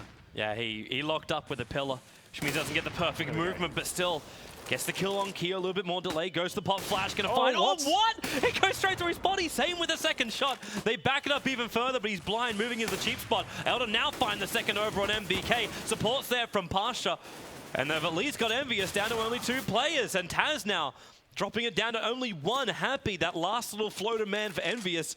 He's the last man left alive. Wow, that hitboxes were fixed. Well, yeah, no, I thought that was dead on him. Maybe like we'll see a replay after this game and see what actually happened there. But that certainly like, it was dead on him. But Happy now left in this 3-on-1, and considering the economic situation for them, you'd assume they're probably going to go for this and see what he can do just to kind of take some money away from the CT to know how low it is. And that's a really questionable play by Neo there, jumping through his own smoke blind. Not sure what he's hoping to achieve, but down he goes. Makes it down to a 2-on-1 now. Happy does have 56 HP and 1 flashbang. Bomb down towards top of middle. You can see the CT's just playing on that smoke. Bialy trying to do whatever he can to stop that bomb going back in favor of Happy. Yep. And Happy still wants it. With 30 seconds left on the clock, time is most definitely against him, as well as the crossfire here of VP. But a lot of patience from Happy. Banging out the corner, still got a lot of bullets to work with, but running out of time, 20 seconds. Finds one near the pillars, but Bialy will shut him down. And they should be able to regain. Yep, they'll regather that AWP from Taz. Well, this is what I'm talking about. The money's still not great, and Neo throwing his frag away like that. Like, that's so important, because that's another 5k down the Swanee, and you have to think, like, okay, what are we doing now? If we have to go force buy, you're probably on a pistol next round. So this is the difficult situation for them. They can find themselves in a very fragile economic state. As you say that, though, MBK getting the sawn-off shotgun out. A gun we've seen come into meta recently. It's been normally Flash or JW rocking that, but let's see what MBK can do. He's going straight towards the apartments. This could get interesting. Gives it a shot, takes it out straight away, and VP, because they're not aggressively moving into the apartments, have been playing down low most of the time. This allows him to just have the balcony area, but Bialy, he's going to get some vision. Starts spraying up, but flashed up, so he can't see any more. We'll see one jump down to the pit, but Kenny is able to bring down Bialy. Taz still waiting on the site. Got Pasha again in support, but they cannot hold the site. Apex just cleaning up everything with Happy. And now again, Snax is the last man left alive with his AWP. Reveals his position by killing off Happy. But they're down to 3 men. The bomb plant is going down right now. And Envious are already on the hunt. They want to have VP's economic situation get even worse. And Snax legging it down there. Apex gets the kill before the bomb plant gets down, but still Envious. Like, they know they've crippled VP. Look at these entry frags. We've got Apex now on 18 frags. They're just having fun right now. They're not even really doing, I would say, strategies. They're just getting control of that middle to start, and they're just rushing the bomb site with very simple execution there. Yep. And they're playing so confidently. Once Envious get into this sort of mindset that they know they're actually hitting their shots and they're feeling comfortable, that's when they become, like in that sort of fashion, getting onto the bomb site and just being so formidable. And this entry frag working out so well for them. But Snax opens up on Zakiya Shin with a Desert Eagle, 1 dig. And now then, it's a 5-on-4, but it looks like MBK going to be flashing his teammate into apartments there. Molotov in as well. And a little bit slower this time. Taz with the Zeus there. A little bit ambitious, to say the least, I think. Yeah, that's an optimistic Zeus. But it does put us now on a 4-on-4 with that early kill over on Keo. And this does relieve a little bit of pressure from VP. At the same time, like, they don't know where exactly Envious are coming. MBK is making the play like they are making this push for A. But Virtus.pro have kind of called Envious out in their own bluff. They've got 3 players stacked over here on B. The smokes just keep coming. And now Snax gets some vision. Realizing over at the wagon, can he actually find out he's blind? So look at this, though. The T's are just going to work out. No players are towards the A bomb side whatsoever. That frag's just going to be trivial at this stage because they've got complete control of the A bomb side. It's just a little bonus for Apex as he stays there. He fancies more. That's going to be his 20th frag on the board now. He is playing out of his mind with these entry frags. Just going to be Pasha left with the CZ now. And of course, Apex finishes him off and pits Envious into double figures now. This is the Envious we expected to see in the first map. Now they've kind of warmed up and they've arrived on the server. And this is, look at the team we saw at DreamHack London last week. Man, at this rate, Apex could 30 bomb before we even hit the end of the first half. Yeah, you're right. It has been so good for him with these entry kills, and like Kio's also keeping the distraction over on Banana. So it's the perfect T side for Envious. They've managed to find every hole in VP, and VP have also made a couple of these holes themselves. Oh yeah, absolutely. And now, once again, onto this eco situation. They've got PT50s, 5-7 and USP and Snacks. Taz once again. This one's better. Trying his luck. He's got a better angle here at least, but Happy's just aware of this. Like, you know he's his way. Look how close they are to Patience. He can see the foot. He can see the foot and just starts spraying through the wall. The downside of Taz. Careful about you shooting your own teammate, Pasha. Now looking for his aggressive movement towards bench, but no one was up in the top mid. Envious hadn't pushed up at that point, so there was no joy for the man.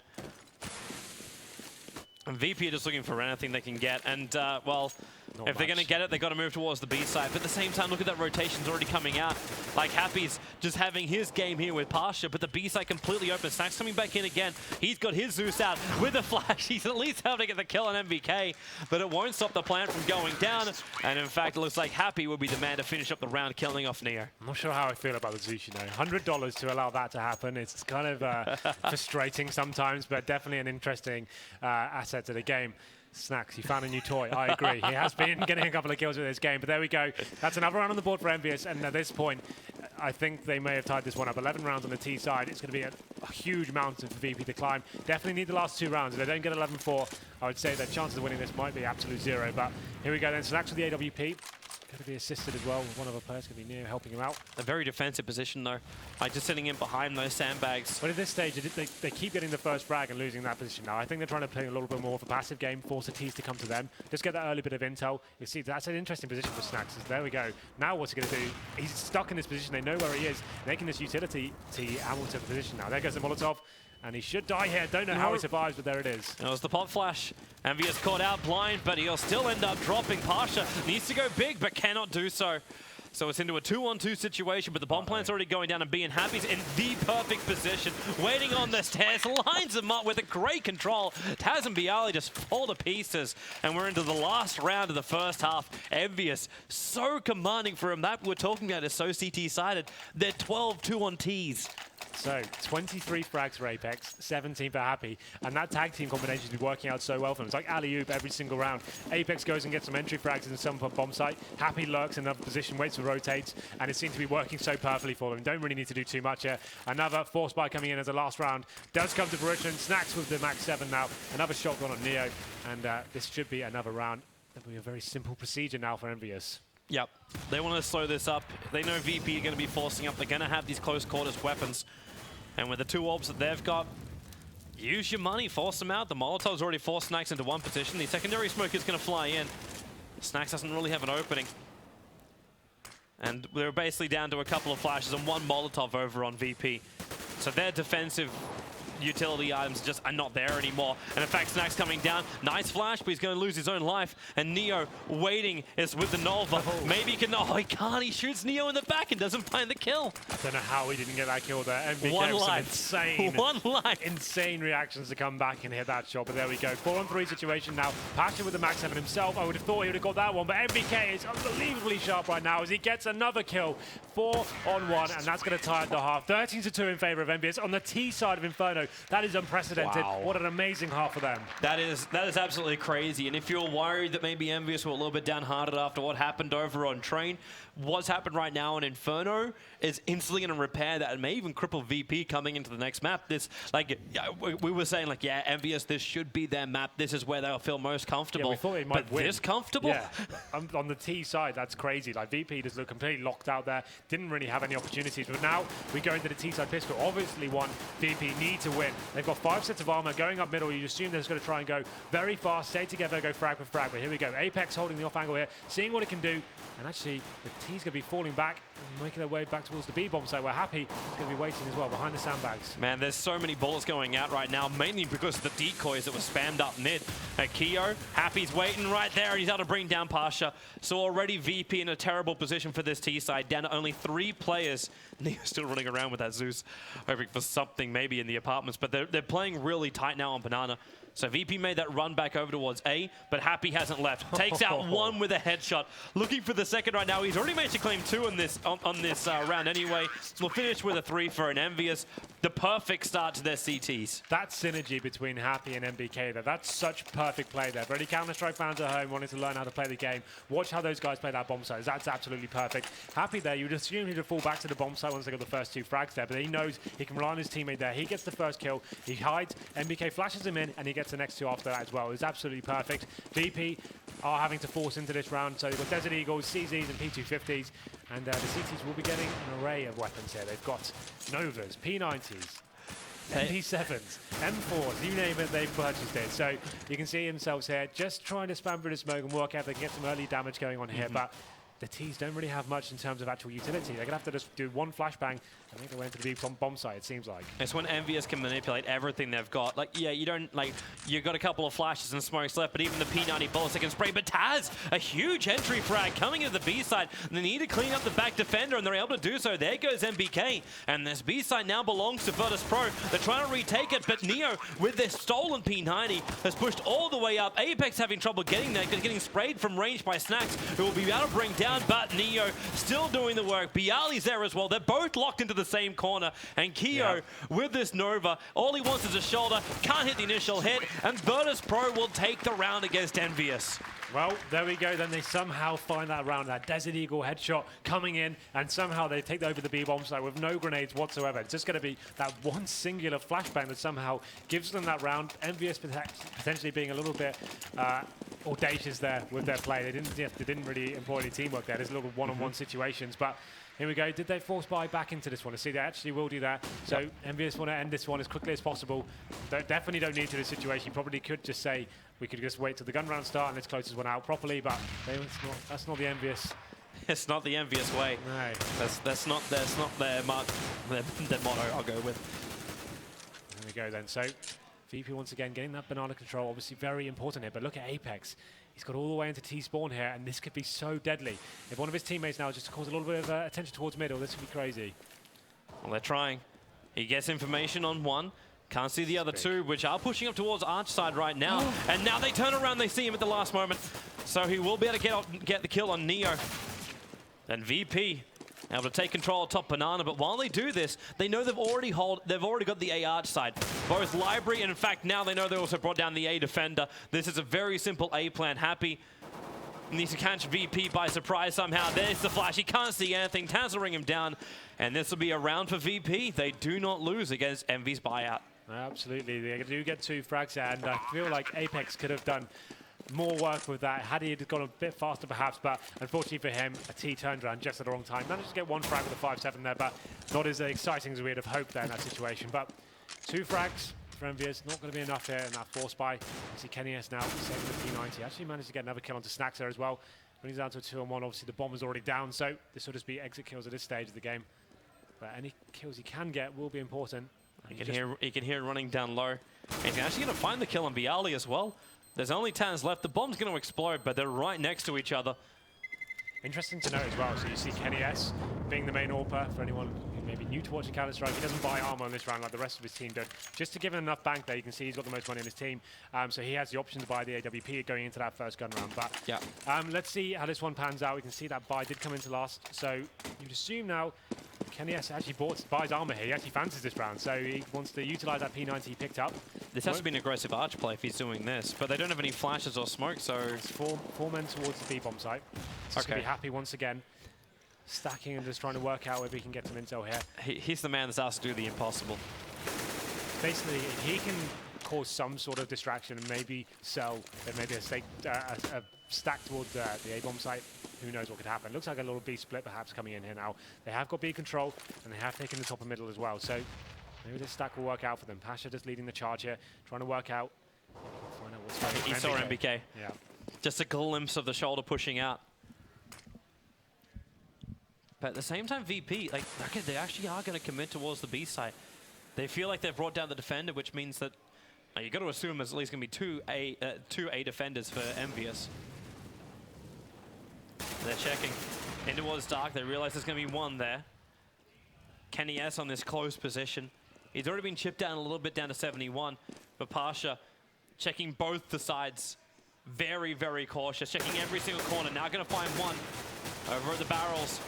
And he's got help from Snacks. Wasn't expecting Kenny S to be there. And that's going to be a big wipe for him. But then again, we are a 2-on-2. The rotation's coming over. Apex still on the side. Envious actually holding this one for now. But it's only for now. That bomb ticking. Happy moving up. Actually, sorry, the bomb about to tick. Happy going to get there in time. Sees the head. Can't tap it there of Taz. Now he finally gets a little bit of dink damage, but doesn't have anything more than this P250. Looking into the back corner. And Taz will end up taking out the round. So obviously one VP actually when it comes right down to the wire there. One-on-one situation. That stack actually working out for Envious there. So VP do get themselves in a decent position now, but now Envious will be buying, but not a single kit for them, and not great utility. They haven't got a single incendiary grenade. This can be so vital on a map like Inferno. It's great for the smokes lock out the initial push and kind of hold the CTs, the terrorists off, and then the incendiaries are before their execution comes in. You're able to do some serious damage at and separate the Ts from entering certain positions. But here we go, then round number 20. Once again, VP do take that banana control. Envious playing very passively here. They're not going to be showing too much presence there at the start. Work out for them as well. They actually don't have too much utility, as I mentioned before, so they want to try and save that as long as possible. Yeah, let VP waste their stuff trying to clean out those initial corners, and then start throwing at your smokes and slowing down the VP push, which currently is still indecisive. They're looking for the initial kill to open up that defensive Envious, but unable to find that opening just yet. Envious is trying to keep 3 players this time over on A, and not very far up. It's a very, very, very safe hold from Envious.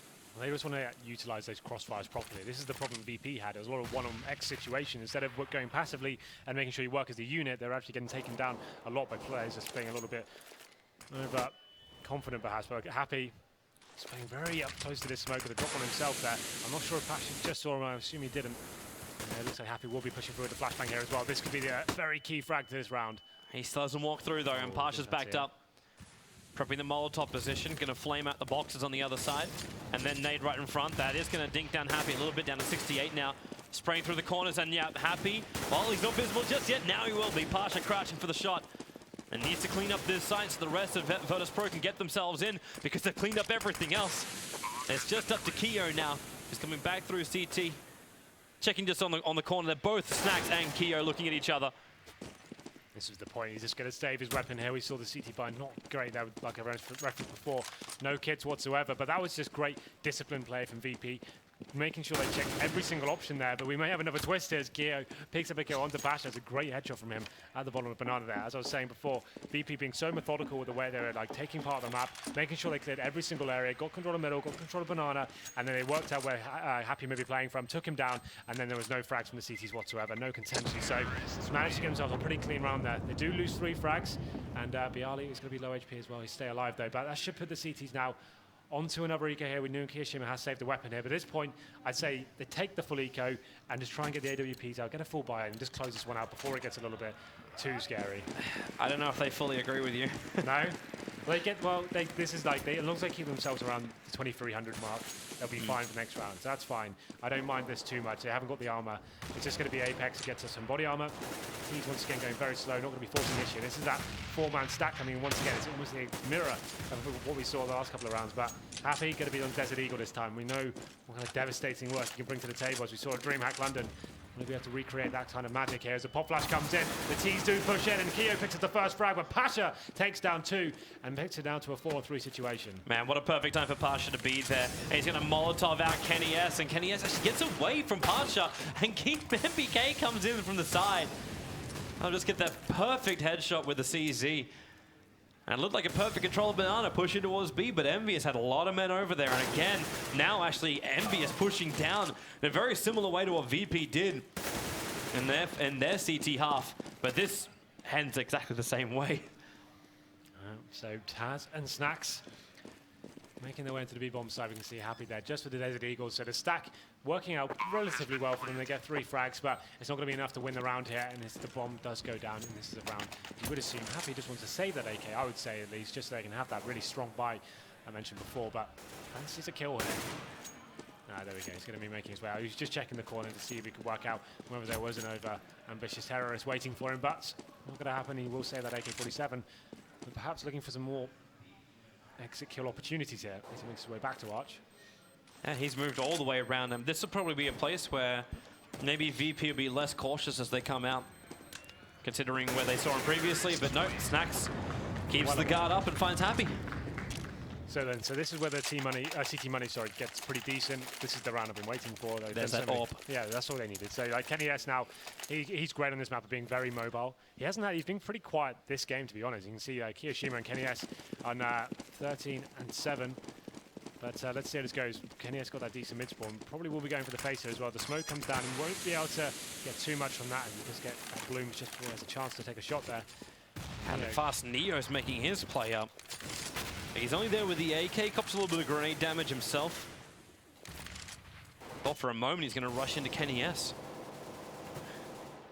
But the moment passed. And Envious. Now they've got to deal with Pasha again. Had a really great time here on the T side, moving up through Banana.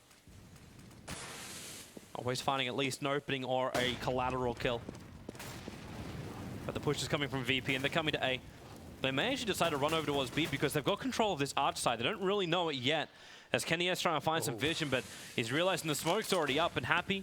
He's the man back at CT and actually turns his back at the wrong time. Taz, we call him the man of the timing, and he just found it there on Happy. Now it's up to MBK. Gets a lot of information, but Keo dropping at the same time, and Neo just goes straight through the smoke. This B-side belongs to Virtus Pro, and Envious have no intention of coming over to stop them. Oh, definitely saving the situation. You've got the AWP and the M4 and Apex there. That B split coming in from VP actually perfectly executed, getting control of middle and B once again, and just pincering that bomb side perfectly. So Happy didn't know where to look. Kenny S coming around, facing towards the top of middle there.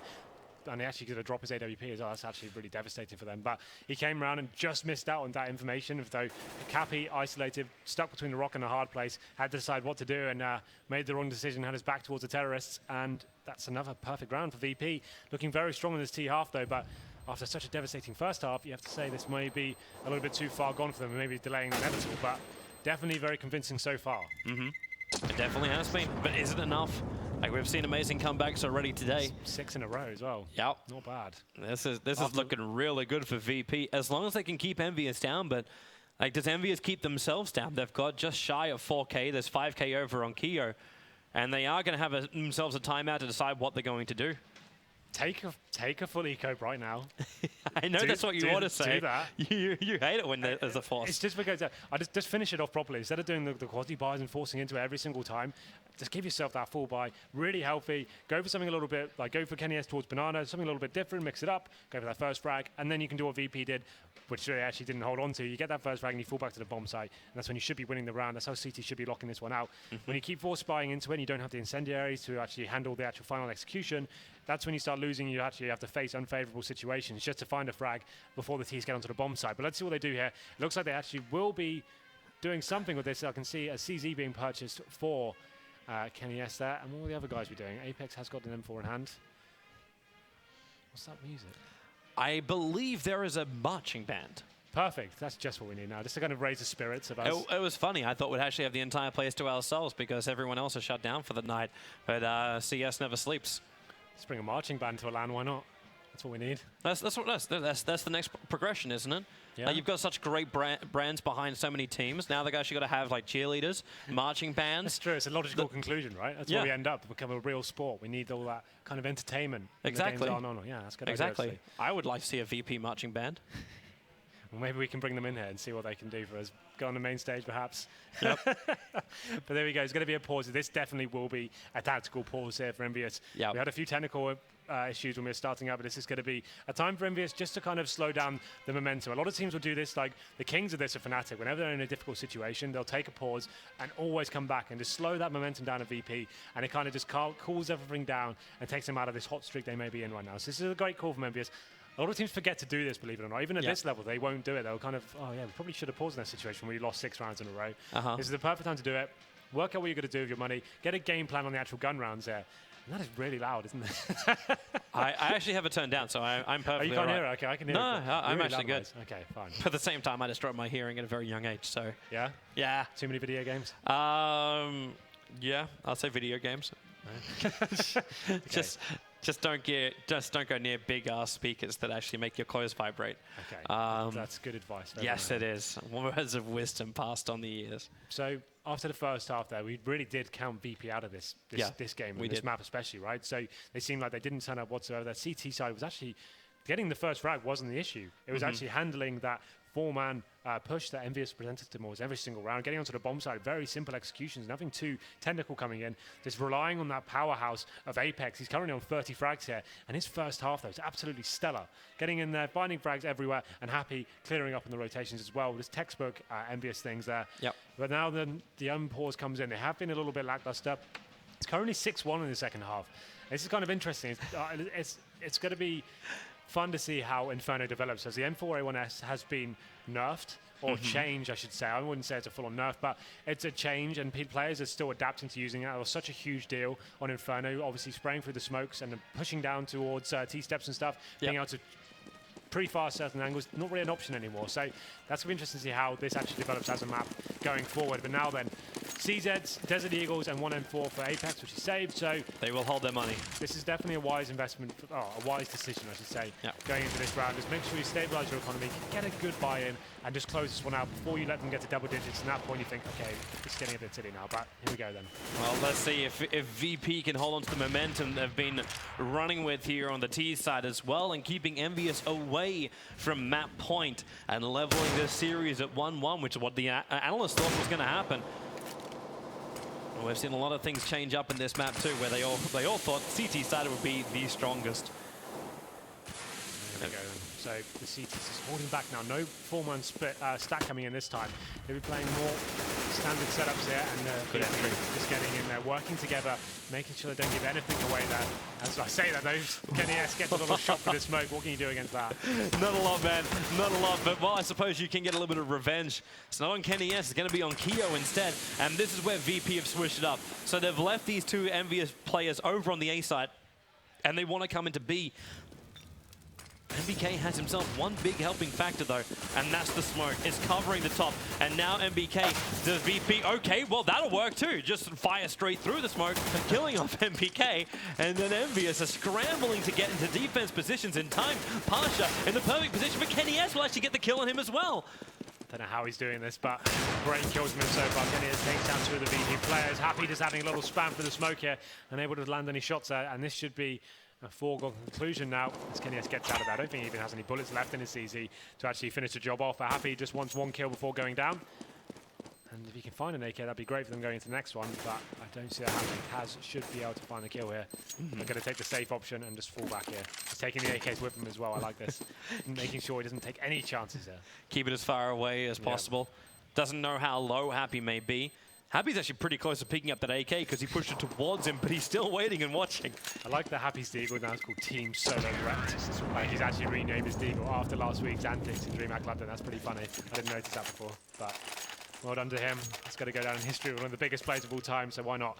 So here we go then. So Envious do get a full buy finally. They get the incendiaries out. Not going to have the AWP this time. They're going to be going in straight up for their 5 rifle buy. And I think this is good. They just need to play a standard round here. Don't have to force the issue too much, I don't think.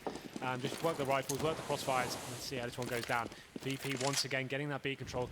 Envious not want to actually go down there and actually get down there in their faces. A lot of teams will opt to do that. It seems like they actually play a lot more passively and allow VP to have an information at least and that control at the start of the round.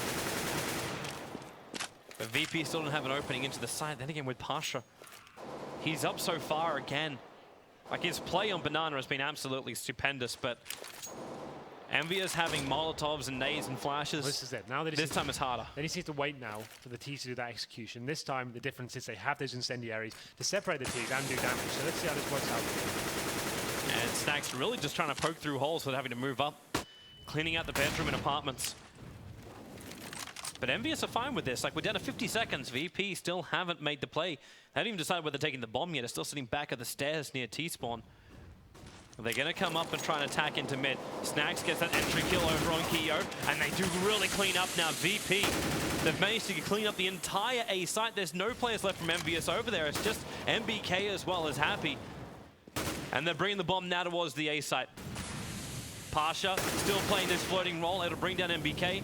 And Happy, well, he can sit right now over in the laundry, but where's he meant to go from here? This is looking a little bit of a problem for Envious now. They're not actually getting any frags apart from that one.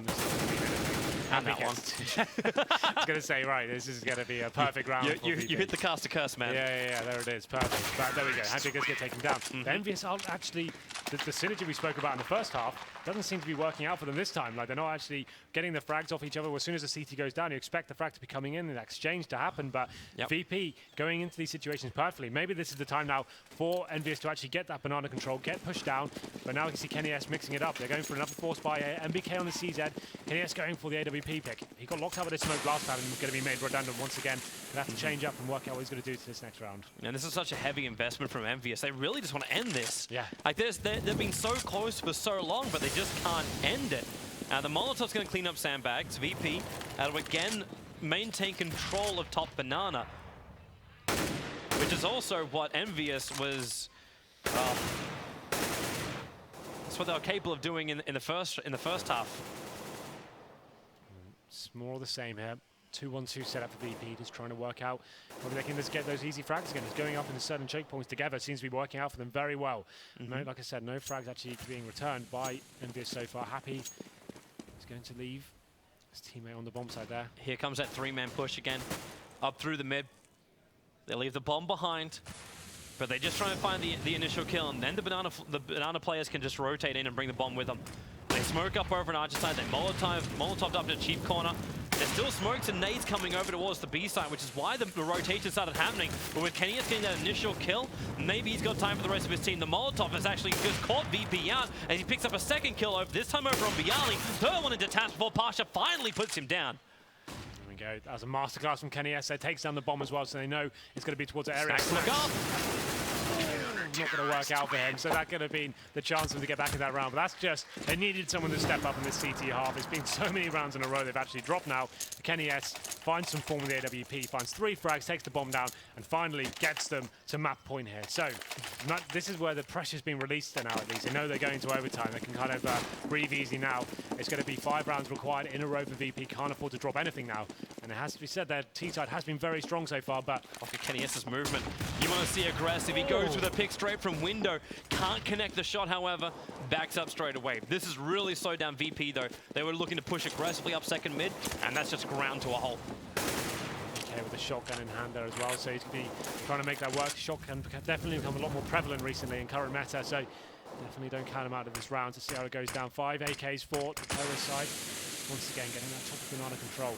That's so good because it means the CTs don't have information at that point. And when you do go back to middle, they can't really justify their rotations too easily. They don't know where you're going to be going towards. But Kenny S now, much more passive setup this time. He's going to be playing towards the library, and Happy assists his teammate there, shooting smoke towards the top of it. Bomb still down towards T steps. Neo leads a charge towards middle, just trying to work out whether there's any CTs waiting for them. Snags. Did he see him up? I don't think he caught a glimpse. It's very hard angle to see that one. Running on the rails of okay, yeah, now Apex is down inside that graveyard area. And it looks like VP have just had enough of this. They're going to commit properly over towards the B side. So in come the Molotovs. Perfect positioning. Actually pushing MBK out. And he has to move back to the back of the site near quad. And Happy. Okay, that was a big kill for Pasha. Now they've actually opened up the CT approach. The nade's in behind, and he's so low. He's been burnt out. He's been naded up. Now goes for the plant, and they do actually have the openings. Keo, the last man left alive for the CTs, and VP, you never count these guys out. They are the comeback kings. And right now they are 4 rounds away from forcing out an overtime up against Envious here on map 2. That's actually a really big round for them to win, right? Because now that win streak has actually disappeared from, well, that loss bonus, I should say, has disappeared from Envious. They're actually going to next round for $1,400. They haven't saved any rifles there. So there's going to be a difficult situation now. It won't be a double eco, but I would say they probably definitely want to take 1 eco here at least. They can probably justify a few PT50s, maybe a CZ, but this is the point now where I was kind of joking before about the force buys. This is the stage you don't want to be doing. This is where you can potentially throw the game. So take some discipline here, take the eco on the chin, and then we can work out what goes on from there. Like I said, they have got the overtime in the bag, so it's not a huge deal, I guess, but they want to make sure it doesn't get to that situation after such a strong first half. Well, you kind of got your wish. It is just a couple of upgraded pistols and only 1 bit of armor over on Apex.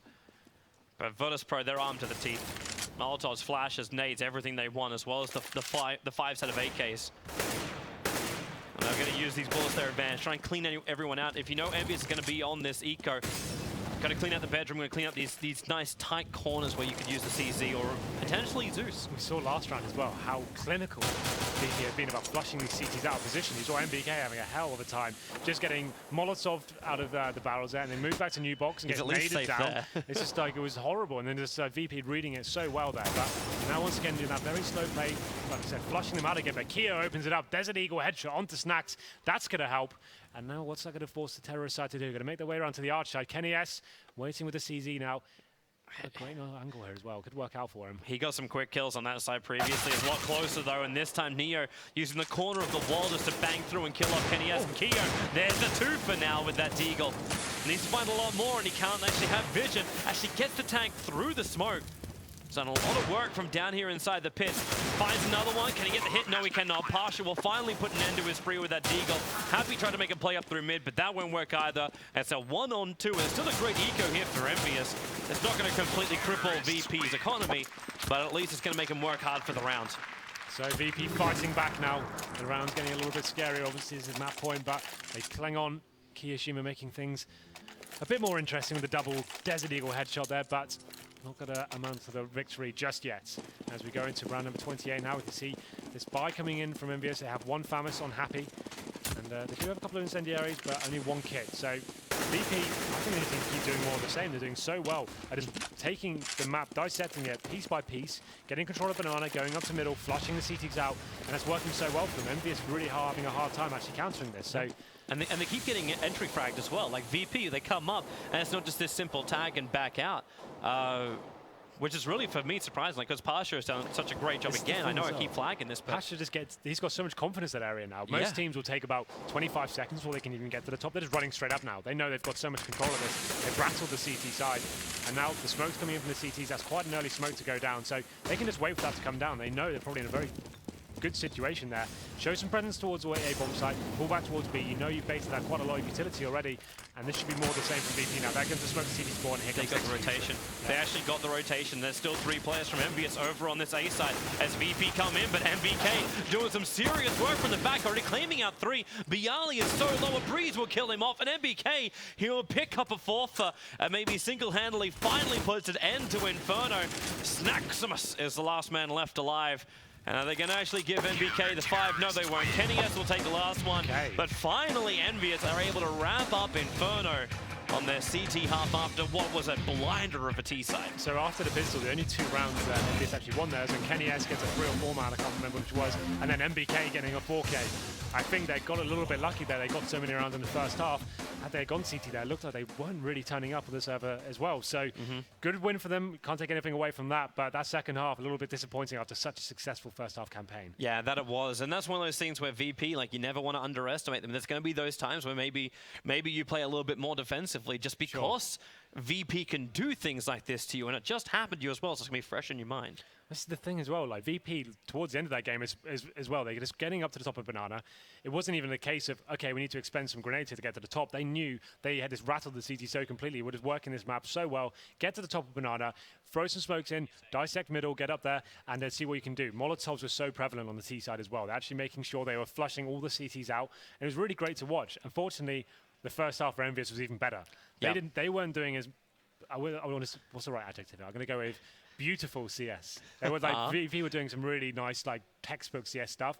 Envious were just relying basically on their actual raw talent and aim there. They're staying in that four-man formation we see so much from them, and that was actually really impressive to watch from them. Apex, almost 30 kills in the first half. Happy collecting all the rotations as well. But yeah, that's the map Envious we expected them to take, and they do it in style. Yeah, that they do. Of course, the style will continue soon. We're going to go to a short break, and then we'll come back with the analysts as we look forward to map 3.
Check this out.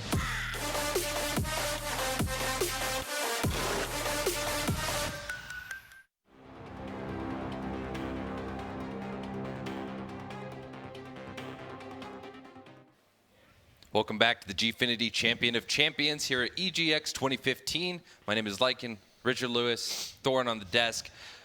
Guys, that game, I mean, Envious took a pretty hefty lead, and then they gave it away. Yeah, so I was like all geared up to be like, okay, that's gonna exactly the way I said it would.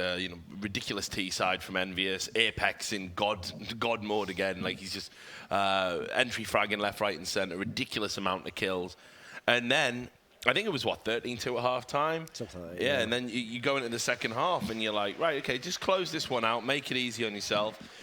But we also did say, Virtus Pro, no slouches when it comes to the terrorist sides themselves, and they were really pushing Envious all the way. In the end, Envious limp across the finish line, or what's meant to be a comprehensive and definitive map for them. So very unconvincing, it's got to be said overall.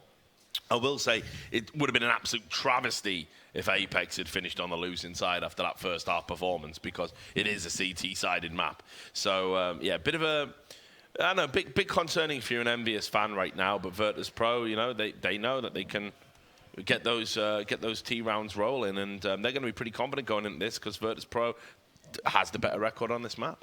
It actually reminded me of what we saw in the DreamHack London final, where TSM and Envious, both really good T-side teams on Inferno, that's what they're really going head-to-head with. And so even when one got a really good start, you had to wait to see what the other had to deliver on his T-side before you knew who actually got the better half. Obviously, that time, it shouldn't have been possible for Virtus Pro to be even in that game.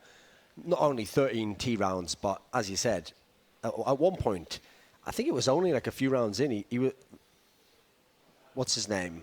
Apex was on something like 18 kills, what was it, like 10 yeah. rounds. It was absolutely bonkers.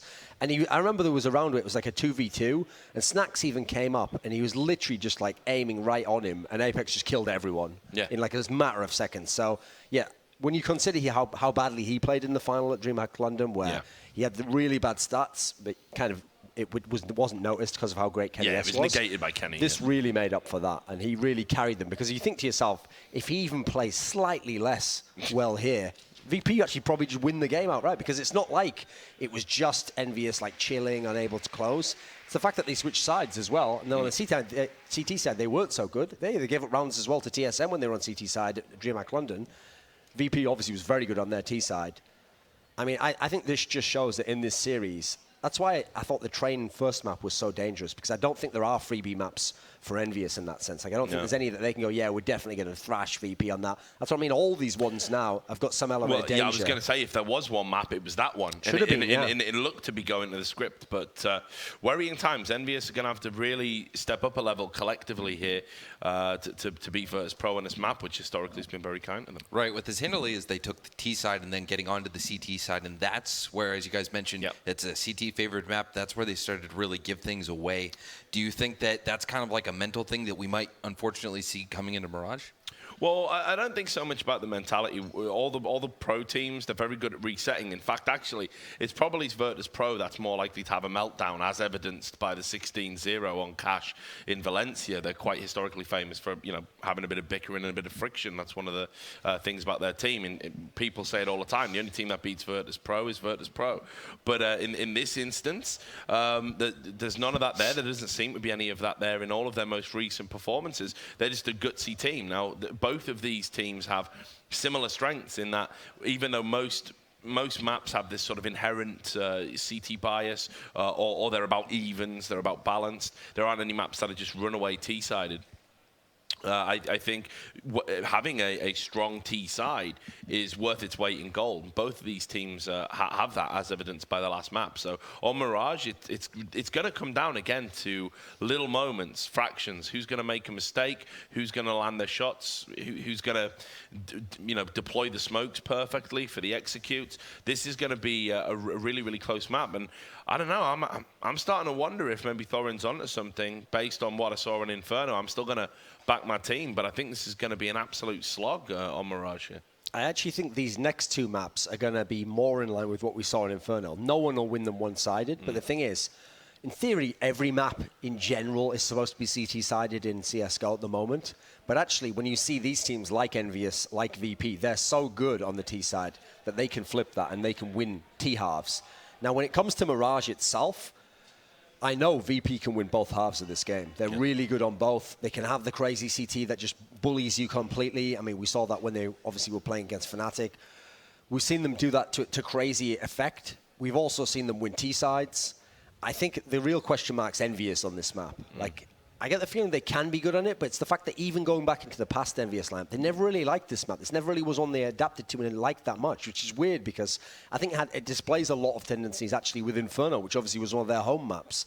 I think this one and Cash are going to just be kind of like Inferno. It's going to be T-side clinics. Whoever has the better T-side, that is who will win this game. Yeah, and just want to take a moment as well to appreciate the individual performance of Snacks there.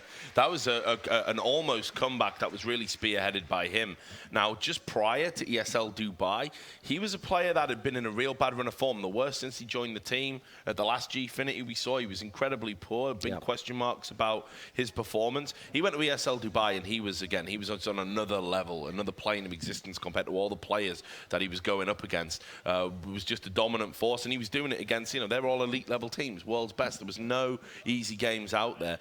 And he's carried that form into this tournament as well. He's just put on a masterclass on the T side of how to get picks, entry frags, mop-up kills, just doing everything. I think he was a little bit unlucky as well because there was one moment when he was on the CT side of Inferno where it looked like he'd landed an AWP shot and it didn't quite seem... missed, and it looked to me like it might have gone through him. I don't know. Like, I think 'cause they were jumping and stuff. But anyway, so perhaps a little bit of bad luck there. And if you think about how the game swung, an extra round here, an extra round there would have made all of the difference. But certainly Snax is somebody that on Mirage, this is where he's always pulled out big performances for Virtus Pro. He's so good at using the smoke and using the terrain on this map to just good effect to sort of just waste time and get clutches and do the unthinkable. Just, you know, like, yo, I'm just going to push through a smoke and kill 2 people. People aren't expecting it. This is a map where Snax is always performing, so it's going to be really interesting to see whether he continues to do that. I thought something that was really cool to see is we've discussed the Zeus a few times now, and we really saw it come out in that game, especially in the early game, not just in eco rounds, but we also saw people using the Zeus, I believe Apex as well, just to get quick kills in the early game before anyone had an economy. Yeah, and look, that as we said, that's becoming part of the meta now. You know, pros. Like Valve create an arena basically when they do a patch, when they do an update, and they change the costs of guns and weapons, and they change how effective certain weapons are. It's always professional players that perfect that landscape. And clearly the Zeus is going to be a very vogue weapon. It's very desirable. It represents great value for money. I don't think you're going to see it on Mirage quite so much. I don't think the map necessarily lends itself to that. Although there are 1 or 2 spots you might see it deployed. Certainly Inferno is a bit more close range and a bit more closed off, so it plays to the Zeus's strengths. But it's a viable buy for $100. There's just no doubt about it. I mean, what else are you going to get? Like, you know, flashbang or something? Like, you know, a decoy? It's just worth the investment. It's also the fact that, like, especially if you use it on CT side, on a map like Inferno, you can pick an angle where they can only come at you from one range, which is right around some stairs or something. And then I think also the concept is if you get the kill and you actually have a rifle, on the rare occasions people use it like that, we haven't used any rifle bullets. So it's not like they then just swarm you and you have, like, say, the M4A1, you only have 10 bullets left and they can swap. Well, you still get your whole clip. So I think it hasn't quite fully been decided how people are going to use it. Like, at the moment, I will say it's not like people get kills all the time with it. It's not so overpowered in that sense. Even the best players don't get kills all the time. So I think at the moment, people are still figuring out themselves when it's appropriate to use it and when it's not. And sometimes they don't always make the right choice, I don't think. Yep. On a slightly lighter note, how about the name of the Deagle on Happy's? I did pick up on that. Now, Envious, they always have funny names on their guns. I was going to let Thorin make an obvious joke there about my girlfriend bought me this. Don't lie to us, Kenny. You know what? You're single. You know what Happy's USPS is called? Yeah, I know. It's Thorin is baguette. I've seen that as well. So they do name their guns ridiculous things, but of course... After his hero? Yeah, obviously. He called his Deagle of Team Solo Wrecked, I believe it was, which is appropriate given what he did to them in London just recently. Yep. But we haven't seen a replication of that form yet, really. Envious haven't got going, with the exception of that Apex half. Yeah. So let's talk about predictions as far as who's going to give up X number of rounds. Who do you think is going to take the game? And then what do you think the split's going to be? Even to this day, I still think that very, very few teams in the entire world should ever try to mess with Virtus Pro on this map, Mirage. I think it's almost a map built for them. They're so good on both sides. I think so only a couple of teams can go head-to-head with them. I think it's teams like Na'Vi, they can do it. So I actually think this is going to be a strong Virtus Pro win. I'm going to go like 16-11, 16-10, I think, because I assume, Envious try to hype it, like, listen, this is a map that we've been working on. I mean, just from the way they say it, like Mirage, like they think that they love this map. I don't. They might like it against other people. They don't want any part of Virtus Pro on this map. So I'm thinking 16-10 to Virtus Pro. Yeah, I mean, traditionally, I would agree with Duncan. Virtus Pro have been so good on this map down the years. I don't know. I got a good feeling that Envious are just going to have something up their sleeve here. They know they've got to expand their map pool. That was pretty much all that was missing from them becoming a truly elite level team, a team that could really challenge Fnatic for that #1 spot. I've got to believe that Happy has done that and has put the work in with his team on this particular map. So yeah, I think this is going to be another close attritional slog, but I'm just going to give it to Envious 16-13. All right. Let's talk about the map real quick. Let's say you're T-side, right? What is a tactic that you can use to get a really good momentum, to kind of catch your opponent off? Well, it's all circumstantial. What I will say is that that's key to this map. Certainly, it's something I've mentioned a few times. Is mid control seems to be so vitally important to it, and that's why a strong AWPer is the best way and often to take control of that mid area. You'll find that you'll place or if you're CT, you'll place your AWPer in the window. If you're terrorist, you rely on your AWPer to basically go aggressive and get some picks there, and that'll be a sort of a little mini duel in itself. Now, fast eco executes onto the B side, where you come through the sort of a kitchen area and apartments area, you run past that, and you can drop down into that B area. That can be good for a quick plant to get your money sorted out. So, I mean, there are things that you can do. Obviously, as well, the kind of A split where you come from Palace and you come from Ramp simultaneously with some good smokes on the site. These are things that all good terrorist sides can execute very well. And, of course, both of these teams can do that. So I expect to see them flawlessly executed during the course of this game. All right. Well, thank you very much, guys. And we are about to go into game number 3 of Team Virtus Pro versus Team Envious. This is going to be third game. It's tied 1-1. Let's see how they do. Take it away, guys. Thank you very much. It's great to be back for map number 3. It is going to be Mirage.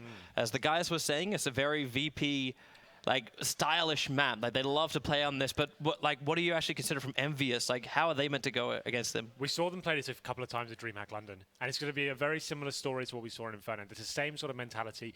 Going into it, they won't be doing too many set pieces. We won't see too many walls of smoke from them, but they're very good at getting the mid control, staying together as a unit, pincering the A bomb site from Palace, from lower ramp, and then going in for the connector as well. You'll see a lot of that sort of stuff going on. So that's what they'll be relying on, making sure they stay in that fragging pack and having Happy on the rotations as well. That will be something that will be key for them. But VP is on this map, especially on the CT, it's another one like Train where they set up the fortress. It's really difficult to break down what they're doing. They're very mobile. They can be dynamic. They push up middle a lot. They break down terrorist defenses, which is weird because the CT side is supposed to be the defensive side, but actually they bring the game to the Ts a lot of the time. So that's going to be a really interesting factor here. But we do have to say, we favour VP on this one, but I don't count MVS out of this one at all. I think this is a good matchup for them. I think it's better than Train. After what I saw from them at DreamHack, I think this is actually a decent map for them. So we can see what they can do. We saw them take them Dignitas on this one, and we'll see what they can do on this one. So let's see on the screen right now. Mirage, and we have 2 more maps. It's going to be Cash or Cobblestone. Potentially, I really wouldn't be surprised if this one went to map number 5, Toby. But if it does, well, we might get some wonderful words in our ear about how long we are actually allowed to stay here if we have to come back tomorrow to end this up. 9 o'clock curfew. Yep, so 9 o'clock curfew. We all have to get our boys back into bed nice and early on. But it's, for me, I think you're right. Let's see how VP play this map out. It's actually kind of what I was hoping. I know we're never going to get it in this competition to have something like Overpass come through for VP, because the way they play Connector is just so beautiful. It's a little bit different with the way Underpass works here on Mirage, but I'd like to see how well that mid control works, be it from the riflers, from the movement up with smokes or flashes, or be it with the AWP battle in mid, which is always a fun spectacle. Well then, here comes the 9th round. It's getting a bit of a boring thing to say now, but the CT side is obviously going to be favoured here going into this series. Well, is it? Maybe it's not after what happened on Inferno. You want to come in? Yeah, that was really interesting to see how both teams are so dangerous. I think that the analyst desk actually touched on that so really well, is the fact that these teams are so individually skilled together, they actually can turn these CT-sided maps into T-sided affairs just for the use of the stronger rifle, the AK-47. But was that VP that won that round? Yeah, that VP won and they decided to switch. So they'll move to the CT side here and force Envious into the T side. So we'll see how the pistol round goes down. On Train, we saw Envious slow things down. They actually need to get the bomb down. I'd like to see them actually just do the simple play here. Utilize the 5-man Glock setup you can do and get the armor, go in with a 1-player on utility, smoke off 1 key choke point, and just guarantee themselves a bomb plant. That's what I'd like to see from them there. And then they can actually have that post-plant situation and get themselves back into it. But here we go then. We go into map number 3. It's going to be Mirage. Envious starting on the T side. They have got 4 sets of armor, 1 utility player in the form of MBK. And the CTs now going to have 3 sets of armor themselves. Nothing too aggressive coming out from them just yet. The T's is holding back for that initial CT aggression, but not going to come. Actually, you can see this. It's coming down T-slope. You always have to keep your eyes peeled on Taz. He is the man that likes to just push it out a little bit further, and he's pushed out far enough that he's got enough information that Envious aren't setting themselves up for an A move, that they do at least have that guy jumping down window now. So it's, I think it's Neo who made that jump. Taz to take a little bit of chip damage on the way out. Yeah, well, you can see that Neo's going to be pushing through Palace as well towards the A side. So there's the first frag. He takes down Happy. That's the lurking player there. So here they come, though. Bialy, silent yet deadly. The nade flies out to start with. They won't see it. They're too busy with Pasha. And Bialy's able to claim 2 before he'll drop. This still will allow Envious 2 players on that B side as well as the bomb with them. But Virtus Pro are coming in not too quickly. They're being very, very patient, not giving up too much. Neo moving in now through apartments, which is where Envious just vacated. And Taz, 7 life only, but Neo's in the perfect position. Oh, he missed an opening shot over on Keo. He needs to finish the job. Actually, he'll have Snacks come in and help him out. Now MBK, he's trapped himself inside of Kitchen, so VP have the side. They're doing the defuse as well. The one man with the kick gets the job done, and MBK will drop. VP taking the first round here on CTs. So really nice play there. The CTs normally do have to push one key point on the map. Just to get some information, we saw Taz do that onto the lower ramp on A. He pushed through, like you said, didn't get any confrontation there, so he's able to give the call. Okay, guys, you can stay at B for now. Expect the B push. They came in, they found a couple of frags there, and they've got the lurker in terms of Happy as well, top of middle. So fantastic stuff from them, but it's not over yet. They're not out of the woods. Envious going for a force buy here, full set piece on its way. They've got the smokes, they've got the force buy, Tech 9 and armor as well. So this round is really difficult to hold off. You can see the CT's getting nice and close here. They are expecting it. This is really nice for VP, actually. They are aware of what may be coming towards them. And they're here with so much spam as well. Like, okay, Apex at least able to get through. Taz actually find more. They get through and take out Snacks as well. This is really problematic for Virtus.pro. They have to start the rotation. Maybe that MP7 spray from Bialy is able to find at least Keo, but there's a lot more envious players on this side. They got that P90 now in the hands of Happy too. Neo needs that initial pick, looking over towards Tetris, looks away at the wrong time. Now he gets the information. As it's Apex playing that Tetris side, they're lining themselves up a little bit easier, but now out from Firebox, MPK, now he makes his play, but Neo can't finish the job, and Happy and MPK, they do the work. And the buy, it is worth it. They managed to take back the second round. Mirage definitely is one of these maps where you do the Tech 9 buy with the smokes. It's so hard to hold off. You see VP trying to react to it, getting close up with the P90s, but it was just too much. The flash execution from MVS is really impressive. You see the CT's having a real tough time actually getting any sort of info there, but they will force buy into themselves to get the scout on Neo. He did great work on this on Train. Can he replicate that success here? As the T's go a much more passive setup this time. Snacks pushing up onto lower ramp though. And BK just waiting for him as well, seeing if he can ascertain what may be being presented to him this round. But nothing's being presented just yet. Snacks, how Happy's actually, he's almost going to get careful. Like, they could flank into that A side very, very easily. Now that rotation's coming back as Taz is coming in. Keo's already managed to get that kill on Neo, and now Happy as well. The early frags coming the way of Envious. Taz can't do any work with the Deagle. There's only one revenge kill that came out from Bialy. And for that, he's managed to grab himself an AK, so that's not too bad. So they've got the AK and the scout. If they want to say this for the next round, they could do so. Yeah, that's really much the only option they have here. Like, the bomb's going to be going down very shortly. They've got control of the A-bomb side. They're not going to be taking any risks here. They want to make sure they clean it out properly before they send the bomb into that situation. So you can see the recon players there just working on what's going on. Bialy, like I said, has got the AK in hand. He gets a headshot. That actually handles the situation pretty well as he takes down Kenny S, but they've got the idea as to where the players are lying now. He dropped down to 13 life, yet still had the audacity to peek twice. The confidence that only comes from a VP player. The headline is that Envious do get the second round in a row, and the analyst desk will talk about this all day long. The force buys from Envious, like, it's one of the things as like a vanilla CS player, I would say, oh, you shouldn't be doing that. You want to play the percentages, make sure you have the guns. But these guys, the percentages, you can't really base it on general CS. You have to kind of think of these guys. They are so strong individually. They can make those guns work for them. And now they get themselves in a great position, going up 2-1 on the terrorist side of Mirage. And this is how they had such a strong side in Inferno as well. So let's see if they can carry on this momentum here. The guns are safe for VP, so they get the AK and the scout, so they'll be very useful going into this next round. But look at Kenny S, he just absolutely loves this. You can have your scout, he's going to upgrade it and go for an AWP. Okay.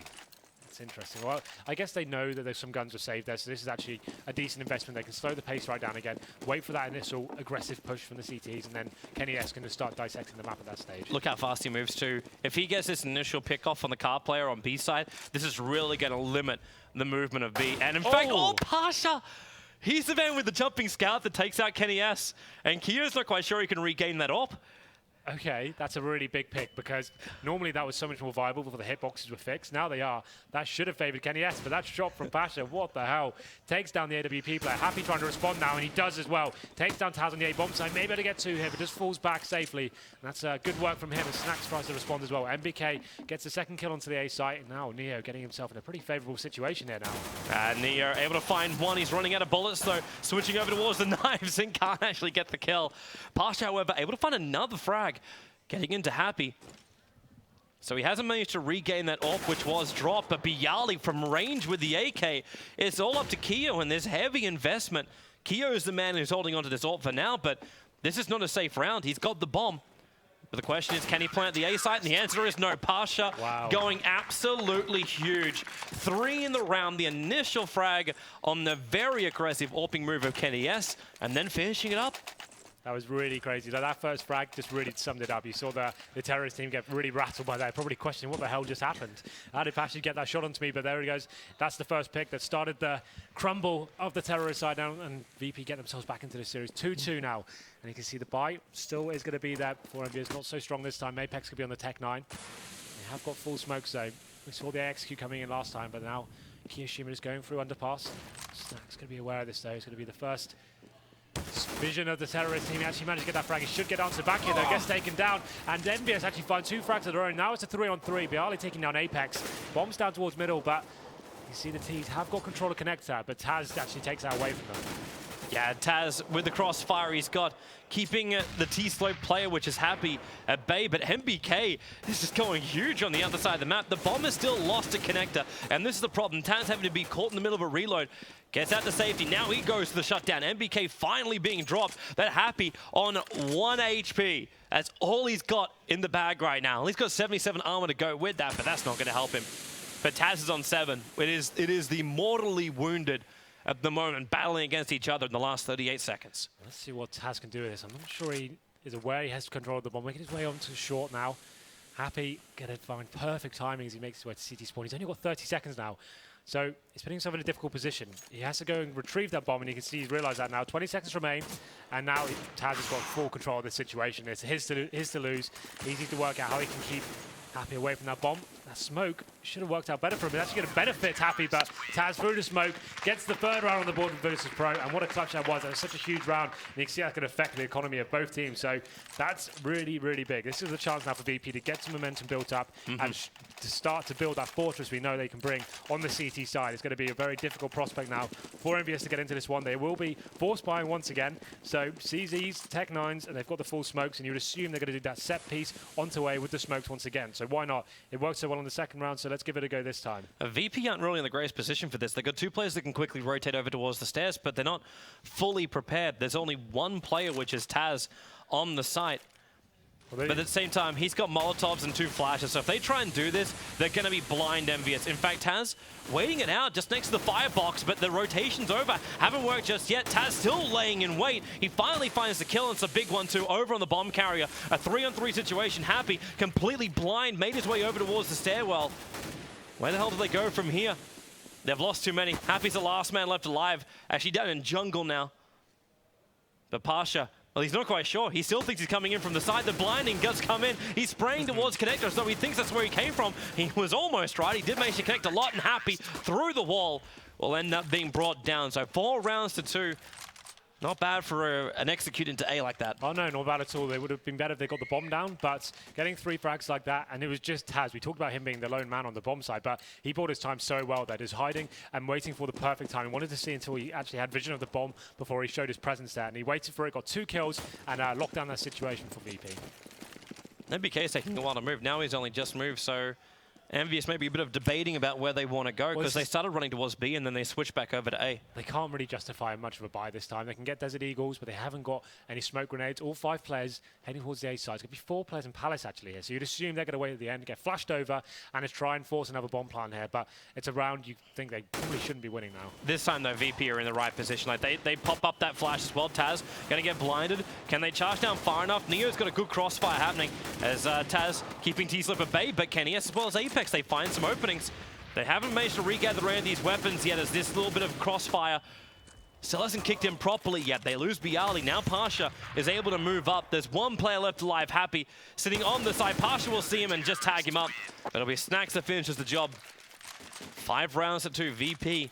Still not a very safe round for them. This is it. It's actually turning out to be very expensive rounds for VP. That's a huge problem for them. That money's not great. I don't think they can actually get an AWP. And the headline here is Kenny S has picked one up. And this is a great chance for them. They know the CT economy is probably pretty rattled by those 2 eco rounds, taking 3 or 4 players every single time. But now, just waiting for that aggressive push here. This is what I was talking about. So VP going up middle. Taz leading the charge here. Probably going to get flashed up. And Kenny S waiting for him, though. Misses it. A rare miss from Kenny S. Doesn't actually land a shot. Now Taz going to find that first frag and the bomb as he takes down Apex. Man, Apex almost looked like he was trying to get the kill, even if the first shot from Kenny S failed. And they were punished for it pretty heavily. Now Taz spraying through that smoke and flash. Couldn't see anything, and well, Bialy might also be in a little bit more trouble, but Snacks moving in from the side, and with Bialy, they mop it up, and Happy again. The last man left alive for Envious. At least he's got 100 life and 100 armor this time around, but there's very little hope he can regain that bomb when it's stranded in mid. Absolutely. 3-on-1, Happy with full HP and time, but I really don't favor him in this situation. Just to touch on that, so VP went for that aggressive play I discussed in the match build-up. kennyS was waiting for it as well, and he misses a pretty easy shot considering his skill level. Doesn't land it and allows the frags to be exchanged there, and it all fell apart for Envious. There was a chance for them to get back into it, the player and underpass, but unfortunately the crossfire from Snacks saved his teammate and made it into this 3-on-1 situation. But 30 seconds still remain. There's a player on low HP on short, but Happy's not going to be aware of that just yet as he smokes off connector. I think he's worried more about window, but he moves through connector and Pasha just sprays through. He got the call from Bialy that he moved into connector, and then it's just a simple spray and pray. Well, here we go then. This is an interesting situation for Envious.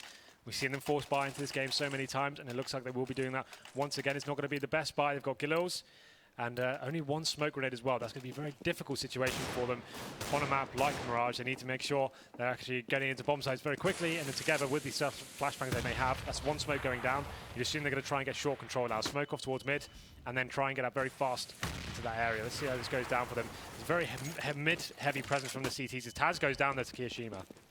That's going to need to make one hold inside the defense, but Bialy jumping back inside the connector. Apex trying to punish, but he's unable to do so. Bialy will end up taking out two. MBK has rotated up on Cap, but Neo, okay, a little bit of a miss flash coming out from him, but either way, they're spraying again through it. This time it's going to be Pasha. Find the kill. Neo almost just a distraction play. Keo is still holding the mid and Happy. He's that floater again. Yep. Trying to come up through T-slope, but Snacks is waiting for him. And the perfect time to actually duck away. Looks like Neo. Yep, there you go. Simple wrap up for VP. They only lose one round this time, and we are going to have a timeout here from Envious because things are starting to get away from them. Good call, I think. This is a difficult situation for them. The rounds they've won haven't been too convincing. I think it's been lost a pistol and then force ball back into it. So that's that same story that happened on Train, right? So their gun rounds so far have been pretty much non-existent. They're actually not getting the frags. It seems like VP are definitely controlling the game so far, but definitely not out of it yet. It's only been 10 rounds down, or 9 rounds going into the 10th, but Envious definitely need to change their mentality a little bit, I think. I think just to get themselves in a favourable situation. We saw how that set piece on Sway has been working out for them. Like, they can get the bomb down with the pistols. Let's give that a go on the gun round, for example, and see what they can do with that. They seem to be careful they're doing it at the right time. VP have shown that they can push aggressively into the map. They want to make sure they actually push those CTs back first, gain control of the map first, and then they can go to something like a set piece on Sway. Right now, the frags don't seem to be coming in their favour in terms of the actual exchanges towards mid. It seems like Bialy, especially in their connector area, is going absolutely sick there and finding 2 or 3 frags almost every single time. So they need to just kind of, the approach is fine, dissect the map, work what the CTs are doing, and I'd like to see them go into that more set strategy. Okay. I'm still wondering what's going to happen once the orbs start to arrive. Well, this is it. Because that hasn't happened yet. kennyS has picked it up once, but it's had little impact. It was the one time was that like Taz pushing up through the mid, and then he didn't hit the shot and ended up like losing control of the top. Well, they read it perfectly, right? So they thought, okay, watch out, we're going to get the AWP. Watch out for the CT aggression. He was actually in the strongest position he possibly could have been in. Can't really die in that situation. Gets a great clear shot, misses that one, and then allows, once he misses that shot, the CTs then keep facing through smoke, take down a couple of frags, fall back, and it all kind of spirals out of control from there. But there we go. The tactical pause coming in, like we mentioned before. This slows down the momentum VP may be gaining right now just to kind of cool it down and work out and just have a nice, cool chat as to what may be going on. So this is a quasi buy now. This isn't a force buy. This means you can get pistols and armor and a few grenades, and you still have around 2k in the bank, which is fine because you get in with the loss bonus they've gathered. They can justify this, and it's like a set play once again. It's not going to be too smoke heavy. So we have one flashbang on Apex, and the rest of the guys going through Palace right now. But Snacks in a very strong position to hold this one off. They want to make sure they deal with this with the flashbang before they actually execute. But here we go then. He's going to have to get that Molotov off, but already Taz dropping down. Snacks looking for that crossfire over as now, while the plan does go down, Envious with a great entrance. They've managed to take the site already. Well, there we go then. Somehow that's worked out for them, but it's not over yet. Pasha does take down Keo, and the retake is on. He drops the incendiary onto the T player there in towards fireboxes, and that's going to be ironic. Wow, that's a great kill from him. Actually may cause some more damage there. The other T is remaining. Happy in a position of it. Now they will, taking up the head of Happy, and it's all up to MBK. He's got one Molotov as he'll throw it out, and one flash left as well. But the bomb plan is already down. He's up against 3 players. Like how 2 VP prefer to have these USPs in their hands. They've got 2 of them stolen from the hands of Envious. They're so deadly at long range here. The pixel precision headshots you can get with them. MBK doing everything he can. Has not got a kit, so needs to work fast. He doesn't have any chance getting into this 3-on-1, but he gets locked into Salmon Jet, and Bialy does take him down. So the CT stacking towards the correct bomb site there, but unfortunately the player towards Palace, he spots up there. 3 players is looking down at him. He gets taken down in the very fast execution coming in there. Happy towards a firebox, actually was in a fantastic position there. He actually got, I think, 6 shots off. We got noticed, unable to landing a headshot there. Yep. That could have been the difference maker. Unfortunately, not able to replicate some magic we saw last week. But now Virtus.pro going for a very fast player. Oh, it looked like they were going to. Now they've actually decided not to do that. It's interesting considering they're in the positional advantage here. But especially considering Envious is already stacked on the B side. They're expecting a quick play from VP to come towards the B side. So they make the play to A. Then they back up to B, and then they run back over to A. It seemed like the call for the fast 8 came in, and then just the last moment said, okay, wait, let's see if there's a stack first. It's probably a sensible decision. I think that is the right call. But Stacks now, rotating. Yeah. The smokes are coming in as well. And this is now where VP, they can take over the site because Envious is allowing them to do so. Apart from, okay, well, that's a very aggressive push up here by Kenny S. So it's running on the other side of the firebox. Pasha gets the initial kill with that AK of his. Now the CZ. Kenny, that was never going to go well after he missed the initial kill. But at the same time, now Pasha just aggressively just mowing down Apex. And VP, they do take the round. They need to pick up this AK, which they're able to do so. But they lost a hell of a lot for that. They ran in with the MAC 10s, so they lose their semis at least. Well, the headline is they do get the 10th round on the board here. So now they can actually justify these 2 SMG guns, right? They know the CT... Oh, God, they do it again. Envious, like, this is crazy. Like, I'd say you definitely want to take an Eco this time, but they're going in with the Force by Desert Eagle's armor. And they're going to be showing a little bit of mid-aggression here as Apex makes his way into underpass. Kenny is holding window, going to be checking down the smoke towards... As Smax makes his way up towards middle.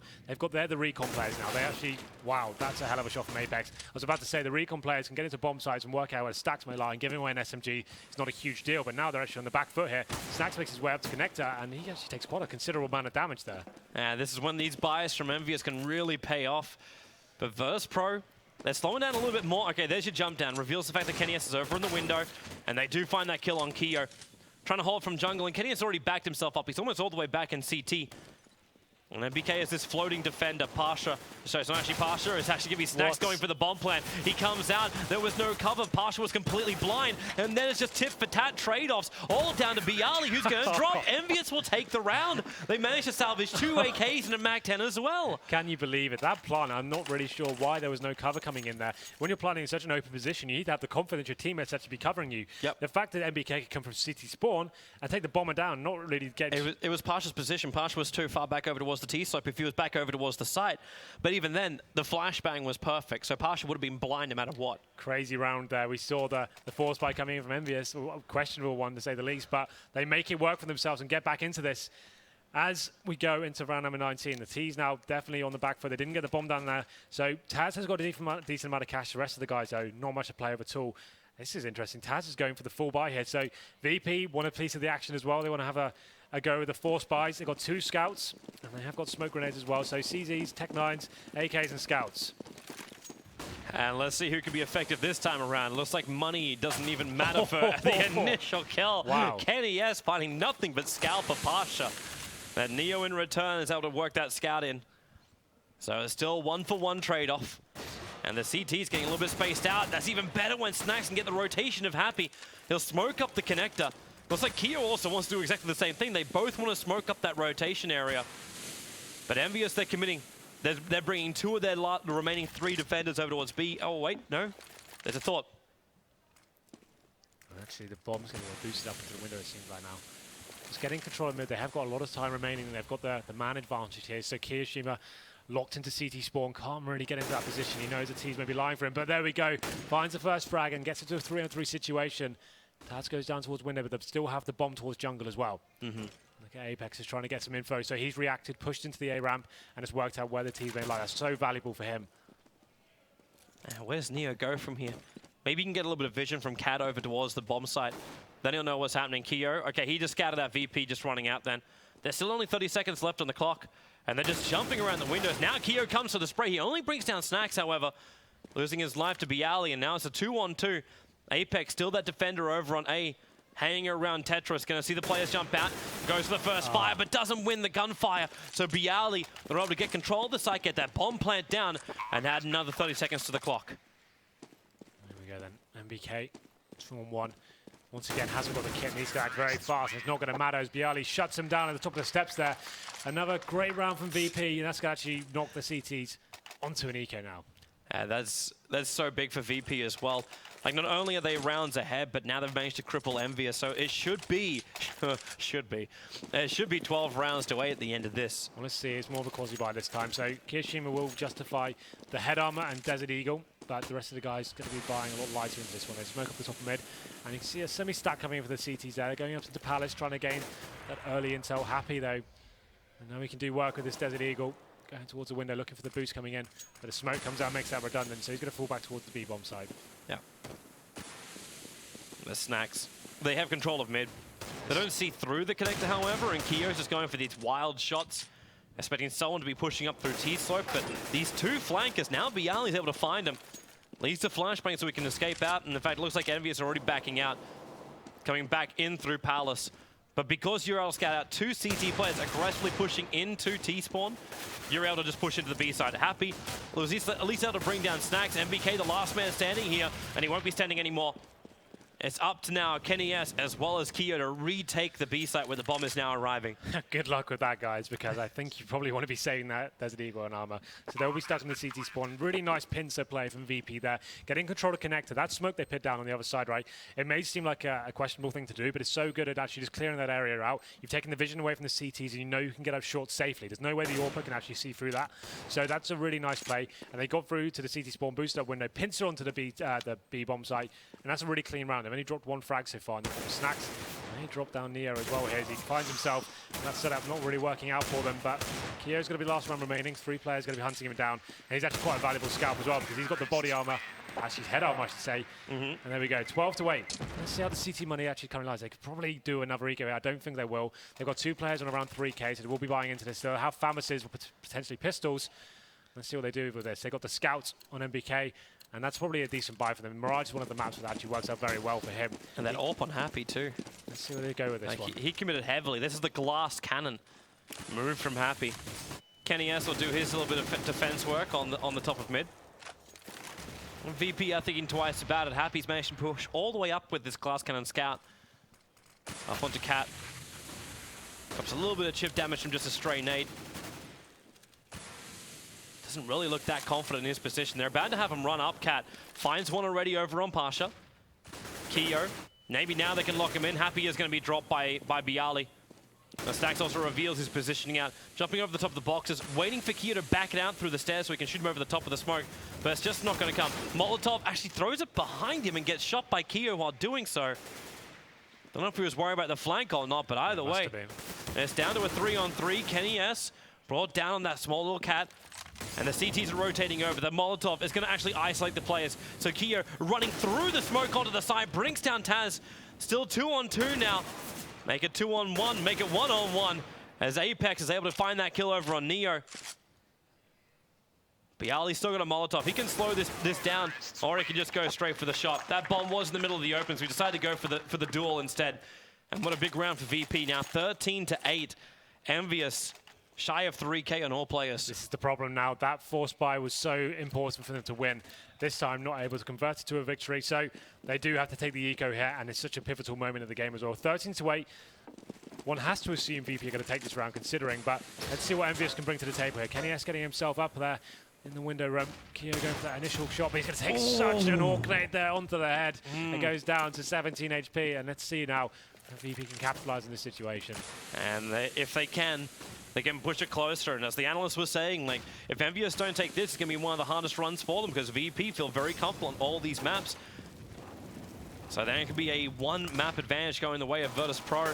And Apex, well, Neo, it's just straight off trade-off at the moment. Pasha jumping up into the ladder room. Happy's able to find the kill, but it's still into a 3-on-3. And where is that control coming in? It's definitely not in the A side because that's where the bomb is. And they're going for the plant very much in the open and planted for CT stairs. Can also be working as well for Palace. They got great crossfire. Taz stopping Kenny S over on the stairwell. And these Molotovs keeping the CTs at bay. And Taz just, he's racking up the kills now. Yeah, absolutely. So just be happy now. Like I said before, they didn't really invest into this with the armor as such, so if he could just save his AK-47, that'd be great to help out. The economy has been crippled so far for the Envious side, but 3 players remaining for Virtus Pro. I'm going to make that such an easy option for them. As you can see, Snacks does find him there, and it takes him down. A nice clean headshot through the wall there, and now we go into round number 23. VP now in touching distance of turning to map points. They're buying it out again. Kenny S with the AWP. Oh, they have to. Happy's also going to buy up the AWP. They're going to try and run a double AWP plus scout play here for Envious. So he's going to be going towards B potentially here. So we're getting the jumping scout going towards B. We saw Pasha do that very successfully. Yep. And MBK, known as one of the deadliest scout players here. Let's see what he can do. Happy, Kenny S, AWPs. The aggressive play. Apex able to shut down the push, but then again, will lose his life for it. But Kenny S loses the duel in mid. Bialy wins it with the AK. And Envious's defense is really starting to crumble, and this was so expensive for them. They cannot afford to lose this round. They can have very little left to try and contest for match point if VP can take this. They've got 3 players remaining. So let's see a scout play from MBK. And the problem is here, they still have 4 Molotovs here and the smoke grenade. So if they can smoke off CT spawn, that'd be absolutely ideal for them. That locks Happy out of the game. Let's see how they approach this one. 3 players heading towards the lower ramp here. Where's that smoke going to go? Do they smoke out Happy? They're going very, very slow here, and that's going to allow Happy to get the initial kill on Bialy. They didn't want to throw the smoke out from the very, very start. Now Happy looking for the second hit. He cannot connect, however. So VP, they're onto the site. They're pushing Happy out. The Molotov, locking him in with the ticket booth. He has to jump over the top, but down on 3 HP. He's able to escape out of there, and in fact, Envious just let Keo do the work. VP, they may have got to the site, but they could not control it. Well, this is the thing. Like, they had that smoke, and we were saying, obviously, it's easier to say, oh, you need to smoke out Happy towards CT spawn, but just going and facing that angle was pretty questionable. Bialy gets taken down. Happy then taking all the attention away from the T side, and Kiyoshima able to clear up with that control he had from jungle. So that's another lifeline for MBS here. Hasn't got to map point just yet, but VP buying back into this one. This is a force buy from them. Neo with the scouts and no head armor. You can see them coming in for a little pause as well. Well, oh, wait. We have a stop. Okay. So we're going to restart the round. What was the problem would be the question. I'm not too sure, but let's see how this one goes down. Let's see if they change their buy tool. Maybe they wanted to... No, so they're still moved in the same setup here. So Neo on the scout, you would assume. And we're back into it now. So, yep. MBK still going to be rolling with the scout towards B. And Neo's going to be wielding one as well. So let's see what goes down. He's going to be making his way towards middle. Kenny S back towards mid. He's not actually the lead on the AWP this time. He's controlling this with the rifle. Does some decent damage on the Pasha there. Spraying through the smoke and landing a grenade as well. It's going to do decent work for him. Snacks is going towards underpass there, trying to clear it out. Now then, smoking off towards jungle. This T side, just getting this mid control locked in. Neo going to be the anger here, top and middle with the scout play there. Trying to make it so they got some cover fire to get in. Bialy's already able to punch a hole into that defense, and there's a lot of Envious getting caught up in the mid. They're trying to play around window. Keo on the stairs. They walk through it, and, well, Neo finds the kill with the scout, but the initial spray comes in from his teammates. Pasha also cleaning up window, and this is a quick round for VP. This is going to be a difficult one for Envious to lose as well. They're not going to get much in terms of money next round. Definitely crippled here, 15 for 9. And this puts VP in a very strong position indeed as we go into round number 25. And look at the money there, around $1,800 average, I'd say, for the CT team. That's the one. The round before, not actually surviving, no CT players surviving whatsoever, so money very difficult right now. So obviously they will have to buy those pistols and armor and see what they can do. They will be choosing to send a player towards underpass. Bomb left towards T-spawn though for the terrorist side. They're just going to be working out what the CTs are presenting to them. It's going to be Apex working his way up there. The smoke goes off towards middle, and there comes a frag. This should be it now. That's the big picks. That's what's going to basically spread out an already underarmed force of CTs. And Apex, well, he gets an opening. Coming in from behind, and he is able to get the win on the duel with Neo. But beyond that, it's all up to MBK as well as Happy. They did manage to at least bring this to a 3-on-2, but they haven't managed to recover any of the guns. They're having still to use these pistols to get in close. A lot of flashes. Bialy and Taz trying to play from the high ground. Now Bialy comes in from behind. They don't know where Happy is. Now they do. He only finds one. Needs a second headshot. He's able to claim it. Can't get the third, however. The map will go to Virtus Pro 16-9, giving them a 1-map advantage here in this best of 5. I expected VP CT side to be the really formidable one, but they've turned up on the T side once again. 8 for 2 to close things out. That was really strong. And the Envious economy just never really got rolling. They definitely had such a hard time getting into that game. Every round they won, they'd lose a subsequent one after that, and it just left them for dead, unfortunately, for that. But this story continues now. That's going to be 2-1 in favor of VP. But yeah, what a game that was. That was a fantastic game. Bialy, got to mention him going 30 bomb in that game too. He was always at the right place at the right time, playing that aggressive kind of move. And yeah, VP played maybe a little bit too aggressive. We always got to remember that one moment on the T-slope. But they're playing their style again, and that's what I was searching for them from this series. Counter-Strike is all about confidence, right? And I was saying before, it's definitely a difficult situation when Snax was pushing into that A ramp and stuff like that. But if he did make it work for himself and he was confident in doing it, he could have pulled that one off. But that was a round they lost, and that was a really big highlight for me. That could have been the moment where Envious got back into the game. Luckily, it didn't affect the outcome too much, but that was such a key moment for them. But yeah, so second map goes to VP, and they seem to, after that Inferno match, seem to bounce straight back and found their footing once again. Well, looking forward to seeing what they do in map number 4, which will be coming up after this short break, and definitely stay tuned.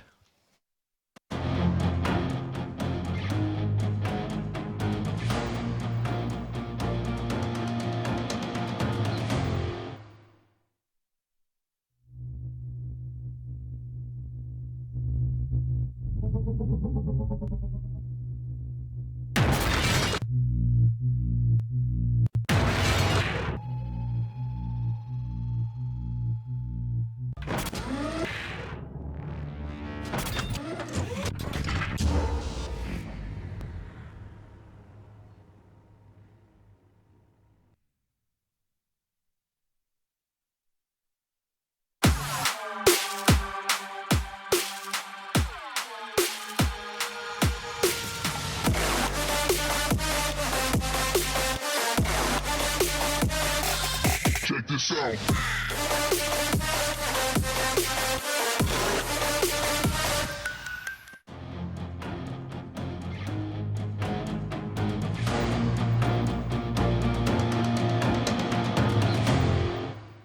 Welcome back to the Gfinity Champion of Champions here at EGX 2015. My name is Lycan. Richard Lewis, Thorin on the desk as well. Guys, it is now 2-1. Virtus Pro on the precipice of making it to the finals tomorrow. I've got to say, I really felt that Envious were going to be able to do something there. I thought, again, you know, good start with the T half. They managed to get enough rounds on the board, respectable. You know, I think got 17 rounds, right, Envious, at half time. And you're thinking, okay, these guys are in, you know, a good place going into that second half CT. They lose the pistol. You're like, okay, that's all right. It's still good. It's still good. Game's poised at 10-8, and then Virtus Pro just went into that plow mode that Duncan's always talked about. They just had that momentum going forward. And actually, you know, I don't want to talk in cliches. They were just the better team. You know, players were just fundamentally out-aiming them. I mean, even Taz, somebody who you don't associate with being a great aimer and whatnot, he was playing smart. He won a couple of 1v1 clutches, I think. So just a great performance again by Virtus Pro on a map that's always been historically kind to them. Envious really got to be worried now because they're going into Cash, which, okay, both of these teams are competent on this map, but honestly, Envious have looked really drab by contrast to how they played at DreamHack London. They just seem to be lacking a bit of va-va-voom. Holy moly. Okay. So the thing about the Virtus Pro guys is it's like they were trying to make me look good there, because my little checklist of the things that Virtus Pro, if they were really in fine form, would have is, I said, you know, watch Bialy. He's kind of like my barometer. Which way is the wind blowing on this one? He was absolutely red hot. He was just fragging all over the place. His AK especially has always been very famed for being really, really good. Quick kills in succession. Then there's also the factor that, again, it was a T-side battle. It wasn't so, like, okay, normally, if you're Envious, you're like, hey, we did a great job. We got just enough T rounds. Let's just get a solid CT half. Don't worry about it. We'll get some AWPs. We'll get a lockdown. It's not going to happen against VP. You knew VP were going to be at least around 6 or 7 themselves, and obviously they were able to blow it out even further, even more impressive numbers. And then I think the final piece, when you know VP's really in form, is kind of what you referenced here. It's when Taz just starts winning clutch rounds all the time. He's supposed to be the worst player in their team. He's supposed to be like a supportive player. The narrative of Taz is supposed to be, okay, he gave up any kind of aspirations to be a star player because he's got Bialy, he's got Snacks, even Pasha, who's not really a star anymore. Okay, still requires some star attention and be put in certain positions and facilitated. But when Taz, and you see this every time they're in like the plow mode, when he's just winning 1v1s all over the place, and he gets in these 1v1s where his positioning is always so impeccable, he's going to win this. You just know even when he's against a really good aimer, he's going to outposition the guy or he's going to take the fight at the right time. I mean, obviously he can't do that on normal rounds. He'd be dropping 30 himself all the time. But in those 1v1s, I've always said that's one of the keys to Counter-Strike. In a 1v1, someone like Forrest, who might have the best aim, at least at one point in time, it's like everyone's aim becomes the same because the way it affects people's minds when you're in a 1v1 and how important the decision making, it's more just about positioning and making the smart decisions. And Taz has shown himself really capable of doing that as a wily veteran. So I think everything lined up for VP there. Now, I don't know if they can carry it over to Cash because they have had a lot of problems on this map in the last sort of 4 or 5 months. With that said, though, it's not exactly a map that Envious have been spamming themselves, that they're on. So I think this is going to be a really tough one. It's going to be really 50-50 for me. Yeah, and just picking up on some of the individual performances, you talked about Bialy. One of the reasons why I think Bialy's performance on Mirage was so impressive was because he had a pretty quiet Inferno. In fact, he was kind of almost being carried, dragged along, even as they were coming back. He was at the bottom of the frag charts. Now, what I love about him is he will go and try and go for an entry frag. He will go and make an aggressive play, and he'll go there and he'll fail, and then he'll go and do it again. And he'll go and do it again, and he'll go and do it again. It just doesn't affect him psychologically. Might not always be the best strategy, but when it works well, and that's exactly what happened on Mirage. That's really what defines their best side and their worst side. Because when it's going really well, he's the sort of player where I don't think he's aware anyone else in the world has as good or better aim than him. He's the guy where if he goes to a spot and someone kills him, he's like, the guy must have just got there earlier than me. I'll go back again. Next time he's gone there, is this mouse working? Is it lag or something like? But when he kills them all, he's like, yep, it's supposed to happen. I'll go there again and dominate. So as a result, if it's working, he's going to run up the score on you big time, and you're never going to be able to hold those spots. And he's going to be taking up space, making pressure, putting presence on the map, and you're going to always have to try and deal with him, which is going to be really hard when his AK is on form like that. When it isn't working, of course, then he's going to be getting frustrated with himself. It starts off that kind of like negative spiral. And you notice whenever they talk about when they have to change in-game leader and any of the problems they're having, they never say who it is, but it's always a vague allusion to one of the newer guys is someone who's, maybe they have certain demands or they have to play a certain way. They never say who it is, but you can figure it out by a process of elimination, basically. Yeah. So you can see how it's a positive and a negative. And so really, I think for VP, it's more like when they're in that mode, they have to acknowledge, right, is it going well, is it going poorly? And then if it's going well, you just basically, you double down. You go all in on these guys, whether it's Snacks, whether it's Bialy that game. You just go, right, put everything on those guys. We'll ride the hot streak till we win, basically. Yeah, and on Envious, you're talking about form players and hot streaks. Well, you wanted Kenny S to kind of sort of really come alive in this game. And he hasn't really been in the series, has he? He hasn't been in the series, and this is, again, what's worrying. We keep talking about, how when's the sleeper going to awake, and we think DreamHack London. He'd been quiet all that tournament, right? And actually, if we're being honest about it, Envious haven't ever needed to rely on Kenny S at any point since he's joined them. It's been other players that have stood out, like Apex when he first joined and everything else. Kenny S has actually had the luxury of I can just sort of chill here. Like everyone else is doing their job. DreamHack London final against TSM where they needed that extra, parts, that extra energy, that extra performance, he gave it to them. So you think, okay, well, here you are. You come into a tournament like this, champion of champions. Everyone can beat everyone. Kenny S, you've got to bring that form with you. You've got to keep that running. And he absolutely hasn't been in this series. Now, the one thing I will say, signs of life for Envious here is that he's put in some ridiculous cash performances down the years. And this is a map that can lend itself to a strong AWPer. But he's got to get rolling because right now, Snacks and Bialy, just Virtus Pro as a whole, they're taking Envious apart. They're putting on a masterclass here. He's really got to, bring something to the table. All right, so you talk about, we're going into Cash. Cash is our next map. You talk about the strengths that Virtus Pro are showing right now. You talk about how Kenny S does need to step up, right? Virtus Pro, they're on the edge of taking it to the next day. A guaranteed $30,000 just for showing up tomorrow. Yeah. So they're obviously going to be going in here pretty hungry, pretty ready to fight, right? Tell me real quick about the strengths and weaknesses of T and CT side on this map, and then where you think that Envious as a team can shine and make it work for them. Do you want to jump on? I think on this map, for me, it always comes down. It's defined by how you play the A site early. Like if you're a CT team and you show the other team, we can't reliably hold the A site.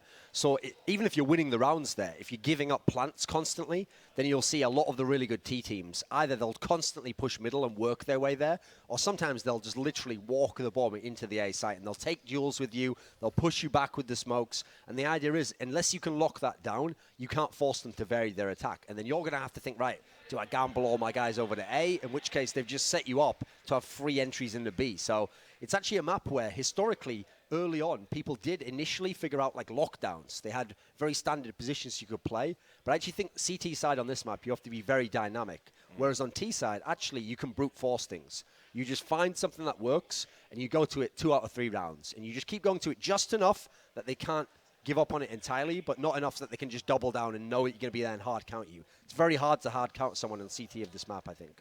And features of the map to watch out for. You're going to see Envious. You know, they'll definitely be doing the boost of Kenny Essent in the mid area where you can get that pick into main. That's really important because it opens up the map. You know, are you going to go vents and maybe put some pressure on B? Are you going to go highway and maybe do a split round, you know, onto A site? Again, mid control, very important.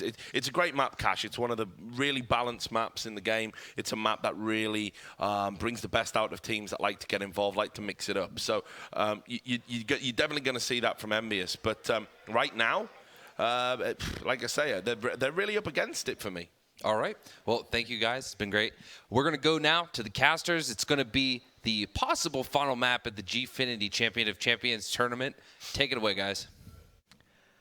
Thank you very much. Yes, we're back for map 4 of our best of 5 series, and we have been told we will stay until it's done.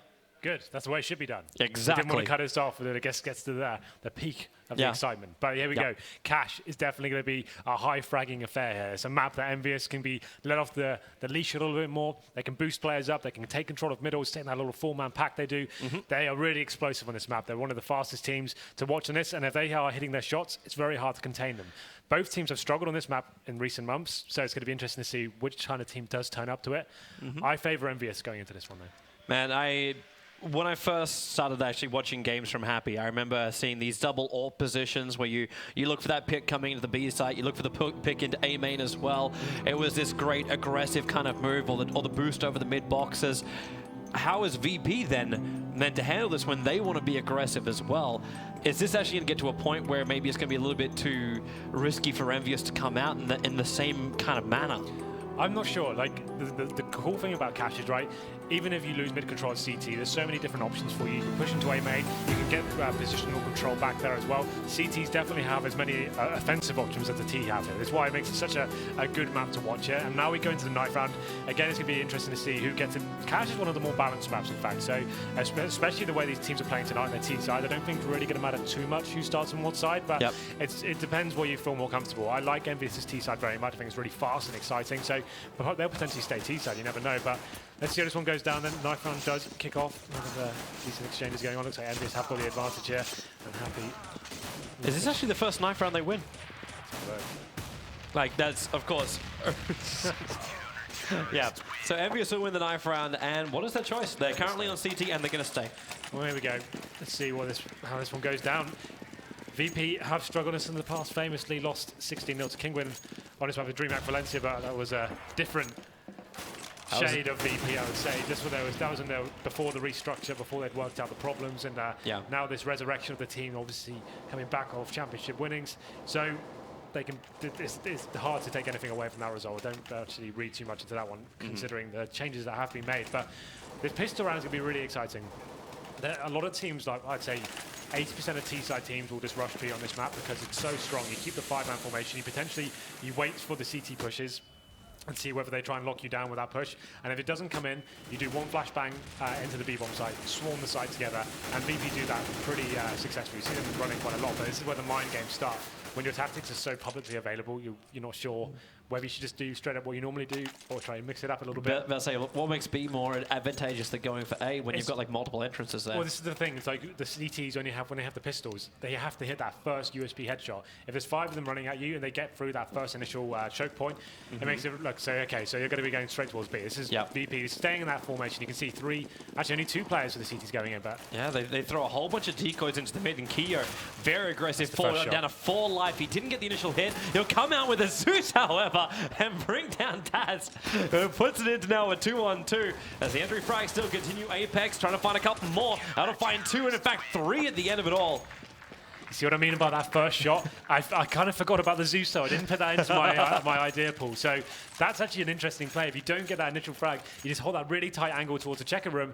And that Zeus is so viable, though. We saw Cloud9 running that the other day. And Stockhaven, it seems to be a really viable option towards that area of the map. So that's kind of cool. That's a good way for the CT to shut it down. I haven't seen that before. But here we go. Waiting for the patch to come out tomorrow. And then it's just like, Zeus now costs you 500. Well, let's see. VP will be buying into this round. They're going to get the scout onto Pasha. And the rest of the guys getting armor, Tech 9s, PT50s. CTs, though, getting a little bit aggressive towards the B storage area. They have got 2 rifles. No, actually 1 rifle, and the rest are on SMG plays there.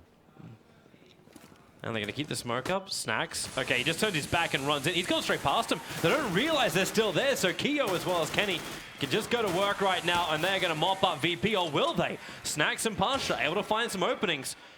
They don't own B site just yet. They're still going to worry about up in heaven. That's where MBK is battling it out from. Takes a bullet to the head down to 2 life. Pasha knows the CT's there. As the smoke will come out, they want to be able to pick up that bomb. But it's happy. Snacks rotates over to help out Pasha because he couldn't get the better angle, and Pasha doesn't work with the scout. And once again, we have the counter round after the pistol going against the team that won with the pistols. I think it's happened pretty much every map we've casted tonight. It happened like, what, 3 out of 5 with the first series as well? You think, okay, we've won the pistol, some breathing room here, but it's never going to be the case with these 2 teams.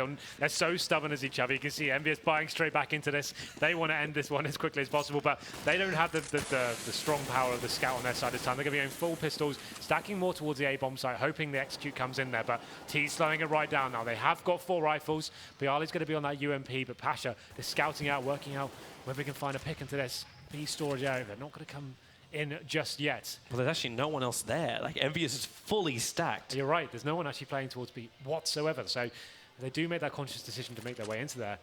If you actually had maybe an SMG over there, maybe you'd be pushing a little bit aggressive. You get this information, but because their choices, NPK just goes to work on Bialy. That Deagle just shutting down the A main approach.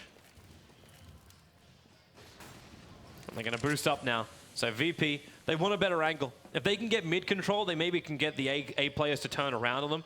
They are still playing up against Deagles, and Deagles down highway can do a lot of damage. Absolutely. Time ticking away now. They have got mid control VP, so very advantageous for them, position for them to get into. They just need to work out how they're going to get into the next bomb site. They go towards A or go for the vents towards B. It looks like Taz going towards A main will be causing a distraction. Maybe just work out where the CTs may be lying. Snacks takes down Apex now and gives them options at least. So you can see the bomb still just waiting around middle as they try to work out whether the CTs will be fully stacked to the A bomb side. And Taz still got so much information from this until Kenny S will finally put him down and actually end up stealing that Galil of his. And, well, VP, there goes your plant. The first tag, Pash needs to finish the job, and he can't do it. Dropping NBK down, but that body armor protecting him. Now Snacks has to do the extra work, down to 73 and 81. He's got a little bit of help, which is now lost, which is Neo, and actually get the retake. Envious will come back in, and now they will take the counter round as we go into round 4. That's pretty crazy. I'm not sure what Pasha was hoping to achieve from that. Like, after getting his pistol out, and he had so much time to fall back in that situation, set up a crossfire and make the CTs work for that. He knows they haven't got kits. Maybe he thought he did more damage. It's just, I don't know why you even have to get yourself in that sort of position. Like, get the information, sure, but you don't have to commit to the kills. It's the game of the game is to make sure you secure the round. Pasha getting himself in that disadvantage as he goes in, faces 2 players, unable to find a kill, and leaves his team in that 3-on-2, which they're unable to convert to the victory now. But they will be buying straight back into such a back and forth affair here. MBS win their force buy, but VP coming straight back into it. 3 rifles are going to go for that fast mid control once again. Can they hold it this time around? Looks like now Envious shifting a lot of the defense over towards a very backward A defense. No one up this time near Cat, which was that surprise attack onto Taz that worked in the last round. Pasha inching his way up through highway. at Apex. Out to bring down Neo. Can't get Snacks as well, so there's still 2 players for VP that control the mid. And in fact, Pasha's already up on Cat. Happy does have this AK. So Pasha very apprehensive about pushing in. In fact, with MBK on 3 life, he's able to defend from quad. And this is a real rough round for VP. They're going to lose everything. Pasha's the last man left standing. He can't... Oh, yeah, he can't find this kill. He's caught in the middle of reload, and Envious, now we finally get a back-to-back round, and it does come the way of the CTs. Yeah, so this is a real chance for them to gather momentum now. You can see them, they're getting a decent, didn't lose any players that time, so they actually managed to build up a decent bank of cash here, and VP can't really justify any buy here whatsoever. So the force buys finally end, and we should see some stability come into this game. As we can see, nothing really purchased for the T's whatsoever. They have a P250 and a smoke and a flash. And I'm not sure where they're going to go this one. Looks like they're edging towards the A side of the map, but just going to be holding on, waiting for any CT aggression, it seems like. Working out whether they get pre-naded or Molotov to the start, and then maybe just smoking off Zed halls. But Kenny S, this is a pretty audacious play. So quick up through the B site, and now taking out 2, switching to the USP, and Keo has also come with him. They've isolated out VP, so they're incapable of going for the full push. In fact, a little bit of a sandwich. Neo will finally get the kill over on Kenny S. And he is in a real rough position now. At least he's got himself a good M4. And that's one thing to work with. Running through the smoke, however, at Apex is not going to work. And Envious now 4 rounds to 1. And VP unable to find the initial kills. You actually just see the kills too. Snacks has got the majority. 10-1-4 being his KAD right now. And the nearest him is Pasha with 3.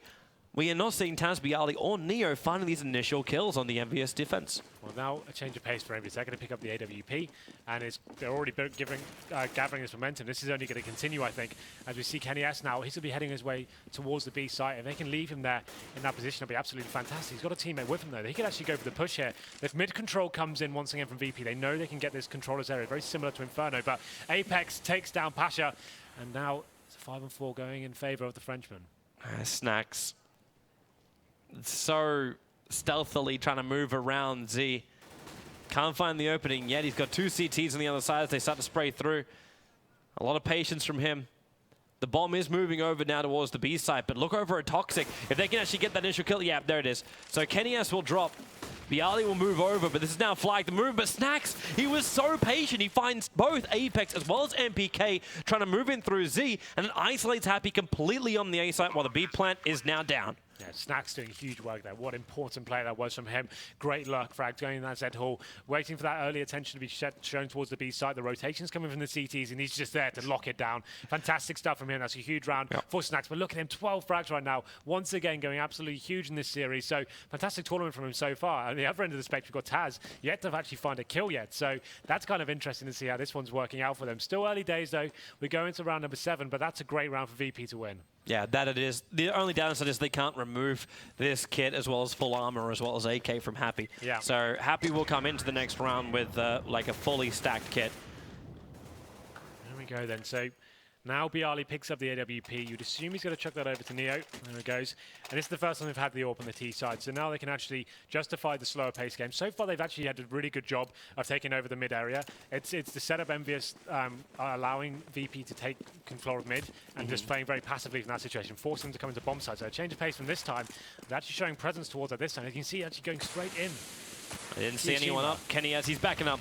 He's backing up as quick as he can with the flashes as well as smokes and nades coming in. He does not want to be there, and he's also dragged the rotation over of Keo. The Molotov's making it impossible for Keo to go down, and Kenny S completely blinded back over at the generator. Taz able to find that kill with the Tech 9, but Apex going big down to 14 life, has to back it up. Finally, Snacks will drop him down, adding to his already horrendously huge kill count. Into a 3-on-3 situation. Keo's causing troubles down in checkers, but the bomb plants come down, and Neo actually getting caught out of position. Envious trying to go for that retake, and they're actually able to do so. Very quick, very efficient mop-up of the VP players. Yeah, VP knew they were on the back foot there. They needed to do something. They needed to find some frags, push through the flashbangs before they knew that CT execution coming in for the retake. Didn't work out for them, but again, that's Envious having... After they lost Kenny S on the bomb side, I thought that one was going to be a simple round for VP, but unfortunately unable to convert those frags into their favor, and Envious take another round on the board. And so you can see after winning one, and using that subsequent round, VP are able to buy, but it's definitely a force here. Desert Eagle on Neo. Pasha with the Gillet on hand, and now this is where KNS once again gets the AWP, and they're going for that mid presence once again. Not going to allow VP to have that same control they've utilized once before. Keo is already waiting for Pasha to drop him down, and VP, for the first time really on this map, we're seeing a proper commitment. They're checking out quad, and Taz, I can't get the double stacked. That is very efficient, and what was forced is now punished by Envious. Absolutely, really fast round there coming in, and the CTs just changing their setup almost every single time. T's thought they had that positional control to get out middle, but getting locked down by Kiyoshima, finding that first kill through the smoke, forcing the T's through to the A-bomb site. They lock it down, the boost getting a little bit scary there, but they managed to recover it and don't even drop a single frag now. And they're forcing VP onto an eco. It's not going to be a force by here, some P250s and one flashbang. They really have favored towards that B area on these sort of rounds, where Kiyoshima going to be changing his position once again, and they try mid. Apex starts locking it down. Time to stat pad. Okay, maybe not. Actually gets brought down, but MBK will be there to ensure the rest of this push doesn't work. They break through Vents, but Kyo will stop that push if they attempt it. They get another frag now, VP. With these pistols, that means AK and M4s in the hands of Snacks as well as Bialy. That one instantly removed from Bialy. It was already very low as it was. Yeah. So Snacks is just hoping for... is he even hoping to save, or is he hoping to remove these weapons from Envious? At this point, I think he just wanted to save the gun, but he's no position to do that or make that decision for the team. So he goes down. Kiyoshima takes him on, but 7 for 2 now. You can see the money still isn't great for the T's, but they are going to be able to buy this one. The CT's there. They've got 10k left. I'm happy really, after he's bought. They've been farming so well here. Kenny S once again with the AWP. He's not going to have the best spawn here, so we'll potentially just be playing a little bit more passive. Maybe go towards middle or B and see what he does here. So Kiyoshima is going to be backing him up once again. Snacks just going to be trying to face that mid area, gets smoked off and not able to gather information there. At this rate, I might get my wish. Envious looks like they're just on an absolute steamroll going over to Cobble. But VP, again, never count these boys out. There's still 2 halves to this map, plus the ability for VP to get a good advantage if they can win just back-to-back rounds where they need to just harm that economy of Envious. Well, they need initial kills. There's that move from Snacks, adding more kills to his name. And they're trying to come in towards this B side, but Pasha's dropped. The Orb doing the work, and even MBK aggressively pushing in through A main to catch out Taz. And bailing out, that's that pick and fall back. Information galore. Yeah, it's absolutely vital there. MBK reacting perfectly. As soon as you start exchanging frags and you get the information as to where the T's may be lying, you can push into those sort of positions, catch the T's, surprise there in the back, exactly what MBK did. They'll leave Bialy now in the 4-on-1, and this is going to run away from VP. As Bialy, he's going to be left for 40 seconds. He has got the bomb. If he can plant that here, it'd be fantastic. He's got the advantage because there's only one player that's here to defend. But Bialy needs to check quad. Right now he's watching Highway and hasn't gone over to check up quad, and he cannot win the fight with MBK. That would have been the plant.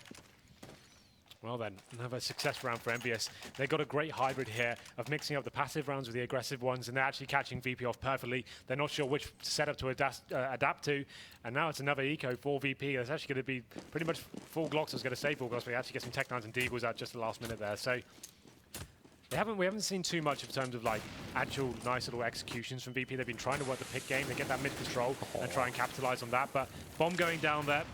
Apex getting the first frag onto Snacks. They really try to set him up for that too. At least Neo can get something back on Kenny S. They popped the flash over the top. They bought like a smoke and a flash to work with that. But he had to run straight through a Molotov and commit to the play. And that's why VP decided to drop like flies. Kenny S the only one to be the casualty of war. Taz and Bialy incapable of getting control of, 1, the bomb, which is stuck over at Z. Yeah. And 2, actually, they are at least getting a flank. And VP aren't looking the right way. Now they will. Happy looks up towards Highways. Like, okay, I think we've got a problem. There's a hole in the defense. And Bialy, there's one. Needed the second headshot. Couldn't actually claim it. Moves down for the weapon. Unable to get there, though. So it will only be 2 players lost here for Envious. But that's not going to be a huge blow to their economy. There's almost 15,000 on Keo. Well, the good news is for VP, they have a decent bank of cash this time as well. As I was saying, they don't actually they haven't done any proper like set executions yet. They're trying to work the picks, getting that mid control, which is great. But I'd like to see them get that mid control, then fall back to A and actually do the wall of smokes and try and just get a bomb down in this situation. Seems a little bit lackluster so far. Looks like they may potentially be boosting up once again. MBK going to be the one to hold them off. And actually Neo finding the first frag onto Apex there. That's going to be towards middle. And that boost coming to fruition there. MBK to be left towards middle. He's actually going to choose to leave this position and fall back. But he gets caught there by Snacks. Great reaction from him. He's done such great work inside that mid. Now Pasha straight through the smoke. Still gets the kill on Neo before he's brought down. but it's brought it into a 4-on-2. Both the AWPs left here for Envious, and the push is coming to A. Happy going to play from Squeaky. Kenny S tries to go for the flash, but Snacks able to see him first, so gets the shot, and Happy just running out with a pistol. He's able to get the kill over on Taz and back up into Squeaky. Throwing out the Molotov as well. Unfortunately, that's not going to work with the smoke. He's just bailing out there. It's still a 1-on-3. Trying to bang through the wall and just pray that he actually tags down the, I don't know, planner or whatever. Either way, he's saving this AWP. Yeah. There's no way he can retake A now. Well, like we said, the CT money is so strong right now, but just keeping at this level, saving the AWP will be fantastic. So he's going to try and do that towards T-Spawn. The T's potentially going to be trying to hunt him down, but their money's probably a little bit fragile. They might want to just opt to keep their AKs and AWP in hand, but let's see what this one goes down. He makes his way towards the mid-warehouse now. They're sending one man to hunt. There we go, more of a positive round from VP there. The boost up of Neo to middle takes down the connector player, and that's exactly what they need. They've been getting that mid control without any picks before. Now they're actually getting the AWP up there, utilizing him and finding that first kill, and you can see Apex saying, Neo, where were you? And that gives Snacks so much more room to move, because he's been working it really hard in that mid, having to battle up against multiple sides every time he goes. You get that pick over on the mid player, then you can focus on headshot box. Look at the scoreboard. Snacks on 16 kills. Taz still on 1. The rest of the guys on like 3 or 4. He really is going to town. Yep. In the rounds they are winning. But 2 AWPs set up now for VP. Realizing those picks actually working out pretty well for them. Now this is the play I was talking about. You can see 4 players going towards A. You'd assume they're going to try and just do a quick smoke out of Squeaky door. Try and utilize AWP to work a pick. And that lurk play coming in towards the B bomb side as well. 2 CTs waiting for him as well. So if he can keep those 2 players over, that'd be fantastic for Virtus Pro this round. So we Pasha working that lurk. And VP still not bringing up that bomb. Now it's finally going to be picked up. They're about to play their A entrance. The flashes don't come at the right times, however. MPK perfectly blinding VP. Goes for the Molotov as well, making it a little bit more difficult to run out now. They've already taken out Pasha. He was the mid player at that point. And VP, they're going to boost over. They're going for a very late boost, but maybe they can find that initial pick. Apex actually sees the smoke coming from the boost spot. So he's going to, oh, okay, that flash didn't work the way he hoped it would. Now that one should do a little bit better job stopping Neo. And again, Neo stops him as he's moving towards the vents.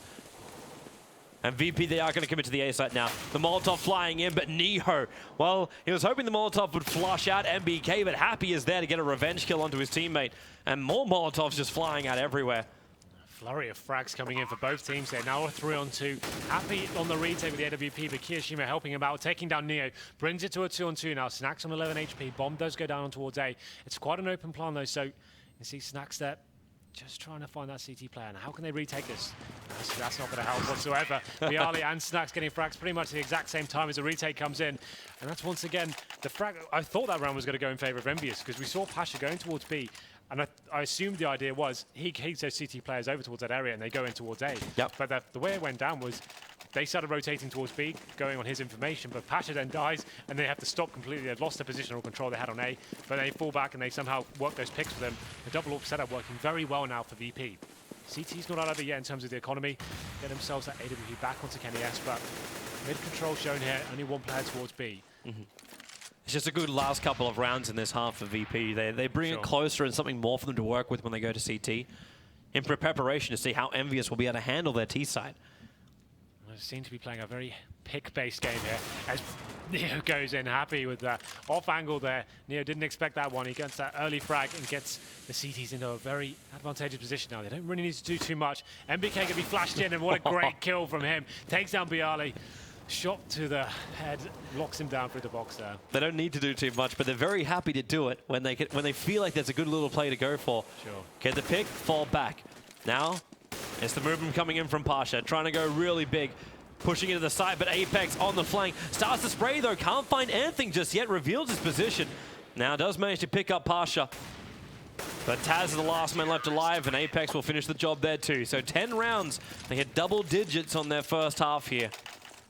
So then, a slower play, trying to find that first pick. Happy locks that down, and then Apex with a nice little clean up towards the end from Checkers there.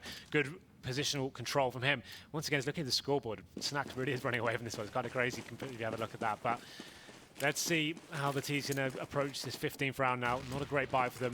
Going to have 3 pistols, 2 AK-47s. Going for that mid-control, it seems, once again. It's going to be Taz leading the charge. He gets knocked down by Kirishima, making a double as he takes down Neo as well. But Snacks chimes in with his own frag and make his a double as he gets 2 kills there, making it a 3-on-3. Man, Envious had the perfect setup for that. They had one already up and one holding for the sandbags, and the spray up to the up to the boost area was just perfect.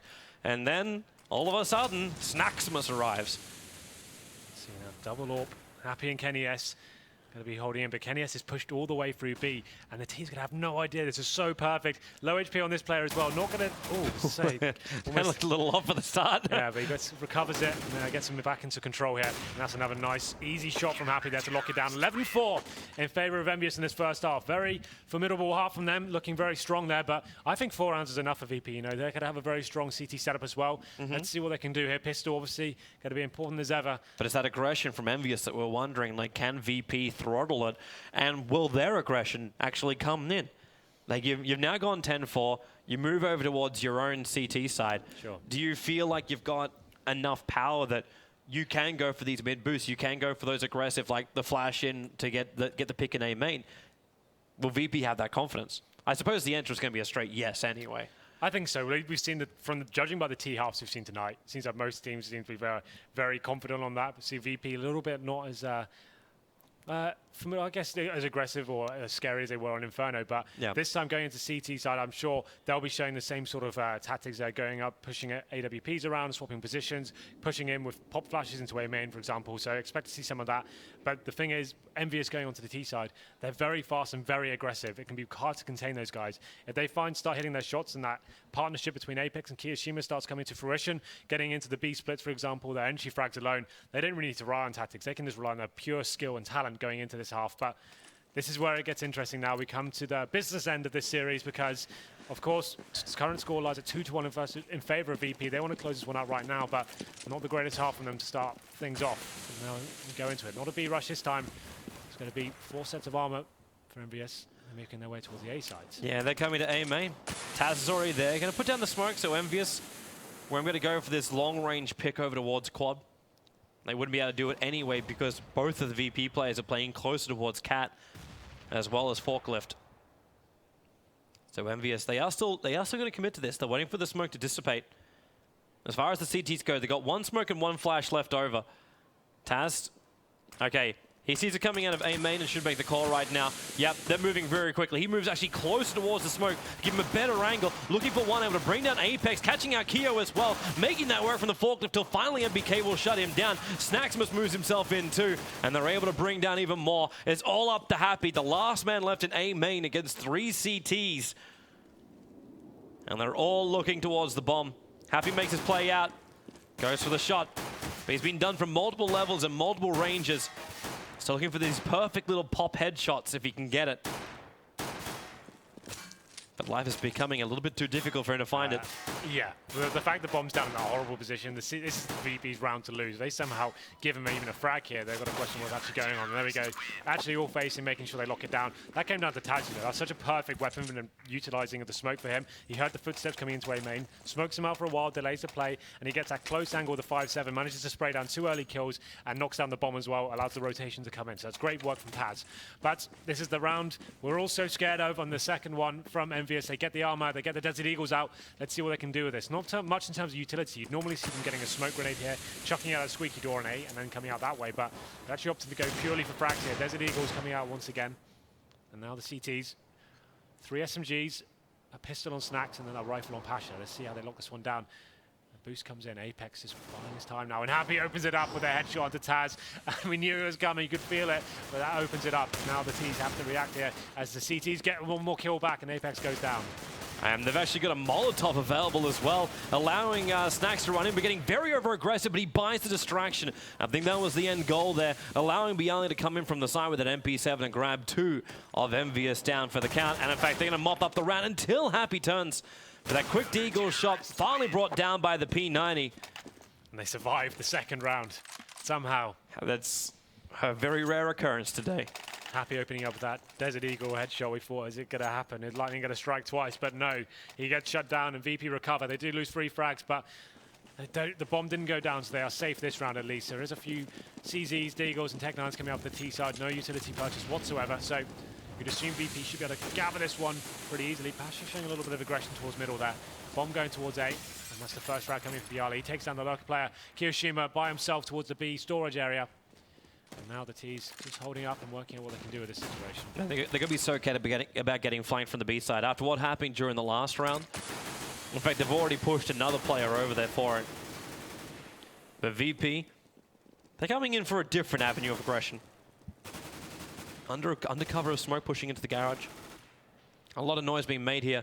And again, Snacks, he's just finding kill after kill. Bialy's able to grab another couple as well. Yeah. What is Snacks even up to right now? 40? He's had himself a fantastic time. So Pash is able to shut down Apex, and that leaves Happy as the last one. Yep, so he's got the Desert Eagle, but the bomb is down towards that B storage area. CT's slowly making their way into it. Happy is not long for this world, I'm afraid. Probably just trying to find a cheeky little headshot. Bialy's going to be low HP, but there you go. There's a drop down. Reveals the position. They can just spray him down. In fact, that's exactly what happens. They just rush it in. They take the round. And this pushes VP into a nice little spot, but Envious are going to buy up AWP, AKs. That's what they got in the bag. And Virtus.pro are still running around with their SMGs. And it's 22 kills on Snacks. So this is the chance for them to actually build the bankroll up. They can win this round. It'd be so big for them in terms of the economy game. I wouldn't be surprised if they did something a bit aggressive here. Maybe a counter boost going to be storage of the SMGs. They want to do something to surprise the T's. Just do a pop flash, try and utilize the MP9, for example. And this Pasha going to be going aggressive towards mid. He's going to push through, going for that shot through the smoke. Let's see what comes in, and you can see now CTs, I think it got boosted up. Yeah, there's one up. There's one up, and Snacks just going to throw the Molotov out. It's going to bring a lot of attention as well to Envious to look up towards that jump spot. Either that or just rush themselves out of there. That bomb is practically back at T-spawn at the moment. It hasn't moved up. Apex tried to go for these like little corner checks in towards A, but couldn't hit anything. Envious now going to be boosting up Apex, the entry fragger here. Going to get a couple of guys up here. This is when they get pretty aggressive. Pash is waiting in the vents now and gets shut down by MBK, and then opens up the map for Envious. And the Lava Potatoes brings down Pasha. Looks like Envious, they're coming towards the B site now. Yeah, this is where they're so strong. It's almost impossible for Bialy to hold us up. A mammoth performance required. That could be a really good flash though from Bialy. He catches out one, can't get the second down in pit though. It'll be Kiyoshima that does the work. That's Neo ready to throw out this Molotov. Flashes, just trying to cover him up. They know exactly where that plan's going down. Taz going to work. That's a very exposed plant coming out there from Envious, but they still find the frags. And that leaves Snacks as the last one. Running very, very loud and Happy. Just an easy put down for him. So then, Envious kind of sticking to their current playbook, I guess, working out what's going on with the map, waiting back for a little bit. Once they get that mid control, find the first frag, and they make very quick and assertive decisions there. Going towards that B play, and they actually read it so well. Getting into that bomb site, one player, Bialy, on the bomb site, when I said it's going to be almost impossible for the whole day. It manages to take down 1.5 players. Second one, he only headshot, didn't manage to get the kill. But now this is where Envious do come into their own. You can see the money really is kind of shocking for the CT side. A scout coming out for Neo. And Bialy on the 5-7 as Kenny S boosts up to middle with the AWP. When you go to find a frag, he's going to have a pick an opportunity and won't capitalize on it. Man, Neo still down to 4 and Bialy's down to 29. This has not been a favorable exchange of gunfire in the early stages of this round. And Envious just need to keep this control up. They haven't found themselves a kill yet, but they're definitely softened up VP for the attack. The low VP players here, Neo on 4 HP with that scout. And there he goes, he gets taken down by MBK. And the bomb's still down towards middle. You can see though, Snacks replies with another headshot onto Apex, making it a 4-on-4. And it's going to be down to this man, I feel, if they're going to actually salvage this round. Let's see what he can do. Well, for now, not a lot. They're not coming into the site. They're coming over towards the B site. Kia making a lot of noise as they move, and Snacks, again, he's moving on this flank, but he might have to move a little bit quicker. Because you've already got Keo onto the side. Bialy with his 5-7 doing work down of 1 life. Throws at the Molotov, so at least only going to play with a close position. They're spraying out right now. MBK, he does find the kill on Bialy, but a board time for Snacks to arrive. But KNES finds a shot around the corner. And now it's a 1-on-1. Taz on MBK. What's in the kit? Well, there is one kit, but there's no smokes, there's no flashes. Armor for both. As MBK, well, now he gets the vision. So does Taz. Keeps that spray going. Control it up. They just keep bouncing up and down. And finally, MBK will get out on top of this. And Envious go 12 rounds to 7. They keep their momentum up, and Virtus Pro in a real rough economic position. Oh, absolutely. That was a great play from MBK. He knew just he needed to land one bullet in the situation. Looked a bit scrappy towards the end, but did the job with that crouch play towards headshot there. But like you said, the economic situation for VP now, pretty devastating, considering Envious now are in touching distance of getting to map point. This is a huge round for them. They want to make sure they take this very methodically, don't give anything away, and just guarantee themselves a clean round. They want to give VP anything into this one. All right, now VP's taking it from them. MBK getting gunned down by a very aggressive Snax. Is Happy trying to battle with just a door, which is Taz. He keeps closing it on him. Can't get himself out into that A side. That is where they want to move, though. The bomb coming into A main. At the same time, Neo having a very quick peek. He knows he's about to be flanked on multiple sides. That door is open again now.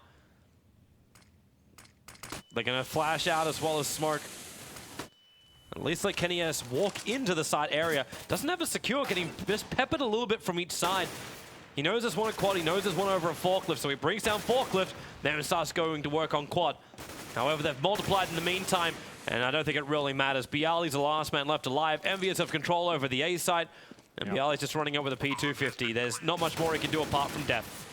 Snax did well to get that opening frag. Bialy gets one of his out, but once they lost that first man, they knew they just needed to go, okay guys, we're against an eco here. Let's do a very simple execution, get the smokes into key areas, get the rifles out there, get that kill onto forklift, isolate that A-bomb site, and make sure you just go frag for frag. That's what they did, got the bomb down, and it was a simple procedure from there. But this is where it gets interesting now. You can see the buy, very poor still for VP, no kits. Have got a decent amount of utility, but this is going to be obviously a huge round. This will pip Envious onto the 15 points.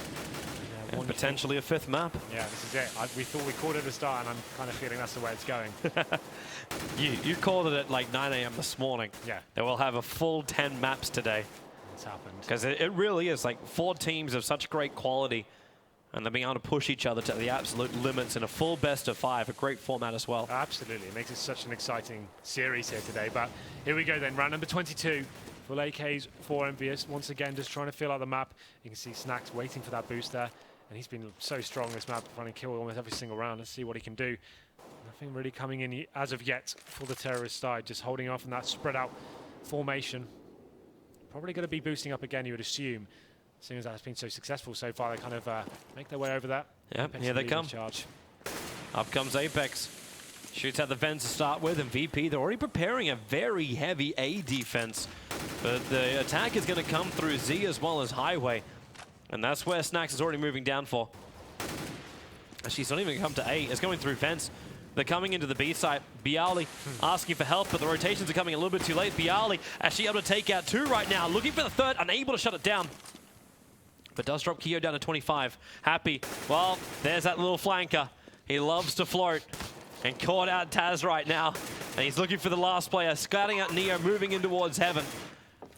But there's little he can do from here. He's going to flash in and try and find the opening. Actually able to flash up very, very nicely onto Keo, but he cannot find a kill. So Envious now, heavy amount of map points, as well as the ability to force it to 5. And what's VP got? Not a lot. No, not much to play with, unfortunately. The problem is right now, once Envious is by the timeout, use the CT utility up, and then they get the mid control. And they seem to be going to B almost every single time they get in that situation. There's only Bialy ever there to actually hold them off. They get spread thin after they lose that first frag. Bialy does do some decent work to hold them off as much as he can, but it's just never enough now. We go into potentially map point now, 15-7, CTs on pistols and Famases. They have got a max 7, excuse me, but Apex opens it up once again. Snax going down. He's been the MVP so far. That's a huge scalp to take. And now we go to a 5-4. 1 minute 20 remaining on the clock. And VP really want to be aggressive. That's why Pasha pushing up now into the garage. But Keo, like, where do you find the opening? Pasha's already been dropped down by MBK. And they're going to Molotov around the corner. Just try and spread that fire over to forklift, forcing back whoever they possibly can. And it's Taz who's on the side.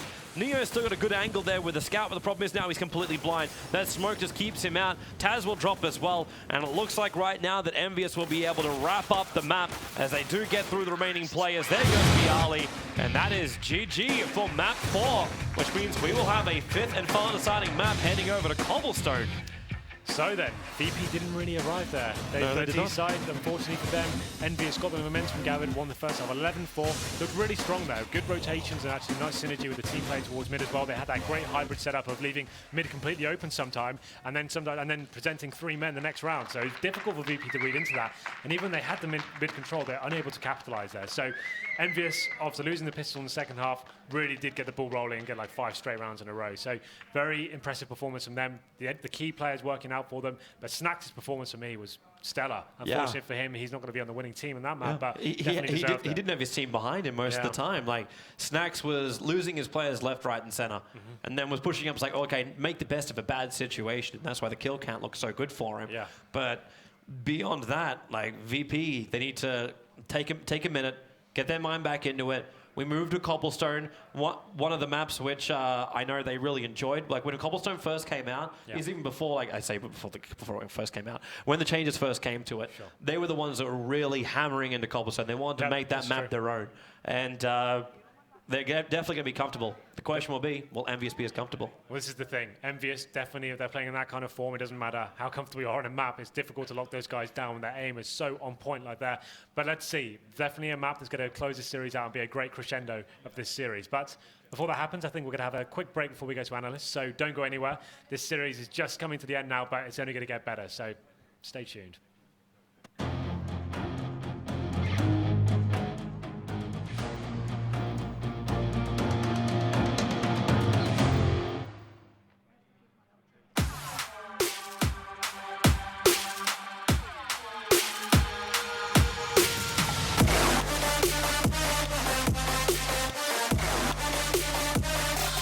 Check this out.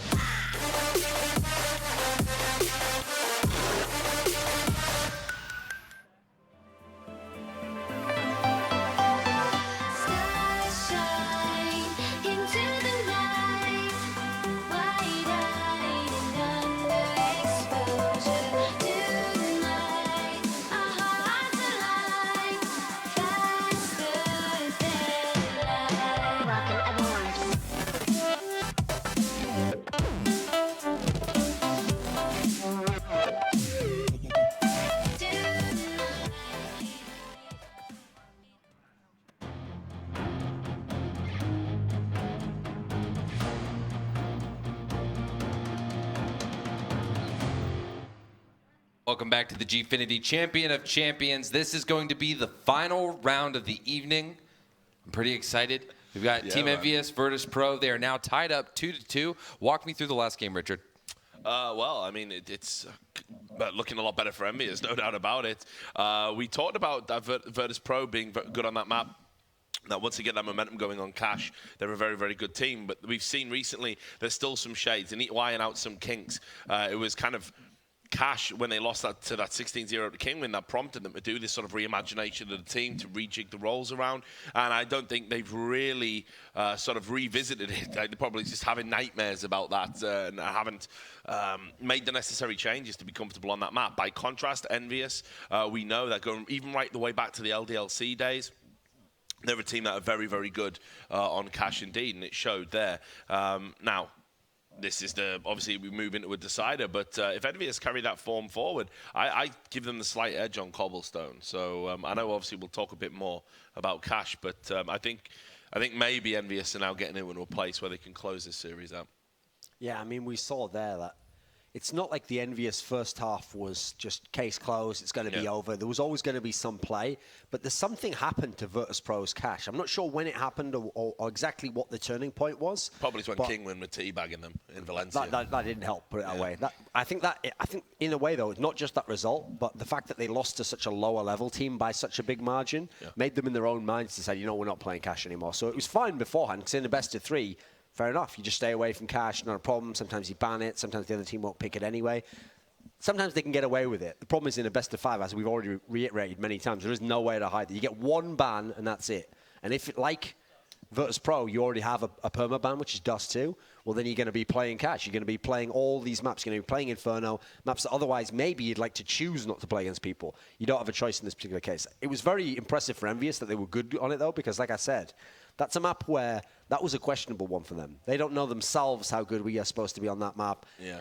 They haven't had to play it too much in this era because they've been spamming Inferno, Cobble, Bit of Dust 2. So interesting to see that they're at least above a Virtus Pro level. Now it's going to be very interesting, though, because in theory, Envious have actually done the best work. Even though it's 2-2, I think they've done the best job because they've survived the really hard maps. And they've gotten to the 5th map where, in theory, both teams are going to be very competitive. But this should be one of the best maps for Envious. This is a legit chance to win this series. Yeah, and, you know, I want to point out just on an individual performance basis, like Apex, again, I think he's been brilliant in this series. You know, we've talked about... It's always on T-sides, though. It's all the T-sides. Yeah, absolutely. But, you know, on these maps, we keep talking about how it's a CT meta right now. Even on the balance maps, you sort of give that slight favorability to CT. Maybe not so much on Cash. I know that's pretty open, pretty even.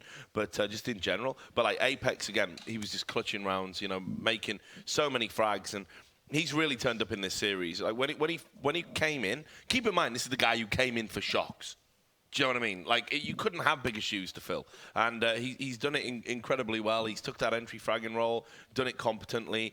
Now he's really starting to add lots of frags to his game in general. And just he's been brilliant this series. He's been the real kind of, you know, factor that's dragging Envious, you know, through this series. I think MBK's had some nice solid moments as well. But there's no doubt that Apex has been the one that really stood out for me on the Envious team. And if you want to kind of bring in a storyline that we're going to now revisit, loop back on, you've got to now think of in that major final when they'd lost the Dust 2 game, Envious, they won onto Cobblestone, and that was the game where Kenny S famously not only failed, but in front of the whole world. And he was a laughingstock in many ways because people were like, oh, they didn't even have a chance in that particular game. And they're supposed to be really good on Cobblestone. Well, they're facing another really good Cobblestone team, and obviously Kenny's AWP is going to be vital to making this one work. I agree, and I think there's a lot of mitigating factors around that. I mean, Fnatic had pulled off an absolute miracle, you know, 5 match points to take it to overtime, then 4-0 in overtime. That's going to mentally break anybody. And we know that Kenny S in the past, you know, he has had that trouble in turning up in big games. You know, it wasn't there when he was imperious and he was just beating everybody for fun. But we know he, for example, he used to have problems with Nip in particular and you know, going way back. So this is interesting. This is a little bit different because it doesn't have that psychological factor there. Now, I think Kenny S has a very important role to play on Cobblestone. I don't think there's any doubt about that. But I definitely think he's in a much better place going into this game. You know, hey, we've won Cash. This was a map that we weren't really certain about. We've won it comfortably. We're coming in to Decider. We know we can play Cobble. We know we can beat elite level teams on Cobble. All throughout their history, they've been posting good results on it. So, with the exception, of course, of that spectre of Fnatic. So, I got a good feeling about this one. And in particular, I got a good feeling. I think Kenny S, you know, again, been a bit quiet in this series, but I think he'll lay to bed any of the sort of the demons from that particular period of time. Can you talk about the role that Kenny S's op could play on a map like this? Well, I mean, again, I'll throw that over to you, Dunk. I mean, I think when I see AWPers at their best on this map, it's usually you put them in that big B site, and the best ones are the ones who can hold mid-range, and you just play around that fountain area. You play there, or sometimes back in the chicken coop, and the idea is you're just going to take out everyone who comes out of the main long area who doesn't get taken by the guy at the box.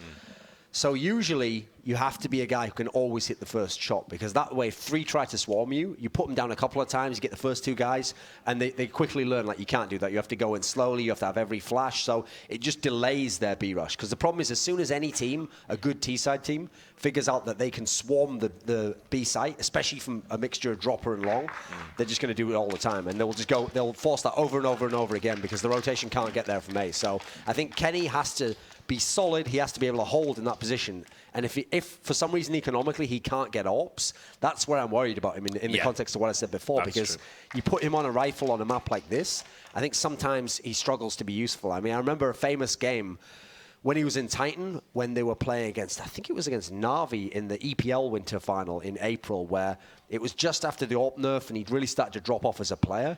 And there was a round where he didn't even have an AWP. And he literally just said in French to I think it was Apex, who was playing the site with, like, oh, I don't even know, what am I supposed to do at this site here? Because he'd never conceived of playing it without an AWP. He always used to have the AWP. They'd give him the AWP all the time. Now he wasn't the focal point of the team because he was having problems, you know. So we'll see if any of that rears its head. Hopefully it doesn't. Hopefully we just have a great game and all 10 players are on it and we get great, like, back and forwards, plants, everyone getting in on T side. I'd rather it wasn't just a shutout fest on the CT side. But I get the sense that For me, the big danger zone for Envious is if VP start first and they put up a really strong CT half, even sort of like 9-10 rounds, that's where it's really going to test the Envious guys. Yeah, I agree. And I think, you know, a big responsibility on that drop-down area. It's so vital to the map as a whole. I think it's almost like the kind of feels like when teams can kind of group up there and take control of that area and you know, sort of overwhelm, again, it opens up the map. It's always super important to be able to do that because when you've got options, especially on the T side, that's when you need to start split. CTs start thinking and they need to split up. So it's gonna be very interesting to see if Envious can hold that area and you know, control it or actually dominate and force the issue on the T side. So I'm really looking forward to seeing how that pans out. All right, well, thank you guys. I'm looking forward to this game. It's going to be really exciting. We're going into Cobblestone. This is the last game of Virtus Pro versus Envious, tied 2-2. Who will make it to tomorrow? We'll find out. Casters, take it away. Envious. Thanks for that, Richard. Well, that's the voice of God that tells us Envious is going to come through.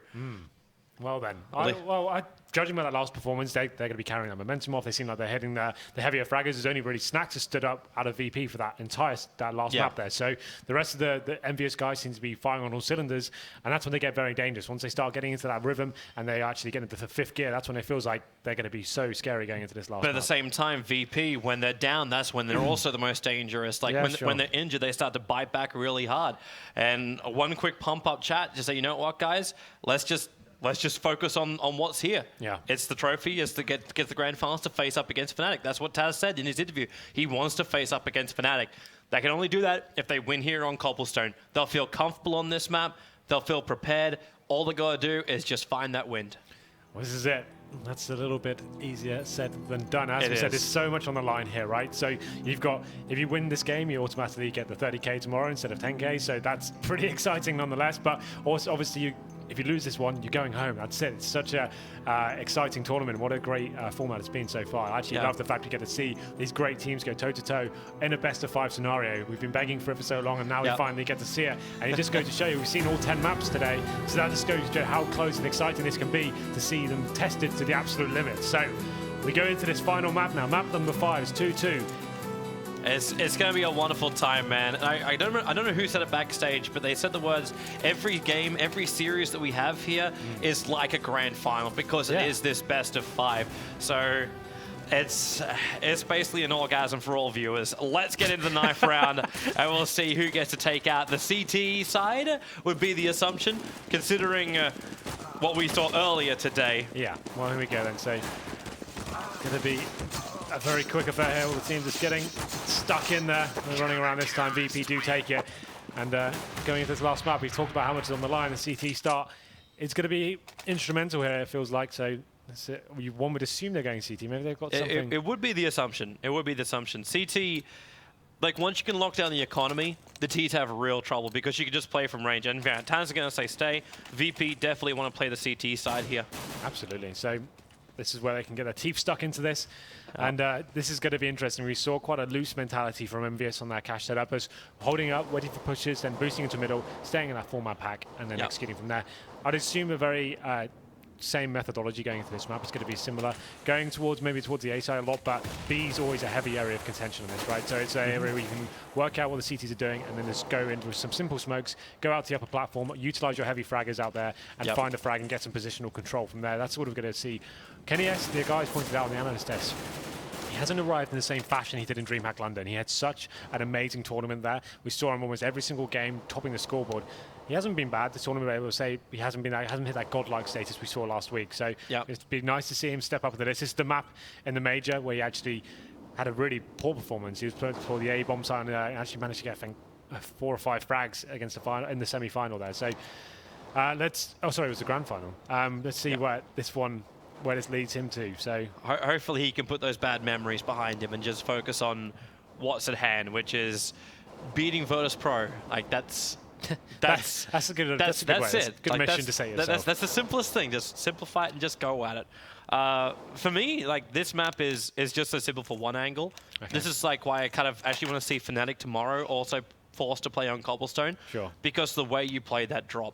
I'll see how each team approaches it as well. It's such a critical location on the map, and I want to see who can come out and top inside of it. For now, pistol round will begin. And we'll get ourselves underway. Our 5th and final map. It is Cobblestone. The winner will come back tomorrow to play up against Fnatic. And the loser will get to watch. All 5 players opting for armor on this pistol round. Envious here, not going to be rushing B as I would have anticipated. They're waiting to see if those early grenades come in. They want to see what the CT is doing. But look at this stack coming in. 4-man stack towards B. VPR reading this pretty well. We've got Snacks there, working towards drop down. That aggressive play from Neo too. He pushed all the way up into the mid A. He's able to note out that no one from Envious is coming. Yeah, it's a great Snacks play. With that little jump too. He notices that they're getting ready to fall down. So with the second he hears that drop, he can just like pop out, throw out the nade, and slow down this Envious movement. And already happy. Well, he's going to catch out Neo. That was the long A movement. They still have Taz over there, so they're not too worried about it. The nade does decent damage to MBK. Bialy, while the Snacks waiting in close, they're actually able to get these USP shots up, but not enough of them. It's now a 2-on-3. Pasha needs to try and level this up. Either that or Taz from down inside a drop. Now he's in a 2-on-1 battle. He needs just one head somewhere to hit. He can't find anything, so Pasha forced to rotate over, but Happy was waiting for him. He's the man to start the round, and he's the man that will end it with the kills. So, VP did predict the actual setup correctly there, but Neo, as soon as he got taken down there, that's when the round started to fall apart. They had no men towards A whatsoever. They had to pull back a little bit from B, and then you saw Snacks in that drop-down area. Did manage to set up a little crossfire Bialy, but it wasn't able to land enough kills. And Envious take the first round now on this 5th map. You can see they've got 2 recon players with Mac 10s. That's going to work out pretty nicely for them. They're just going to keep the rifles towards the long-range area there towards B. Kiyashima is trying to get some intel. The CTs once again stacking towards B this time. They have force bought into this. They've got Desert Eagles, CZs, and armor, but no utility to speak of. So they're just going to be waiting for the T's to come into the bomb site and try and set up some crossfires that way and hopefully take down the T's. But bomb's still top and middle. It's actually having a little of indecision on where the bomb's going to go because you've got 2... Okay, it's going to come down through A main. There's a double push coming in through A long. Happy still playing around here inside of drop, but all he's doing is keeping the attention of VP over on B. So they haven't rotated now until finally the scout gets that pick. Taz tries to come out through the doors, but gets completely blinded as he does so. So it was forced back. Now the smoke as well restricts all vision. They need just lucky headshots to get themselves onto this site. Well, now the bomb will be going down. And that opening frag from MBK was so important because they see there's such a clean entrance now. The stack does start rotating towards A. Snacks takes down Kelly, but the frag's coming back in from Envious. 2 players remaining now. Pasha and Bialy do have armor here. Probably would be an idea to say, but I don't think that's going to be an option here. Pasha, the last man remaining with that CZ in hand towards drop down. He's looking towards connector and seeing whether he can get an exit here, but the T's are hunting him down. And then he dropped 1 frag there as well. So nice little round for them as well. Happy once again, keeping that low position, working out where the CTs were lying, and he kept them over there for just a amount of time. And MBK with a nice little scout headshot to open up that A-bomb site. They get in quite easily there. So that's going to put VP onto pretty much a full eco here. You can see Snacks has still got a decent bankroll. Could justify P250 here, but you assume he may be trying to save the money for the AWP, but he gets a 5-7 in fact. So let's see what's going on now. This is going to take so long for VP to repair the economic damage that's been done to them. And in the meantime, Envious just keep making the most out of these Mac 10s. Like, Happy's got so much money on him because of the 2 kills he got in the last round with this. Keo again aggressively pushing in. Neo down to already half of his life. He's been forced back off that long hay, and that's where the bomb was. Rotates down a little bit lower. They won't find the kill on Neo, but they do find it on Taz and Keo. They've actually given up the plat, which means now Keo gets the perfect crossfire angle, using that box, still bangable, but not really with the pistols that they've got. And now getting dinked from the side, he turns over to the USP and one-shots Mihaly in the head. Oh, I suppose if the machine gun doesn't work, just go straight to the pistol. Pasha at least able to recover that AK now, and he'll lose it just as quick as he got it.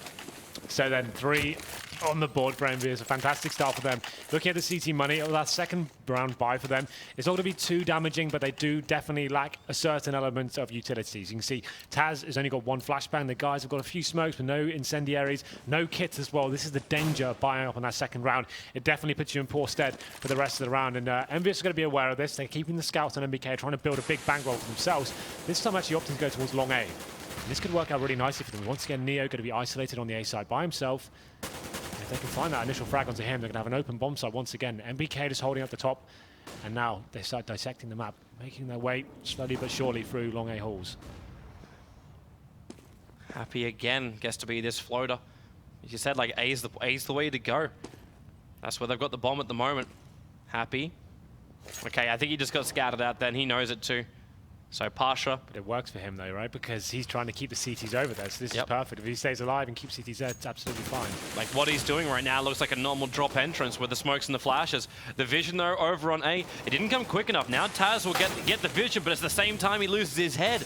They've only got one player left over on A, and Neo hiding on the other side of the hut, waiting for Envious to push up onto the side. They get a little bit of spam. There goes Neo.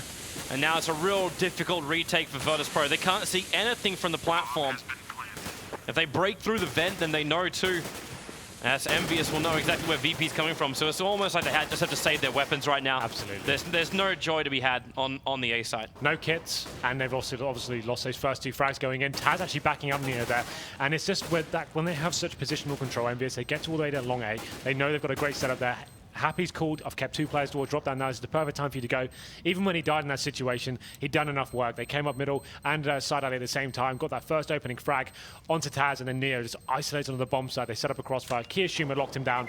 And as we see now, the CTs don't even have an option to get back into this. They'd have to retake against 4 players and defuse without a kit as well. So it just wasn't viable for them. I think they made the right decision saving those guns, and they can look towards this round to how they can get back into this. Now this is the decision. Do they force up into this? I think this probably a valued idea. They get the at least pistols, head armor, some grenades. You can see some guns being dropped there. So Neo going to be getting the scouts. They are going to be going for this one. But now Kenny S is upgraded to the AWP.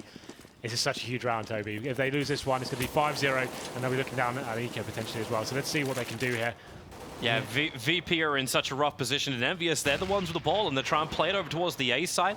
I like how Pasha was the man who got all the smokes and grenades. He likes to play that B platform area. And with everything he's got, he can hold them off for a good 30 seconds, if not longer. Potentially even finding the early kills. But in this case, it's just not the right place to be. Happy is the man who's just playing this drop distraction again. Neo, this is going to be such a critical one. The timing was just a slightly off. It's Kenny S versus Neo. And now, well, they get tagged up. Kenny S down to 29, Neo down to 4. It was scout on AWP action. And now Apex flashed up, gives the space for Taz to do that aggressive play in towards the A main. Goes for a second pop flash. But the movement's coming from Envious now. They're coming over to B, but Pasha is still here. And Pasha still has practically his whole arsenal, both Molotov as well as grenade available. And the defuse kit, but he's going to lose everything as MBK takes out his head inside of drop. But now the movement's coming over from VP, and they should be able to get there in time.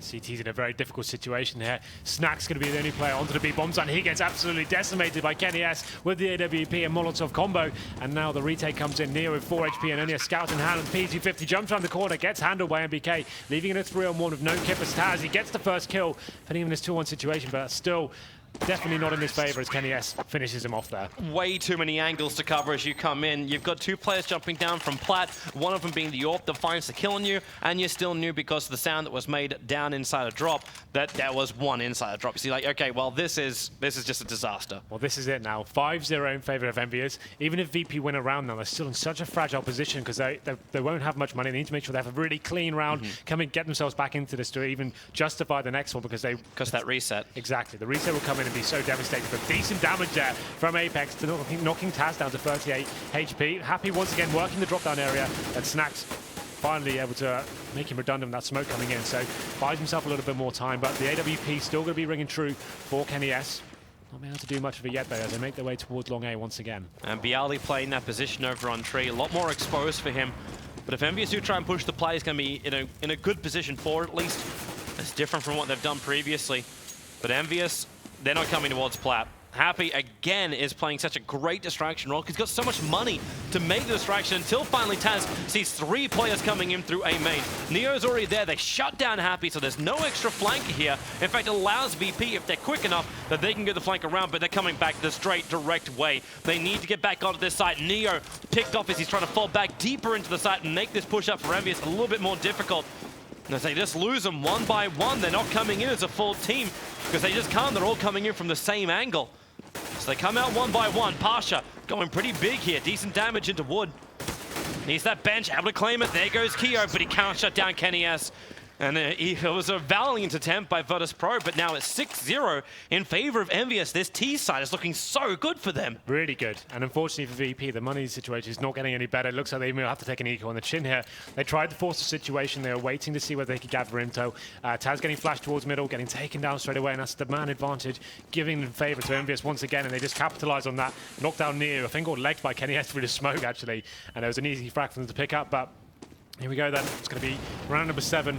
6-0 in favor of Envious, and now VP on another eco. That will help though. Pasha gets the CZ kill onto Kiyoshima, making it a 5-4. Finally, Pasha can get something there. Kiyo's been playing back all the time, just spraying from all the way down to back plat, and then throwing out the smokes and the nades playing. Oh wow, that's a good shot. But he never had the opportunity to try and get that CZ kill up close, and Kiyo gave it to him.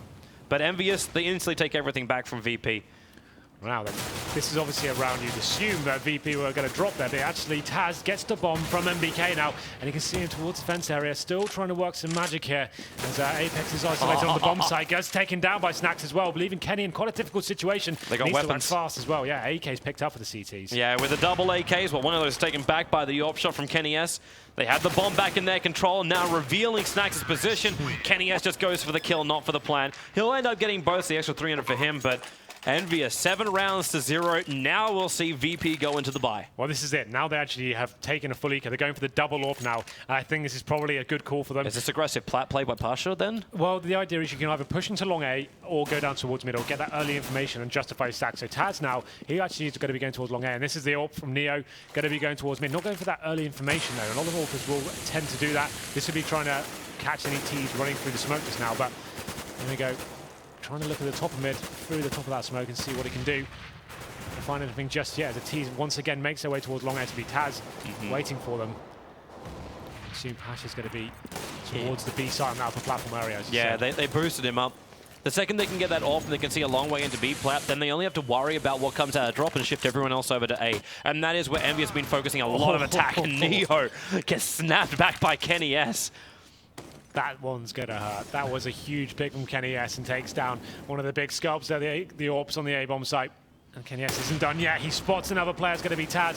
And now Taz definitely needs to find a frag here. Snax does take down Kiyo. MBK isolates Snax there. And Taz isolates in the position towards long A. And then Kenny S deals with him with the Tech 9 there. And perfect grenade just to soften him up. Bialy, though, coming in, playing huge on the ramp.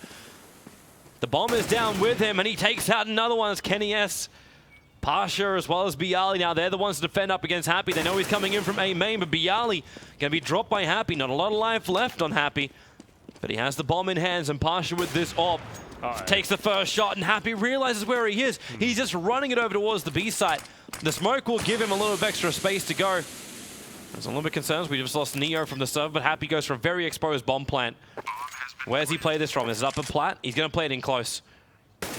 And in fact, just gets the instant wrap-up over on Pasha. That's so smart. What a great play from Happy there. That's the problem. When Pasha fired that first shot there and they gave his position away, he just set Happy up so perfectly in that situation. Bot makes his way to the B-bomb site, smokes off the connector, isolates Pasha, forcing him to go through smoke, gets the bomb down, and his plays is so well. They've taken the audacious face, but they've got so many rounds on the board, they can afford to take those kind of chances, and he takes his head off, and now look at the money for VP. This game is getting to the point of no return as they get Mag 7s, which obviously are still very viable in this map, but that's not going to help, but Snax get taken down as he boosts up in the drop down there. And that's the first time VP have attempted such a move as well, and it blows up in their face. They try to trap him in with a Molotov as well, but didn't work. Kiyo, again playing this more of a spam and control move over on B, and then rotating back over to the A to join the rest of the Envious attack. Taz at least has a little bit more of an aggressive position, staying at the top of danger. Yeah. Just mostly giving him that cover fire, but now he starts spraying out, and they know he's come down inside of danger, so they can flank around him, but not before Taz does enough damage to bring down MBK. Neo's also watching that A pull out. He actually unscopes at the wrong time. Unable to get the kill. But Envy still got tagged up a hell of a lot on this A push, so Bialy, it wouldn't be beyond the stretch of the imagination for him to clean up. Yep, you're absolutely right there. 3 players pretty low here, but Happy working the lurk so perfectly. Takes down Pasha, who's trying to gain some sort of positional advantage there. Neo going to be isolated at the top of the middle. He's going to be taken down, you would say, but he actually managed to find a kill onto Kiyoshima, and Bialy answers back as well, but it makes it a 2-on-1 situation. Bialy with no kit, no grenades, just the M4 in hand. Needs to work out how he's going to enter this as he gets smoked off through connector. Going to be forced now to go up to balcony, or is he? He's trying to play it.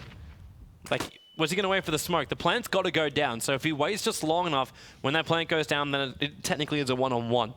And the plant is being done now. And Kenny S is watching the doors. He's no smoke down. Oh, he's at least able to get the kill over on Apex. But can he get past Kenny S? A long way back on the long A. And he misses a shot. This is the opening right now. Oh, okay, no, it's not. Bialy caught out by Kenny X as he's just able to move himself across. Yep, really nice play from the 2-on-1 situation. He came onto the 1-on-1, but it never really was in an area that could have lost it. The fact that he had no kit, he had to find that kill onto Kenny. He had such an advantageous angle as well. Now we're going to force VP onto yet another pistol round, and that's 9-0 on the T side of Cobble. In the final map here, this could be the end of VP's tournament run. And you hate to see it happen like this. It's a pretty clean sweep so far. And now they're onto another eco, so you have to assume it's going to 10-0. Fast play coming in now from Envious. Yeah, they mix it up, realizing the eco is there. They control up the B plat very early on, but now they slow it up. But this is buying time for VP to rotate over. They go for the clearance nades, back over towards the back of the site, and in fact, yeah, there goes Bialy. They have to look down, however. There's the waiting player, and it's Pasha. But, well, okay, they will mop up VP. There's only Taz left alive. And he's got no hope. He's up against 3 AKs and an AWP to try and retake the site. NBK just does it with 1 bullet from his AK. 10 rounds to 0. Envious commanding against VP. And VP, they need to stop this. And the only way to do that is with a timeout. Well, yep. Maybe a little bit too late when you're in the double digits. You haven't got a round on the board yet. NBK have an absolutely stellar round there. Oh, nothing but headshots, I think, bar one. But there we go. It's the critical round, though. This is VP's buy round. Look at the kills. Let's have a look. So Neo, the AWP player, actually on 1 for 10 right now on the CT side of Cobble. AWP's normally very instrumental on this map. He can actually control it, be very mobile. He's getting isolated. I think they probably need to move him towards the back of B, set him up in the chicken coop, for example, get him locked down there. B hasn't really been a heavy area of contention for Envious, apart from on the eco round. It seems like they're actually just relying on that long A takes, getting map control in that position, and working the frags then, and Happy coming in with a lurk, and it's working out. Well, obviously working out very well for them. They're getting 10 rounds in a row. Here's the second question for you. VP, why are we not seeing what they normally do? Where you rush that player down to A main as well as one up on long, get the information, and then start your rotation over. Pasha, like that one round I said, like he had Molotovs, nades, smokes, and everything else. You throw that down, you can't rush into B plat. If you do, you take so much damage, and then Pasha will at least get like a, if not an even trade, a favorable trade for himself. Where is this intel search from VP? I think it's more of a case that the VP players are getting opportunities to actually make frags here, but when they're presented to them, Neo especially, he's the anchor onto A. He's the one being left on the A bomb side, and he's got 1 kill. And 11 rounds in, you've got 1 kill, and you're holding that A side where a lot of kills are being exchanged. Yep. Something's going wrong. They need to change the setup. So Neo has picked up the AWP now, so they're going to work out what they can do here. I think he needs to go for the first frag. He needs to be a little bit more aggressive here. Go for that first pick, and then at least get them that morale boost to saying, okay, we can still do this. Just get that first pick and move back here. Double AWP setup coming in once again. Didn't work out for them before, obviously. Didn't win the round, but now... Notice who's carrying it too. So it's actually in the hands of Snacks and Neo. Do you know what the problem is, though? That Envious get this chance to get the pause as well. They know a reaction is coming in, an adaptation. They get the chance to probably just chuck in something a little bit wild, a bit more fast, and actually lock down what they probably assume is coming in. This double AWP setup. This is the reason why it's in the hands of Snacks. So he can make the quick run. He actually starts with the smoke, but he's awful to be able to see over the top of it. Waiting for the flash, they're actually banging through to him. And they haven't taken any damage. And Neo said, this is the plan. They run AWPs low as well as AWP top, but they've just lost Snacks, and Apex again gets through Neo on long A. Taz is that floaters. They're heavily committing, but Apex goes again. Going through Taz. Pasha and Bialy are starting to rotate. Pasha's the only man there. Was trying to slow it up with an 8 and buy time for the rest of his teammate to come over. He gets the kill on Apex. He had to put the fire out. He wouldn't have been able to run out in time. But Bialy, as well as Pasha, now they've at least forced us into a 2-on-2 situation, even if the A defense failed at the start. 2-on-2 situation. T-Stews have the advantage here, but Kiyoshima caught reloading in the corner there. It's going to leave Happy in the 2-on-1 with the AWP. Has got the 5-7 as well. Low HP for both players on the CT team. And he's actually going to find an easy pick there, not able to capitalize on it. A rare miss there from Happy, and doesn't get the bomb just yet, and that's absolutely massive there. Oh! Off the hip, Pasha will drop. And now it's 1-on-1 into the wood. Bang at Bialy down to 48. They go again with a 5-7. Bialy finally gets VP on the board. They go 1 to 10. The pause worked for them, but still, that A hold was not the greatest. Well, Apex is having an absolute field day right now. Neo not able to land any shots. He's got the AWP towards side alley, and it's getting locked down straight away, unable to get a kill. Yes, again, 1 for 11. He's having a really difficult time now, and this is what I'm talking about. VP, after winning that one, the buy's still not going to be great. It came down to a 1-on-1 in the end, and this is where the T's really can capitalize. If they win this round, CT's go into with $1,400 next round, and they're absolutely knackered in this game. So let's see whether they can hold on for another one. P90 on Taz, Max 7 on Pasha, although it has to be said, he's very strong in that B area with the Max 7, so definitely viable.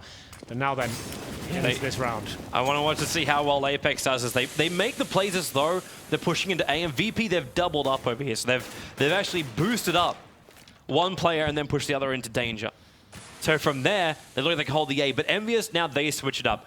Snacks, he's been hitting his shots, hence they've actually put the AWP into his hands. It's not Neo, it's not Pasha. They put it into his hands back over at Chicken. And Snacks, well, he sees the shoulder, but misses the, he actually tags the shot. As Keo that drops down a little bit lower, they realize it's coming in through drop. Bialy starting his spray. Kenny S able to actually open it up too. The Snacks, he's going to get peppered down the chicken yard, and he finally is brought down by Keo.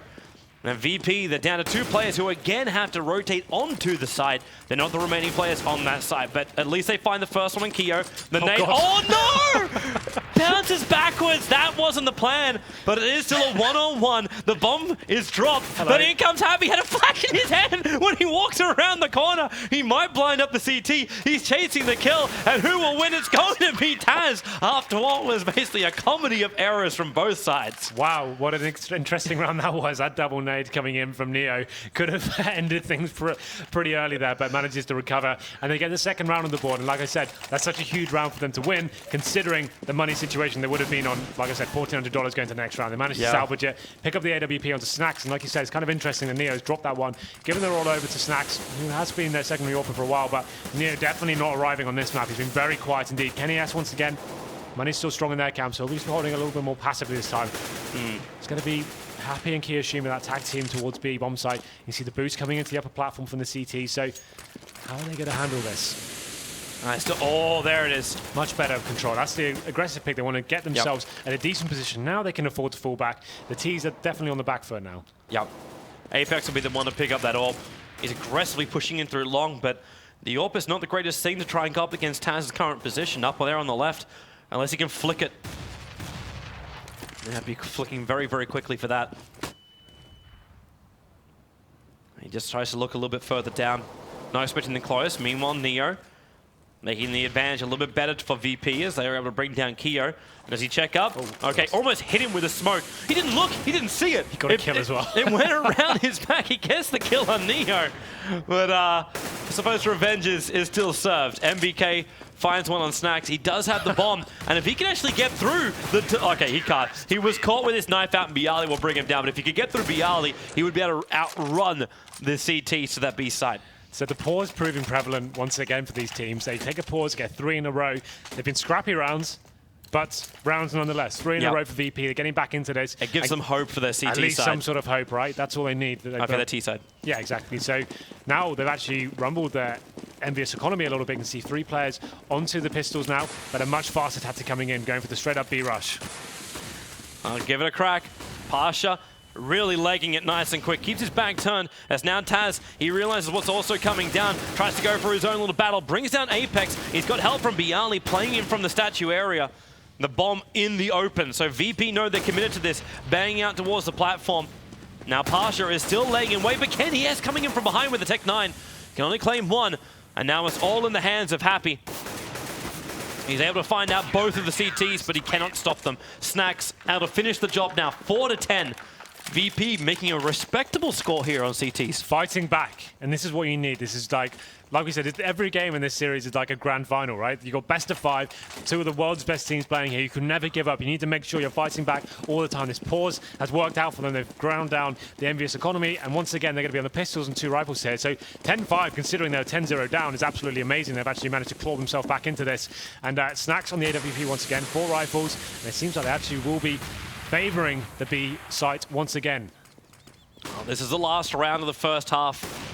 Can Envious actually get themselves in to the site? They're going in through drop again with a bomb, but Bialy able to get a nice little corner. They're taking out Plant, taking out 2 in drop as well. The last one into drop, and that's going to be Happy down for the count. VP able to actually drag it back from 10-0 to 5-10. Not sure how they did that, I'll be honest with you. Even on that first round they won, that's when they lost the first 2 picks and somehow claw their way back into it. So hats off to them. Going 10-0 down and getting that back in the board is very, very respectable indeed. So definitely giving themselves at least a chance. They've got enough to play with. They get the pistol to get back into this. And then if they do, this is going to be such a great way to finish this series off. Let's hope they can find the pistol here just to make this as close as possible. We want this to go all the way. So, man, if they can and they hold the same momentum as Envious, we could see Envious like pausing the game 25 rounds and just going, okay, guys, like, what do they do to us to try and bring this back? But let's watch it. We're underway. The pistol now for our second half and our last half of the night. This is where the night will end. Who will get to play up against Fnatic tomorrow? We're going to find out now. So we have a look at the buy for the T side here. Dualies. They've got 4 sets of armor, 1 utility player in form of Snacks, and they're going to be heading very quickly over towards drop down now. Boost so quick. Happy taking out 3 with a boost up. That is not the way Virtus Pro were going to win the pistol. They have just dominated drop, and Snacks is the last man standing. He has done so much for his team, but what more can he be asked to do? Too much. They get a complete team wipe. Envious go 11 rounds to 5. What a start. Happy with a quad. That was absolutely sick. That USP control does not come naturally, I'll tell you that. That was so well played from Happy. Getting up there and just keeping completely calm and finding 4 kills there, that's crazy. And that's the round VP needed to win to get themselves back into this series and continue that momentum they found towards the end of the first half. Amazing scenes, but of course VP buy into this round, get the Tech 9s and armor, and they're going for a very similar tactic here. MBK opens it up with a shotgun kill onto drop down, and actually a crater kill coming in there. And now, he equalizes 3-on-2, but it looks like Envious are going to run away with this round. Crazy scenes. Neo's the last man. If he can get this kill and pick up a weapon, there'll be a chance, but the chances are removed. And now, Team Envious, 12 rounds to 5. We are on a raw eco now for Virtus Pro. They have no money in the bank apart from 2.5k on Pasha. That is not enough for a full buy. Well, that max 7 and the shotguns in this map especially is so exciting to watch. It's so viable here. You saw Fnatic earlier running them. They can do such big work with them. But here we go then. MBK going to be keeping up with that. Max 7 in hand with the full eco coming in from VP. They have got a P250 but no grenades to play with whatsoever. Making their way towards B once again. The bomb going to be in hand of Snacks, but not really much I can do in this situation. Pasha's going to be leading the charge here with that P250, but it's going to take an absolute miracle to find any sort of entrance to this round whatsoever. Well, they just lost Neo as well. So there goes your floater over on A. There was actually 2 players over there. Taz was there with Neo, trying to cause the distraction, and they're going up again. There's already a little bit of spray, and he's up. Takes out 1, looking for the second. Able to find it, still another 12 bullets left in that. Good thing about this M4. And then Taz. Okay, he'll drop on the stairwell.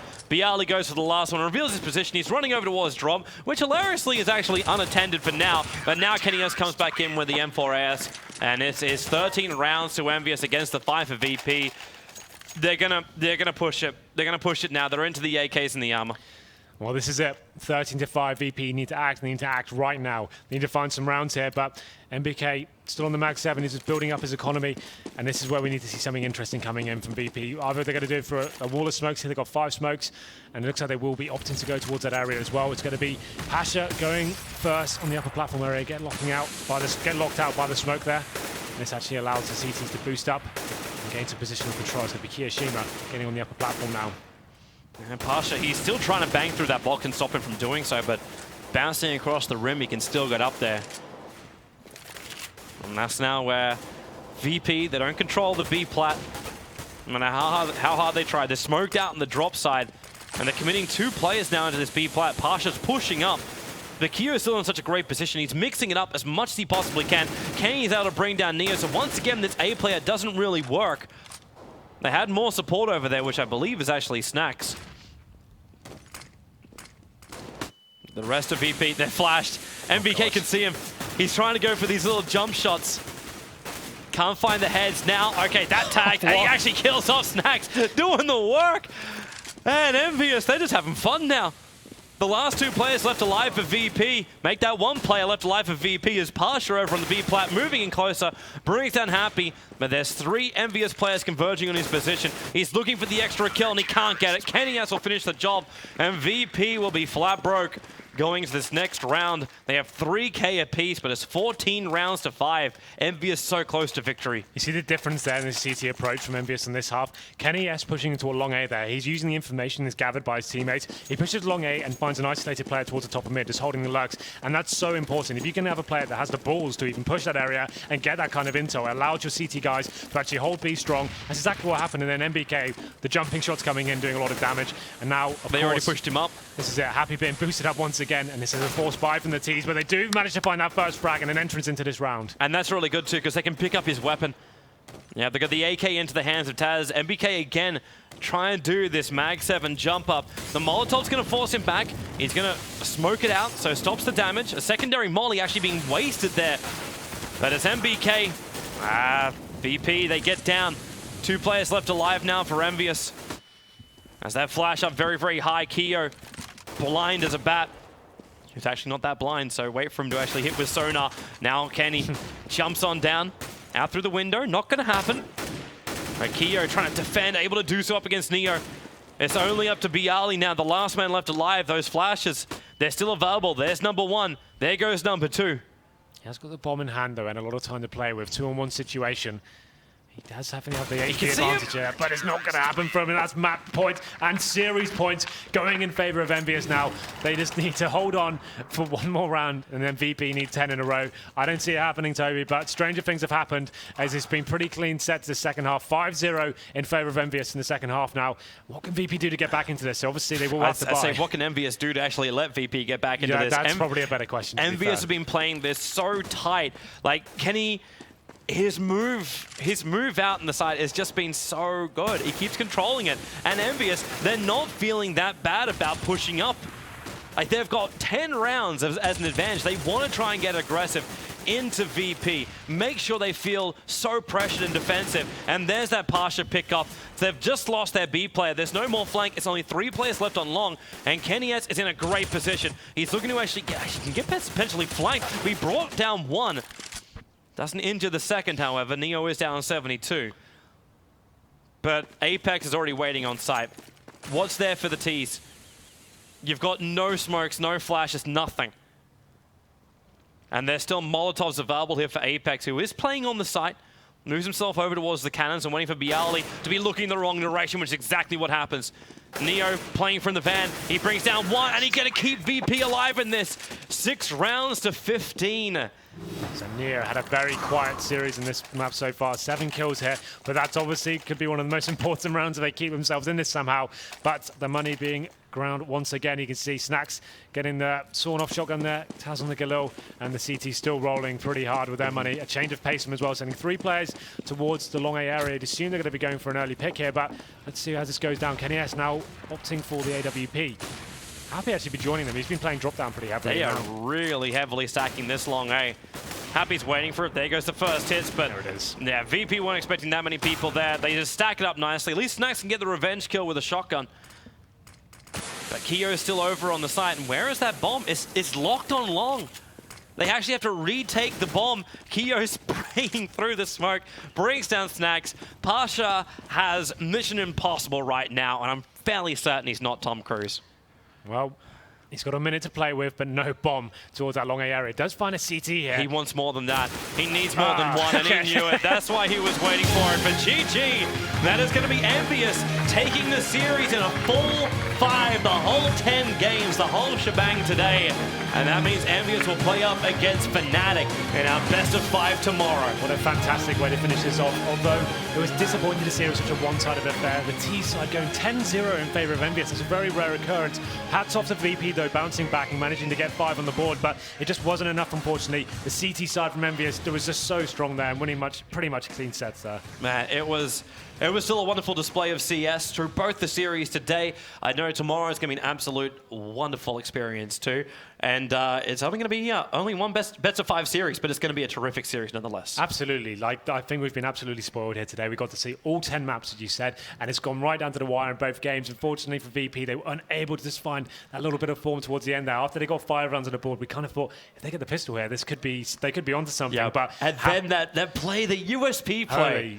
Like I was going to swear then, but that was probably justified. But the way he actually handled that situation was fantastic. That boost, we see a lot of teams trying to do that in the drop-down area, but you normally don't get there in time. The teams will just lock it down. But Happy finding those 3 headshots and then finishes off with the 4th kill as well. For me, that's when the game got tied up. Like after that, you're just like, okay, how did that even happen? Yeah, that's spirit-breaking. It's been a very long day for VP as well. They came in here very early in the morning. They're watching most of the games before. That's the thing. They had a lot of warm-up time, and it was just like, now we can play. Nope, we're going to another match in another map in the first series, then another one. So they had to keep waiting, and now they finish a very, very long night. It's a bit of a shame for them, but still they put up one hell of a fight. And Envious, confidence booster. I'm interested to see if they've got enough to go up against Fnatic in the final. Okay, then. Well, I think we have an interview on stage with our esteemed interviewer, Banks. Take it away, sir. Thank you very much, guys. Finally, we are here. 10 maps we went through today. You guys just done 5, a long day. First thing I want to ask you is, how are you feeling stamina-wise? Was that getting testing? Because both teams were giving it their all the way through. Well, this match it was really important for us because we lost against them at Dubai, and yeah, that was really important to win, and we did it. Even if they back from vacation, because they were 1 week in vacation, but it's still a win and a good win. Now, you were one of the players that stood out across pretty much all the maps from our point of view. Did you just feel like you were on complete fire today? Did you feel like you were on form? Any reason for such great performance? Yeah. I think it's normal. We worked after Dubai. We had a really bad event, so we spoke a lot together to don't do the same mistake. And yeah, now we're okay. We play as our level. Now you will have to face Fnatic in the finals. Going to be a tough game, but how are you feeling going into it? Have you guys got something specially prepared for them? Well, Fnatic is currently the best team in the world, so we have nothing to lose. But we have a revenge to take from Cologne because we lost in final and we lost like we shouldn't lose. So we're gonna give everything to win this event, and yeah, even if Fnatic, 1, 2, 3, 1, 2, 3. Even if it's Fnatic, we want to show that we can beat them and be also a top 1 team in the world.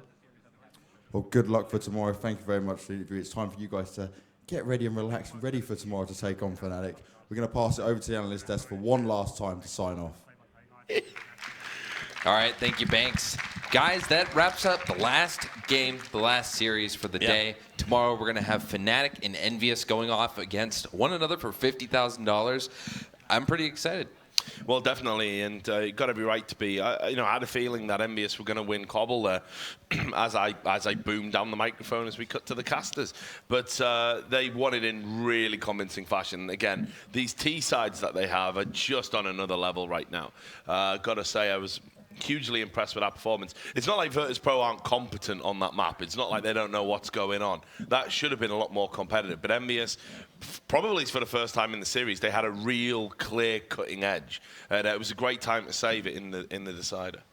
I mean, really, that map wasn't that so much about VP as it was about Envious. What you saw there was how high Envious's T-side level is on Cobble. I mentioned before how misleading the Cobble stat is for Virtus Pro because the losses tend to nearly always be to Cobble specialists or the world's best teams. Well, I mean, it's not really much consolation to say, yeah, well, you've just lost another one to another really good Cobble team because it's still a loss. You don't get anything from that.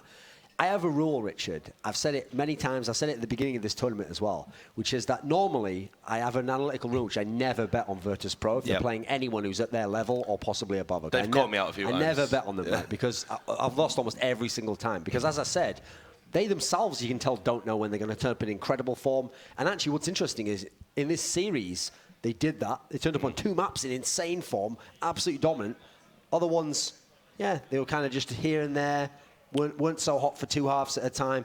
They had a hard time maintaining it over all the maps, even though the map pool was very favorable for them. In theory, they were the only team who had chances on every map to a degree even Inferno. Yeah. And they couldn't get there in the end. They teased us. They went up 2-1. They had the dominant first map, but they couldn't make it in the end. And so that's why normally I don't bet on them. The thing was, as I meant at the beginning of the day, I said my big qualm, my big question mark for Envious is how deep is their map pool? Because I knew they were really good on, okay, Inferno, Cobble, I know that, okay. But listen, Dust 2, yeah, they've looked very good on it versus TSM, but they've lost a bunch of times in it as well. Cash, no one really knows where they're at. They definitely don't play the customs. We saw them get smashed on Train.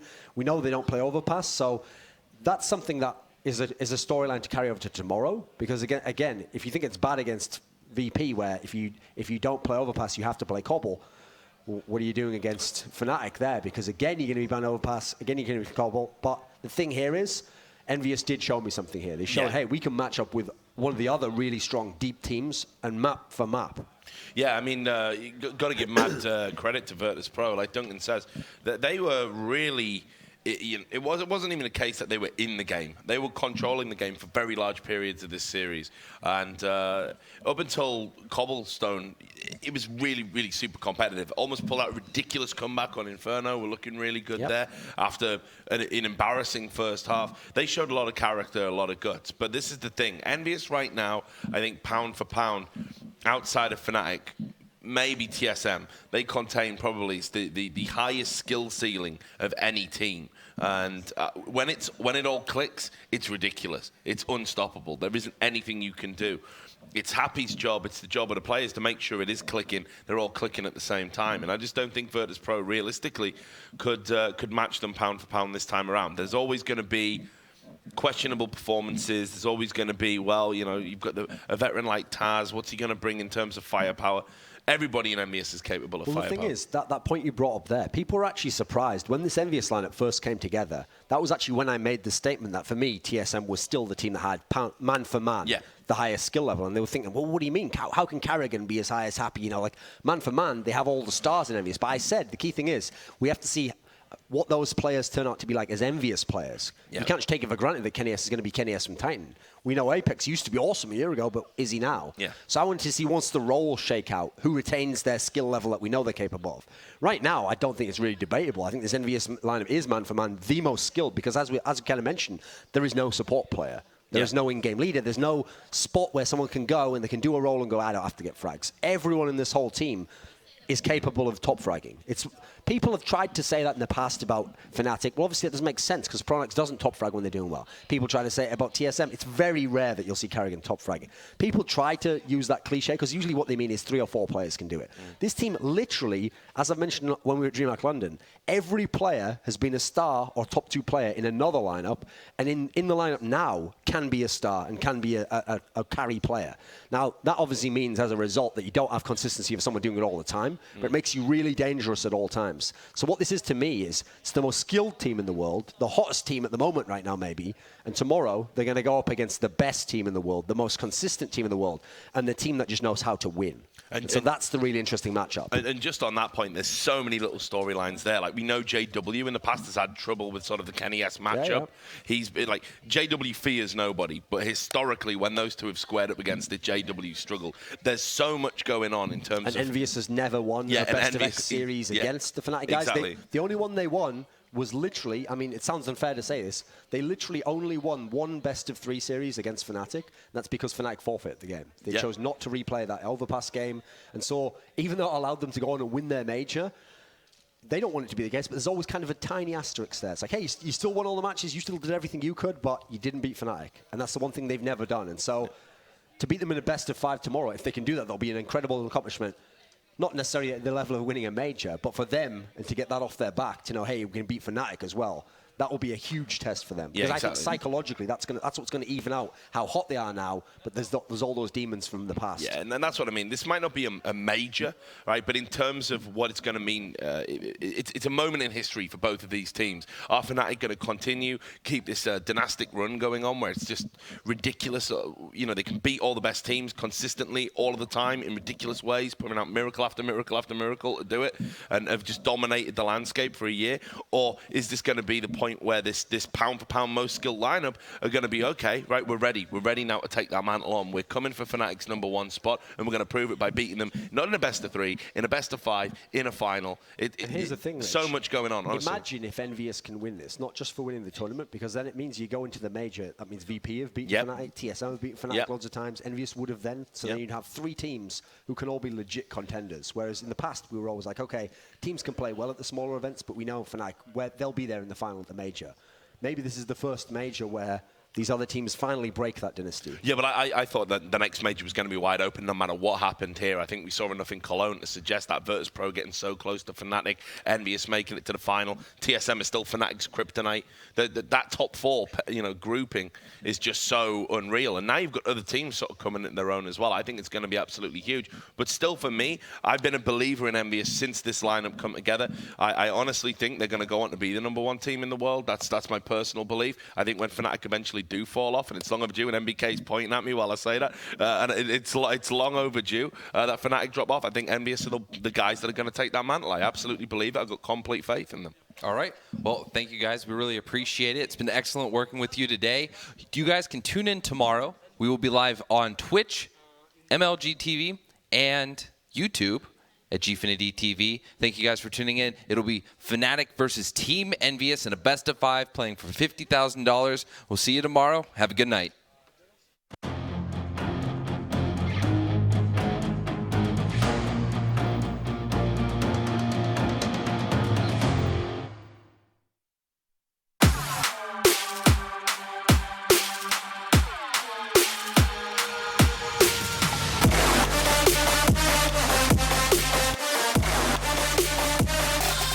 Check this out.